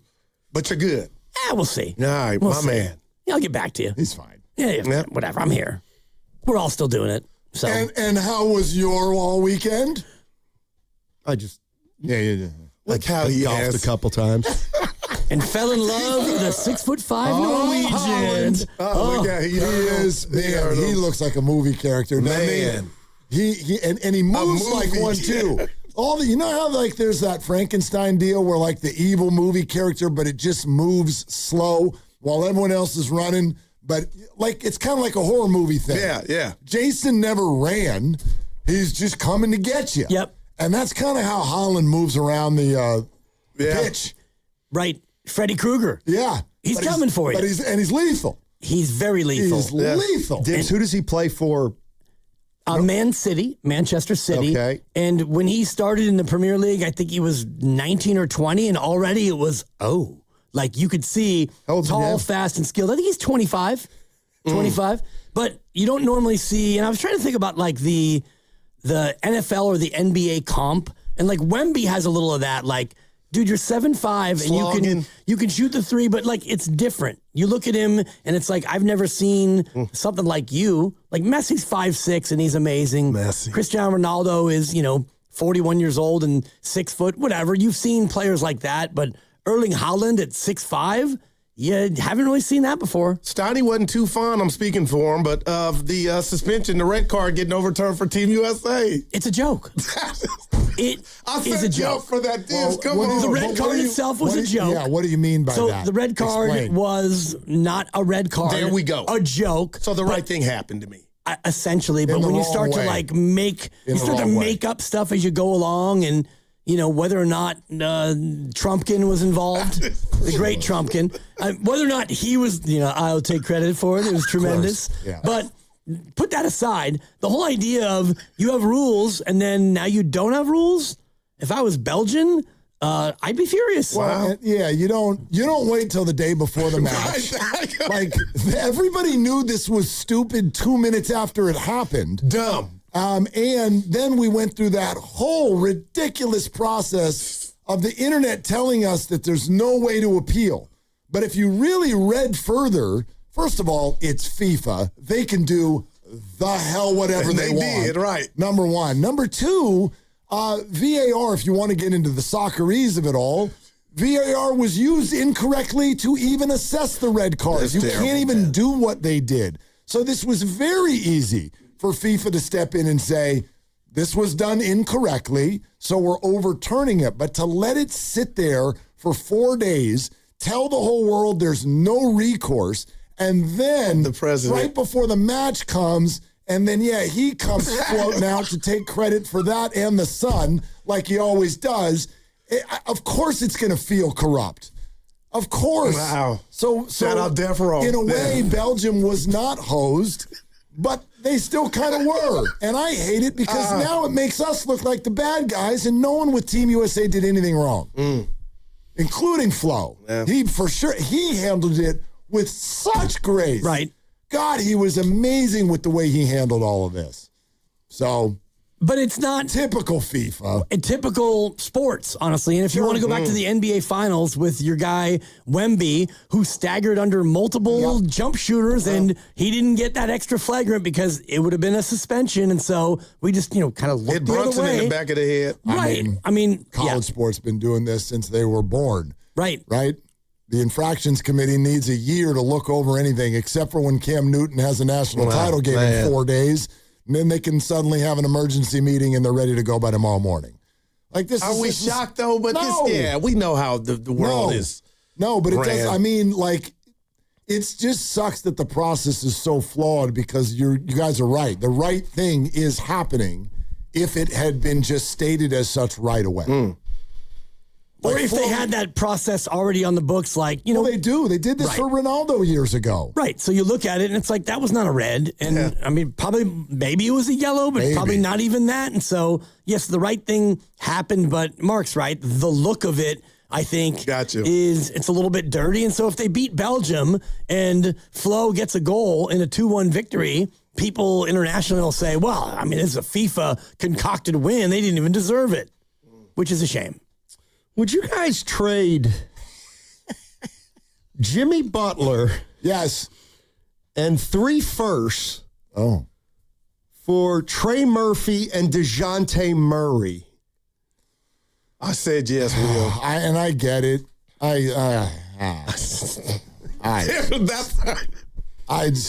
How are we all feeling today, guys? About LeBron. Oh, this is your... Let's go. I can't wait. Fire away, dude. LeBron, like, he was going to be a Warrior and then not. And then Draymond opted out. And then, okay, LeBron's coming and he hasn't. And then he's going to Cleveland or Miami. And, here comes Philly on the outside. Bob Myers, like, I don't even know what to think. I did my little Cowshy where, you trade on anything. And so LeBron to the Warriors, I was a yes. And so I popped in a little piece of cheddar, and I've been checking that, and it's like, it stock down on my LeBron to the Warriors, yet where's he going to go? But if it worked does stock down mean you'd win more if he ends up there now? No, because I locked it in at, like, let's just say it was 36 cents on the dollar, and now it's trading at 19 cents on the dollar. Only if you bought more. Yeah. You could go buy more. I could. Yes. Or I could, bow out of my position now and take a 60% haircut, but we're going to go ahead and ride this thing out. But if you're LeBron Diddley and you're picking a team, you wouldn't pick, and I want him to come here bad. I called you last week, Snotty Jealous. He got mad I called. But you wouldn't pick the Warriors over Philly, Miami, Cleveland, would you? It depends on what you're looking for. Exactly. Like a chip. Well, Cleveland, been there, done that. Do you want to go back to Cleveland? Maybe. Miami, play with Giannis. That's pretty awesome. For Pat Riley? I mean, exacting. But you're LeBron James. I mean, they did not necessarily part on the most wonderful Pat said they're terms. good now, though. Of course. Everybody always says they're good. You go to Philly and you're playing for Philly fan, which, I mean, that's a lot of, I don't know, you're 42, you're LeBron, but they don't care. They're coming for you. Or you come here and drink wine and golf with your buddies and play for Steve Kerr. I don't know. Yes, you want to win a chip, but honestly, of all those cities, I don't think any of them are going to win a chip. Philly, Miami, or Cleveland, or here. Oh, my gosh. Well, and that's what, you're tapping into what we don't know, and we sort of act like sometimes we do. I don't know what's driving him right now. There's a list. And I hated said LeBron himself. I'm still in the camp, and I know Steiny disagrees with me. I'm still in the camp that it is laughable that he doesn't know where he's going. But I could be wrong. But I just have never seen LeBron operate that way. The idea that he would just wait. Decision 2.0. Until the summer, tell the Lakers I'm out. Which shocked me. Put flip-flops on and be like, so we'll see where the world takes us. That doesn't sound like him to me. He's way too calculating for that. So I don't know what makes him tick. I don't know if this is about a ring.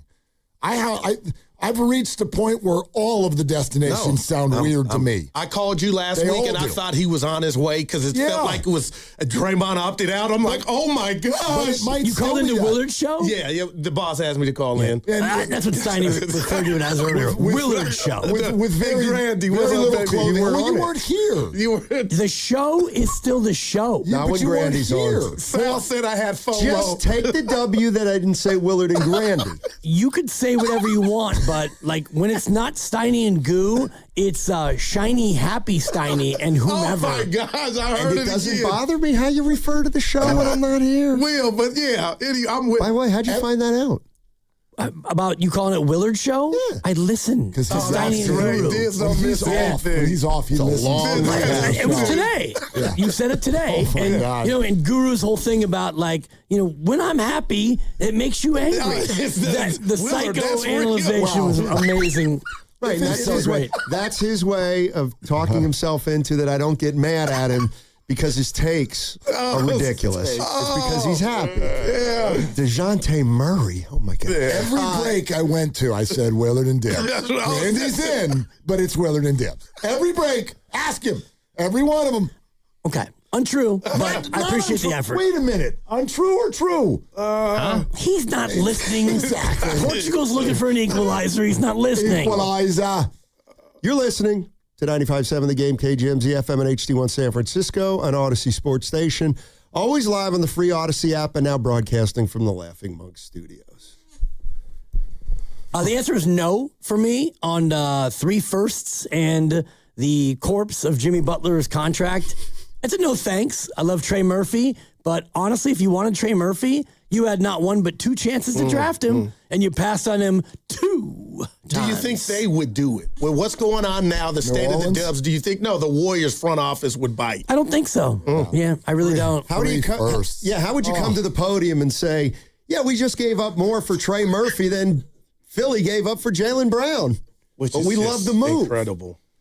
I just don't. Yeah, that's why the whole Anthony Davis thing. Look, I'm here to be wrong, but none of these rumors ever made. No, I just don't think the Warriors are going to do that, and I think you can fairly have, for me at least, there's 2 opinions that both make sense to me in this moment.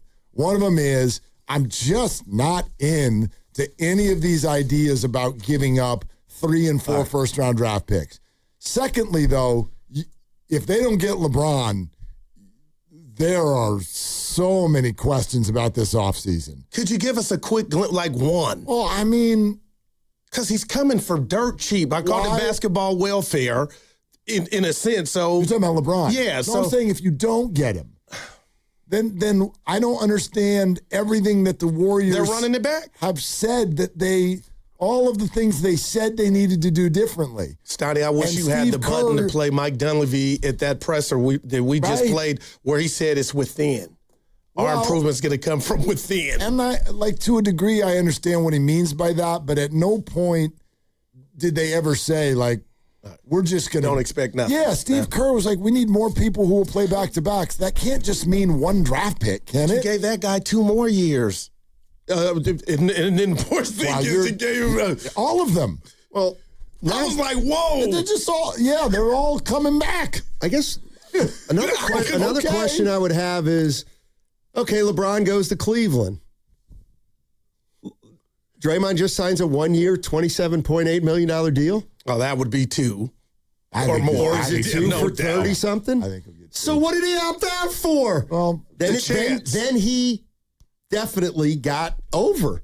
No, I don't say because they'll use that money for something. What that's now, though? Well, even if it's just the Hachimuras and whatever. He got signed. But he had to do that to show LeBron they were serious. I'm talking about the players. They can match Quentin Post. Yeah. They can match Posty. Dude.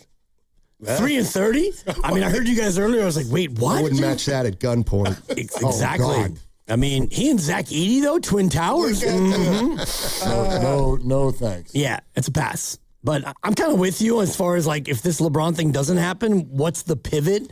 And I know that there is a pivot, but in terms of saving face and the whole PR thing, you're going to run it back and bring in whomever to be that additional piece. I don't know. It's going to be a tough sell.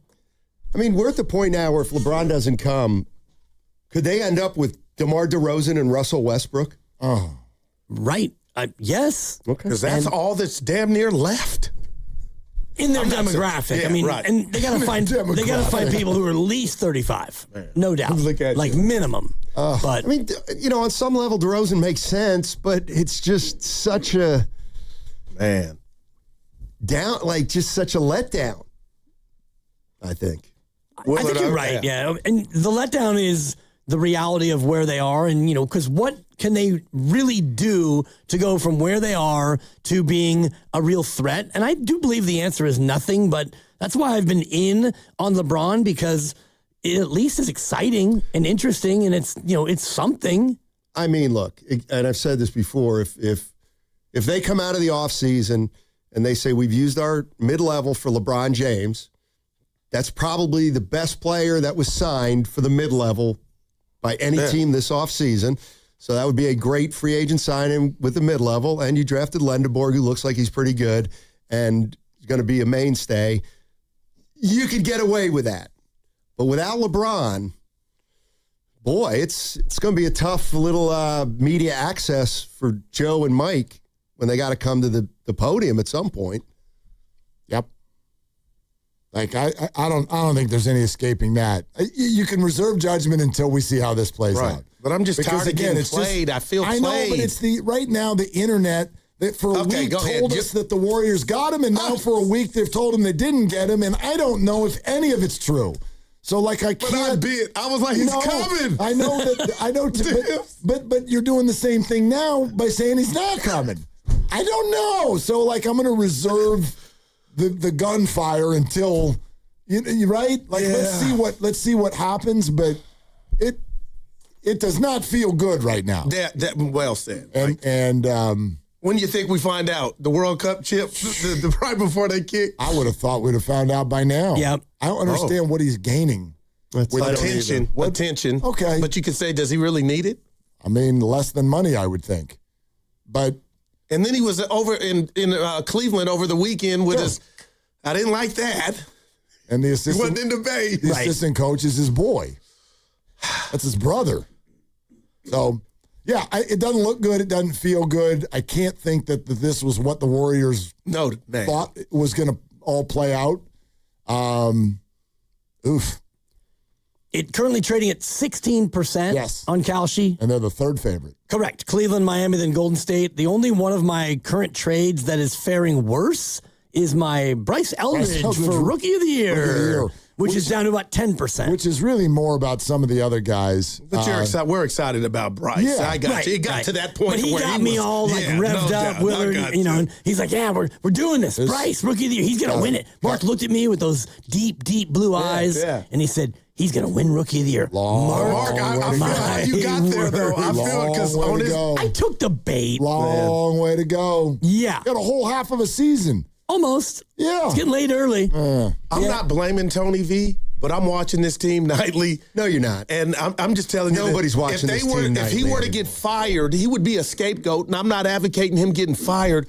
But I would what is this? Has to be one of the most disappointing seasons in forever. That's another one of my Kalshi trades, by the way, is Tony Vitello out by December 1st. Stock up. Stock up on my Tony V. Adios Vitello. I mean, it's not just that it's disappointing. I almost because challenged the first pitch of the game the other day. No, they're like, what are you? That's what I'm saying.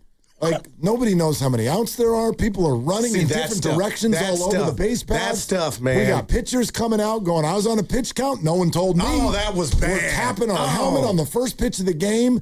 The bottom line is that man. Yeah, you can't, when you're the boss, these things, what are we doing?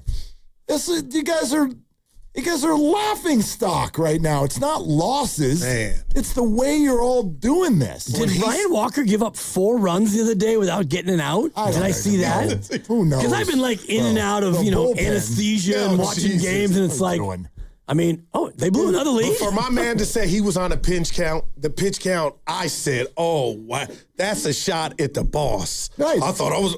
And then the boss has to come out and be like, he knew he was on a pitch count, but he didn't know the number. I don't want guys looking at the Jumbotron. Man. When we start doing this, a manager's in trouble. Player says one thing, now we got to go to the dugout the next day and start talking to the manager about what happened. This has happened a bunch of times. That's just not a good look. Yeah. Devers is hot. Devers he is. Yeah. They always get hot when they go to Colorado. That's true. Hit it through the mist tonight against Canada. Oh, Gosman. Oh, they're in Toronto? No, here. They're here. Oh, it looks pretty crisp out there today. I know. Toronto's in the dome anyway. But nighttime is coming. Yeah. And just memo to everyone who wanted to see the fireworks, and I love the fact that you're like, jump the shark, whatever. Your curmudgeon game today was unbelievable. Right. But if you want to watch fireworks, you go east, my friends. So are you new in town? We ended 4 a.m. started said they got done. We ended up on a boat, and the fireworks in Sausalito first were great. And then we the guy who was driving the boat took us out around the bend so you could just kind of wanted to see it. And it was a scene because you could sit there and see what was going on at Chrissy Field and in the East Bay off the Bay Bridge. But the Golden Gate, it was like, it's fascinating just to see them try. Right. But I'm like, but I can't see the fireworks. Oh, but you talk about disappointed. I bet people were like, man. Like, have a clue. Like, are you not? If you're not from here, I get it. Like, oh, my first time in San Francisco, there tends to be fog at the Golden Gate Bridge. Wow. I mean, you want to talk about first timers? You should see people driving boats in the dark coming back from that. Ooh, scary. Thankfully, the guy that was driving us was super experienced, but it was moron city. I bet out there. Holy crap! There are boats with no lights at all, just none. Not Come even on, man. It's like, pull your phone out, dog. Do something so that we can see you. There's a play on words there with more. Yes. More. There were more than normal. I like it. M-O-O-R. Yeah, like mooring like that. a boat and a moron mooring. Yeah. Yeah. Nice job, I'll work on it for Steiny. tomorrow. Okay, good luck. Workshop it. I will. And I'm not going to workshop it on 95.7 the game, but I'll workshop it and then bring it to 95.7 the game. Okay. All right. Are they the smartest show in the Bay Area? You guys are an intellectual feast for the smart sports fan in the Bay Area. Wow. You're pretty much the smartest guys on the radio. I agree. Good Lord, how big is your ego? Are they the funniest show in the Bay Area? Give it a laugh. Come on. You're a funny guy. Come on. Give me a laugh. You are funny, dude. Hit that S again. Are they the coolest show in the Bay Area? And no white boys. They're cool. That's what people are saying. You guys are phenomenal. This is one of the most perfect ways that I could end my day, getting a chance to talk to Mr. Mark and Dan, you know? We'll let you be the judge. Oh. All I know is it's a couple of Bay Area boys talking sports. I know nothing. Thanks. It's Willard and Dibs on 95.7 The Game. All right, let's get another week started. Here we go. Boy, this place is... I feel like everybody's kind of been through a little mini war just to get to this point. But here we are, and welcome back. Thank you, brother. Welcome back. Good to be back. Yeah. Last week was a little bit iffy, and then on Friday I was thinking, you know what, I'm probably about ready. So we'll get in there Monday, and we're going to bring the heat and try to catch up on everything I missed, which is a lot of something, but also a lot of nothing. Like LeBron still hasn't decided. Giants still terrible. And... yeah, the U.S., I believe that we will win. Yeah, Team USA, and obviously Spain has defeated Portugal, so that is officially the next opponent for Team USA if they can beat Belgium tonight. And that match will start in a little bit less than 3 hours. And I am bummed that the process here has made Team USA kind of look like the bad guy when we're supposed to be the exact opposite. Like Team USA getting to the quarterfinals, I know we're the United States of America, but in the soccer world, that's an underdog story in a way. And Belgium is ranked higher than the U.S. and all of these things. So I'm bummed that it's made Team USA kind of look like the team to root against to a lot of the soccer world, but whatever. If they win another match and they face Spain, I think a lot of that will dissipate and go away for this weekend. And so we'll get you ready for that one. But obviously, everything around here continues to center around Le Decision, part deux, or whatever the hell we're doing. And it doesn't feel good right now, but I keep what I was saying a minute ago in the back of my mind. Whatever we thought was going to happen last week was fool's gold, and this might be too. All we're doing is reading material and quotes and intel that may or may not be true. Mark Medina, who does stuff for Forbes and Fox Sports Radio, and he spoke directly to Rich Paul and wrote an article for Forbes that came out over the weekend, and he will join us in 15 minutes. Awesome. But until then, actually it should be more, maybe 25 minutes. But until then, look, I do think our audience, you haven't had a chance to speak on this yet. And all of us had a whole week of kind of back and forth and percentages and feelings and all of that. So I'm anxious to kind of hear where you are on this whole thing. I would love for it to happen, but with each passing day, it feels more and more like LeBron and Rich Paul and company might be just, dragging the Warriors along by the nose, just kind of playing the Warriors, so to speak. Not that they need multiple suitors for LeBron to get what he wants, because ostensibly he's going to take a lesser than deal no matter where he goes. But I do think that he's just kind of sitting back and waiting to see what situation might suit him the best. And I thought for so many reasons that this was the one, stay on this coast and close to home and play with your buddies and an easygoing head coach and, give it a try as a Golden State Warrior. It made so much sense to me. I thought that it would happen, which is why I went into the Kalshi market and traded on the yes, whatever. It's neither here nor there. But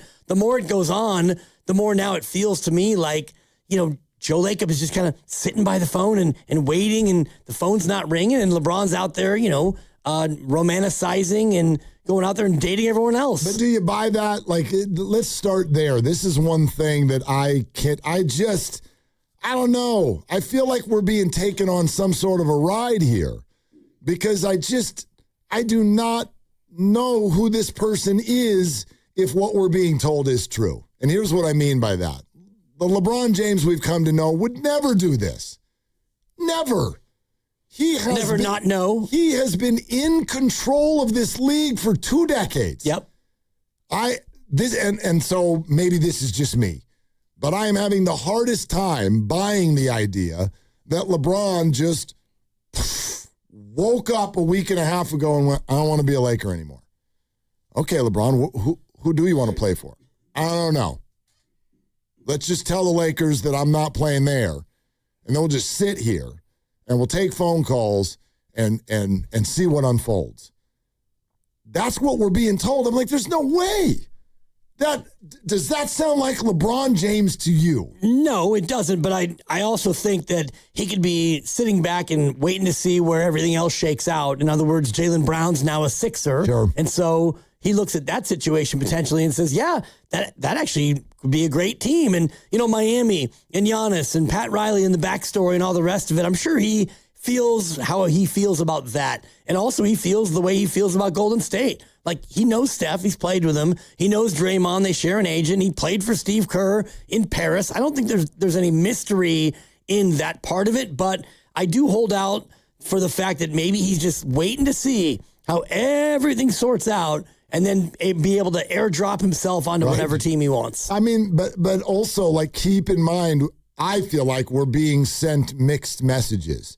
And maybe I'm reading too much into it, but I certainly hear both of these things a lot, and they mean opposite things to me. Number one, LeBron definitely will be making his next choice based on a championship possibility. Next sentence. This next choice is being driven by joy. Right. Well, wait a minute.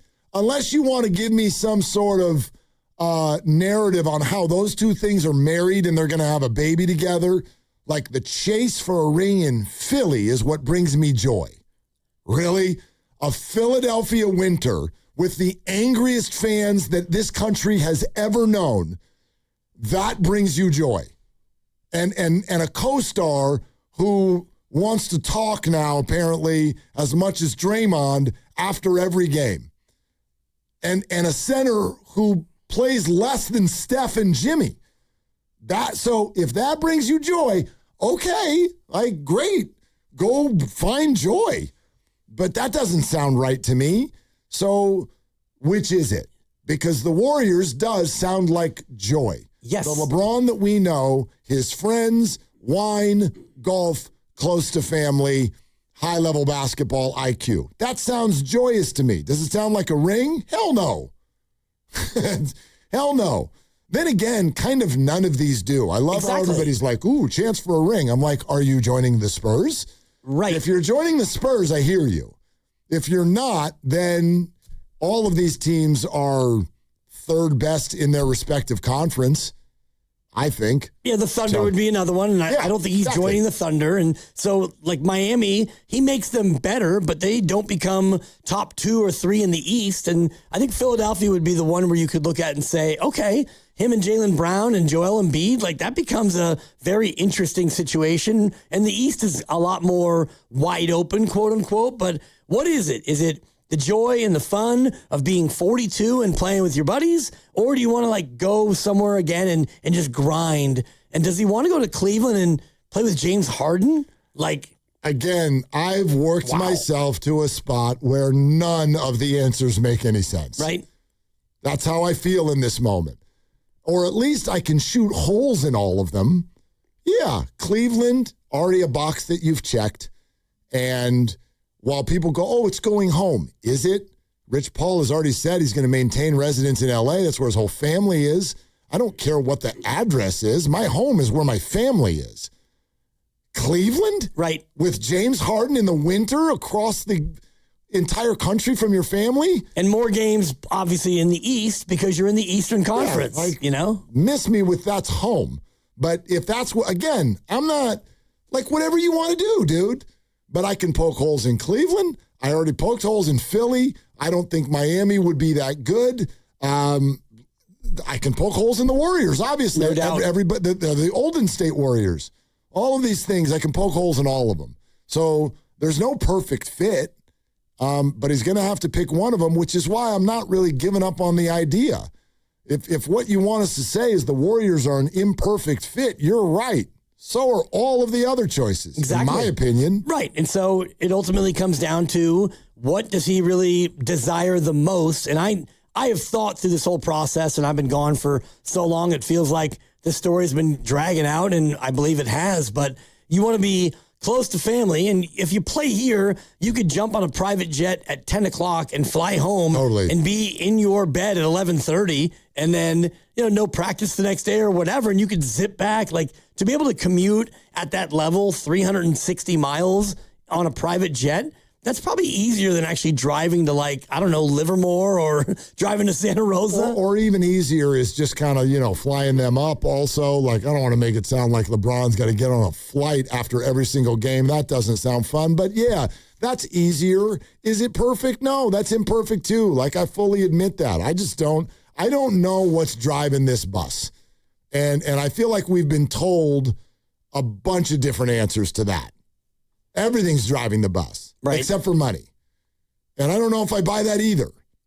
I mean, if it was really about money, he would have stayed and signed with the Lakers, right? I don't think it's fully about money, but I don't know that means that a minimum salary and the mid-level exception are equal. Maybe they are. Right. It's what, you used to make 50. Now you're going to make 15 or you're going to make 4. Does that matter to you? I don't know. Depends on the person. And I wonder about the ego part of that because you are the king, the self-anointed king, and you're used to making a certain salary that is requisite with how good you are. And, last year you actually took less last time out with the Lakers. And so do you want to wind up making a lot less? Does that hurt your feelings? I don't know. Or does the Players Association hate what you're doing because you're an elite player taking a small number? Alex in Chicago. Here, let's take a call real quick. Hey, Alex, thanks for calling. What's up? Yo, what's going on, guys? Hey, listen, I think I got the master plan, man. I need a drum roll or something. I think I got the master plan for the offseason for the Warriors. This is big. I've been waiting for this. Okay, yeah, Dibs does the drum roll. All right, listen. First. Go ahead. Listen, so I appreciate it, too. First thing first, right? I want to talk about that summer league really quick. I think they got 4 players on that summer league squad that they need to go ahead and give contracts for the Warriors. First one I'm going to say is LJ Sire, Chance McMillan. I don't know how to say his last name. Chance McMillan, very high three-point shooter. Okay. They need to go ahead and get him a contract, get him in the mix. And then Davion Smith give you another point guard situation. He averaging, I think he's averaging about 12 points in the G League or whatever. But I think these guys will be very strong, coming into the Warriors mix, right? For that young core, starting to build that young core. You still add that Yaxel and Will Richards should be taking that step this following year. You know what I'm saying? So that take care of your young guys, right? Okay. Then after we do that, let's go ahead and acquire DeMar DeRozan. Now look, I know everybody but look, check this out though. DeMar DeRozan averaged 18 points, shooting 47% from the field. He's a certified mid-range bucket getter, right? You go ahead and acquire that. Let's move off of LeBron James. Let's not, we trying to wait on him. You know what I'm saying? We acquire LeBron. We acquire DeMar DeRozan, get him, in the fold or whatnot. See how that, go ahead and see how that works out. Then after we got DeMar DeRozan, then we hit the Pels for the trade, right? I'm going to say another big thing, right? And when we hit the Pelicans and get ready to do the trade situation, yes, we want to get Murphy, and I say they should try to bring Poole back to Golden State. Oh boy. Alex, we're going to jump in. The master plan is incredible. These are fun ideas. Let us react to that coming up next. I don't think Jordan Poole and Draymond Green are ever going to be teammates again. Just pool party. Just my opinion. But glad you're with us, and your phone calls are welcome, and we will react to that. 888-957-9570. Mark Medina in 15 minutes. Valkyries take on the Mystics in D.C. today at 4:30. You can listen to it on the free Odyssey app. Search Valkyries for all that action. All brought to you by Unstoppables.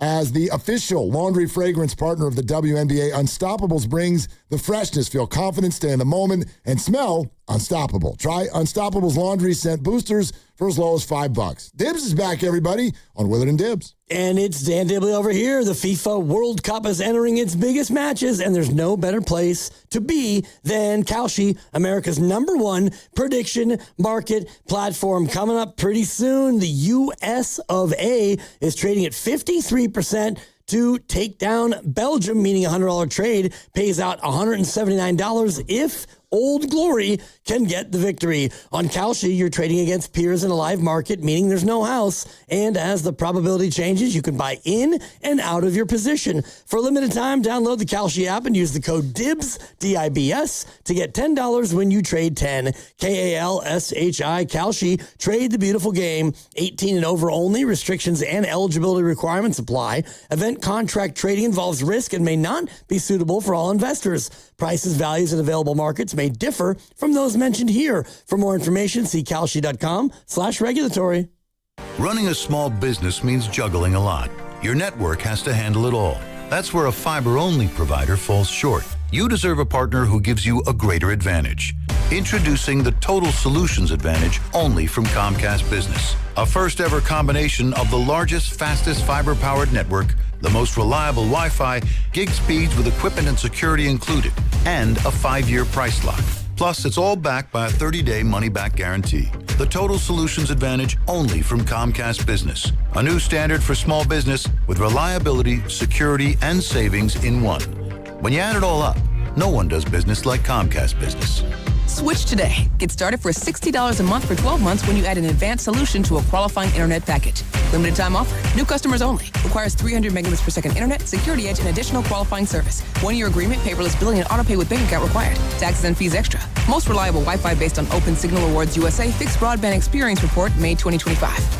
With increasing summer temperatures, this is a good time to replace your home's siding, decking, and fencing. Golden State Lumber and Showroom works closely with contractors to keep your home protected. AZEK Exteriors offers outstanding durability, is easy to install, and protects against fire and dry rot. And TimberTech Advanced PVC Decking has a Class A fire rating and is backed by industry-leading warranties. Visit GoldenStateLumber.com for products that increase the value of your home. Golden State. When you succeed, we succeed. This is Chris Dolan. And I'm Vanessa Deniston, senior attorney from the Dolan Law Firm. Chris, what's with all these out-of-town personal injury firms coming into the Bay Area with these catchy jingles and funny names? Unlike the Dolan Law Firm, most of these firms are from out of state or in LA. The Dolan Law Firm is headquartered right here in San Francisco, going on 30 years. We live here, we work here, we win here. The Dolan Law Firm, we're the best lawyers we hope you'll never need. DolanLawFirm.com. J Vineyards returns as the official sparkling wine of the Golden State Valkyries, continuing its mission to uplift women across industries. J Vineyards and the Valkyries share a commitment to female leadership, ambition, and breaking barriers to support women who raise the bar in sports and beyond. So Valks fans, join us at the game, at home, or at Jay's Tasting Room in Healdsburg for a memorable experience. J Vineyards, raise a glass to excellence, on the court and in every bottle. This summer, the Honey Pepper Pimento Chicken Sandwich and Pineapple Dragon Fruit and Sprite are back at Chick-fil-A.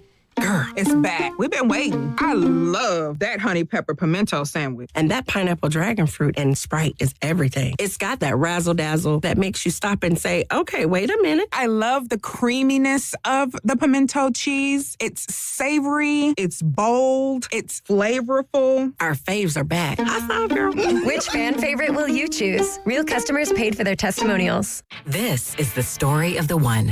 As a maintenance engineer at a beverage manufacturing plant, he starts his day knowing every line is ready to run because Grainger delivers the industrial-grade products he needs to keep mixers, conveyors, and packaging equipment moving. With Grainger's vast selection of bearings, belts, and motors, he keeps operations running smoothly, so nothing grinds to a halt. Call 1-800-GRAINGER, click Grainger.com, or just stop by. Grainger, for the ones who get it done. $5,000. That's the average amount of money people in the U.S. are now spending on gas in a year. $5,000. That's crazy. If you drive, you have to download Upside, the free app that gives you cash back for buying gas. That's right. You can earn cash back with Upside just for buying the gas you're already buying. You can literally start earning cash back today. I use Upside, and just last year, I made nearly $300. You're putting gas in your car anyway. Why not get cash back? If you like extra cash, download Upside. I'm saving the cash I earn from using Upside to help pay for a vacation later this year. Download the free Upside app now to earn cash back when you fill your tank. Use promo code FRESH to get an extra 35 cents per gallon on your first tank. You can cash out anytime, right to your bank or a gift card for Amazon and other brands. Just download the free Upside app and use promo code FRESH for a 35 cents per gallon bonus on your first tank. That's code FRESH for a 35 cents per gallon bonus.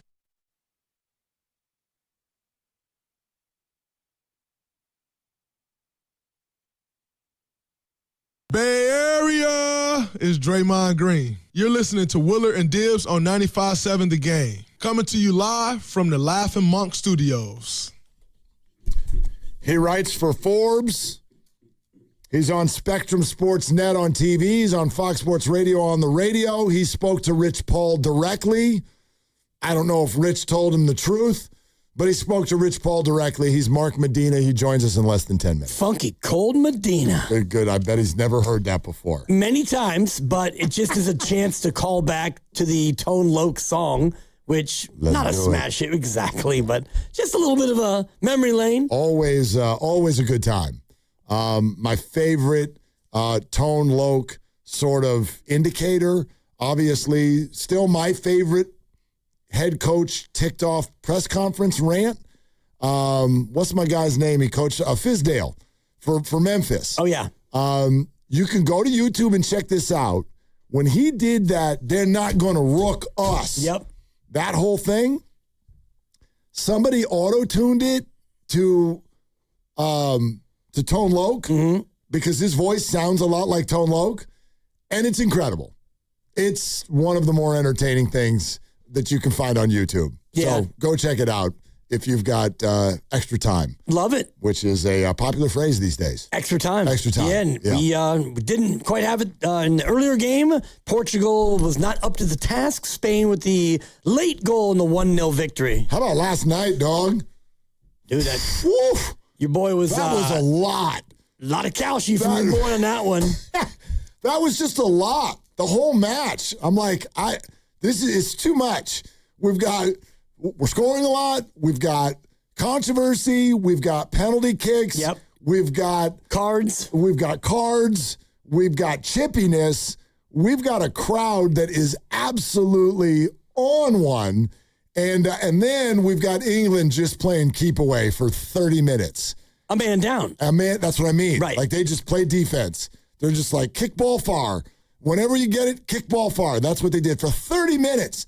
And they hung on. That match had just about everything. And did one of their reserves break his arm leaving the pitch after the match? Is that accurate? Yeah, Jordan Henderson. He broke his arm. He didn't even play in the game. He got a yellow and broke his arm. He broke his arm? Yes. He broke his hand. He hopped over one of the little advertising boards behind the goal to celebrate with the England fans, and he slipped and landed, put his arm down to brace his fall, and snapped his forearm. Yeah, there you go. I believe I broke my arm. I believe I broke my arm. I'm back. No No word on if that's what he said. But it would have been funny if he did. I saw him catch a yellow, and he was in one of those vests. And he still was in the vest when he broke his arm. Right. So he never played. You don't play. You catch a yellow, and you break your wrist. A broken arm. Have a day. Well, the poor the guy on the Mexican team, he goes down in a heap beyond the touchline, and he's just writhing in pain, but the show must go on. Yep. And it's like, oh, he'll be fine. And the ball comes all the way back down again, and he's still on the ground, and now he's got like medics with him. Right. It's like, oh, it's rare, but he's not faking it. I mean, the whole cry wolf of the thing is, what do? We always think you're fine. I don't know about you. When I watch soccer and they fall, I'm like, you're fine. You're fine. We speak to the TV the same way we speak to our little kids when they scrape their knee. You're fine. You're fine. Up. Somebody is actually going to be hurt one of these days, and we're going to be like, you're fine. It's like, no, actually, I broke my arm. Right. But that only happened after the match. Correct. And in this case, the guy goes down and he doesn't roll over. So if you see a player roll 2 or 3 or 4 times, you know that they're not hurt. I don't know how many times you've ever been like really, really hurt. I tore my ACL playing basketball. You didn't roll? No. You didn't roll? You didn't do the stop, drop, and roll like there was a fire? I went down, kablamo, ow, that really hurt. Yeah. It wasn't like a triple, quadruple roll. I mean, so when these guys roll multiple times, you're not hurt. Speaking of triple, is that the nickname we're going with? The triple yaxle? Did you hear this? No. Yeah, that's going to be the nickname. The triple yaxle. The triple yaxle. Okay. When he makes a 3, it's a triple yaxle. Gotcha. I'm like, ooh, I kind of like that. Figure skating. I think I like that. Yep, for sure. I like that a lot, actually. That's fun. We'll have to defer to the people who actually do the calling of the games, your Roys, your Fitzgeralds, and your Gucci when he gets... but yeah, I think it actually probably will stick. Gucci! Yeah, the triple yaxle. Yeah, people like it. People seem to be giving it high reviews. Yep. Yelp is on fire on this one. And give him the high reviews because... He looks great. Whatever, Summer League, I get it, but he looks like... Yeah. He looks like an NBA player. I think you can take it for what it is. He's got tremendous size. If he's going to shoot the ball like that, what an introduction. He goes out there for his first game and misses none shots. None. He did not miss. I'm like, well, that's a good introduction. But yeah, it's Summer League, so I don't think he's about to wreck this league or anything like that. But yeah, he looks like a ball player. Tall guy who can play the wing and actually play basketball. And defend everywhere. Right. Yeah, it looks good. Absolutely. You were on it. Well, yeah, I'm going to stop taking credit because... Why? You didn't call FIFA? Take the credit. I'm taking the credit. That's what we do. Yeah, we'll go ahead and move on. Flo's playing tonight because of you.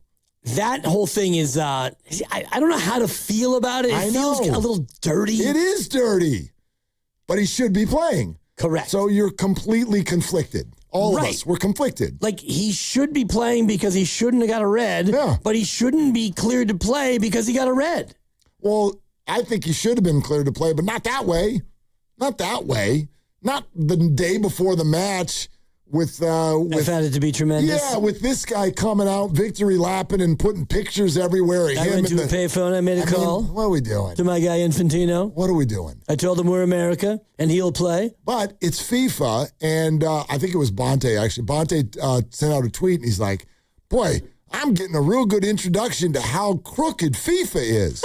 And I'm like... An introduction? Yeah, just like yell to everyone that you've never seen soccer before. And I'm not saying that to make fun of Bonte. Like, whatever. You get introduced to soccer when you get introduced to it. Have a seat. Here's rule number 1. FIFA is the most crooked thing on the planet. Period. Well, there's Lombard Street, and then there's FIFA. FIFA is way more. You're driving down FIFA going, I'm dizzy.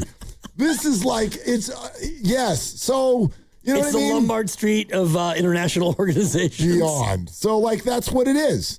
That's what it is. And you either compartmentalize it or you don't. You know what I mean?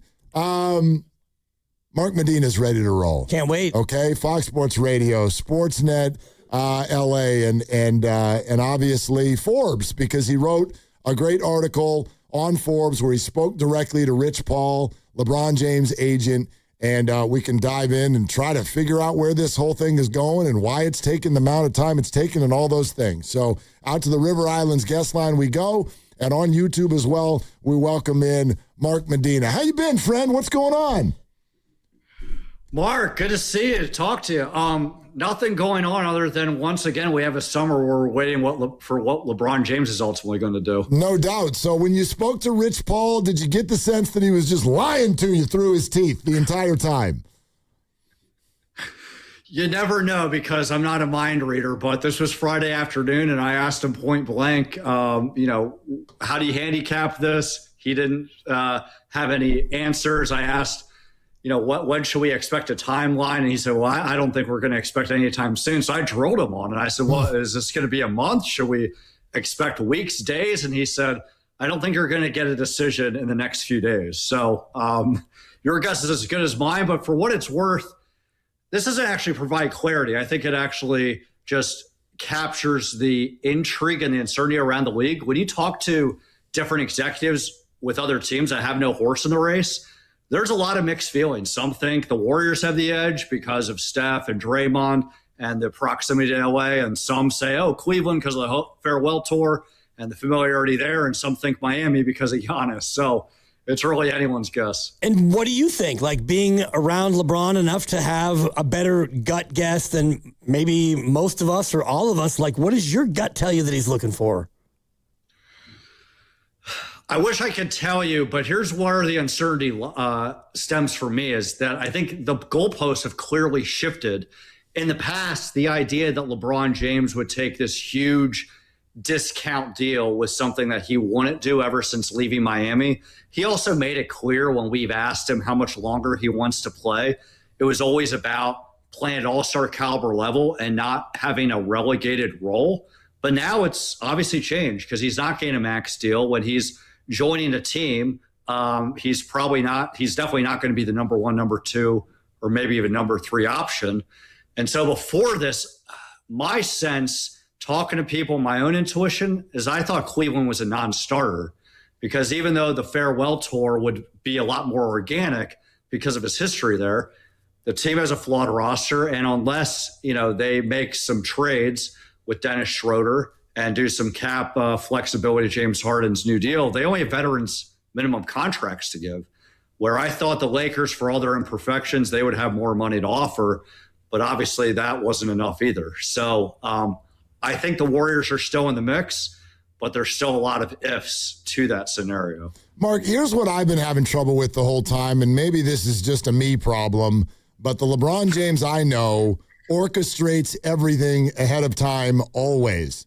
And I'm having the hardest time buying the narrative that's developing here, which is he left the Lakers and had no idea what he wanted to do and is just sitting there listening to offers.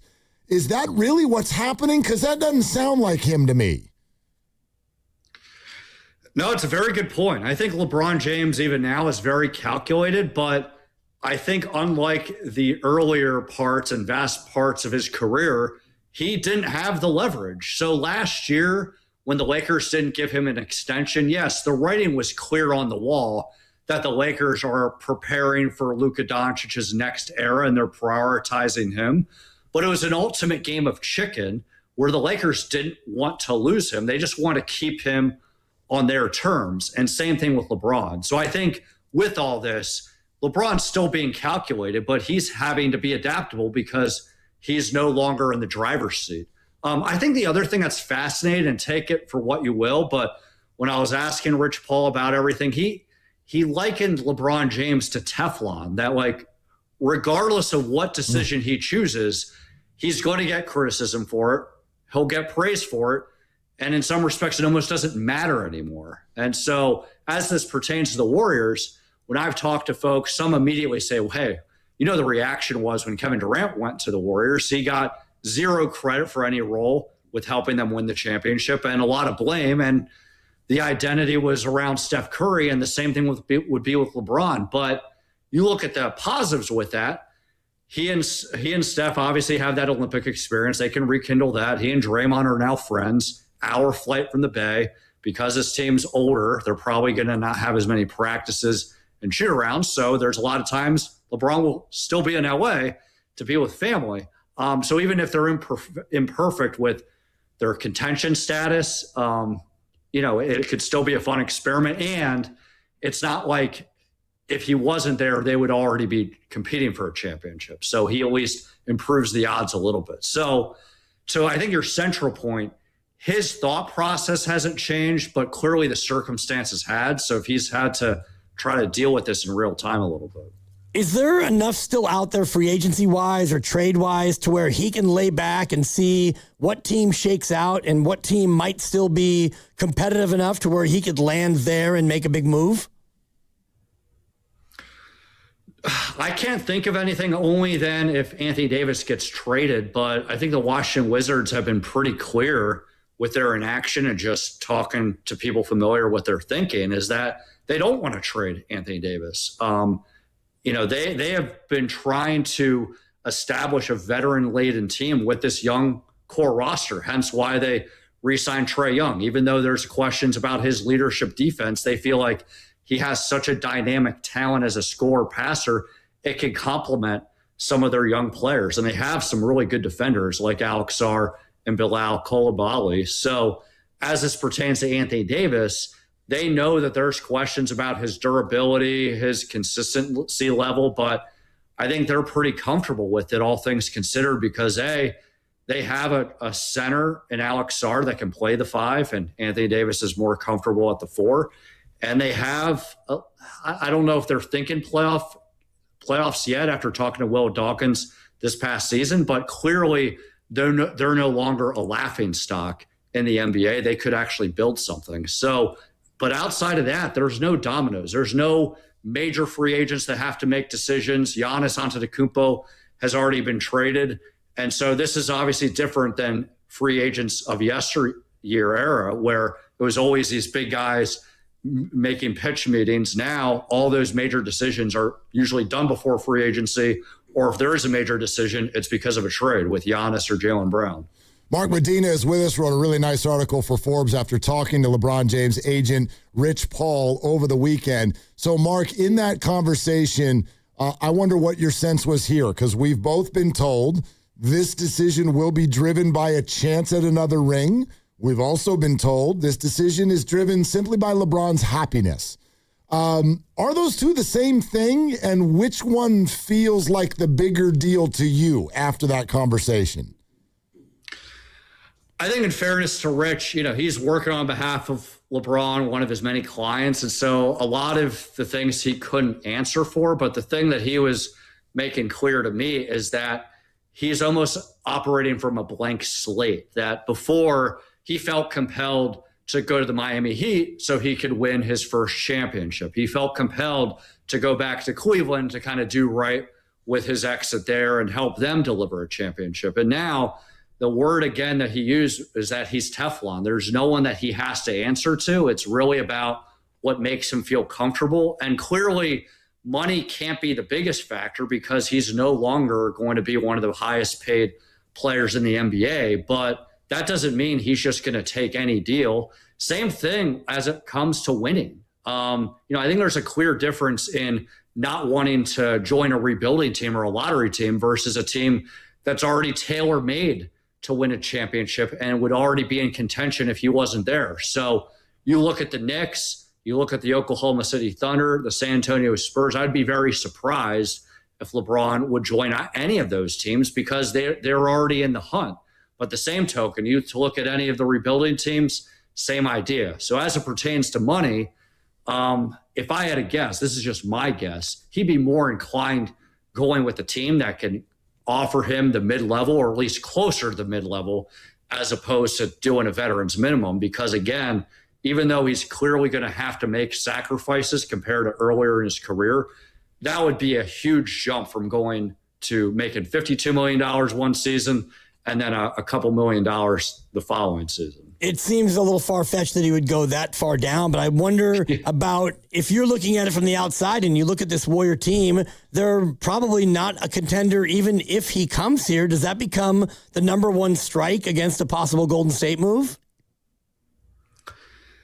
It very well could be, but it can also be intriguing because he can at least give the Warriors a little bit of an extra boost to make that run. And clearly, as we've seen, the Warriors, you never bet against them because they have Steph and Draymond, and it's about trying to make sure you can have as best health as possible. Now, there's a lot of questions on can you do that when you have so many players that have to be load managed with care, but they're not a team that's just going to be a laughingstock. And at the very least, this could be a fun team to play with, right? Your final year. I think the only thing that would leave me skeptical about the Warriors outside of the obvious is looking at the farewell tour. I think that he'll obviously still get a respectful reception, but it'll be so much different than he would be in Cleveland, where they have that connection. He has that history, where with the Warriors, there's literally zero history there.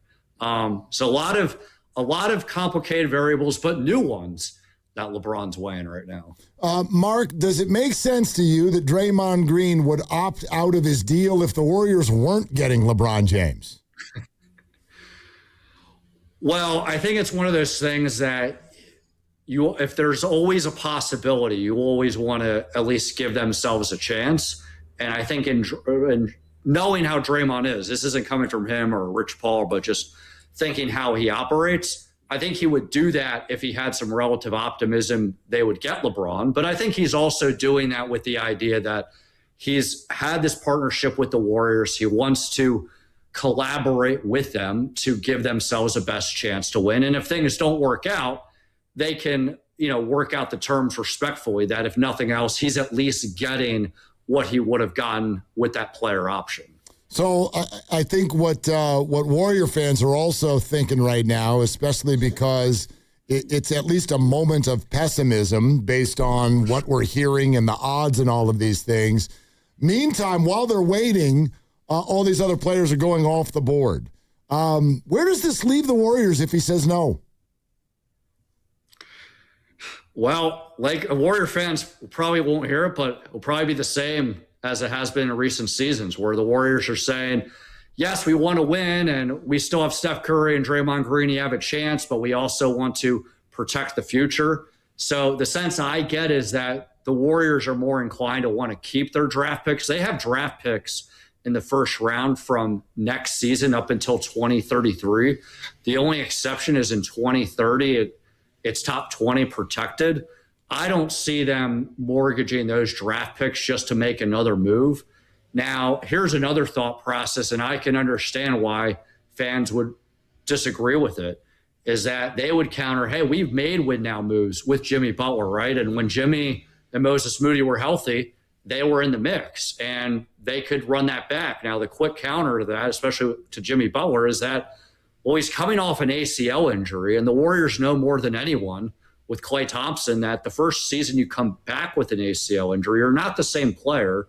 That's always a gap year. And the following year very well could be another questionable year. So that's, I think, what understandably leaves some of the Warrior fans in angst. But I think the Warriors will counter, well, if there's no such great moves to make, why get rid of all these draft picks just to make a marginal upgrade? So that's where the Warriors are. Mark, great work. Thank you for the time. Great to hang a little bit and see your face. It's been a while, so really appreciate it. Great to see you as well. Keep killing it here and Fox Sports Radio in general. Indeed. Thanks, Mark. Okay, Mark. We'll talk to you again soon. Mark Medina, article is on Forbes.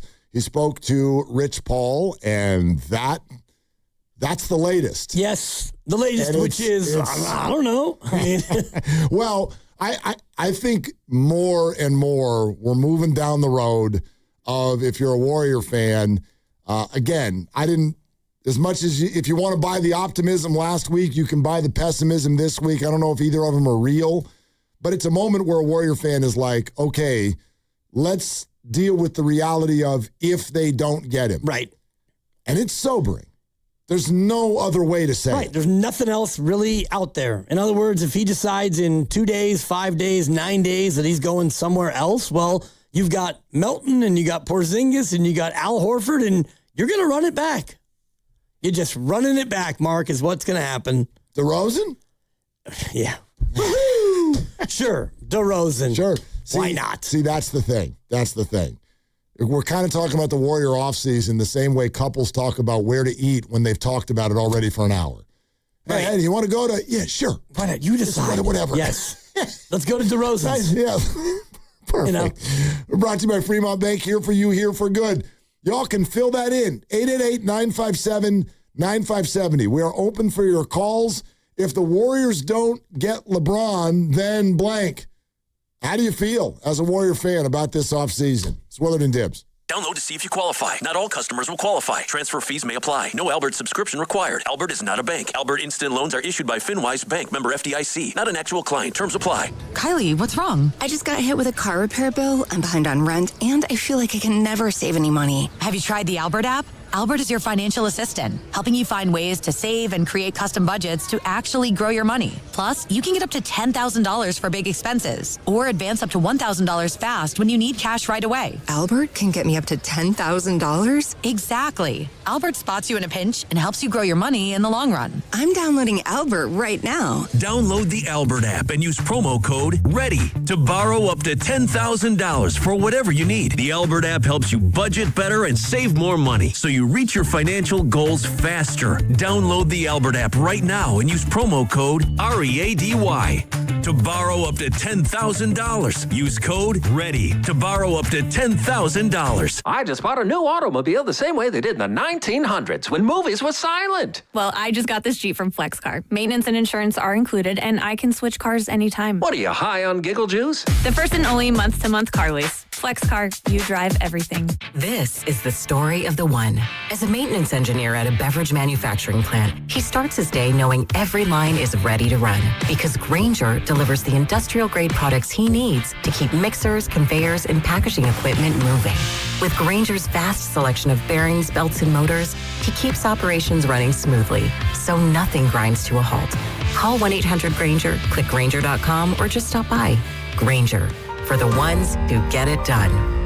If you're still using a sportsbook to bet on the soccer tournament, you're getting robbed. Delete that app and join the millions using Polymarket. Polymarket is a prediction market, not a sportsbook. Trade against other fans, not the house. Polymarket, your go-to prediction market for soccer's biggest stage. Available in all 50 states. Download the Polymarket app. Use promo code BLAZE to unlock $50 free for your first trade. That's promo code BLAZE. Trading not available in all jurisdictions. Check local regulations before trading. Restrictions and eligibility apply. You've worked too hard to wonder if your wealth manager is actually working for you. The decisions you're facing, what comes next, who you trust, have consequences that last. Getting it right matters. Baylord has been in the Bay since 1969. No parent company, answering only to their clients. The kind of people who understand what you've built and what's actually at stake. The right wealth manager changes everything. Find out if Baylord is yours. Baylord.com. That's BAILARD.com. Hi, welcome to Sprouts Farmers Market, where we guarantee none of our products have AI in them. AI? How would food have artificial intelligence in it? Oh no, I meant AI like artificial ingredients. Isn't that what AI stands for? Guess I've been spending too much time with local organic produce, 100% grass-fed beef, gluten-free snacks, dairy-free milks, surrounded by ingredients with nothing artificial in them. Oh, that sounds nice. With zero AI and healthy choices at prices you'll love, every aisle's a healthy aisle at Sprouts Farmers Market. Your daily commute could pay you back. With a rewards credit card from Stanford Federal Credit Union, you can earn up to 6% on gas and EV charging through September 7th, 2026. Enjoy low rates, no annual fee, and get 25,000 bonus points worth $250 cash back when you open and use your new credit card. Visit sfcu.org to apply online. All credit cards are subject to credit approval and membership eligibility. Terms apply. sfcu.org. My name is Whitney Allen, and I'm a widow. My husband, Ryan, died. We never thought we'd ever have to use life insurance, but the unexpected happened. With Ethos, signing up was fast and 100% online. You can get a quote in seconds, apply in minutes, and get same-day coverage. No medical exams, and you can get up to $3 million worth of coverage. I am grateful we were prepared. Get your free quote at ethos.com/radio. That's ethos.com/radio. Paid spokesperson. Time spent on application may vary. Online health questions required. Straight Talk Wireless presents Pickup Truck Wisdom. If you're only good to your new friends, you're not going to have any old ones. Straight Talk gets it. That's why new and existing customers get free 5G phones on Verizon's 5G network. Pretty simple, really. You keep good people by being good people. Find us at straighttalk.com and Walmart. Straight Talk Wireless. Straightforward. Always. Taxes and fees apply. Plan purchase required for free phone offers. Copyright 2026 Verizon. Honey, did you invite the minions over? Well, you know how we talked about getting Wi-Fi from Xfinity? Yeah. I ordered it this morning, was online in minutes, then they showed up. So they just came over to use the Wi-Fi? They even brought their own devices and spell book. You didn't give them the new Wi-Fi password, right? No. That's good. I gave them our old one. Because Xfinity lets us keep the same network name and password so devices connect instantly. What do they want Wi-Fi for anyways?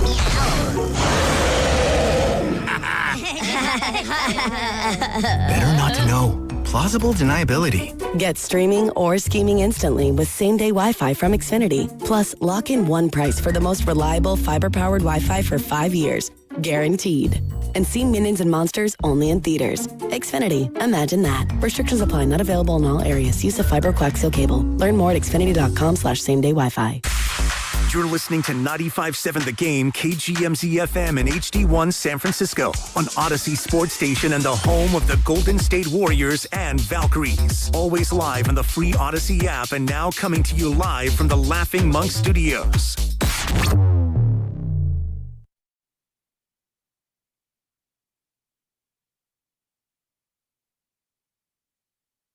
Now, back to Willard and Dibbs. That's a great question. It's a great question. That's a great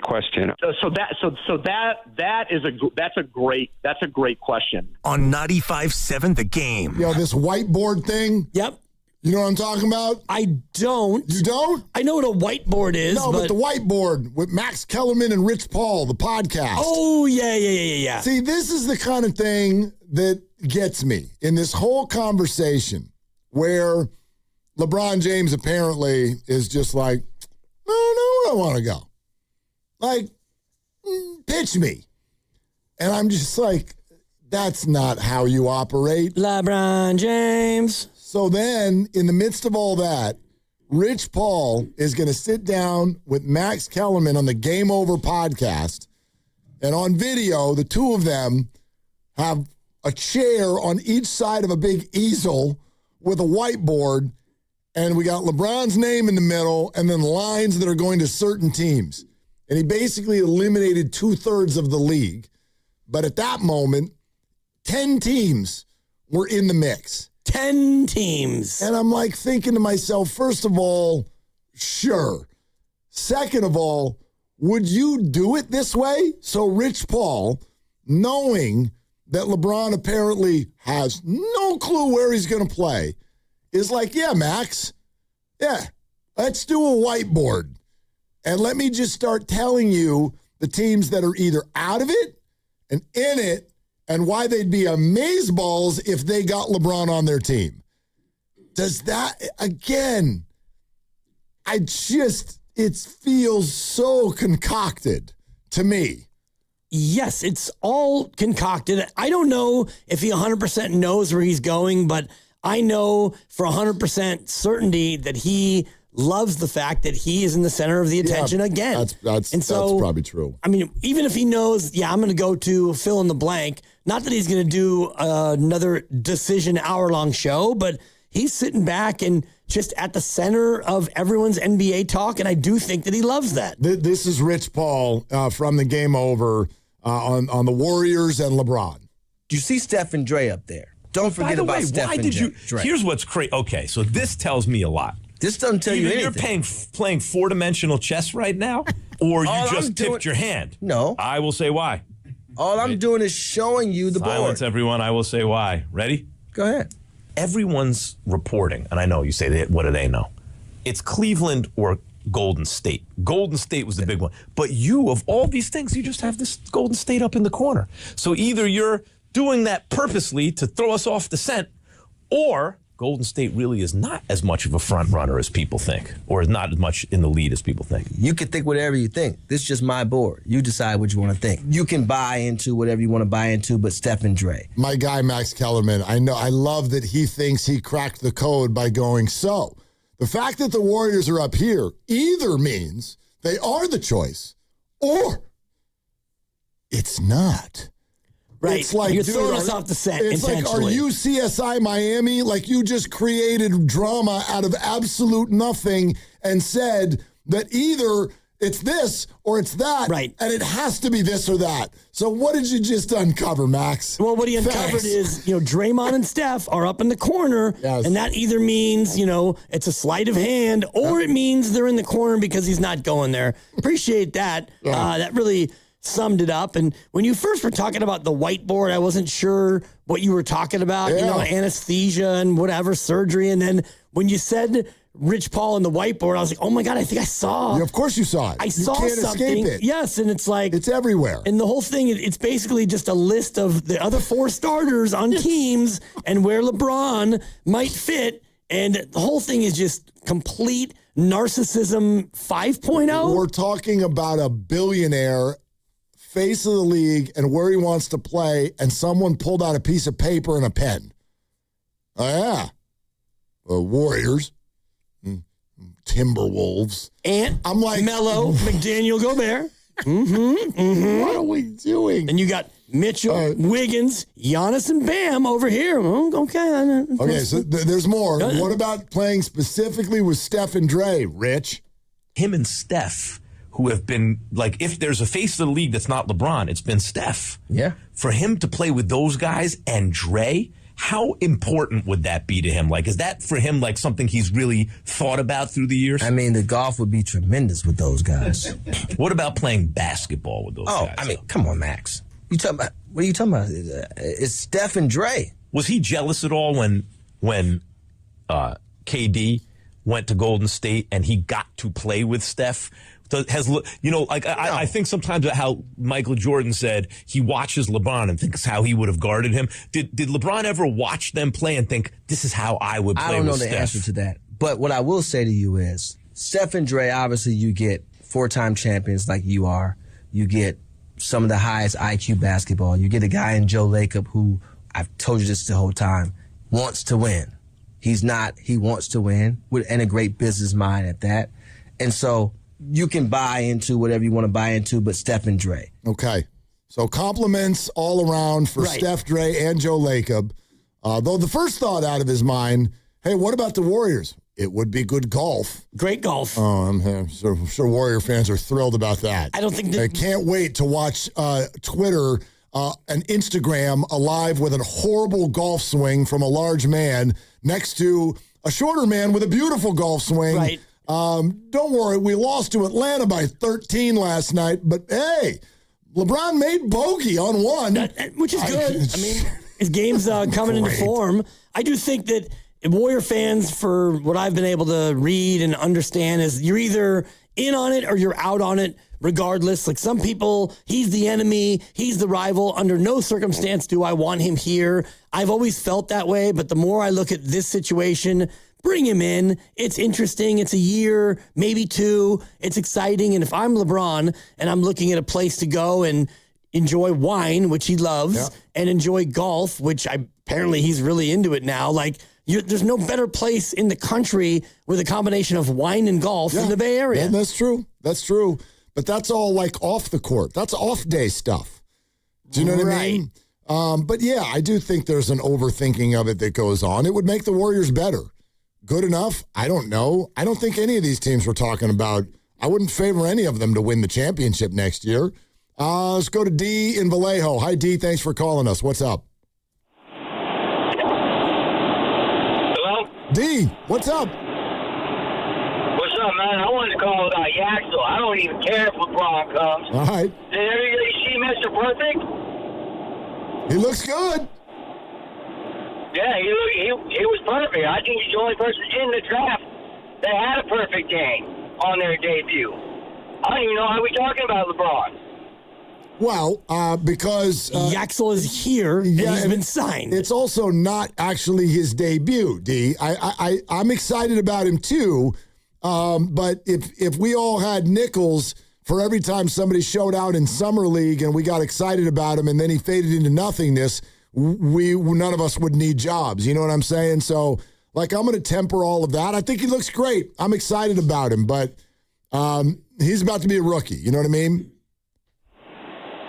Yeah, that is true. I mean, maybe I'm still caught up thinking Kuminga got 50 in Summer League. But I think Yaxel, he's everything that we should have gotten at the 11th pick. I have another question. What's that, D? If DeMar DeRozan is waived, doesn't that mean Sack is picking up his salary? He is a free agent. So, like, D, he has been cut by the Kings. D, thank you very much. Whatever Sacramento's going to pick up, Sacramento has picked up. There might be, the overlap situation. If somebody else picks him up, then they've got to handle that portion. I don't know exactly the contractual details. I'm looking here, and I think he had $10 million guaranteed. Yeah, so that's Sacramento. You go ahead and you pick that up, right? Because he's probably not going to get that somewhere else. And I don't think that there are offsets in the NBA either. I don't think so. Like you get what you get from that deal, and then you sign another deal. But it's irrelevant for the new team. Sure, I'm with you. Like I'm not going to get excited about getting another over 35-year-old scorer, but he's a good player. Yep. He's a good player. He's a bucket. He's a wing. So does he fit? Sure. He'll be 37 in August. Yeah. Feels a little young for this team, but I guess they can, maybe get him a fake ID to confuse it and make people think he's actually 39. But yeah, he is a guy who played in 77 games and then 77 and 79 the year before. He averaged 18.5 last year. But he plays. Is the big point. Yes, exactly. He plays basketball. Yes. Like, he's available. He's healthy, knock on wood. And at this point, that's not an idea that bothers me, nor should it bother anyone. Because, we've reached why not stage. Ugh. Well, I mean, honestly, you went full pot committed on not the youth movement, but the age movement. So just keep doing it as long as you have to. I know, but there's no way to remove the whole it's 145 at the bar feeling to the way you're doing this. Yeah, sure. Let's go home. It's gonna be tough to excite the fan base. Valkyries take on the Mystics in D.C. today at 4:30. You can listen to it on the free Odyssey app. Just search Valkyries for all of the action. We're sponsored by the California Office of Traffic Safety, which is ironic. 888-957-957 is the number. We'll keep taking your calls and moving toward Team USA versus Belgium, which will get started at 5 o'clock. Glad you're with us. It's Willard and Dibbs. Speeding catches up with you when you get caught and handed a ticket, or worse, in a crash. No one makes summer plans for fines or a trip to the hospital after a crash. So slow down and follow the speed limit. Make your 100 days of summer and beyond the safest ones. A message from the California Office of Traffic Safety and Caltrans. Hey, it's Willard. At Habas Law, it's never been about attention, never about applause, never about goofy smiles on candy-colored billboards. For more than 40 years, Habas Law has focused on one thing: fighting relentlessly for injured Californians, because behind every catastrophic injury case is a human life forever changed. It's why Habas fights with preparation, intensity, and relentless commitment. No fluff, no distractions, just real advocacy for injured Californians. Habas Law, relentless for justice. Visit habaslaw.com. Omar Habas is a California licensed attorney. Offices in Northern California, including San Jose. Past results do not guarantee future outcomes. All new drinks are now at McDonald's, with refreshers like the Strawberry Watermelon Refresher and the Mango Pineapple Refresher with popping boba, to crafted sodas like the Sprite Berry Blast with berry flavors and cold foam. Who knew ice-cold drinks could be so fire? 6 all-new drinks are here, now at McDonald's. Refreshers contain caffeine. With increasing summer temperatures, this is a good time to replace your home siding, decking, and fencing. Golden State Lumber and Showroom works closely with contractors to keep your home protected. AZEK Exteriors offers outstanding durability, is easy to install, and protects against fire and dry rot. And TimberTech Advanced PVC Decking has a Class A fire rating and is backed by industry-leading warranties. Visit GoldenStateLumber.com for products that increase the value of your home. Golden State. When you succeed, we succeed. Alameda County Fair in Pleasanton is almost over, but the Star-Spangled Family Fun is going strong. With kid-approved bites, adorable animals, and thrilling rides, it's all here. Last day is July 12th. Visit AlamedaCountyFair.com now. When selecting a financial institution, how do you know you're making the right choice? As Bay Area bank customers find themselves at a crossroads, maybe it's good to consider if you want your bank to be community-oriented or corporate-minded. Fremont Bank has grown by providing stable, consistent service to the region, its families, and its businesses for 60 years, all without a single merger. And we intend for more of the same for the next 60. Fremont Bank. Here for you, here for good. You listen to 95.7 The Game for the best sports insights. Now, use that same power to grow your business. When you advertise with us, you're reaching a massive audience of local consumers and business decision makers every day. Let our team help you build a game plan that delivers results. Scale your business and win the market. To get started, visit Advertise with 957 The Game at Odyssey.com. That's Advertise with 957 The Game at AUDACY.com.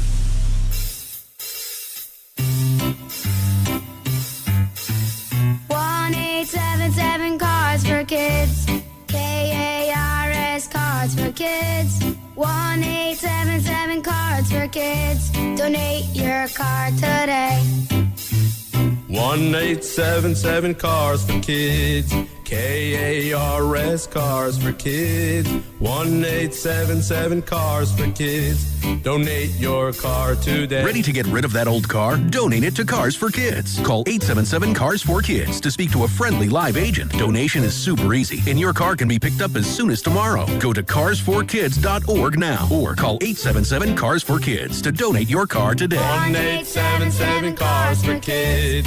KARS Cars for Kids. 1-877 Cars for Kids. Did you know you can donate real estate too? Go to carsforkids.org. That's cars with a K. Are you curious about who offers the best deals on top-rated Samsung, LG, and Sony TVs? The answer is surprising. It's not online, and it's not the warehouse clubs. The best deals on top-rated TVs are at Video Only. Don't believe it? Then check out the trade-in deals at Video Only. How about $500 for your old TV? Try doing that online. Before you buy that new TV, drop into Video Only. If you don't, you'll be sorry. T-Mobile has an exclusive bundle for customers 55 and up. I'm Sarah Bowl. Yeah, I'm Frank Bowl. A reliable network is key for us. And with T-Mobile, it's been wonderful. And going to the 55 plus plan saved us so much money. A lot. And that's important. Trying to keep costs down. The home internet's been perfect. It's fast, it's quick. The setup was so easy, it took less than 15 minutes. It was like, ta-da! If you want simplicity, coverage, reliability, you want the whole package, T-Mobile has it.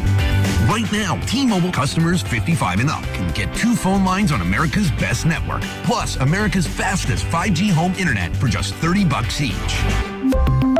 $30 per month each line with autopay plus taxes and fees. Minimum age 55. Pricing for home internet rely on 2 lines of essentials. Choice 55. $35 connection charge per line required. Best mobile network and fastest 5G home internet based on analysis by Oak Cliff Speed Test Intelligence Data 2H 2025. All rates reserved.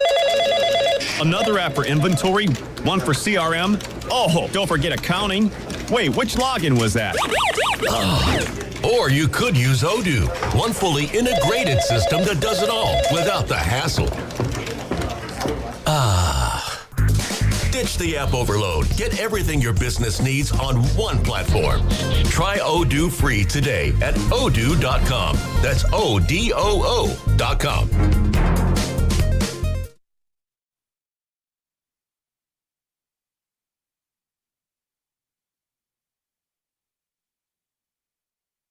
Dub Nation, it's Stephen Curry. You're listening to Willard and Dibs on 95.7 The Game. Coming to you live from the Laughing Monk Studios.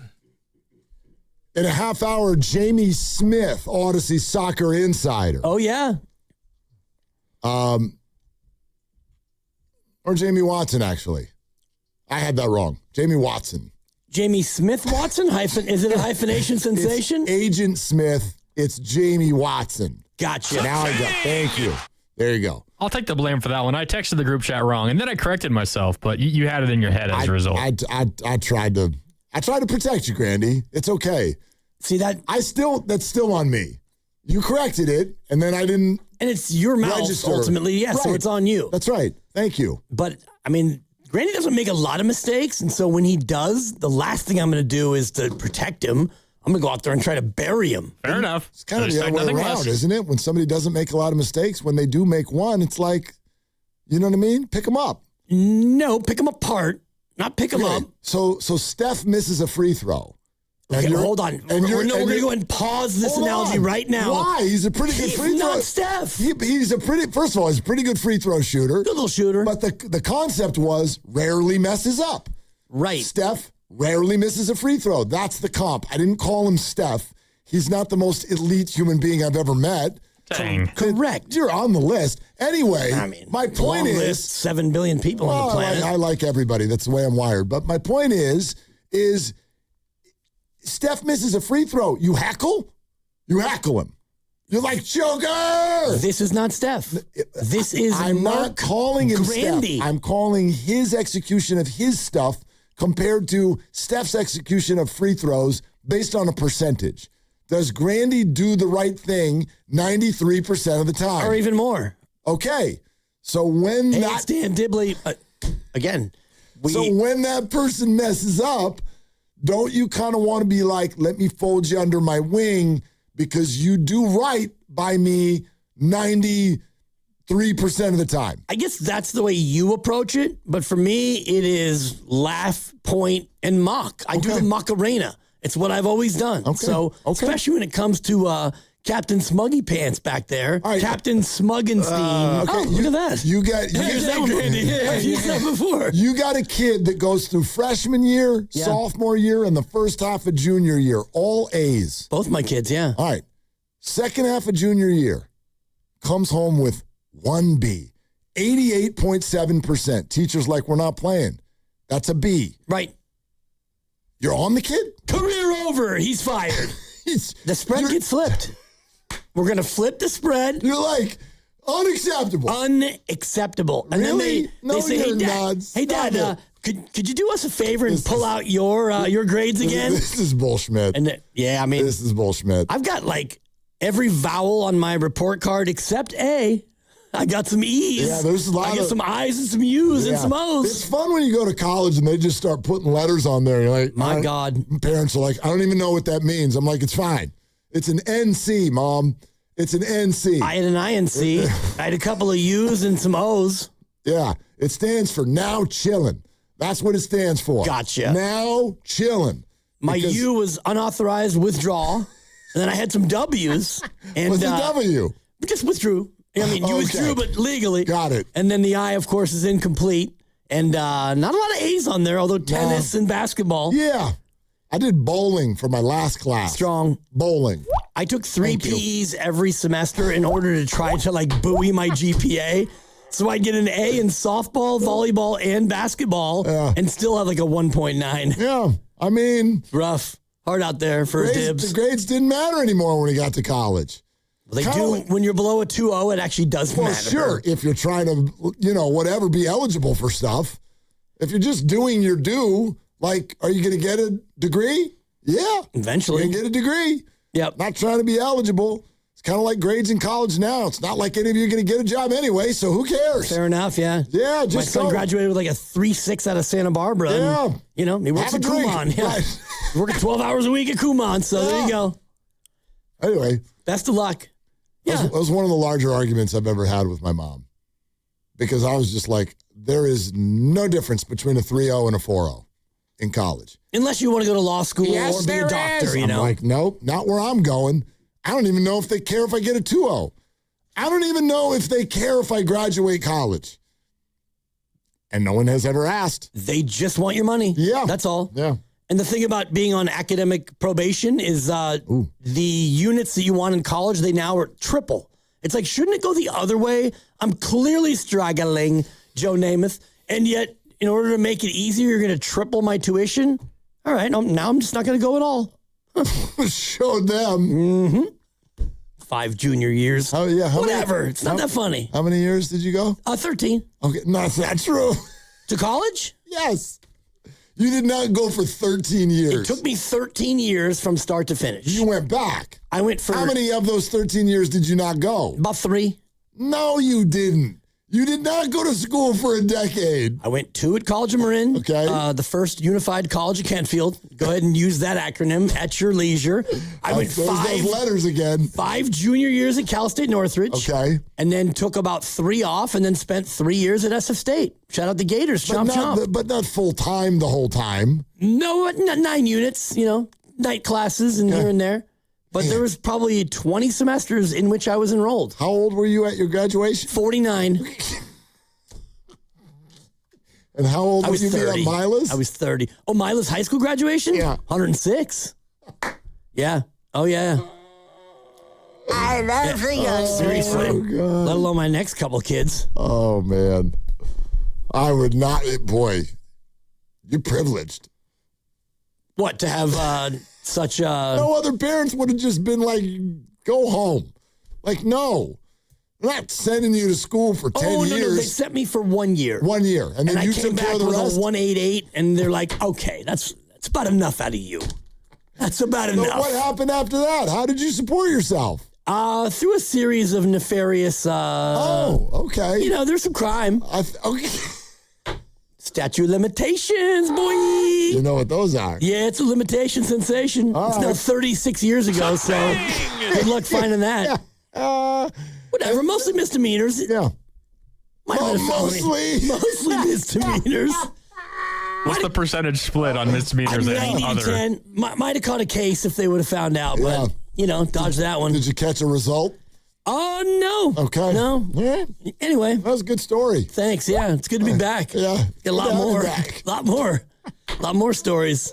But yes. Anyway. The U.S. Yeah, no. I think that's where we... No, we were talking about Grandy made a mistake, and all I was trying to say is that Jamie Watson, the Odyssey soccer insider, is going to be on the show in, well, at the time, a half hour, but now 20 minutes. Apologies for the long-winded nature of that story. You're doing great. I wonder if the reversal of fortune for Flo Balogun has now changed your expectations going into the match. No, not really.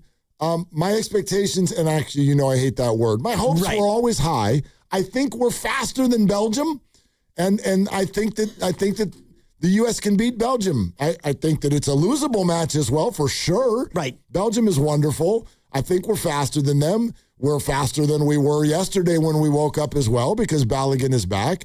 I hate the fact that there is some sort of cloud over this. Because they're like that's the worst part of all of it. This has been such an impeccable tournament. And Team USA is the best it's ever been in my lifetime. And everything about them has felt really, really good. Like there's not a thing on them that has stuck, that has made you feel bad or hesitant or dirty or anything.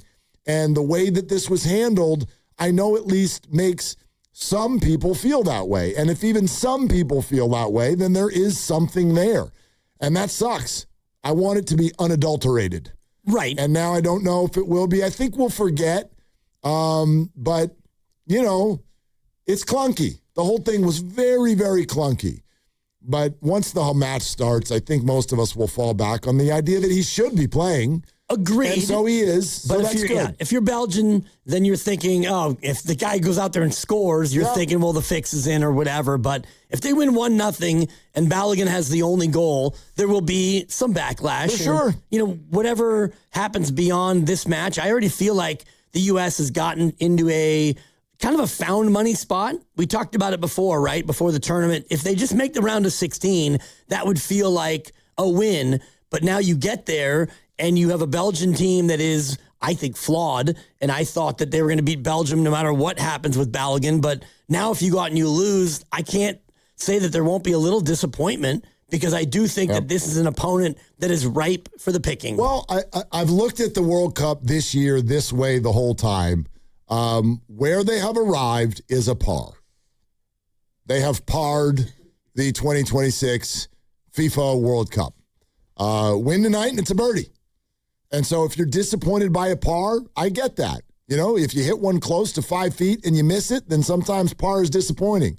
For most of us, though, par is at least satisfactory. Yep. It's a 3.0 GPA. I get it. If you will. So wonder what that's like. You can call it disappointing, or just, I don't know, kind of lacking that pizzazz that the quarterfinals would hold. I think it would be so fun for our country, for the host nation, to play Spain. And if you lose to Spain, no shame whatsoever. And who knows? Maybe it keeps going beyond that. I do think they're very good. If you look at their, outside of the Turkey match where they really weren't even playing their players, Team USA has looked fantastic. Their stats are great. Their play has been great. I don't see them matching up against anyone and just being totally overwhelmed and run off the pitch. That doesn't look like this team. So it would be great. It'd be great to get deep into the dance and play another one after tonight. But if they lose tonight, it's still more successful than not. I think view from 10,000 feet. Agreed. I do think that it would be a little bit more disappointing just considering what it was like last time they played Belgium in the knockout, and Belgium was so much better. And I think they had 18 or 20 shots, and Tim Howard was stopping everything, and you had a chance to win it. And, whatever happened late happened and you lost. But this feels like a much more of a fair fight. So if you were to lose this one, it feels more of a disappointment because of what you said. You're now a good enough team to rightfully be in the final 8 in this tournament. Absolutely. But no matter what happens tonight, I feel like Team USA's World Cup performance is, you used the word disappointment. It's less disappointing than the Warriors offseason if they don't get LeBron. Yeah, fair. And I don't know any way around that. There's a tough conversation around the Warriors right now, I think, because there's a bunch of stuff that's equally true. And I'm going to declare right now as I sit here with you today, I am not doing any scorched earth until we know exactly what happens. This is not done yet. And until it's done, it's not done. So I'm not going to go freak out on the Warriors when LeBron hasn't even chosen a team yet. But if he chooses another team, and in this moment that sort of feels likely, I still think there are some other things about the Warriors that are unfortunately true. And they're not excuses. They are just their realities. They're so limited this offseason into what they even can do. Plus, while I know there's a very healthy portion of the fan base that is anxious to trade future assets to help Steph Curry now, and I can understand that thought process, I don't think the Warriors are dumb for saying we don't want to do that. I think that if they get nothing this offseason, what the Warriors are guilty of is not having a solid enough plan B. But I'm not necessarily going to get mad at the plan A that they didn't choose, which is to just hawk more and more and more future assets out into the world in order to get more injured 30-something-year-old basketball players with big names. That does not necessarily feel right. I know they're going to get criticized and accused of being risk-averse and all of this stuff. But I don't think that that's wrong, that they don't want to do that. I get that. And, the plan B would be, okay, fire a bunch of picks for Anthony Davis, and I don't think Washington wants to trade him anyway, or you can fire some picks and try to bring in Trey Murphy, and I'm not sure if they want to trade him, but right now it does feel like you're kind of just waiting for LeBron, and if LeBron chooses to go somewhere else, take his talents to South Beach, for example, and you're left looking at the free agency landscape, and there's no one out there, and Quentin Post is being offered $10 million a year, and you have to decide by tomorrow at midnight, and No, but honestly, tell you what, I got my decision. I do too. I'm going to be Judge Wapner. I need one commercial break, and I'm coming back. Yeah, I got my decision. 10 a year for Quentin Post. Love ya. See ya. That's a lot. I mean, but as far as a plan B, like if LeBron announces in the next 5 minutes that he is going somewhere else, well, you could pivot to Quentin Post for $10 million a year. I don't think that they will, nor do I think that they should. But you start to then look at the landscape, and there's really not a lot out there for you. I mean, if all you need, you've already got Horford and Porzingis. I know that they need nights off.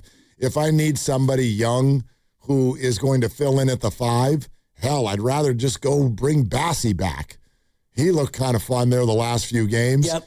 And your stretch 5 thing, that's going to be Horford and Porzingis on most nights. And on the Summer League team, they actually have Graham Ike, the big out of Gonzaga. So, I mean, I'm not saying that he's the answer, but he might be a guy that you wind up keeping and, playing at the 5 some instead of Quentin Post at $10 million. I don't want to sound mean. $10 million a year for Quentin Post is malpractice. Well, I mean, malpractice for this team. If you are for any team, with the way contracts are being handed out right now, you're telling me that, I mean, this guy's making all those guys, Colin Sexton, Anthony Simons, these aren't perfect players. None of them got 10. Quentin Post? Quentin Post.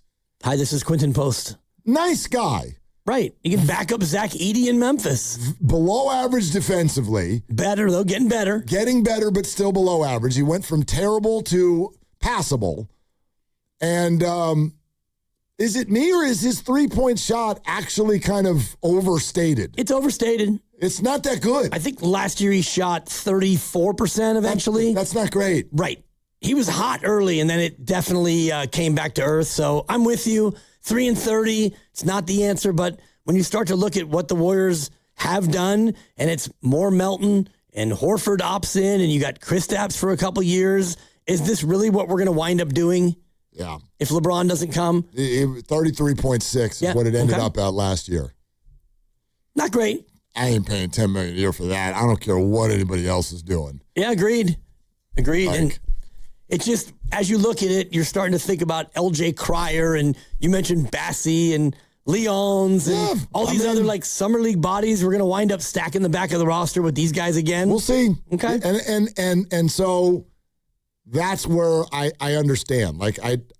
I get it if the Warriors do not want to push a bunch of first-round capital into the middle of the table right now. I get that. But there is no escaping, whether anyone's at fault here or not, there is no escaping that if you come out and bring Steve Kerr back and have press conferences about how you want to do it different and need to have more players who can play back-to-backs, and you say all of these things publicly, and then you literally don't add anyone new to the team at all other than your draft pick, that's just not going to go over well. Right. There's nothing anybody can do about that. That's not going to land well with this fan base. I mean, you could go out there and still add in free agency, but none of it's going to have the real wow factor of LeBron James. And like LeBron or not, think they should do it or think they shouldn't do it, he at least provides some sizzle and some excitement. Whether or not it works out and leads you into the playoffs or not, that's yet to be determined. Yeah. But that would be at least something. That would be a thing that you can get excited about. Yeah. Can you get excited about Yaxel? Absolutely. I mean, this is, I appreciate this text from 707 because I'm one of the people who's had to put up dukes about Mike Dunleavy. Every time, they called on Kawhi and the Clippers said no. It's like, oh, Dunleavy's a fool. It's like, what are you talking about? There always has to be two to tango. Whether it's a trade, a free agency situation, whatever it is. The only place where there does not have to be two to tango is the draft. And Mike Dunleavy just had his first lottery pick, so that's kind of the first one that I think you can really say, hey, you better hit on this. And we don't know anything yet, but the only returns we've gotten so far are pretty encouraging, I would say. And then go back to his other draft picks. I mean, even though I hate the number, if he's plucking NBA players out of the second round. Quentin Post, okay, $10 million a year. Will Richard, you're on the team. Pods, you'd go higher if there was a redraft. So if you hate Mike Dunleavy, and I know a lot of you do, you're putting a big blind spot over what I think is actually the lifeblood of a GM. He does not have the power to just unilaterally get Kawhi or Giannis or LeBron. Just because you want that to happen. Just because he wants it to happen. But what he has his hands on outside of his pants were around his ankles Chris Paul trade 2 weeks after he got the gig, outside of that, I don't really have a huge problem with any move that he's made. I don't. Jimmy Butler tore his ACL. That sucks. Yep, unfortunate. And what else are you mad at? I mean, you're probably not mad at too much. The Chris Paul thing was a debacle, and you wound up throwing in Patrick Baldwin as well, or Ryan Rollins. In that trade, which was and Baldwin. Unfortunate that was the reality, but yeah, he was new, and you didn't have a lot of optionality in that situation. And now here you go, you get a draft pick, and hopefully they hit on it. Really early to tell with a couple of summer league games. You can't tell a thing yet. It's his first real crack at it, so I'm willing to give him some time to work his way through it. But one thing I don't want to see is them fire off a bunch of picks in the future for one last Hail Mary swing at it. Yeah, Jamie Watson in just a sec. So real quick, Austin and Oakland, we don't have a whole lot of time, but what did you want to say about LeBron? Yeah, nothing too particular, guys. Y'all hit everything on the head. I just want us to not focus solely on LeBron. We had a lot of opportunities to get other players that were looking into us, whether it was Rui Hachimura. And if you want someone to play back-to-backs, I don't know who's better than Russell Westbrook. So we got a lot of opportunities for other players, even aging players. But, yeah, take care, guys. Austin, thanks. Austin. I can't argue with the thought process on Russell Westbrook. All I can tell you is that it makes my stomach flip upside down and yaxle all over the floor. Yeah. He plays. He's available. Yeah. This is going to sound weird, but I don't want the Warriors to win that badly. Yeah. Like, holy hell. No. Well, even when Chris Paul came, you were, in that moment, you were like, I can't even, No, thanks. And yet he was a Warrior for however long he was. And, you dealt with it. You didn't love it. Yep, you did. All right. Your phone calls are still welcome. And we'll keep going. 888-957-9570. We're brought to you by Fremont Bank. Here for you, here for good. But also, Odyssey Soccer Insider Jamie Watson joins us coming up next. And we'll get a little further into the Flow controversy right here on Willard and Dibs. And it's Dan Dibley here. The FIFA World Cup is entering its biggest matches, and there's no better place to be than on Kalshi, America's #1 prediction market platform. Coming up a little bit later, the home team, the USA, is trading at 53% to go ahead and knock off Belgium and advance, meaning a $100 trade pays out $179 if the U.S. is able to get the win. On Kalshi, you're trading against peers in a live market, meaning there's no house. And as the probability changes, you can buy in and out of your position. For a limited time, download the Kalshi app and use code DIBS, D-I-B-S, and get $10 when you trade 10. K-A-L-S-H-I, Kalshi. Trade the beautiful game. 18 and over only. Restrictions and eligibility requirements apply. Event contract trading involves risk and may not be suitable for all investors. Prices, values, and available markets may differ from those mentioned. For more information, see kalshi.com/regulatory. Meet Sophia, a huge soccer fan. With her Real Unlimited from Total Wireless, she's streaming 3 games, video calling her cousin in Mexico, and running the quiniela all on my new Samsung Galaxy. She's practically running the whole tournament from her phone. Good thing I have Total Wireless. Switch to Total Wireless Total Max 5G or All Access plans to get on a network that won't put you second. Plus, a Samsung Galaxy on us. Total Wireless, your own Real Unlimited. Offer ends 7/8/2026 or while supplies last. Device taxes and fees may apply. T-Mobile has an exclusive bundle for customers 55 and up. I'm Sarah Bowl. Yeah, I'm Frank Bowl. A reliable network is key for us. And with T-Mobile, it's been wonderful. And going to the 55 plus plan saved us so much money. A lot. And that's important. Trying to keep costs down. The home internet's been perfect. It's fast, it's quick. The setup was so easy, it took less than 15 minutes. It was like, If you want simplicity, coverage, reliability, you want the whole package, T-Mobile has it.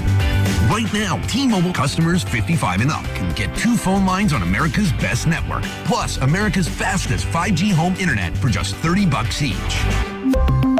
$30 per month each line with autopay plus taxes and fees. Minimum age 55. Pricing for home internet rely on 2 lines of Essentials Choice 55. $35 connection charge per line required. Best mobile network and fastest 5G home internet based on analysis by Ookla of Speed Test Intelligence data 2H 2025. All rights reserved. Neuropathy is a debilitating condition that is sometimes misdiagnosed. Symptoms can include pain, numbness, and tingling in your hands, legs, and feet. Neuropathy is a progressive condition that only worsens unless you get effective treatment. SF Bay Wellness is a leader in neuropathy reversal and uses FDA-cleared, non-invasive electric cell therapy to restore nerve function with no injections, no drugs, and no surgery. The treatments have a 95% success rate. If distance is a factor, ask about our virtual consultation option. Call SF Bay Wellness at 844-94-NERVE for the $99 neuropathy evaluation and receive a personal treatment plan that is tailored to your needs.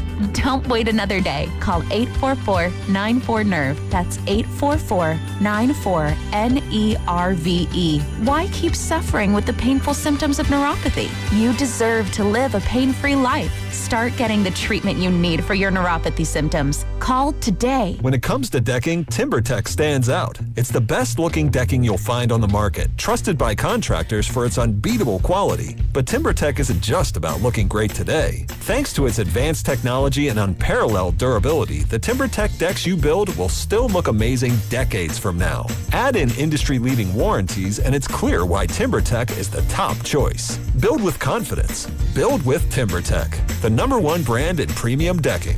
Find it locally at Ashby Lumber. If you're still using a sports book to bet on the soccer tournament, you're getting robbed. Delete that app and join the millions using Polymarket. Polymarket is a prediction market, not a sports book. Trade against other fans, not the house. Polymarket, your go-to prediction market for soccer's biggest stage. Available in all 50 states. Download the Polymarket app. Use promo code BLAZE to unlock $50 free for your first trade. That's promo code BLAZE. Trading not available in all jurisdictions. Check local regulations before trading. Restrictions and eligibility apply. Hi, my name is Lloyd Lockridge, and I'm the host of a new podcast from Odyssey called Family Lore. In this podcast, I'm going to have people on to tell unusual and sometimes far-fetched stories about their families. I've heard my whole life that she invented the margarita. And then we're going to investigate those stories and find out how much of it is true. He gets a patent 1 month before the Wright brothers. Oh my God. Please follow and listen to Family Lore, an Odyssey podcast available now on Apple Podcasts, Spotify, or wherever you get your shows. This is the story of the one who keeps multiple buildings running smoothly day after day. Plumbing that flows, HVAC that hums, cleaning supplies that keep surfaces sparkling. That's why she counts on Grainger. With easy reordering online and 24/7 support, Grainger helps her keep the products she needs on hand. So shelves stay stocked and buildings stay ready. Call 1-800-GRAINGER, click Grainger.com, or just stop by. Grainger, for the ones who get it done. Finding great candidates to hire can be like, well, trying to find a needle in a haystack, but not with ZipRecruiter. Its powerful technology actively finds and invites qualified candidates to apply to your job. So while other companies might deliver a lot of hay, ZipRecruiter finds you the needle in the haystack. See why 4 out of 5 employers who post a job on ZipRecruiter get a quality candidate within the first day. Try ZipRecruiter for free at ZipRecruiter.com/team. That's ZipRecruiter.com/team. ZipRecruiter.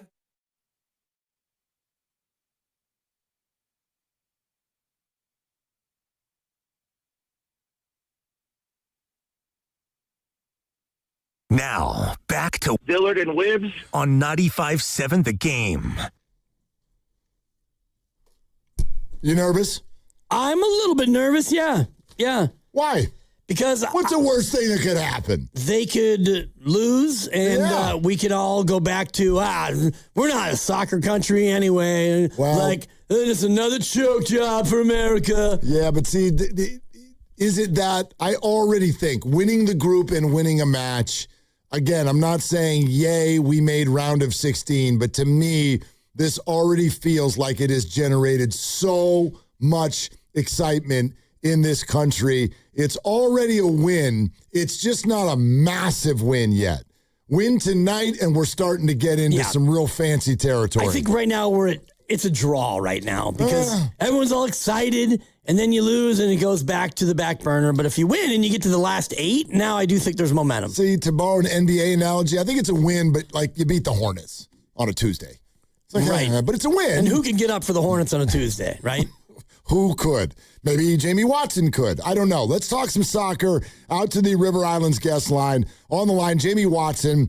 Today's Insider Call is presented by Lowe's. Members get more at Lowe's. Hi, Jamie. What's going on? And how do you weigh in on that in terms of what kind of win is it already that the Team USA is still in this?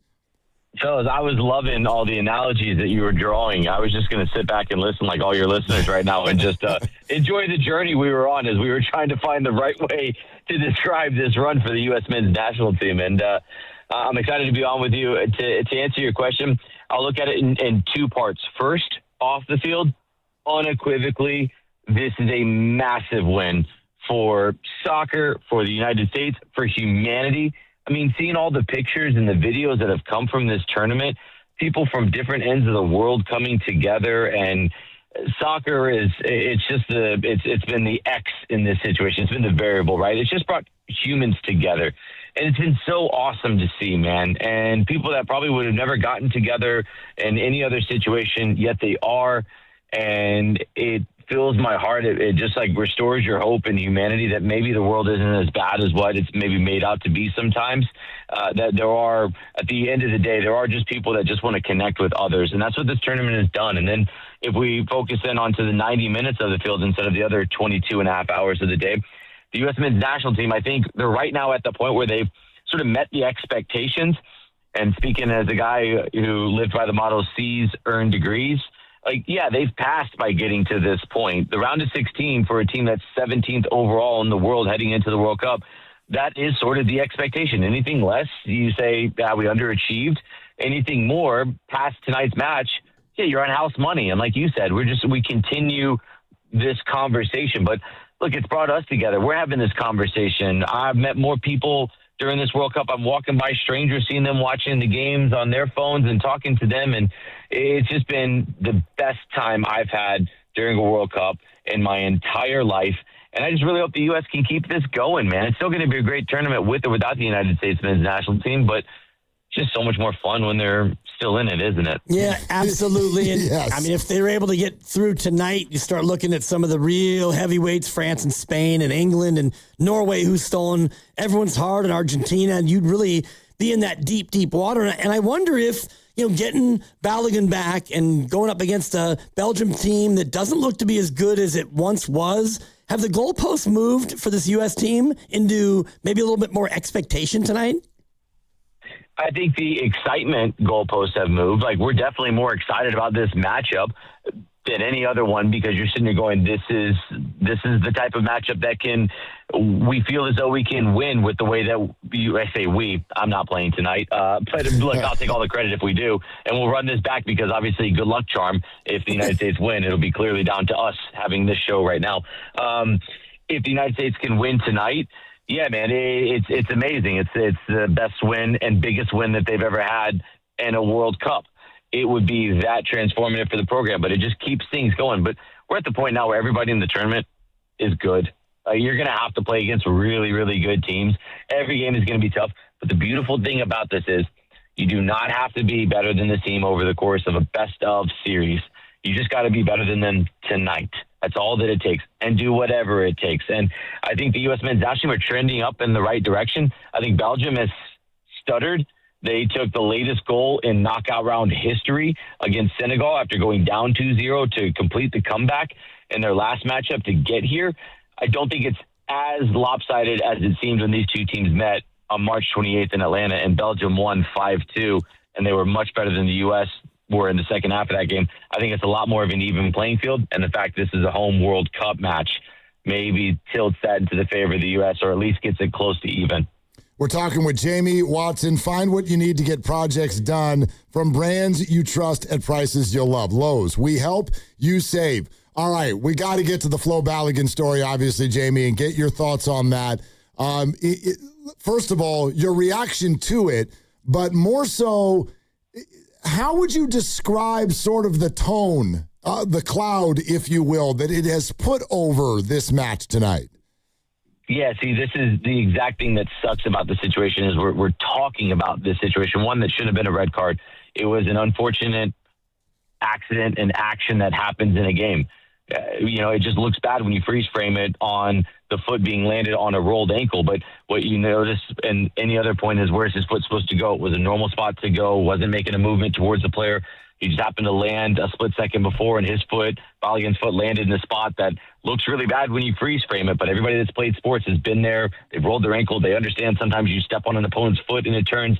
Doesn't mean it was worthy of getting a red card in that match and a suspension. So I think we got the right outcome in the end. It's the way in which we got there that has been muddy, and I think that's been the biggest complaint. But I don't want to take away from the success this tournament has been and how good the team has been by this dark cloud that's over it. And poor little Balogun, he didn't ask for any of this, man. He was just the unfortunate one that was in the situation. And also, too, like, let's keep this with a grain of salt. Everything you read is not always true. You know, Twitter's free. You know, I can get on there and sign up and put my 2 cents on there and, you know, say whatever I want about a different sport. And that doesn't mean I know what the heck I'm talking about. You know, there's people that are going to say things.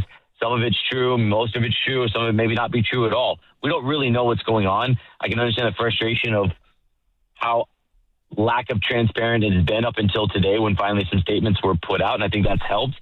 Maybe just felt a little bit like that would have been beneficial a day earlier or so. But regardless, as a player, you just get on with it. Whether he was there, whether he was not, I'd want their best lineup played. I wouldn't want to win with an asterisk that their best player was wrongfully suspended.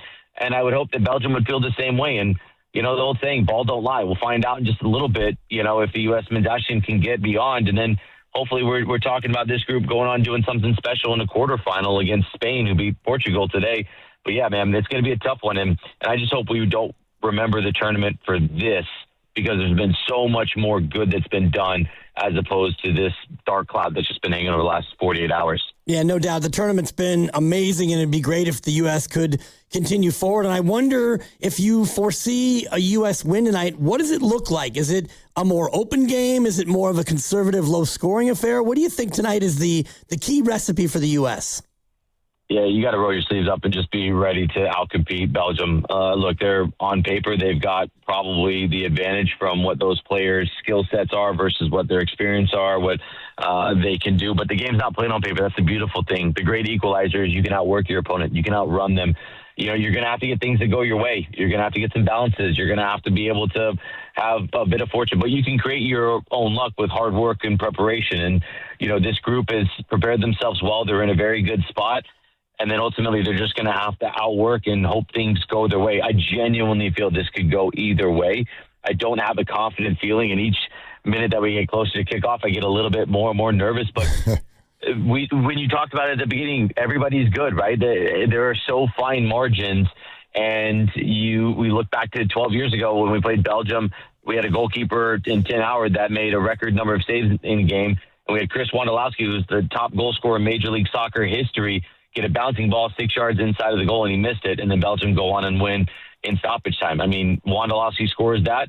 That's probably the biggest win ever, and we're talking about, we got to match that moment, and it's a completely different narrative. But it'll come down to just who can take the moment and who has the, to be able to handle those pressure-filled moments. Jamie, Balogun's name has the one that's sort of become a household name so far these last few weeks. How would you assess the World Cup that Pulisic is having?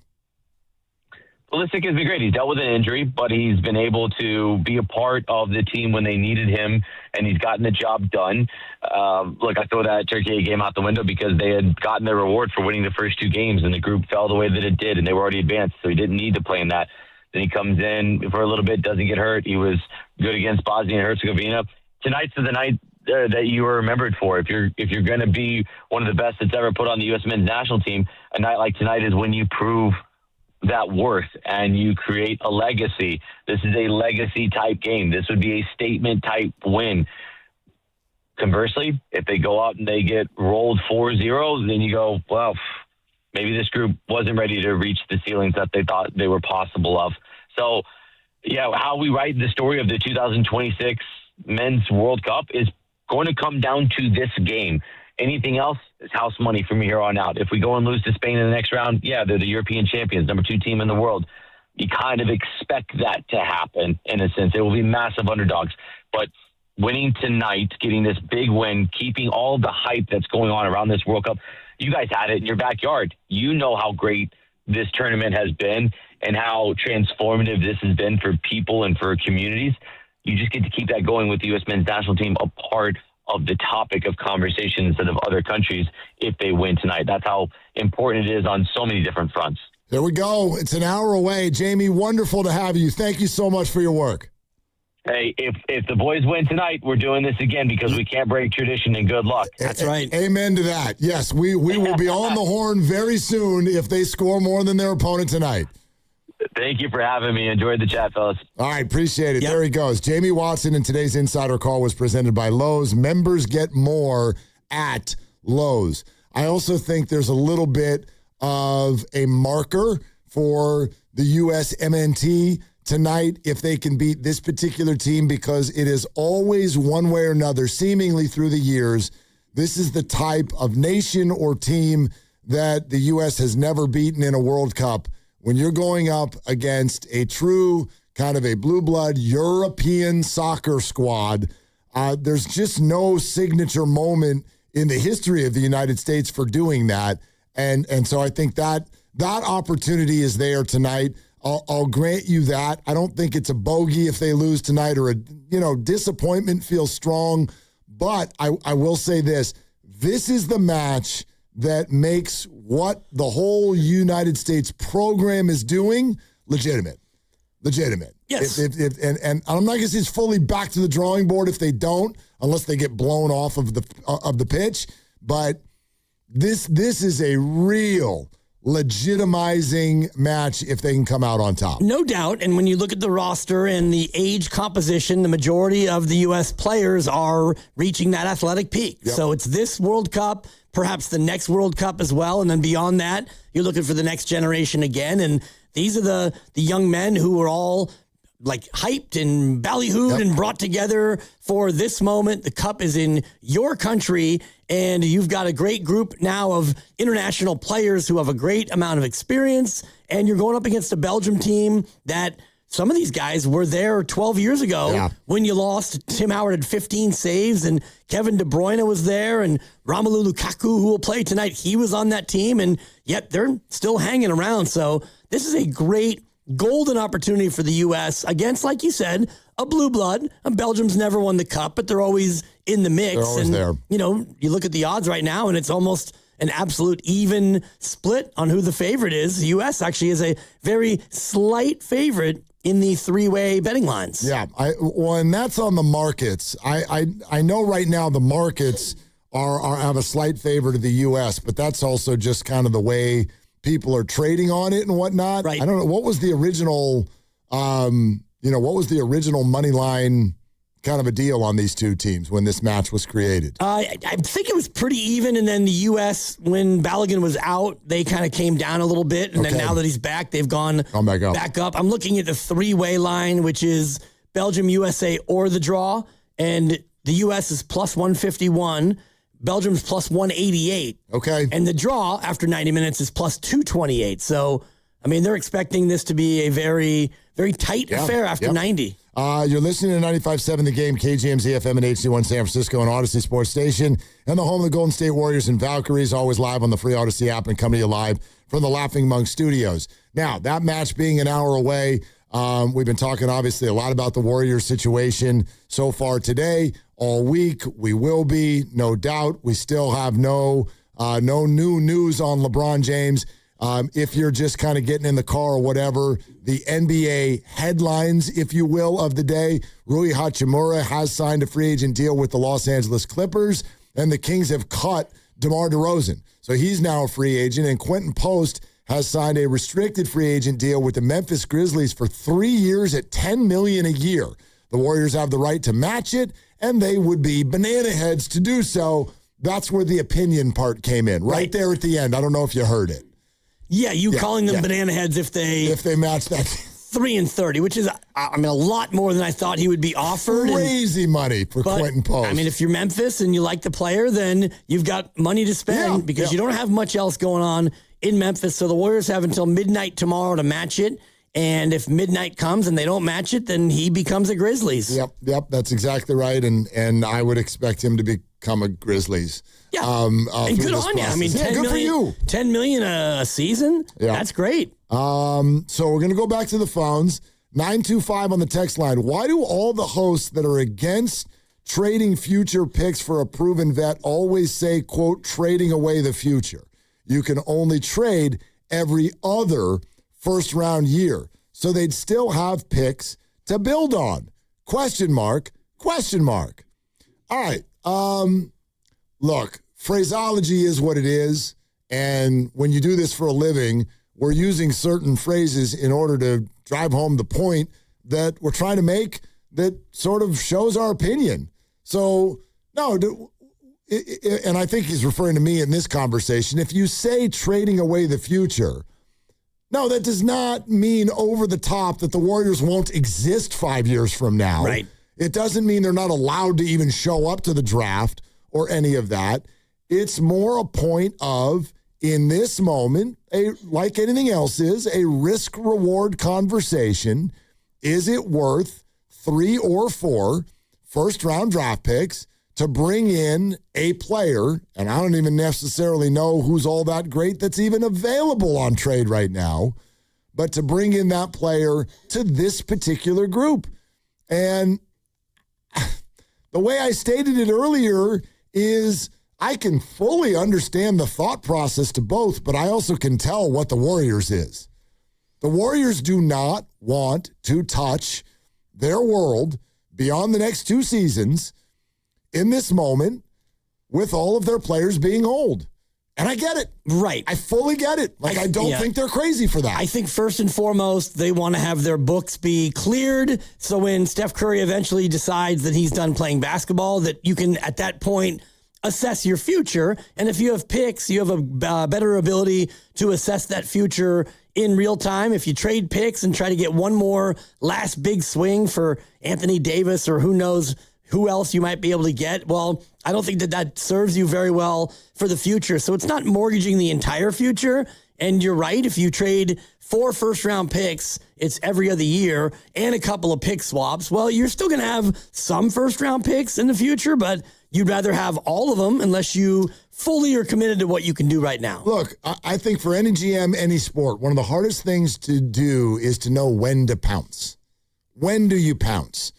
And this debate happened about the Giants for years, where it was like, well, what you want is your farm system to start spitting out some players who are kind of your young core, and then you pounce. That's when you go get the big boys, get 1 or 2 big free agents or a trade, and you bring in, pair them with your young homegrown core, and off you go. But you don't want to do that if you don't have anyone young or homegrown. And then, okay, take a look at what the Giants did. I think they had some stuff, young, homegrown core. They didn't even realize it, though. They didn't know if Bryce Eldridge was going to be ready to rock this year. Casey Schmidt came out of nowhere.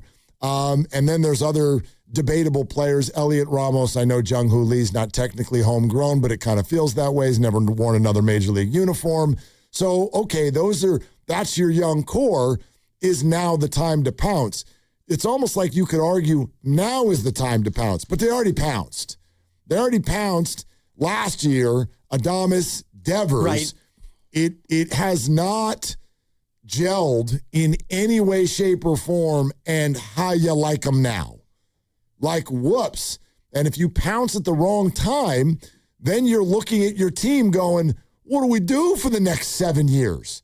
And it can get really out of pocket. So I do think that that's what Mike Dunleavy's dealing with right now. And it's a fair debate to ask, is now the time to pounce? Well, they already pounced, and it was a great pounce when they brought in Jimmy Butler. And then he tore his ACL, and Moses is out with the ruptured patella tendon. So you pounced, and it worked. And then you got in the playoffs, and Steph got hurt, and Jimmy fought through a tailbone and the rest of it. And so I do think that the pounce that they made was a right move. And it was a move that might have gotten them even past Minnesota that year. We'll never find out because Steph got hurt. But now I don't think is the time to pounce unless you can use the Jimmy Butler contract and not have to part with much and get somebody back who can help you right away, but it doesn't seem like that's out there. No, unless you want to attach a bunch of picks. Right. Or at least one or two, which I don't think that they want to, even though this is the draft where you wanted to have your pick and they got a guy who looks like he might be good. We'll find out. But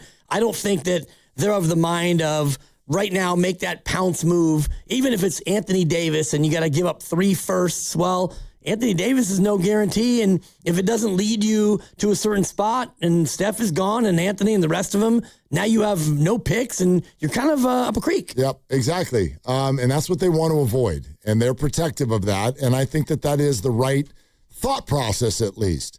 You always listen, you're always ready, but you don't want to force it. Kenny in Santa Rosa. Hey, Kenny, thanks for calling Willard and Dibs. What's up?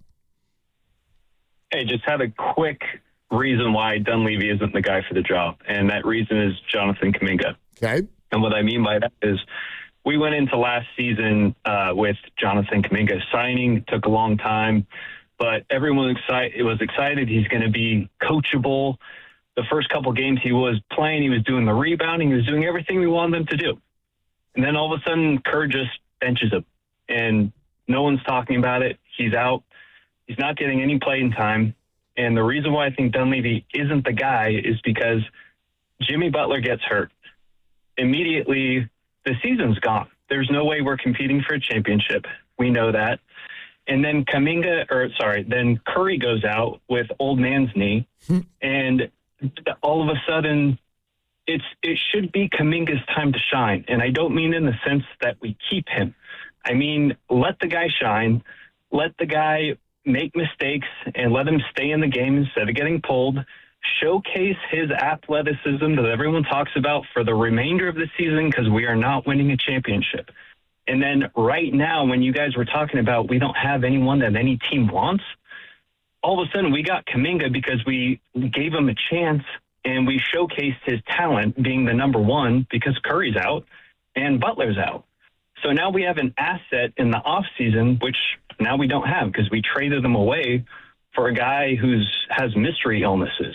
So it just kind of, I feel like Dunleavy just dropped the ball on the Kuminga situation completely. Well, Kenny, I would say this. If you want to argue, and thanks, Kenny, appreciate it. If you want to argue that Mike Dunleavy messed up the Kuminga situation, my mind doesn't go to last year. My mind goes back further into when the Warriors probably could have really gotten something for him and had his value high.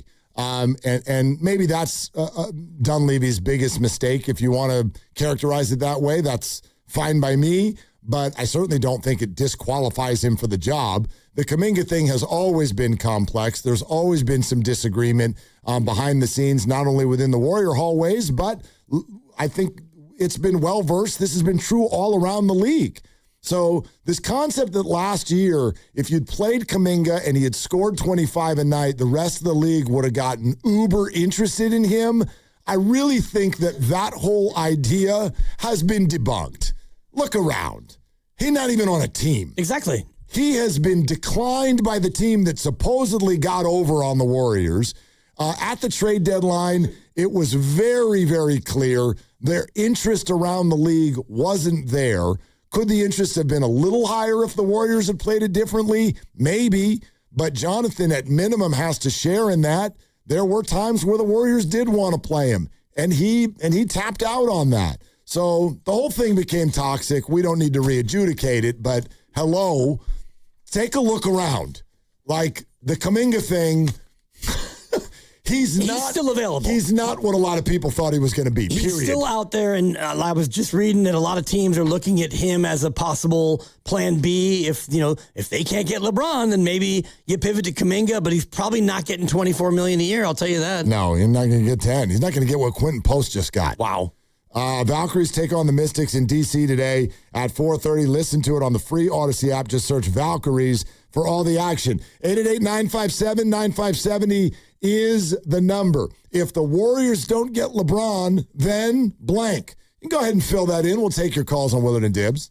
And it's Dan Dibley here to talk about Golden State Lumber and Showroom. They're offering a full spectrum of window and door options in all price ranges. You'll find leading manufacturers like Marvin, Milgard, Anderson, Western, Fleetwood, and Weather Shield. And when it comes to exceptional designs, architects of luxury homes and businesses are turning to Quantum windows and doors, now available through Golden State Lumber and Showroom. Quantum's handcrafted custom wood and wood-clad windows and doors are intended for discerning clients who expect more than standard solutions, because when it comes to warmth, beauty, and authenticity, nothing compares to real wood. Quantum's furniture-grade craftsmanship will accentuate your home's character for decades to come. Quantum is also environmentally thoughtful, using processes which minimize harmful effects. Visit goldenstatelumber.com for the nearest showroom to see the options for your next project. Family owned since 1954, Golden State Lumber and Showroom. When you succeed, we succeed.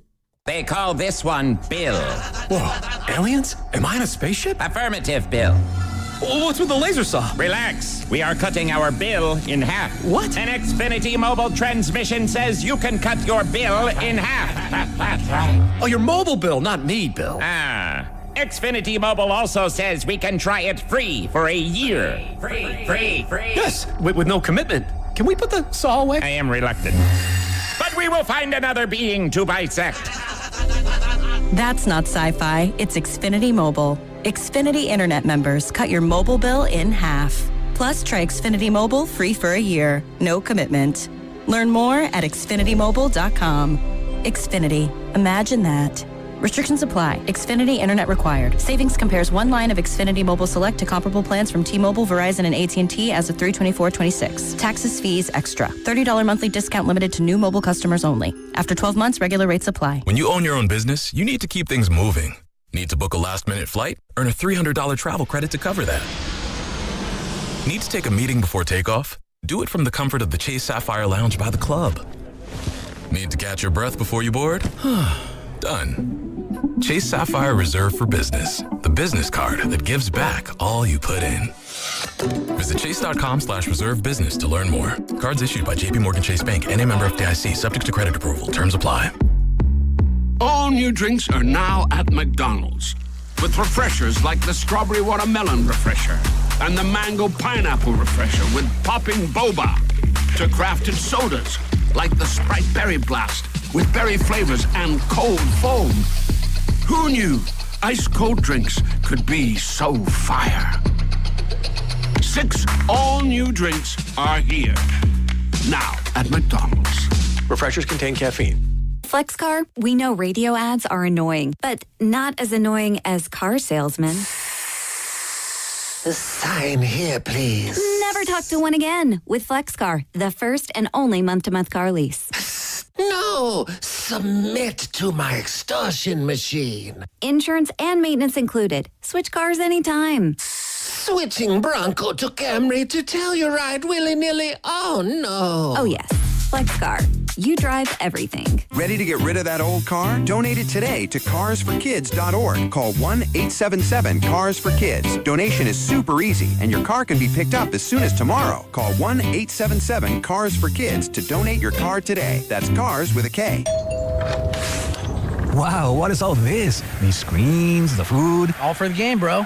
Let us pitch in. No need. I'm saving $1,000 bundling my wireless and internet with T-Mobile. I've got it all covered.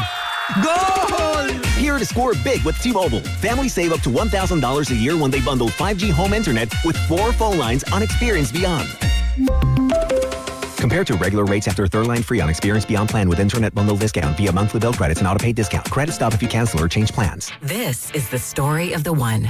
As a maintenance engineer at a beverage manufacturing plant, he starts his day knowing every line is ready to run because Grainger delivers the industrial-grade products he needs to keep mixers, conveyors, and packaging equipment moving. With Grainger's vast selection of bearings, belts, and motors, he keeps operations running smoothly, so nothing grinds to a halt. Call 1-800-GRAINGER, click Grainger.com, or just stop by. Grainger, for the ones who get it done. Honey, did you invite the minions over? Well, you know how we talked about getting Wi-Fi from Xfinity? Yeah. I ordered it this morning, was online in minutes, then they showed up. So they just came over to use the Wi-Fi? For what? Better not to know. go. Get online in minutes with same-day Wi-Fi from Xfinity. Plus, lock in your price for 5 years and see Minions and Monsters only in theaters. Xfinity. Imagine that. Restrictions apply. Not available in all areas. Learn more at xfinity.com/same-day Wi-Fi. San Francisco weather, partly cloudy, 64. Tomorrow, same thing. Weather brought to you by Capital One. Capital One offers no fees or minimums on checking accounts. What's in your wallet? Terms apply. See CapitalOne.com/bank guide. Capital One NA, member FDIC.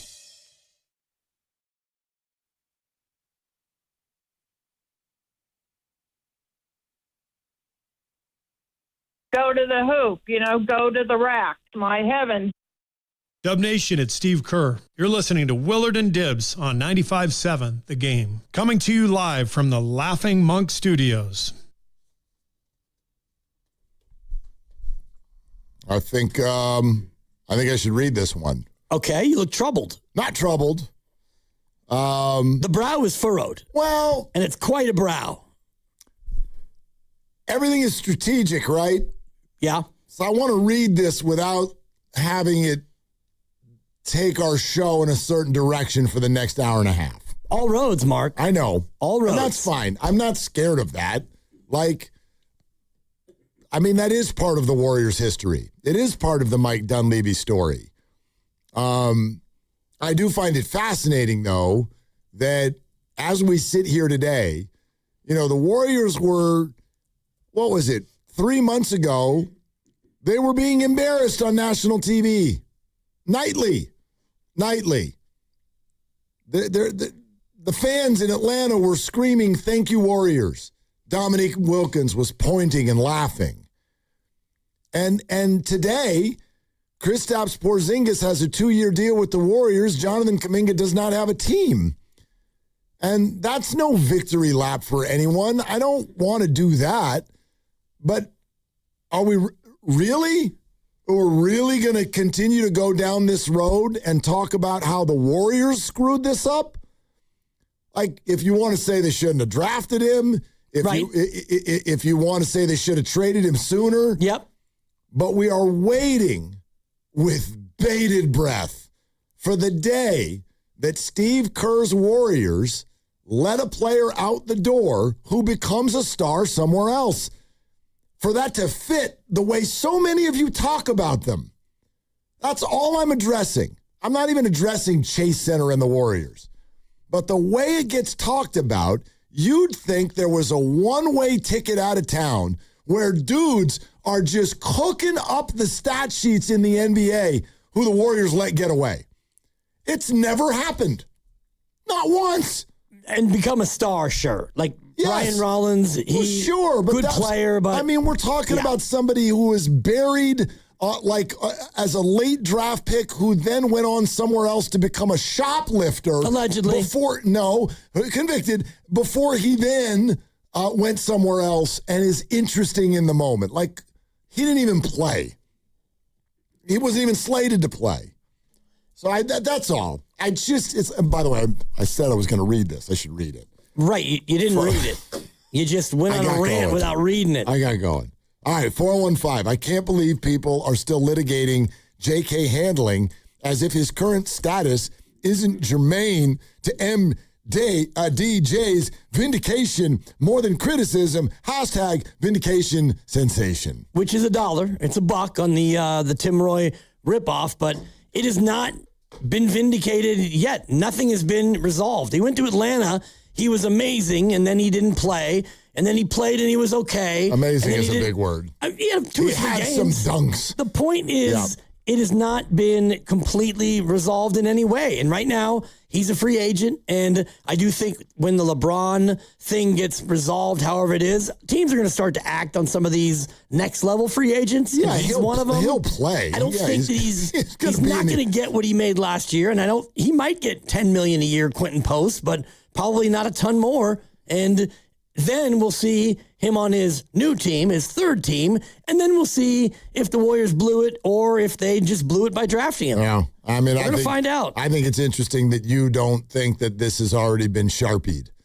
Like sharpied by... I'm not it's a failure for the Warriors. It's a failure for the Warriors if you want to go back and look at when they drafted him. Right. And the style that he plays and then just sort of the way everything unfolded from there.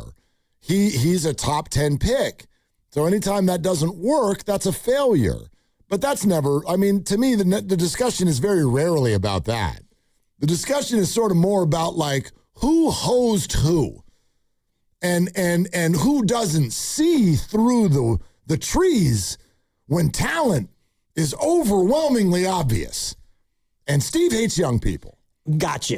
Like that's the conversation. And if you don't think that the jury is in on that, that's because you're biased. Well, the jury is in. The jury is in based on your bias. Like, you either think that Kuminga is not very good and the Warriors did what they could and ultimately they shouldn't have taken him, or you think that Kuminga can cook with the ha-ha and Steve Kerr and Mike Dunleavy and all the rest of them, they messed up by trying to keep him down. So for me, what happens next is, for me, very enlightening as far as what the reality was. Because if Kuminga goes out and has a 10-year career and makes 3 All-Star games, okay, the Warriors probably messed it up. If he goes out there and has a Jordan Poole kind of career, then like what kind of avenue does he have to make an All-Star team? Go to a new team and play and improve. He's only 25. I understand that, but somebody's got to invest in you and give you that opportunity. And we're now on the second team that has seemingly no interest in doing that. Right.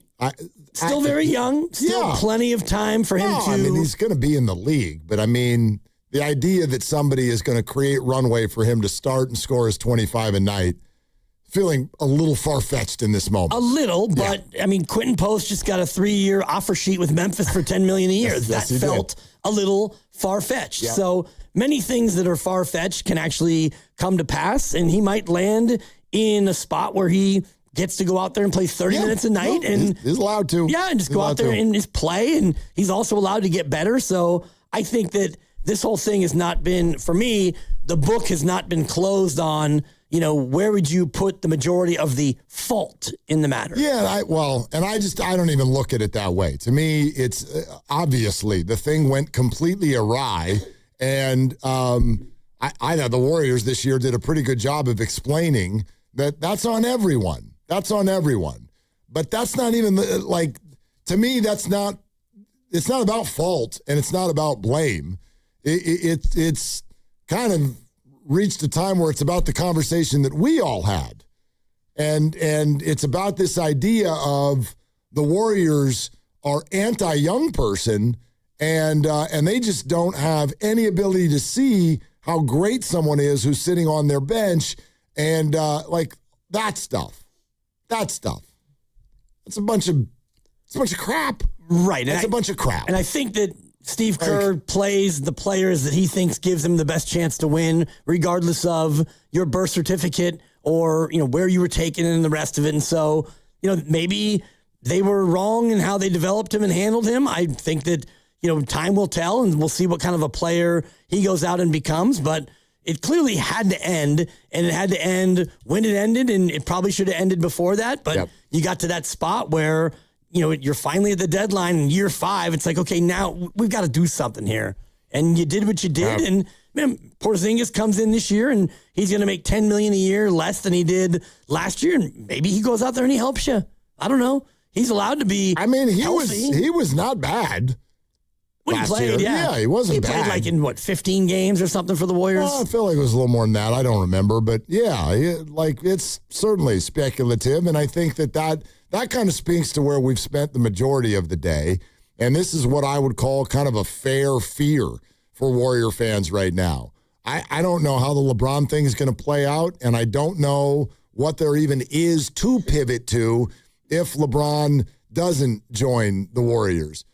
You know me. I'm not sitting here. I'm not one of these fans that's banging on a table telling everybody that over the summer you must look like a championship contender because, Steph, I don't look at it that way. It's fine if you do. That's not how I see this. So I'm not demanding that from the Warriors, but I don't think there's any way around this unfortunate truth for the Golden State Warriors. If you go through a 37-win season, and then you go through a 45-minute feature article by Wright Thompson about the Steve Kerr situation.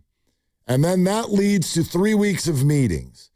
And then there's white smoke and Steve Kerr stays. And then you hold press conferences and you talk about how this all didn't work and needs to be different next year. And that starts with younger players who can play on back-to-backs. And we have had 3 weeks of meetings and we have come up with an agreement on how to do things differently around here. And then you head off to go play golf or whatever you do for your off season. And then we get back here at the end of July. Let's say another 2 weeks, 3 weeks goes by. And your roster is essentially the exact same roster that we left here with, plus Yaxel.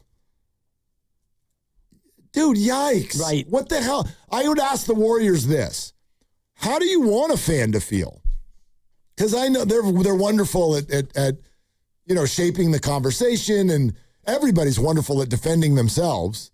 And I get the difficulty of where the Warriors are. Most people do. But what would you say to a fan when that was the process? 37 wins, bunch of meetings. We're going to do it different. We need players who can play back-to-back nights. And then you head to July, and you come back, and you're like, it's the exact same roster. Trades are hard. What do you say to a fan? Trades are hard. And, we tried. Like, you know what? We tried like heck to get Kawhi, and Ballmer didn't want to trade him to us. And, we wanted to get Giannis, but that price was too steep. And we thought about Anthony Davis, but darn it, they didn't want broken Jimmy Butler in his contract. And so we tried. And, they could go full far on and say, yeah, I think we were in second place for a lot of these. Oh, God. I mean, we're kind of getting into that territory, though, if it goes that way. Oh, you just made me think of something. Yeah. Oh, I hope that never comes out. I hope Rich Paul never pulls out a whiteboard to tell you what place you came in if you didn't get him. Oh, I don't want to know. I mean, Warriors. I don't want to be second. Warriors got second. What if they got seventh? That would be even worse, But I don't. Just please don't ever come out with what place you came in. I don't want to know. If LeBron ultimately goes somewhere else and, he says something to the effect of, the Warriors were never even on my radar. Like, the amount of sports hate for LeBron in this town would go up about 100-fold. Already people are sick to their stomach over the idea of him being a Warrior, but I think that a hardcore Warrior fan, if you really are a fan, and that happens like you did with Chris Paul, it's like, okay, I don't really care for Chris Paul, but he's a Warrior, so you're going to have to swallow hard, and, he's a Warrior. Yeah. And that's the way that went. But if LeBron doesn't become a Warrior and says, you saw the whiteboard. They were all the way up in the corner for a reason. I'm not going to the Warriors. That would make Warrior fans so much more angry, I believe. It doesn't even make any sense. What doesn't? Well, it's not like Draymond can't call LeBron. Hey, pal, what are you thinking? Well, why would they do all of this if there was never a chance? Maybe he's just playing with him. He's toying with him. Why would he do that? He's got nothing against the Warriors and LeBron and Steph and Draymond. Why would he Not trying to pull a fast one on him? Why would he do a wide variety of things that he has done, such as... We've never been known him to be like that. Not like that. But now here we are, July 6th, and free agency's kind of on hold, waiting for him, aside from smaller deals. Is it? Who's waiting? Well, the 7 teams that are on the whiteboard are probably waiting. Yeah, but free agency on hold to me means there's a bunch of players that are waiting to sign, but everyone's waiting on LeBron, so they won't sign yet, but everybody signed. For the most part, I'm looking at the list right now, and there are people, basketball players who are free agents, but it's not a bumper crop this year. Dude, it is scraps. It is scraps. Ty Washington Jr., he's out there. That's like going into a movie theater after it's over and being like, well, there's popcorn on the ground. You realize so we could eat that. There are, I think, 5 former Warriors who are all free agents, and you could, like, Kuminga and Kevon Looney, Lindy Waters III. Like, you want to run it back? You could run it Chris Berman back with a lot of these former Warriors. Yeah. GP2's out there. He is out there, isn't he? I mean, he's going to be on the team, I'm pretty sure. Yep. Where else is he going to go? Russell Westbrook, 37 years old. probably not old enough, but you bring him in. Bring him all in, Mark. Bring them all in. What are we doing? If Draymond just signs back for 2 years, and then they'll plop a minimum or two in there, GP2 and somebody else, and DeRozan. Ugh. Does that feel like a good offseason to you? I believe I said ugh, and I'm standing behind my noise. I know, but you just had surgery, so I thought that could have been, maybe you just had a little moment. Yeah, that too, but like DeMar DeRozan, he's fine. He's a guy who can score. Plays a lot. I don't think that he's going to take you into being a winning team, but yeah, if you just run it back and you sprinkle in some DeRozan on top, like, okay, get ready to lose 135 to 130 every night. Here's my question. Here's a perception that I don't know is reality. People will say, if they don't get him, people are going to say, oh, you sat there and waited on LeBron, and because you waited on LeBron, you didn't get all these other people. And I'm thinking to myself, I don't even know if that's true. I don't know if those other people, wanted to come. I don't know if the Warriors wanted them to come. And I don't know if the Warriors had the financial wherewithal to get them anyway. They don't have a lot of room. They're allowed to do some of these things in order to bring back their own players, although they didn't use bird rights in order to bring back Kristaps. My surprise is not that the Warriors weren't crazy active on the free agent market. And I'm not surprised that the Warriors didn't push a bunch of future draft capital in on a trade. What I'm surprised by is they just brought back the exact same people. The exact same people. Yep. The Porzingis thing was there could be a sign and trade. We don't even know. Still could be, right? Yes. They don't even know if he wants to play. We don't know what that number is. Oh, but Melton's opting out and he's gone. This is the way people talked. And the Warriors just went, yeah, just bring everybody back. For Kristaps, you take a little less. We're going to give it to Melt. We're going to do this again. So Kristaps is 2 years and $40 million? Correct. And so he lost $10 million. Horford opted in, so not much you could do about that. No. He got a new 2-year deal. Okay, my bad. He got what we think Draymond's going to get, and he got a small raise. And that, to me, is the biggest signal as to something has to be going on, because Draymond Green opted out of $27 million, and I think he did that not with the guarantee that LeBron was coming, but with the understanding that they were going to try like heck to do something. Yeah, but people hate the word try. Like Yoda. Sure. They hate it. So if the only reason that Draymond opted out, because I'm with you, I think it's a good point that you bring up.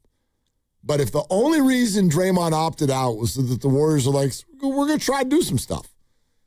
And then you go back to Draymond 2 weeks later. Yeah, none of it worked. That's it? That's it? He opted out so they could go play in the sandbox and then everyone went home? Ugh. Well, it has to be, as you mentioned before, it's a two-way street. So you can, Draymond had to opt out by June 29th. And so, yeah, he did that. And the team basically saying, we're going to try. We'll go out there and give it the old college try, Day. And, you got Westbrook and you got Harden and you got LeBron. These are all free agents. And I don't think that you would want Harden not with this team. And Westbrook is just intriguing. He's maddening, but he's a guy who runs around and plays at least. Are you actually intrigued by Russell Westbrook? I'm just intrigued I've never because known anyone to be less of a warrior than Russell Westbrook. Well, you already had Kelly Oubre Jr., who was right, and they immediately hated it. And Chris Paul was not necessarily a guy who you thought would be a stereotypical warrior. And he's a smart basketball player. Right. Smart basketball player. Russell Westbrook at least plays. He plays hard too. Yes, he runs. Really fast. He runs until something stops him, like the stands. Yeah. That's not warrior basketball.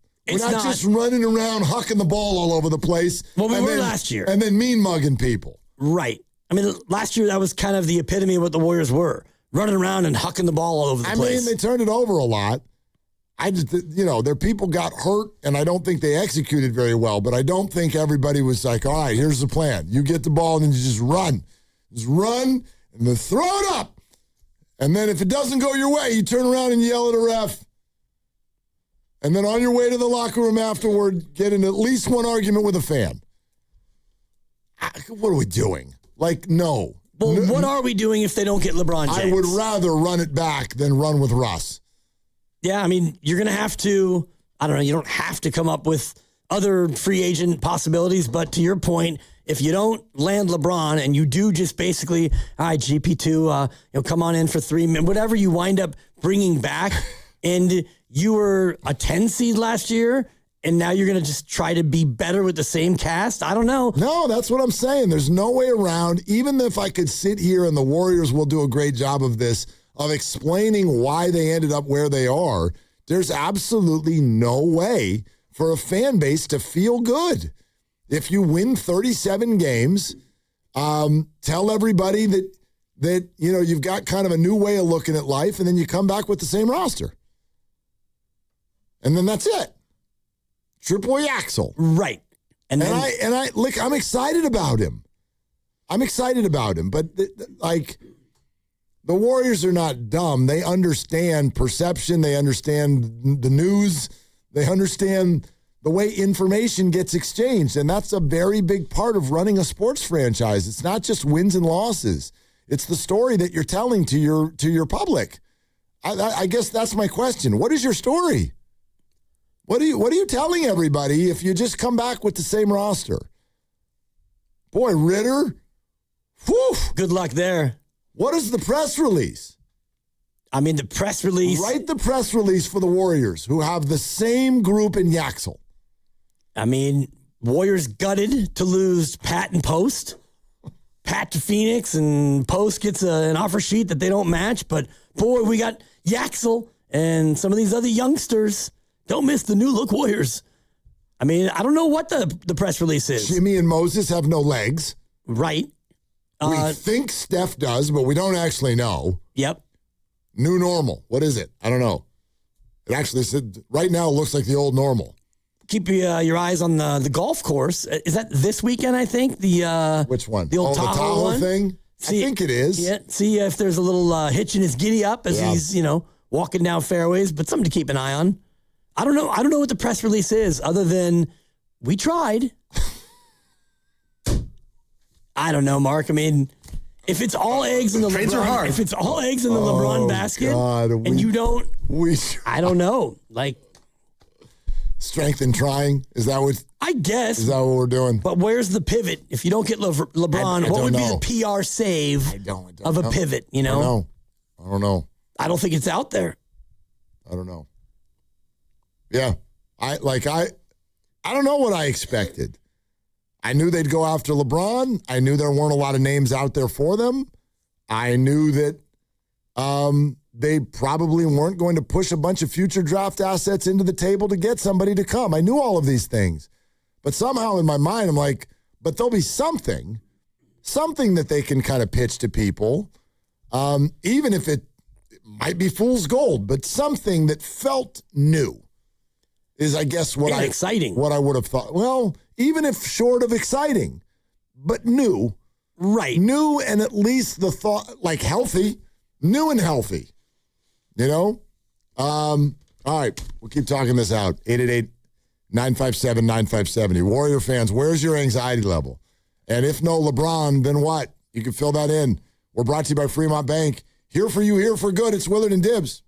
And it's Dan Dibley here. The FIFA World Cup is entering its biggest matches, and there's no better place to be than Kalshi, America's #1 prediction market platform. Coming up tonight, it's USA trading at 53% to knock off Belgium, meaning a $100 trade pays out $179 if, in fact, they beat Belgium. On Kalshi, you're trading against peers in a live market, meaning there's no house. And as the probability changes, you can buy in and out of your position. For a limited time, download the Kalshi app and use code DIBS, D-I-B-S, to get $10 when you trade 10. K-A-L-S-H-I, Kalshi. Trade the beautiful game. 18 and over only. Restrictions and eligibility requirements apply. Event contract trading involves risk and may not be suitable for all investors. Prices, values, and available markets may differ from those mentioned. For more information, see kalshi.com/regulatory.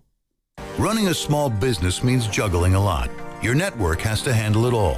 That's where a fiber-only provider falls short. you deserve a partner who gives you a greater advantage. Introducing the Total Solutions Advantage only from Comcast Business. A first-ever combination of the largest, fastest fiber-powered network, the most reliable Wi-Fi, gig speeds with equipment and security included, and a 5-year price lock. Plus, it's all backed by a 30-day money-back guarantee. The Total Solutions Advantage only from Comcast Business. A new standard for small business with reliability, security, and savings in one. When you add it all up, no one does business like Comcast Business. Switch today. Get started for $60 a month for 12 months when you add an advanced solution to a qualifying internet package. Limited time offer. New customers only. Requires 300 megabits per second internet, security edge, and additional qualifying service. 1-year agreement, paperless billing, and autopay with bank account required. Taxes and fees extra. Most reliable Wi-Fi based on Open Signal Awards USA Fixed Broadband Experience Report, May 2025. The following is an attorney advertisement. If you get sidelined by your workplace injury, the workers' compensation attorneys at Boxer and Gerson can help you get back in the game. Our team of skilled attorneys will fight by your side for the treatment and compensation you deserve. We care about justice for injured workers. That's what makes us Northern California's premier workers' comp law firm. Call Boxer and Gerson at 510-835-8870 or visit boxerlaw.com for a free consultation. Boxer and Gerson, your life is worth the fight. Hi, I'm Richard Estrada with Atco Pest Control. What's bugging you at home? You can grab a spray or set a trap, but real pest control starts with identifying the source of the problem and keeping them out of your home. Atco has been servicing Bay Area homes since 1985. We take the guesswork out of it so you can move on. Go to atcopest.com. Trust Atco for the solution. Looking for something fun and free to do midweek? Come explore Welcome In Wednesdays at History Park, brought to you by History San Jose. Every Wednesday through August, step inside one of our historic buildings, shop unique local finds at the gift shop, and enjoy the charm of this beautiful open-air museum and park, all for free.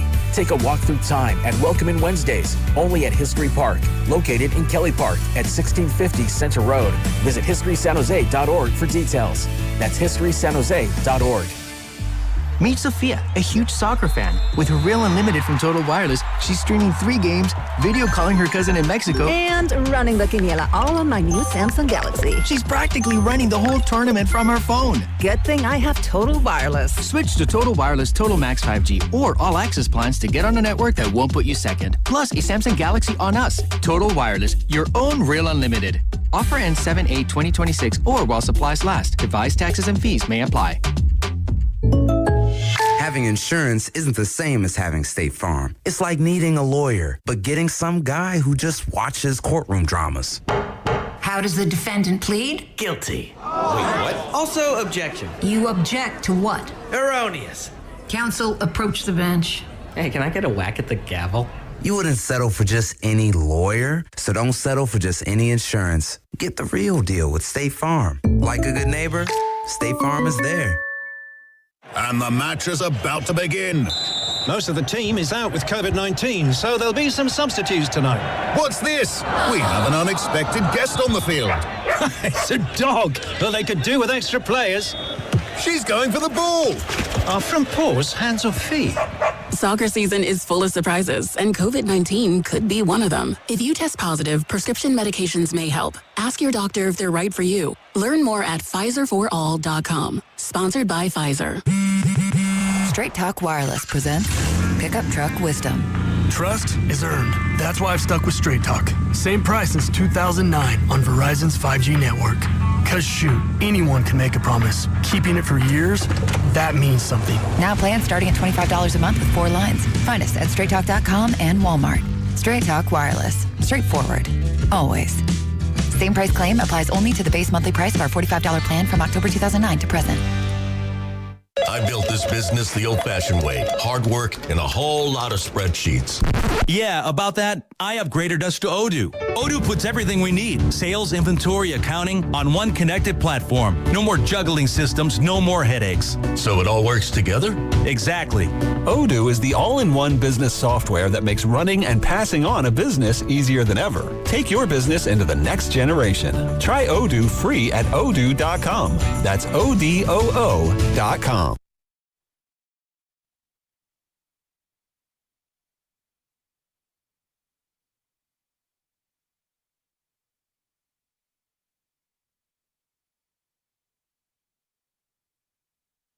Dub Nation, this is Quentin Post. You're listening to Willard and Dibs on 95.7 The Game. Coming to you live from the Laughing Monk Studios. I hear there's great barbecue in Memphis. I've never been there. Yeah. So congrats, Quentin. Sure. I mean, live it up. Go out there and, make that chicken or cook the chicken, eat the chicken, whatever. He's making the chicken, all right. He sure is. He's going to take care of his chicken, too. No doubt. Unless the Warriors decide to match and keep him. Maybe that's the plan B. No LeBron? Quentin Post. Kaboo. Who is filling out this roster? Who is filling out the roster? There's little things here and there that, right? Pat Spencer's gone. I think Quentin Post is gone. Yep. I will criticize the Warriors if he's not. But, who are these other names that are going to get slotted in here? Could be LJ Cryer, a guy who showed some offense last year, and he's doing the summer league thing this year. I do think that Graham Ike, who is a rookie, he's an intriguing player who might wind up as a two-way or a bottom of the roster guy. You got 2 draft picks. Right. Yeah. Yep. And then you've got, Leons and Charles Bassey's a free agent. You could slap him back in there. I don't know. Basically, my answer for you is what's filling out the roster? Not a lot of high-profile, top-level guys, I don't think. It's going to be, Cryer and these other types of players, I would bet. Bring Loon Dog back. You could do that. Let him, he plays. He plays every game, unless you don't want him to, which is what New Orleans did with him. And it's kind of what Steve Kerr did to end his consecutive games played streak. Yeah. But I don't know how much he has left or, it doesn't even really matter. I love Kevon Looney. So, bring him back.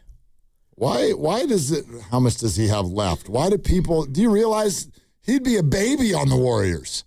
Well, relative, yeah. Kevon Looney just turned 30. Right. That's an old 30 now. That's an old 30. But how much he has left? He's 30. Right. But what? He's 30. He's had, what do you have, both hips in college? Or he's had some injuries, but a degenerative thing, but it's right, seemingly worked out. Yeah. Since that, he played an 82-game schedule. Sure. He's 30, and when he's healthy, he plays, but in 12 minutes a night, bring him back, but it's not going to move you from where you are. I was looking at the odds to win the NBA championship this coming year. And how the Warriors stacking up? They have the 6th lowest odds in the Western Conference. 6th lowest? Right. Okay. So, the 6th best odds. In other words, they're 45-1 to win the whole kit and caboodle. Okay. So, if you get Kevon, do you go to 44-1? You probably stay at 45-1. So they're ahead of 5 teams. They're behind 5 teams. 5 teams have a better chance. A better chance. Lower odds. Like Oklahoma City and San Antonio. Oh, so the odds are saying that they're one of the 6 best teams in the West? Correct. What? That's according to FanDuel.com. That's called a Warrior tax, if you ask me. Maybe it's also in thinking that maybe LeBron goes there, and so that would possibly affect it. I guess, yeah. It's speculative. I understand that. But around the dude, look at the Western Conference and the things that we don't know. You look at a team like Portland and Utah. Utah will bring some actual thump back now that Jaren Jackson is there. I'm looking at the Western Conference. I'm having a hard time deciding that the Warriors are the 6th best team as I look at all of these teams. Denver, Minnesota, Oklahoma City, San Antonio, Houston, the Lakers, the Clippers. The Warriors are the 6th best team? The Warriors are ahead of the Lakers, who are 50-1. Portland, 75-1. And where are the Clippers? San Antonio and OKC are 1 and 2. Denver, 20-1. Minnesota, 20-1. And then you get to the Rockets, 40-1. Then the Warriors. Yeah. Okie dokes. Sure. Yeah, okie dokes. Let's go to Dave in Fresno. Hi, Dave. Thank you for calling Willard and Dibs. What's up? Hey, guys. I'm chilling, man. So this take is, I'm going to start off. This is not a bash Dunleavy take, so just hear me out. I will say that since he's taken over, this current regime of him and Lakeup, it's just, it's uninspiring. And this offseason is, not doing anything to change people's mind about that. I'm with you. I'm not sure what the plan is, and if it's to get LeBron or bust, and that's crazy. And just, to kind of give an example, the whole Anthony Simmons situation. We bring back the Anthony Melton. You basically could have got Anthony Simmons for that similar price. And you had to pay a little bit more, but that would have made more sense. So far, we just re-signed 3 very questionable players, either whether it's age or injury or both. I'm not understanding. I'm with you. What is the press release going to be? What do you sell your highest grossing NBA team fans to pay the second highest ticket get in price? Outside, you do have Steph Curry, but right now you don't get LeBron and just run it back. I mean, how do you sell that? Another play-in season? That is crazy to me. And I understand, like you said, Willard, the options out there are limited. I understand that, but when times get rough, you got to get creative. You might have to trade some picks. You have to use the resources that you have, which are the picks. But it doesn't seem we're doing that as of now. So again, I just feel like this current regime is just trending backwards, and this all season is just continuing to add to that narrative, in my opinion. Yeah. So I hope things get turned around. But again, right now I'm puzzled just like everybody else. Dave, thanks. Appreciate it. I think that's a good call. There's one thing I want to point out. Anthony Simons is not good enough to use the word situation surrounding his free agency. Yeah. That's not a situation. That's a nothing burger. That is one thing I wanted to say today, because that kind of happened late in the week last week. And he's classically one of those names that's been elevated because Warrior fans are so desperate for something that all of a sudden we decided that Anthony Simons is somebody who should be on this team.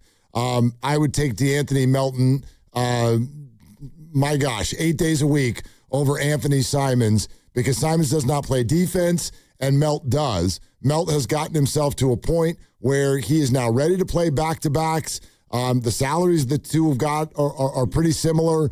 Look, the Portland Trailblazers gave Simons a bad contract, and so he was a highly paid player who can put up a moderate amount of points and make his stats look good. But the moment he left Portland, basically in 2025, over the next year and a half, he's on 3 different basketball teams, and now, right? And there's a reason for that. I'm not saying he's terrible, but this thing that went through Warriors fans ooh, Anthony Simons, that's not a thing. That would have done nothing to the Warriors as far as making them better next season, in my opinion. Well, it depends on, how he's able to fit into the Steph Curry offense, because he can score, and he wound up getting about $6.5 million a year after his previous contract was 4 years and $100 million. So yeah, he definitely is taking a giant haircut because he's not the player that he once was. And so he goes to Philly because he likes the fit. And I'm thinking that you could probably do Melton and Simons, but I don't think that Simons wanted to come here. He clearly wanted to go to Philadelphia and be a part of that situation. Well, from what we were all told is that the Warriors only offered a minimum contract. So that was just a money thing. I know that there's no way around this. This is going to make people feel, I heard people all day on the radio saying this, no one wants to come here. Let's play with that statement for a minute. No one wants to come here. I don't know that anybody necessarily wants to go anywhere. You know what I mean? Can we do that conversation backwards? When they go, is this a free agent destination? It's super popular right now to be like, no. Okay, what is? The bank. What? Okay. The bank. Who's paying me the most? Thank you. What team? I guess you could argue the Lakers, but Grandy brought this up a number of times while you were out last week. I don't even know if there is free agency anymore at a high level. Does that even exist? Who is the max level, or even who's the 20, 30, $40 million a year player who's just there on the free agent market, and you just sign him. Yeah. Who did that this year? I can't think of anybody, and it's because the new system and the rules are designed to get you paid more by your current team, and if you're a really good player, then your team is going to keep that slot for you, and they're going to keep you. And the other thing is the aprons have been created. We've been doing this, we've sort of noticed, for about 5 years. Well, who has cap space? Oh, it's Brooklyn. I feel like for 3 years that's been the answer. And I don't know, nobody else does. So what's going on here? What is this structure that's been created where nobody can get free agents anymore and no free agents even get to market anyway? I don't even really know what this is. This whole idea of like, boy, we got to cook in free agency. Nobody goes anywhere. And if they do, it's a trade. You get to a point where someone doesn't think your contract is worthy anymore and they dump you. Jaylen Brown. Or you're a big deal and you force it. Giannis. And off you go out of town. I mean, LeBron James, coincidentally, is essentially the only free agent that is of major name value. And he's about to take $15 million or less. Right. So I think this is a whole lot of hand-wringing over nothing. If you want to bark about nobody wants to come here, then... and again, this is not a great thing because I'm not excited about it, but how come all the players who are already here want to stay? What about that? Is that not choosing to come here? Kristaps Porzingis chose to stay here. DeAnthony Melton chose to stay here. Jimmy Butler chose to stay here and has called this the best organization he's played for. So that's only my point is... I'm not saying the Warriors are a free agent destination more than anyone else.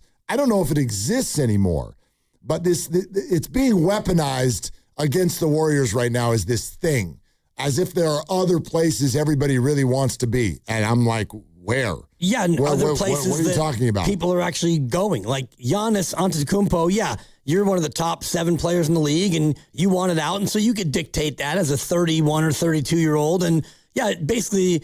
it was essentially free agency because you picked your team and then they worked out the details. But beyond that, there aren't a lot of big-time players who are ever going to even make it to that spot. And you think about like Victor Wembanyama, when he's able to get that rookie max extension, you get the rookie max extension. And you stay here and you make the most money here, and now you are completely loaded. And same thing with like Shai Gilgeous-Alexander. And then you have other players like Ja Morant is an interesting one where, he was that guy, and now he's fallen out of favor. And, the other guys are Russell Westbrook and Harden and LeBron, older guys who no longer command what they once did. You're listening to 95.7 The Game, KGMZ FM and HD1 San Francisco and Odyssey Sports Station. And the home of the Golden State Warriors and Valkyrie is always live on the free Odyssey app and coming to you live from the Laughing Monk Studios. We're chatting out basketball, World Cup as well. All the coverage here on 95.7 The Game is presented by Xfinity. Score the most reliable Wi-Fi, one price, 5 years, guaranteed. Xfinity, imagine that. Yeah, I look at the entire situation that has kind of developed, and that's how I sort of see this little rut that the Warriors have ended up in. I don't know who the free agent is that they missed out on that I'm feeling FOMO about. So that's all. Like, I think that some of the points that have been made today over the phones are pretty solid, and I think that is the reality for the Warriors right now. But the idea that, like, this would have felt a lot better if Anthony Simons was on the team, I just don't feel that. Right. That doesn't really land with me. Me either, and that would be a move of a guy who, can play and can score, but that's not going to totally move the needle and make you think, all right, Warriors, lock you into the second round of the Western Conference playoffs now. He's a guy who'd be your 7th or 8th man, and when they don't get him, I don't even feel like they missed out on a player at that level, because you can bring back GP2, who's going to make a little less than that, and you can make these other moves around the fringes, and I think that they will. But right now, I think Warrior fan is waiting for, okay, you're not going to move off of Steph. Draymond's going to probably get a 2-year deal reworked, which many people didn't want. You got Kristaps. You're still old. What's the move, though? What's the next thing that's going to make me at least interested, let alone excited about next season? And we wait. There probably isn't one. No, it's LeBron, or it's probably nothing. And it's probably not LeBron. Yeah, and so there probably isn't one. You know, the Warriors are in this state where they're going to have to sort of create excitement during the season, not before it. Well, that's not easy to do. No. When you've got an aging team and no Jimmy till February. And, correct. You know, if you're rolling out Leons and Bassey and, Cryer, and I love those guys, but we went through that last year where it was week after week of like, who? You had to have a program when you were watching Warrior games. I get it. You know what I mean? Even if blessed with health in the early part of the season, your mind starts going to lineups. And it's like, okay, can the Warriors win basketball games in October, November, and December before Jimmy Butler comes back? And what does that look like? Let's pretend everything is just going so perfectly, Let's pretend everybody's healthy. And so Steph is playing, and Draymond is playing, and Kristaps Porzingis is playing. Al Horford's getting in a couple of games a week. Who am I forgetting? Yaxel is working out. Yep. It's like, okay, are you winning basketball games? Pods, of course. Pods been running around out there. Is that going to win basketball games? Now, I'd feel the same way if Colin Sexton or Anthony Simons was on that list. But I just threw all that out, and I think it's very fair for a fan to say, okay, that's what it looks like if you're healthy and if you're playing back-to-backs, but you won't. You very unlikely will be that. So that's the challenge, I think, right now. The challenge right now is if they don't get LeBron, they're in a spot where there's very little, if anything, that they can do in the offseason to create excitement, which means you need to create excitement during the year. And in this moment, at least, I don't really necessarily see exactly how you do that. Right, and you can do it by having your rookie be really good and having some of your younger guys get better. Guy Santos gets better, and, Pods takes another step, etc. But I still don't think that in a fan's mind, you would look at that and say, okay, yeah, we're 50 wins, the 4 seed, I like where we're going. It has to be an incremental improvement. And last year with the injuries and then the disappointment, and you couldn't get out of the play-in, it feels like you'd be heading down that road. And the other thing that could be possible, and I mentioned Russell Westbrook before, and you kind of cringed and, threw up in your mouth a little bit. I'm looking at some of the other free agents that are out there, and James Harden declined his player option, and you've got Kelly Olynyk and Kyle Lowry and other super, super older type of players. And if you do wind up not getting LeBron James, your pivot may be to bring in another vet like this or like DeRozan or somebody like that. Yeah, DeRozan doesn't turn me off. I don't know that it excites me all that much. It doesn't turn me off. I think the James Harden thing, in a way, is a little bit similar to the Draymond thing. I think he declined an option to create some flexibility for the Cavs if they were able to get LeBron James. Right. I don't think James Harden going anywhere, the same way Draymond Green's not going anywhere. Probably. And, James Harden's player option was a lot more than Draymond Green. Yeah, so what was it, like 42? Something like that. Yeah. So I would imagine that they have to have some sort of a handshake agreement, both sides, like Draymond and Harden, where even if the pursuit for another player doesn't work out, then we're still going to, give you 2 years and whatever the contract was going to be planned to be. Warriors Talk podcast, NBC Sports Bay Area. There was a lot of this that we're talking about addressed by Mike Dunleavy. Let's start with this. He admitted they're not going to be able to fix everything in the summer. I think there's where you want to be in September when training camp starts, and there's where you want to be in the spring as you try and compete for the postseason and get in the postseason. And we have a couple of transaction cycles here in the summer, and then once again in February where we feel like we can build and maximize our team. And so I think the biggest thing is to put together a good team going into camp.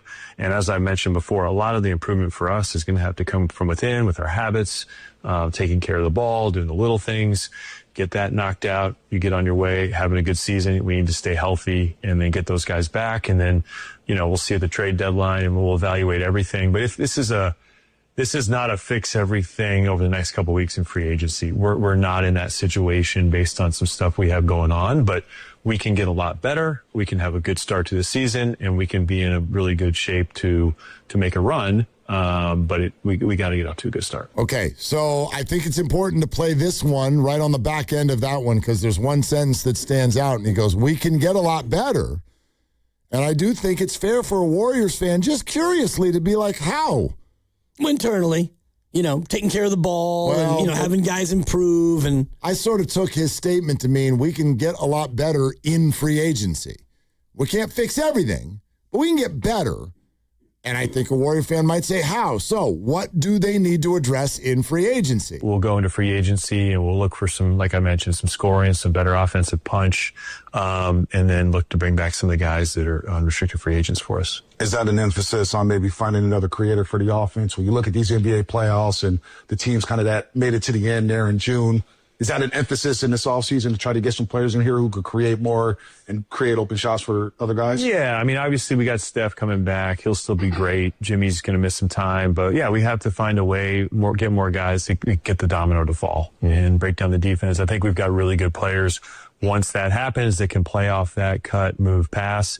And Yaxel's no different. I mean, he'll fit right in that regard. And I think he'll be able to provide some offense for us, too. But that would be a heavy load as a rookie in the NBA to expect too much there, but I think he'll do all the other things. Okay. I mean, when he says that, when you put that out there, hey, we're looking to bring in a little bit more punch, some people who can do this, that, or the other offensively. Look, the next time you talk, people can say, who? Who is that? Right. Who did you bring in? It sort of feels like they brought in no one.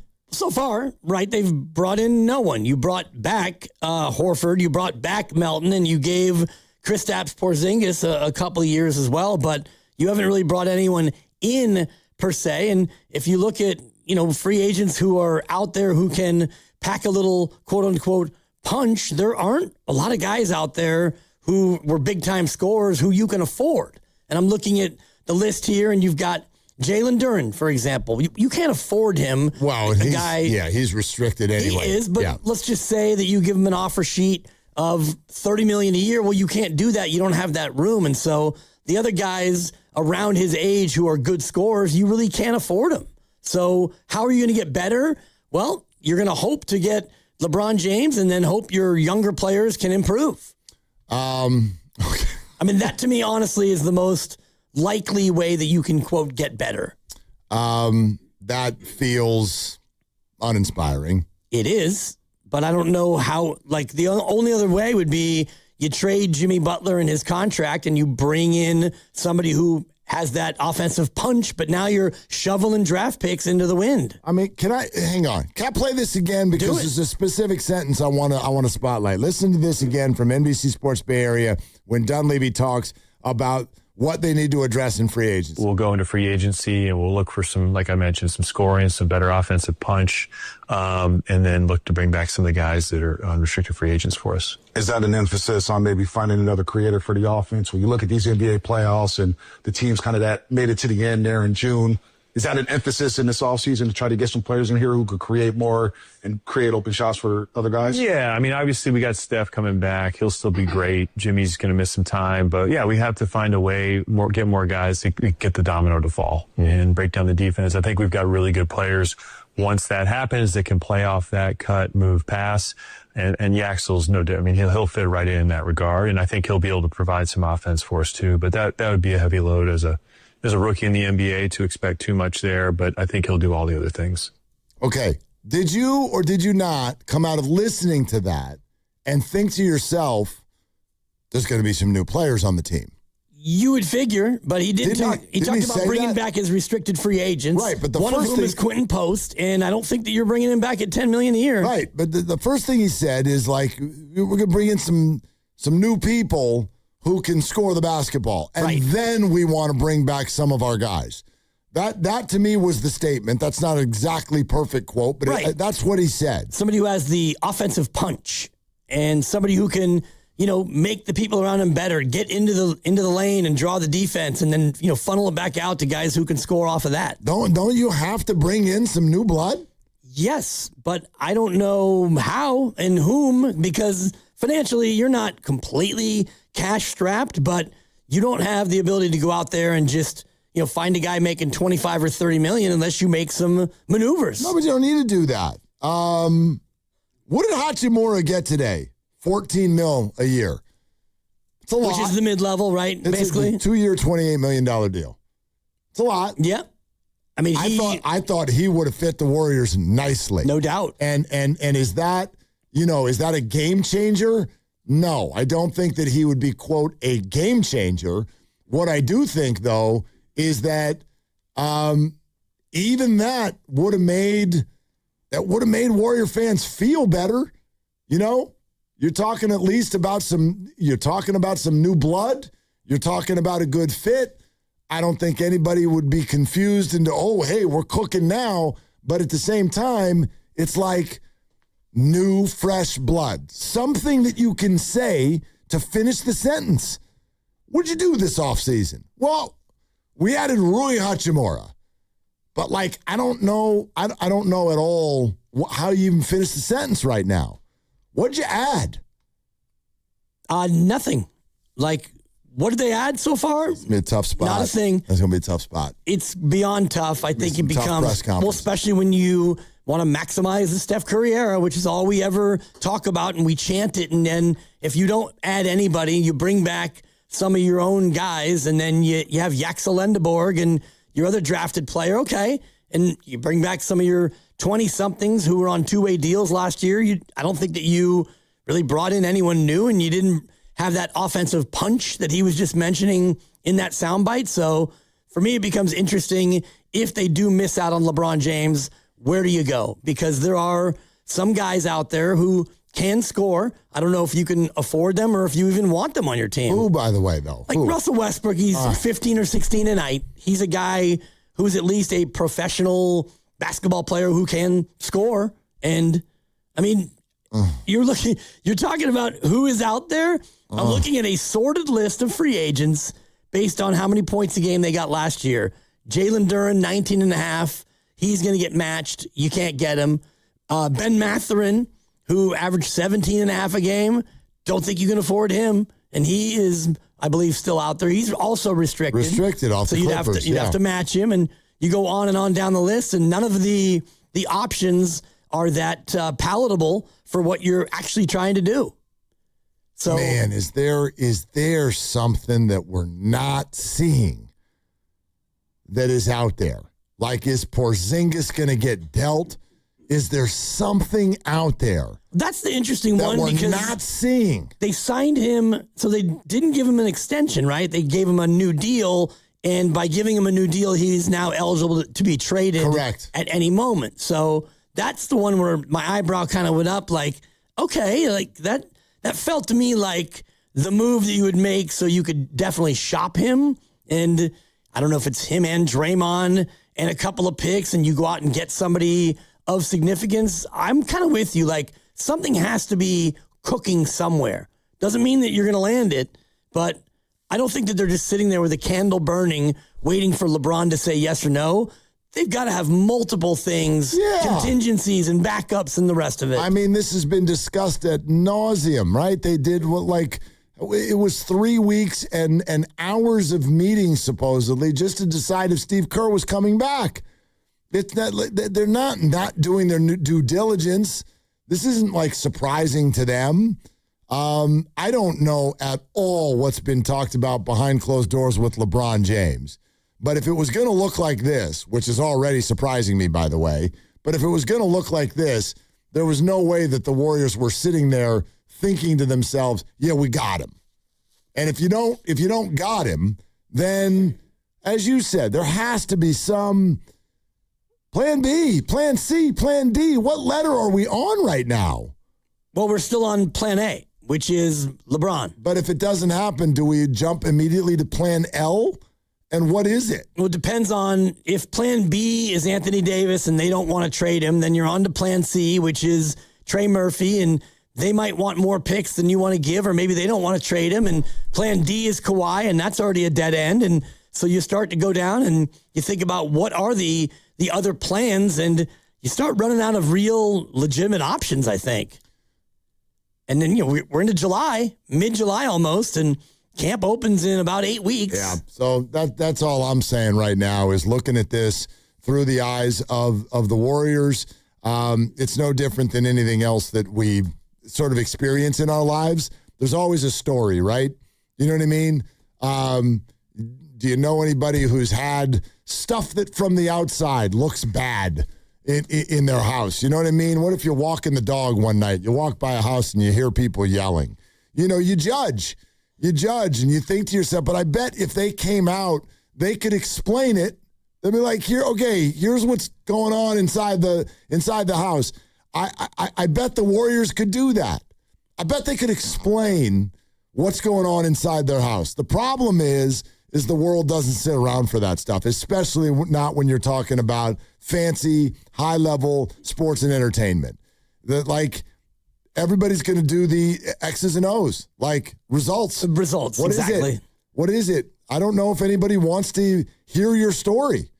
They're going to want results. And the bar's been set so high by this organization, this ownership group, et cetera, where you went out and you got Kevin Durant, for crying out loud, and you went and won back-to-back titles. You could have had a third if it weren't for injuries. And so, yeah, we're now kind of used to this whole light years approach of you go out there and you get things done. You're Joe Lacob and company, and now here you're in a spot where if you don't get LeBron James, what can you possibly do? And I'm just thinking about your press release and looking at their team right now. Nate Williams is another guy who's a restricted free agent. So I'm just telling you that come on. When Mike says, what are we doing? When Mike Dunleavy says, we're going to bring back some of our restricteds, Nate Williams might be the guy. And if that's at the top of the press release in your offseason, that's probably not great.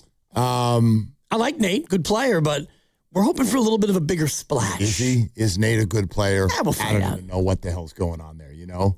I don't know. He had a good couple of weeks last year. Yeah, he had a good game. You know what I mean? Like, I don't know.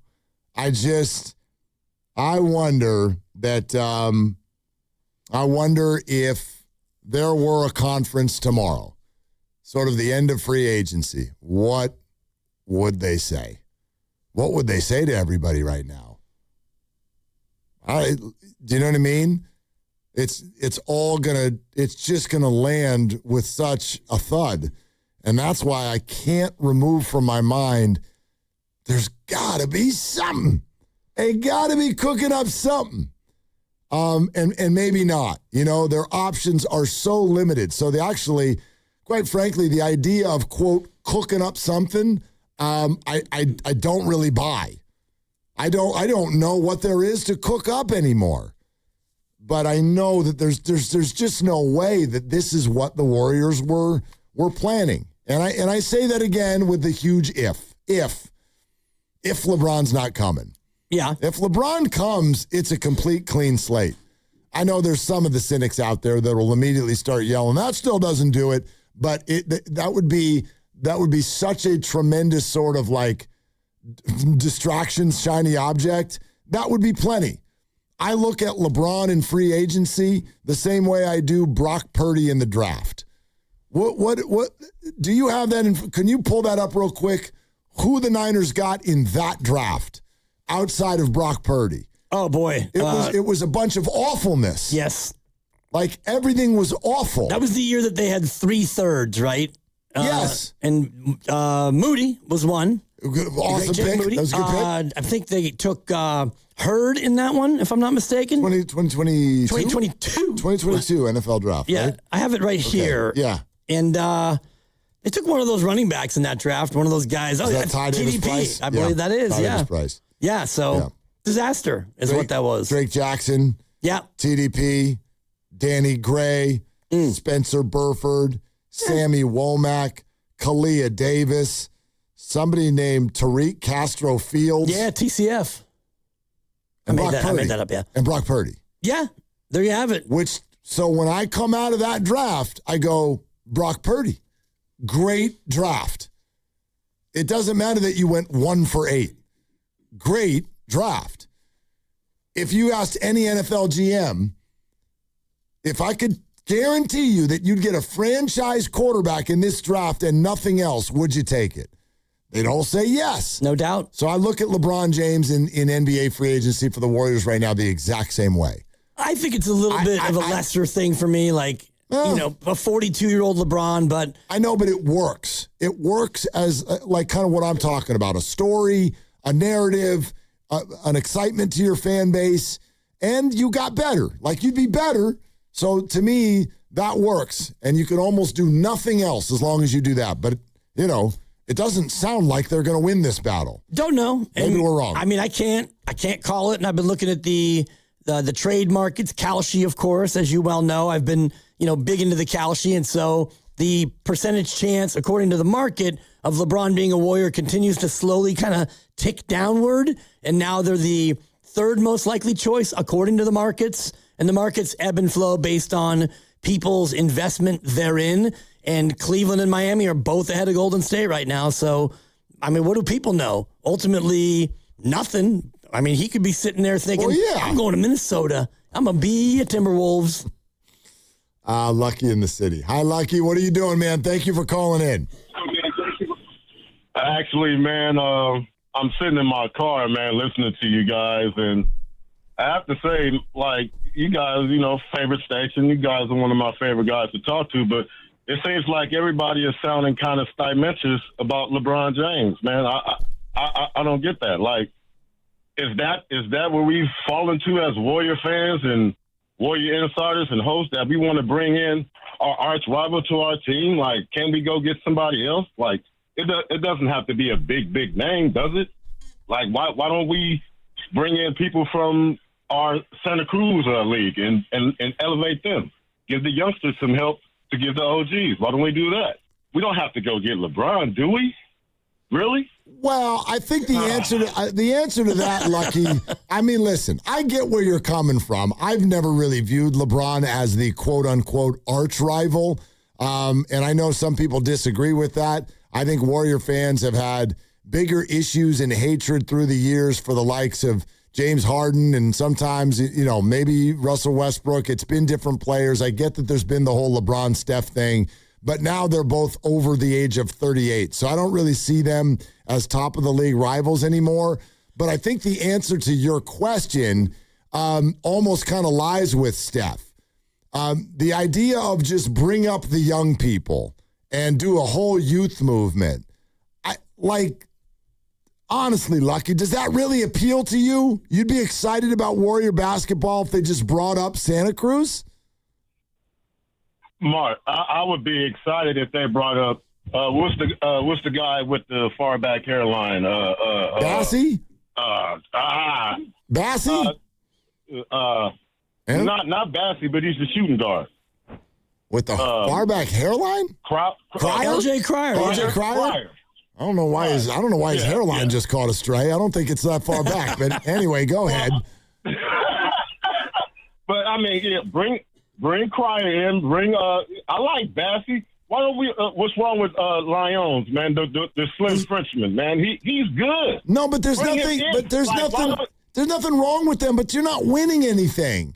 Like, I guess what I'm saying, Lucky, is don't pitch it to Willard and Dibbs. Pitch it to Steph.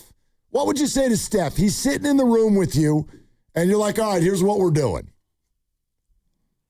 I would say, Steph, what would you rather have? A group of old guys that are like 10 minutes from breaking down, like I'm broken down right now? Like, wouldn't you want to have some young bucks behind you to help you prolong the season so you can have a chance to come back when it's important for us to win?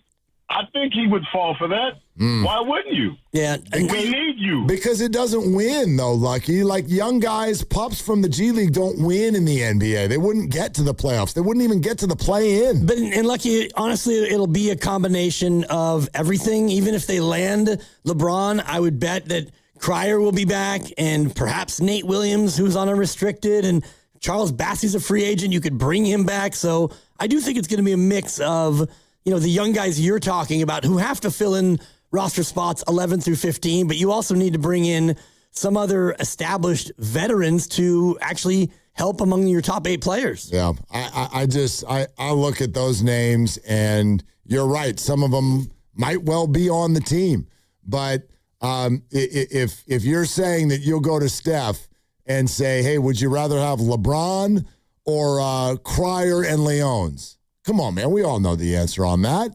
We all know the answer on that. But you're going to have a Cryer or a Leons type of a player because everybody's got an end of the bench. Right. And these guys, unfortunately, are going to play more than other teams because you're going to have a lot of DNP situations and, prescribed rest on a team with older guys. I just think in general, it's going to be really, really difficult sell to the fan base if there are no new names. I'd almost rather new names that can be criticized. I mean, if you come out of this offseason with Yaxel Lundeborg and Leger Jones and DeMar DeRozan, can you hold a press conference? I'm not saying to be a great one, but can you hold one? Yeah. Can you hold one and try to tell people we feel like we've gotten a little bit better today? Better enough? No, but a little bit better today. You're going to hold one no matter what. I mean, I guess if you don't even add DeRozan, then why would you even bother? Because you already had the Lundeborg. Exactly. And you already had that presser, but it would be tough. And, Mike Dunleavy would have to face the music, so to speak, because this has not been a gigantic bumper crop of free agents, but you do need to get better. And what did they say? Like Mike Dunleavy and Steve Kerr, they echoed the same sentiment, which is we need to get more guys who can play back-to-back games. We need to clean it up. We need to get younger, and the league is more athletic. And if you just bring in DeMar DeRozan as your only off-season acquisition, a guy in his mid-30s, you didn't achieve that goal. LeBron's not waiting for the Warriors to, do something, right? That's not, okay, can we play with this? So, go get Anthony Davis and then I'll sign here. Anthony Slater, DeAndre Ayton got traded to the Washington Wizards. He's tall, just like Anthony Davis is. So is that a precursor of something? Anthony Slater on ESPN on Friday addressed it. As far as it goes to the Warriors, this being leverage season, I don't think this helps the Warriors leverage necessarily. The Wizards could easily still keep Davis, which could potentially box the Warriors out of the LeBron James sweepstakes. But the bigger question I have when it comes to Davis and the Wizards is August 6th. That's when he becomes extension eligible. I expect him to have his hand out. Now, Trae Young has been extended. Will the Wizards give Davis a big money extension? And if they don't, what does that mean? Okay, so Slater is the next to sort of tie the idea of Anthony Davis or another star to LeBron's list. Shams did the same. This is also on ESPN Friday on Get Up when Shams talked about where the Warriors sit on the list. Joe, I think at least a few, but this is a true free agency process because so much has changed, right? There's the fluidity that comes with it, with information. A few days ago, the Sixers didn't have Jaylen Brown, so now they do. They did it in stunning fashion, and so now they have to be on the radar of LeBron James, and so where does that fit them? And then the Cavaliers, the Heat, they're two teams that are known quantities. The Warriors going into free agency, they dreamt up a grand plan of Draymond Green, Stephen Curry, LeBron James. But the big domino with them is trying to get a player like an Anthony Davis so you can bring in LeBron James and Anthony Davis as a package deal. Short of that, they're not really looked at right now at the top of this list, but things can change. I mean, things can change. Yeah. If it takes Anthony Davis to bring in LeBron James, then no thanks. I'm out on that. The contract he's going to command, a 4-year extension worth up to $275 million for Anthony Davis. That's a little rich for my blood. Exactly. To sign up for that for an additional 4 years. It's one of those situations, though. It's so funny to me. We're all human beings, so we're all the same on some level. I know it doesn't feel like that in 2026 in this day and age, but there are certain things where I think we're all kind of cut from the same cloth. And I defy any Warrior fan. Let's say, because I'll sit here and say it, I don't want to give up 3 first-round draft picks and $270 million for Anthony Davis. I'm out. Okay? Yeah. I'm out. You're out, right? I'm out. You're out. Grandy is out. Okay? Ken, I haven't talked to you about this. Are you out? Yeah, Ken's out. We're all out. All right, now pretend like Twitter just went, okay, whoosh. Breaking news. The Golden State Warriors have signed LeBron James to the mid-level exception, and they have traded their 2027, 2029, and 2031 first-round draft picks, along with Jimmy Butler for Anthony Davis. No, not Anthony Davis. We'd be doing backflips. Everybody would do it. That's just the way we're wired. Everybody would be excited. I would not be doing backflips, but I'd be interested in seeing the way it all kind of played out. I've never been a giant Anthony Davis fan. I just don't think that he plays often enough. The injuries, and at times I think that he plays a little bit soft, shall we say. So not necessarily the player that I would be looking to target. And yeah, you get LeBron too. It'd be fun, be exciting, that's for sure. That's what I'm saying.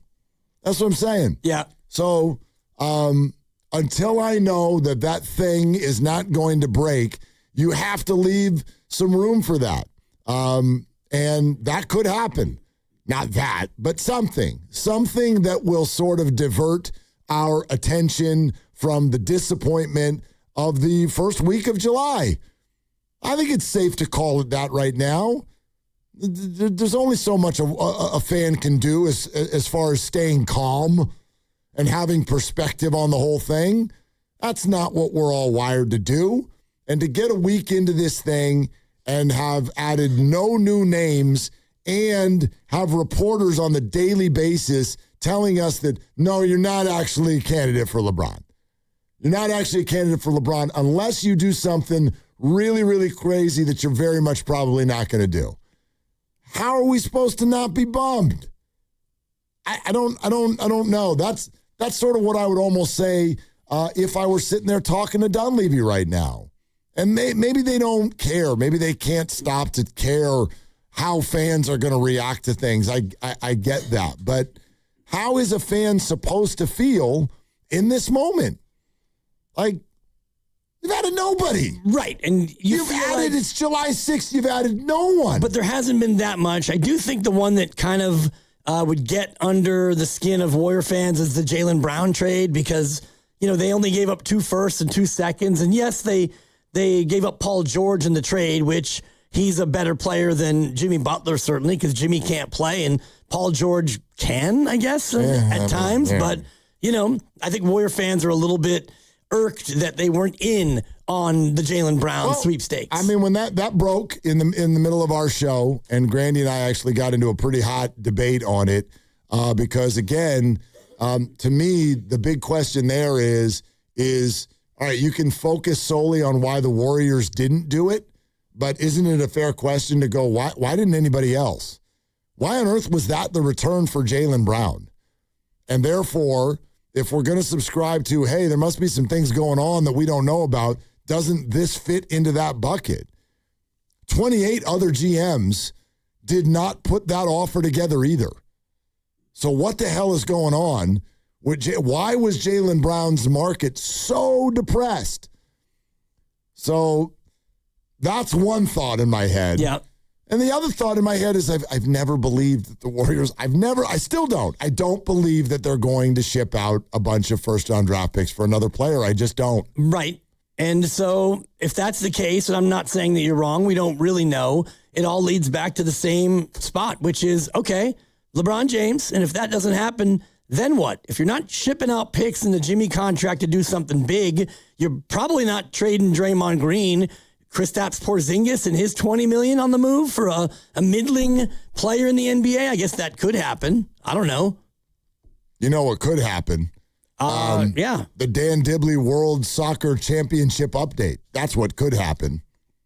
Actually, I think it will. Okay, well, let's do it. And this update is brought to you by Jack's Bar and J-Town Pizza, your destination for international soccer action in San Jose's Japantown. The round of 16 continues today. Couple more spots in the quarterfinals up for grabs. One of them has been grabbed. Spain, a late goal to beat Portugal 1-0 in Spain, awaits the winner of this match right now. The U.S. men's national team taking on Belgium from Seattle, and it has been a wild offensive affair through 37 minutes. Belgium 2, the U.S. 1, and of course these two teams will play for the right to take on Spain on Friday in the quarterfinals. The U.S. right now trailing Belgium 2-1. And that's your World Soccer Championship update, brought to you by Jack's Bar and J-Town Pizza, your destination for international soccer action in San Jose's Japantown.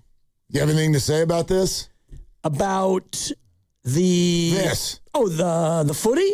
I think they're getting their butts kicked. They look awful. They look awful. Great goal. I mean, yeah, they got a little bit of a break on the goal. The goalie didn't see the ball and went the wrong way. But it hit the guy in the head. Yep. Hit the defender and took a deflection. Yep. So they don't look great, but they're only down 2-1. Yeah, they're only down 2-1. But Belgium looks to be the more composed and controlled side, and Mauricio Pochettino, he kicked a thing of water. He's mad. He should be. They look very nervous or something. They look very, very tentative. This is a big moment. A lot of turnovers in the zone. Yep. It's early. They don't look buttoned up, Dibs. They don't.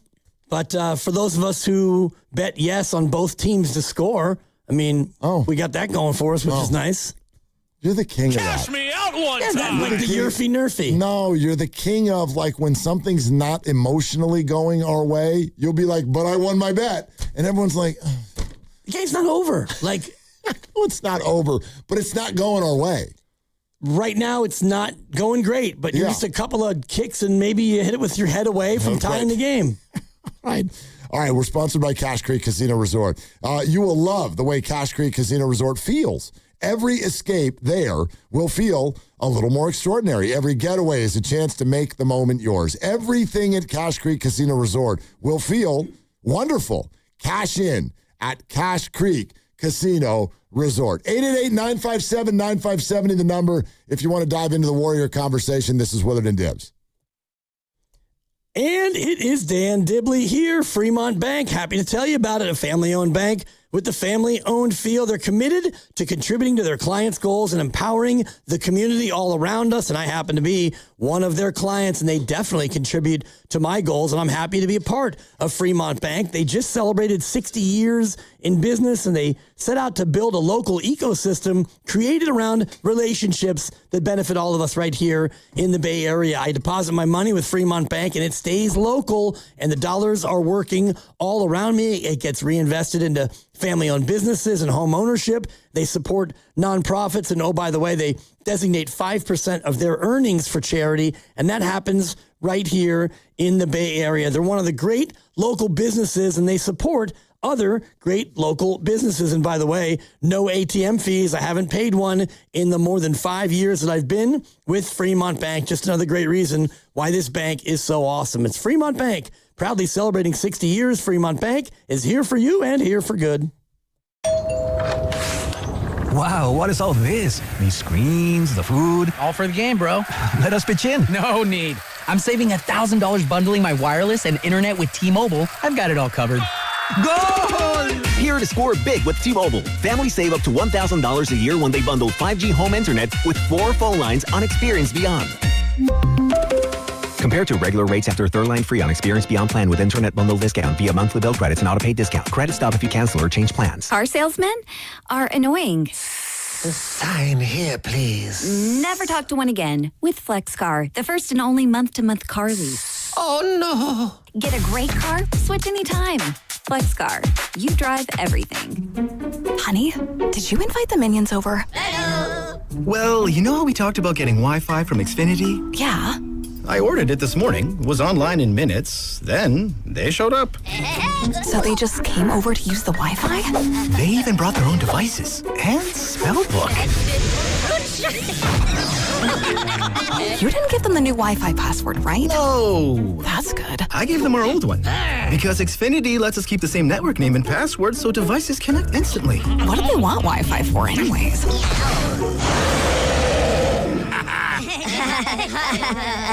Better not to know. Plausible deniability. Get streaming or scheming instantly with same-day Wi-Fi from Xfinity. Plus, lock in one price for the most reliable fiber-powered Wi-Fi for 5 years. Guaranteed.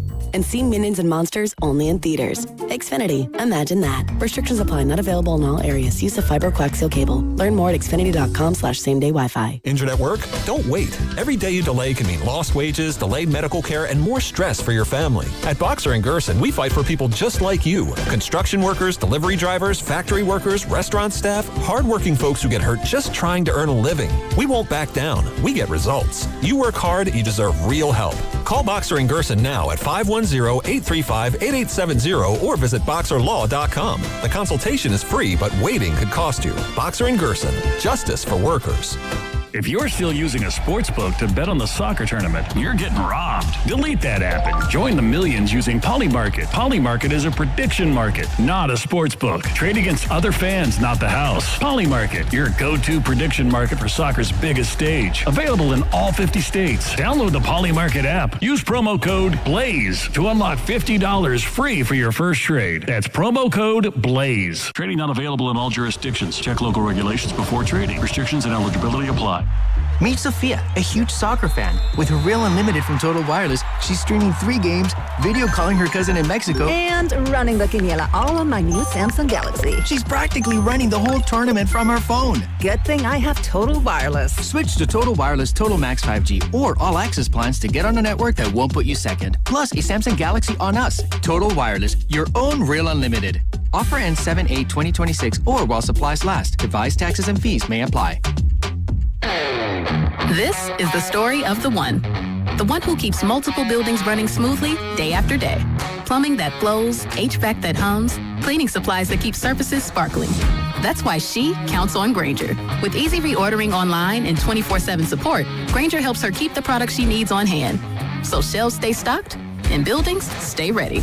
Call 1-800-GRAINGER, click Grainger.com, or just stop by. Grainger, for the ones who get it done.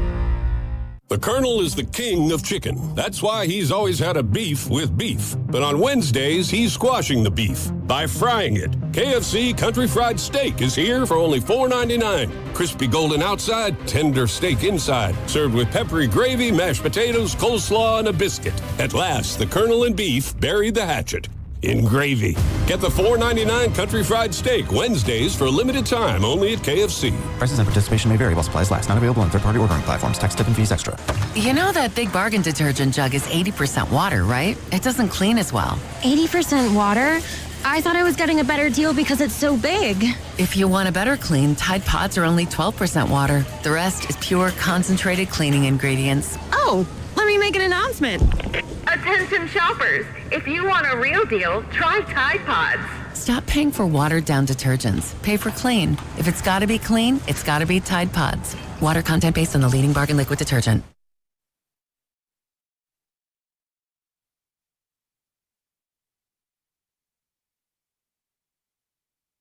Now, back to Willard and Dibbs. What do you think's going to happen in this game, Sting? That's a great, I think it's going to be a really tight game. On 95.7 The Game. I got 2 questions for you. Yeah, go ahead. All right. Do you buy the idea that the longer this goes, the less likely it is for the Warriors? The longer it goes, I haven't made that correlation. Okay. I don't really see how that would be the case. I mean, why is it still going on? Does LeBron... That's my question. Does he not know where he wants to go, or is he just waiting to see who is going to do the things that he wants to their roster? What the hell's there left to do? I mean, Anthony Davis could be on the move after all. Well, this is where my head goes. Like, if we're sitting there going, boy, the Warriors must be some sort of a snake in the grass, right? Like, they got to have something going on. If that's how we feel, then doesn't LeBron waiting up the chances of LeBron to the Warriors? I keep hearing people say this. Well, he wants to let it all play out. Well, it did. It did. Well, it hasn't all played out yet. Like what big thing is left? Well, there could be an Anthony Davis move, for example. Right, but like who would do that other than the Warriors? Yeah, I don't know who else would be out there. And, the reports are that Washington is not interested in trading him. It doesn't mean that they're not interested in trading him. Correct. It's just that's what the reports are. And they brought in DeAndre Ayton, not to replace Anthony Davis, but maybe be a center option behind him, Yeah. So I mean, I'm thinking about it from the standpoint of, all right, if LeBron is supposedly waiting for the dust to settle, didn't it settle? We know where Giannis plays. We know where Jaylen Brown is going to play. Like, he's not waiting for Jalen Duren. Like, what else is there to happen? He knows what the landscape is. What is the holdup? I just don't think that the dust has all completely settled. I think that there's still moves potentially that could happen that may involve his future destination. I don't know. You've got some teams that are still poking around for LeBron, and if he doesn't know where he wants to go, I'd be stunned. I think that he's got some front runners, and he probably has told his agent, hey, tell team A or team B, like, you make this move and I'm yours, or you do this with your roster and I'm there. And I don't know if that's the case with all these teams, but I can't help but think that an Anthony Davis to the Warriors acquisition would be a thing that I think would put them as the favorites. Next question. Ephraim says to me last night, yeah, I don't know about going to the Warriors because that would affect his legacy. Okay. The idea of LeBron and Steph joining together, whatever happens at the end of their career would happen together. I mean, he's not the only one to think this. There's a lot of people who think this idea of these two joining up is just kind of a bad look. My contention is I would agree with you if they were younger, but they're not young. They're not even close to young. And so I would agree with that if the two of them were still kind of at the top of the league. But they're not. You know what I mean? This is not Wemby and Shea joining up. This is LeBron and Steph at age 38 and 41. Yeah, and I don't know like how their legacy would be tarnished. So they join forces and they win their 5th title together, and that hurts their legacy? No. Or they join forces and they don't win their 5th title together, and they were seen as guys who were just older guys who wanted to play together for a couple years, and I don't see how the move tarnishes either legacy.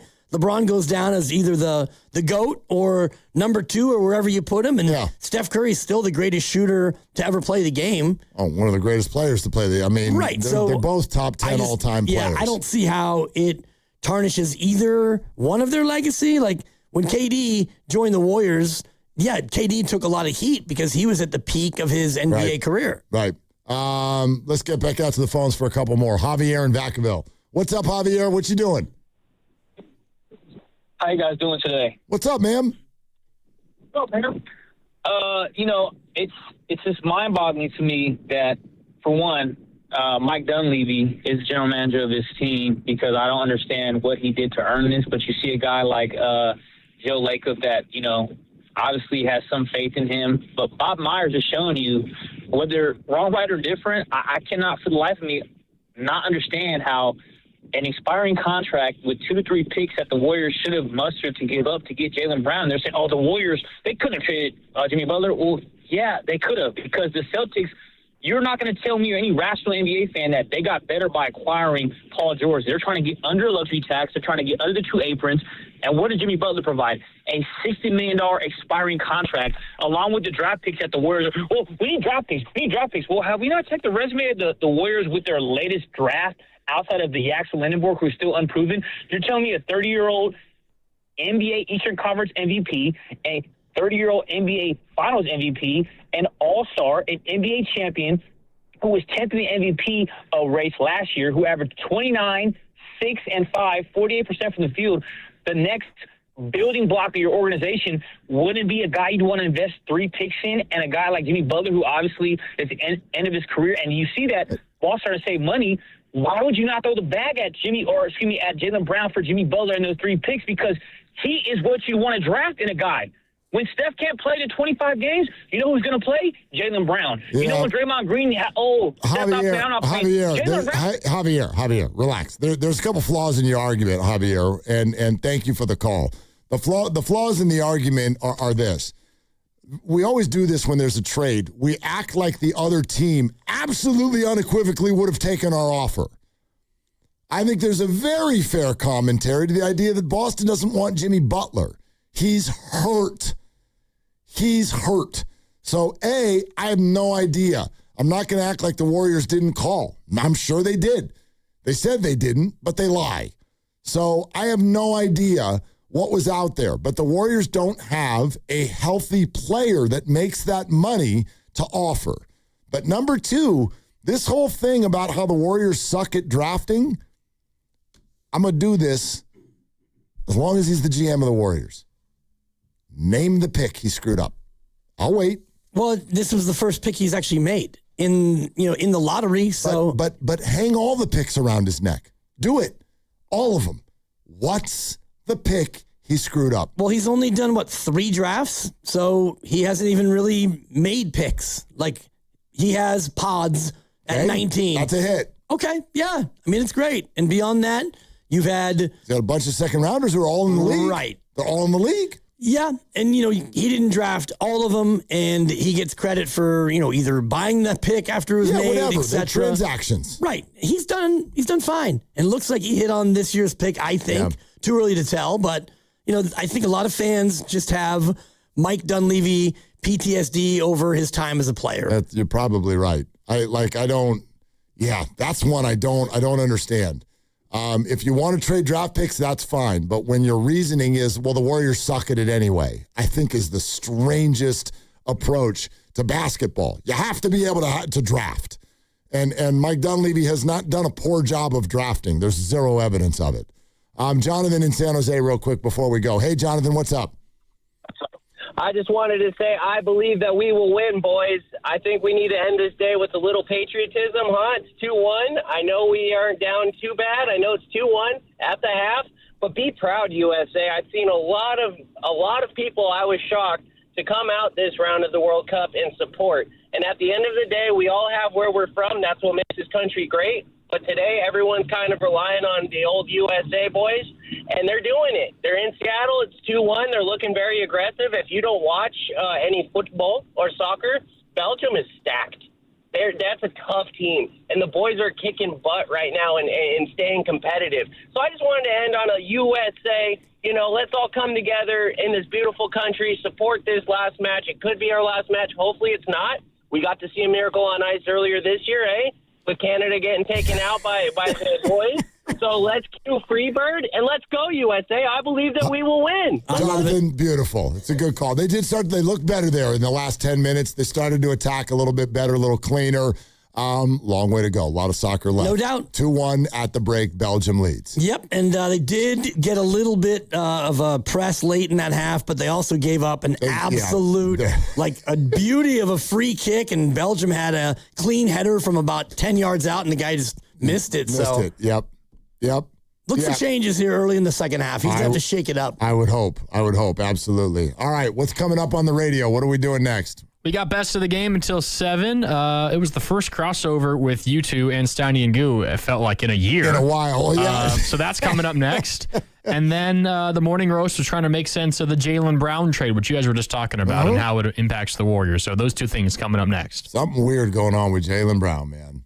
I don't know why the league all of a sudden just didn't like the look of him. Yep. I can't explain it.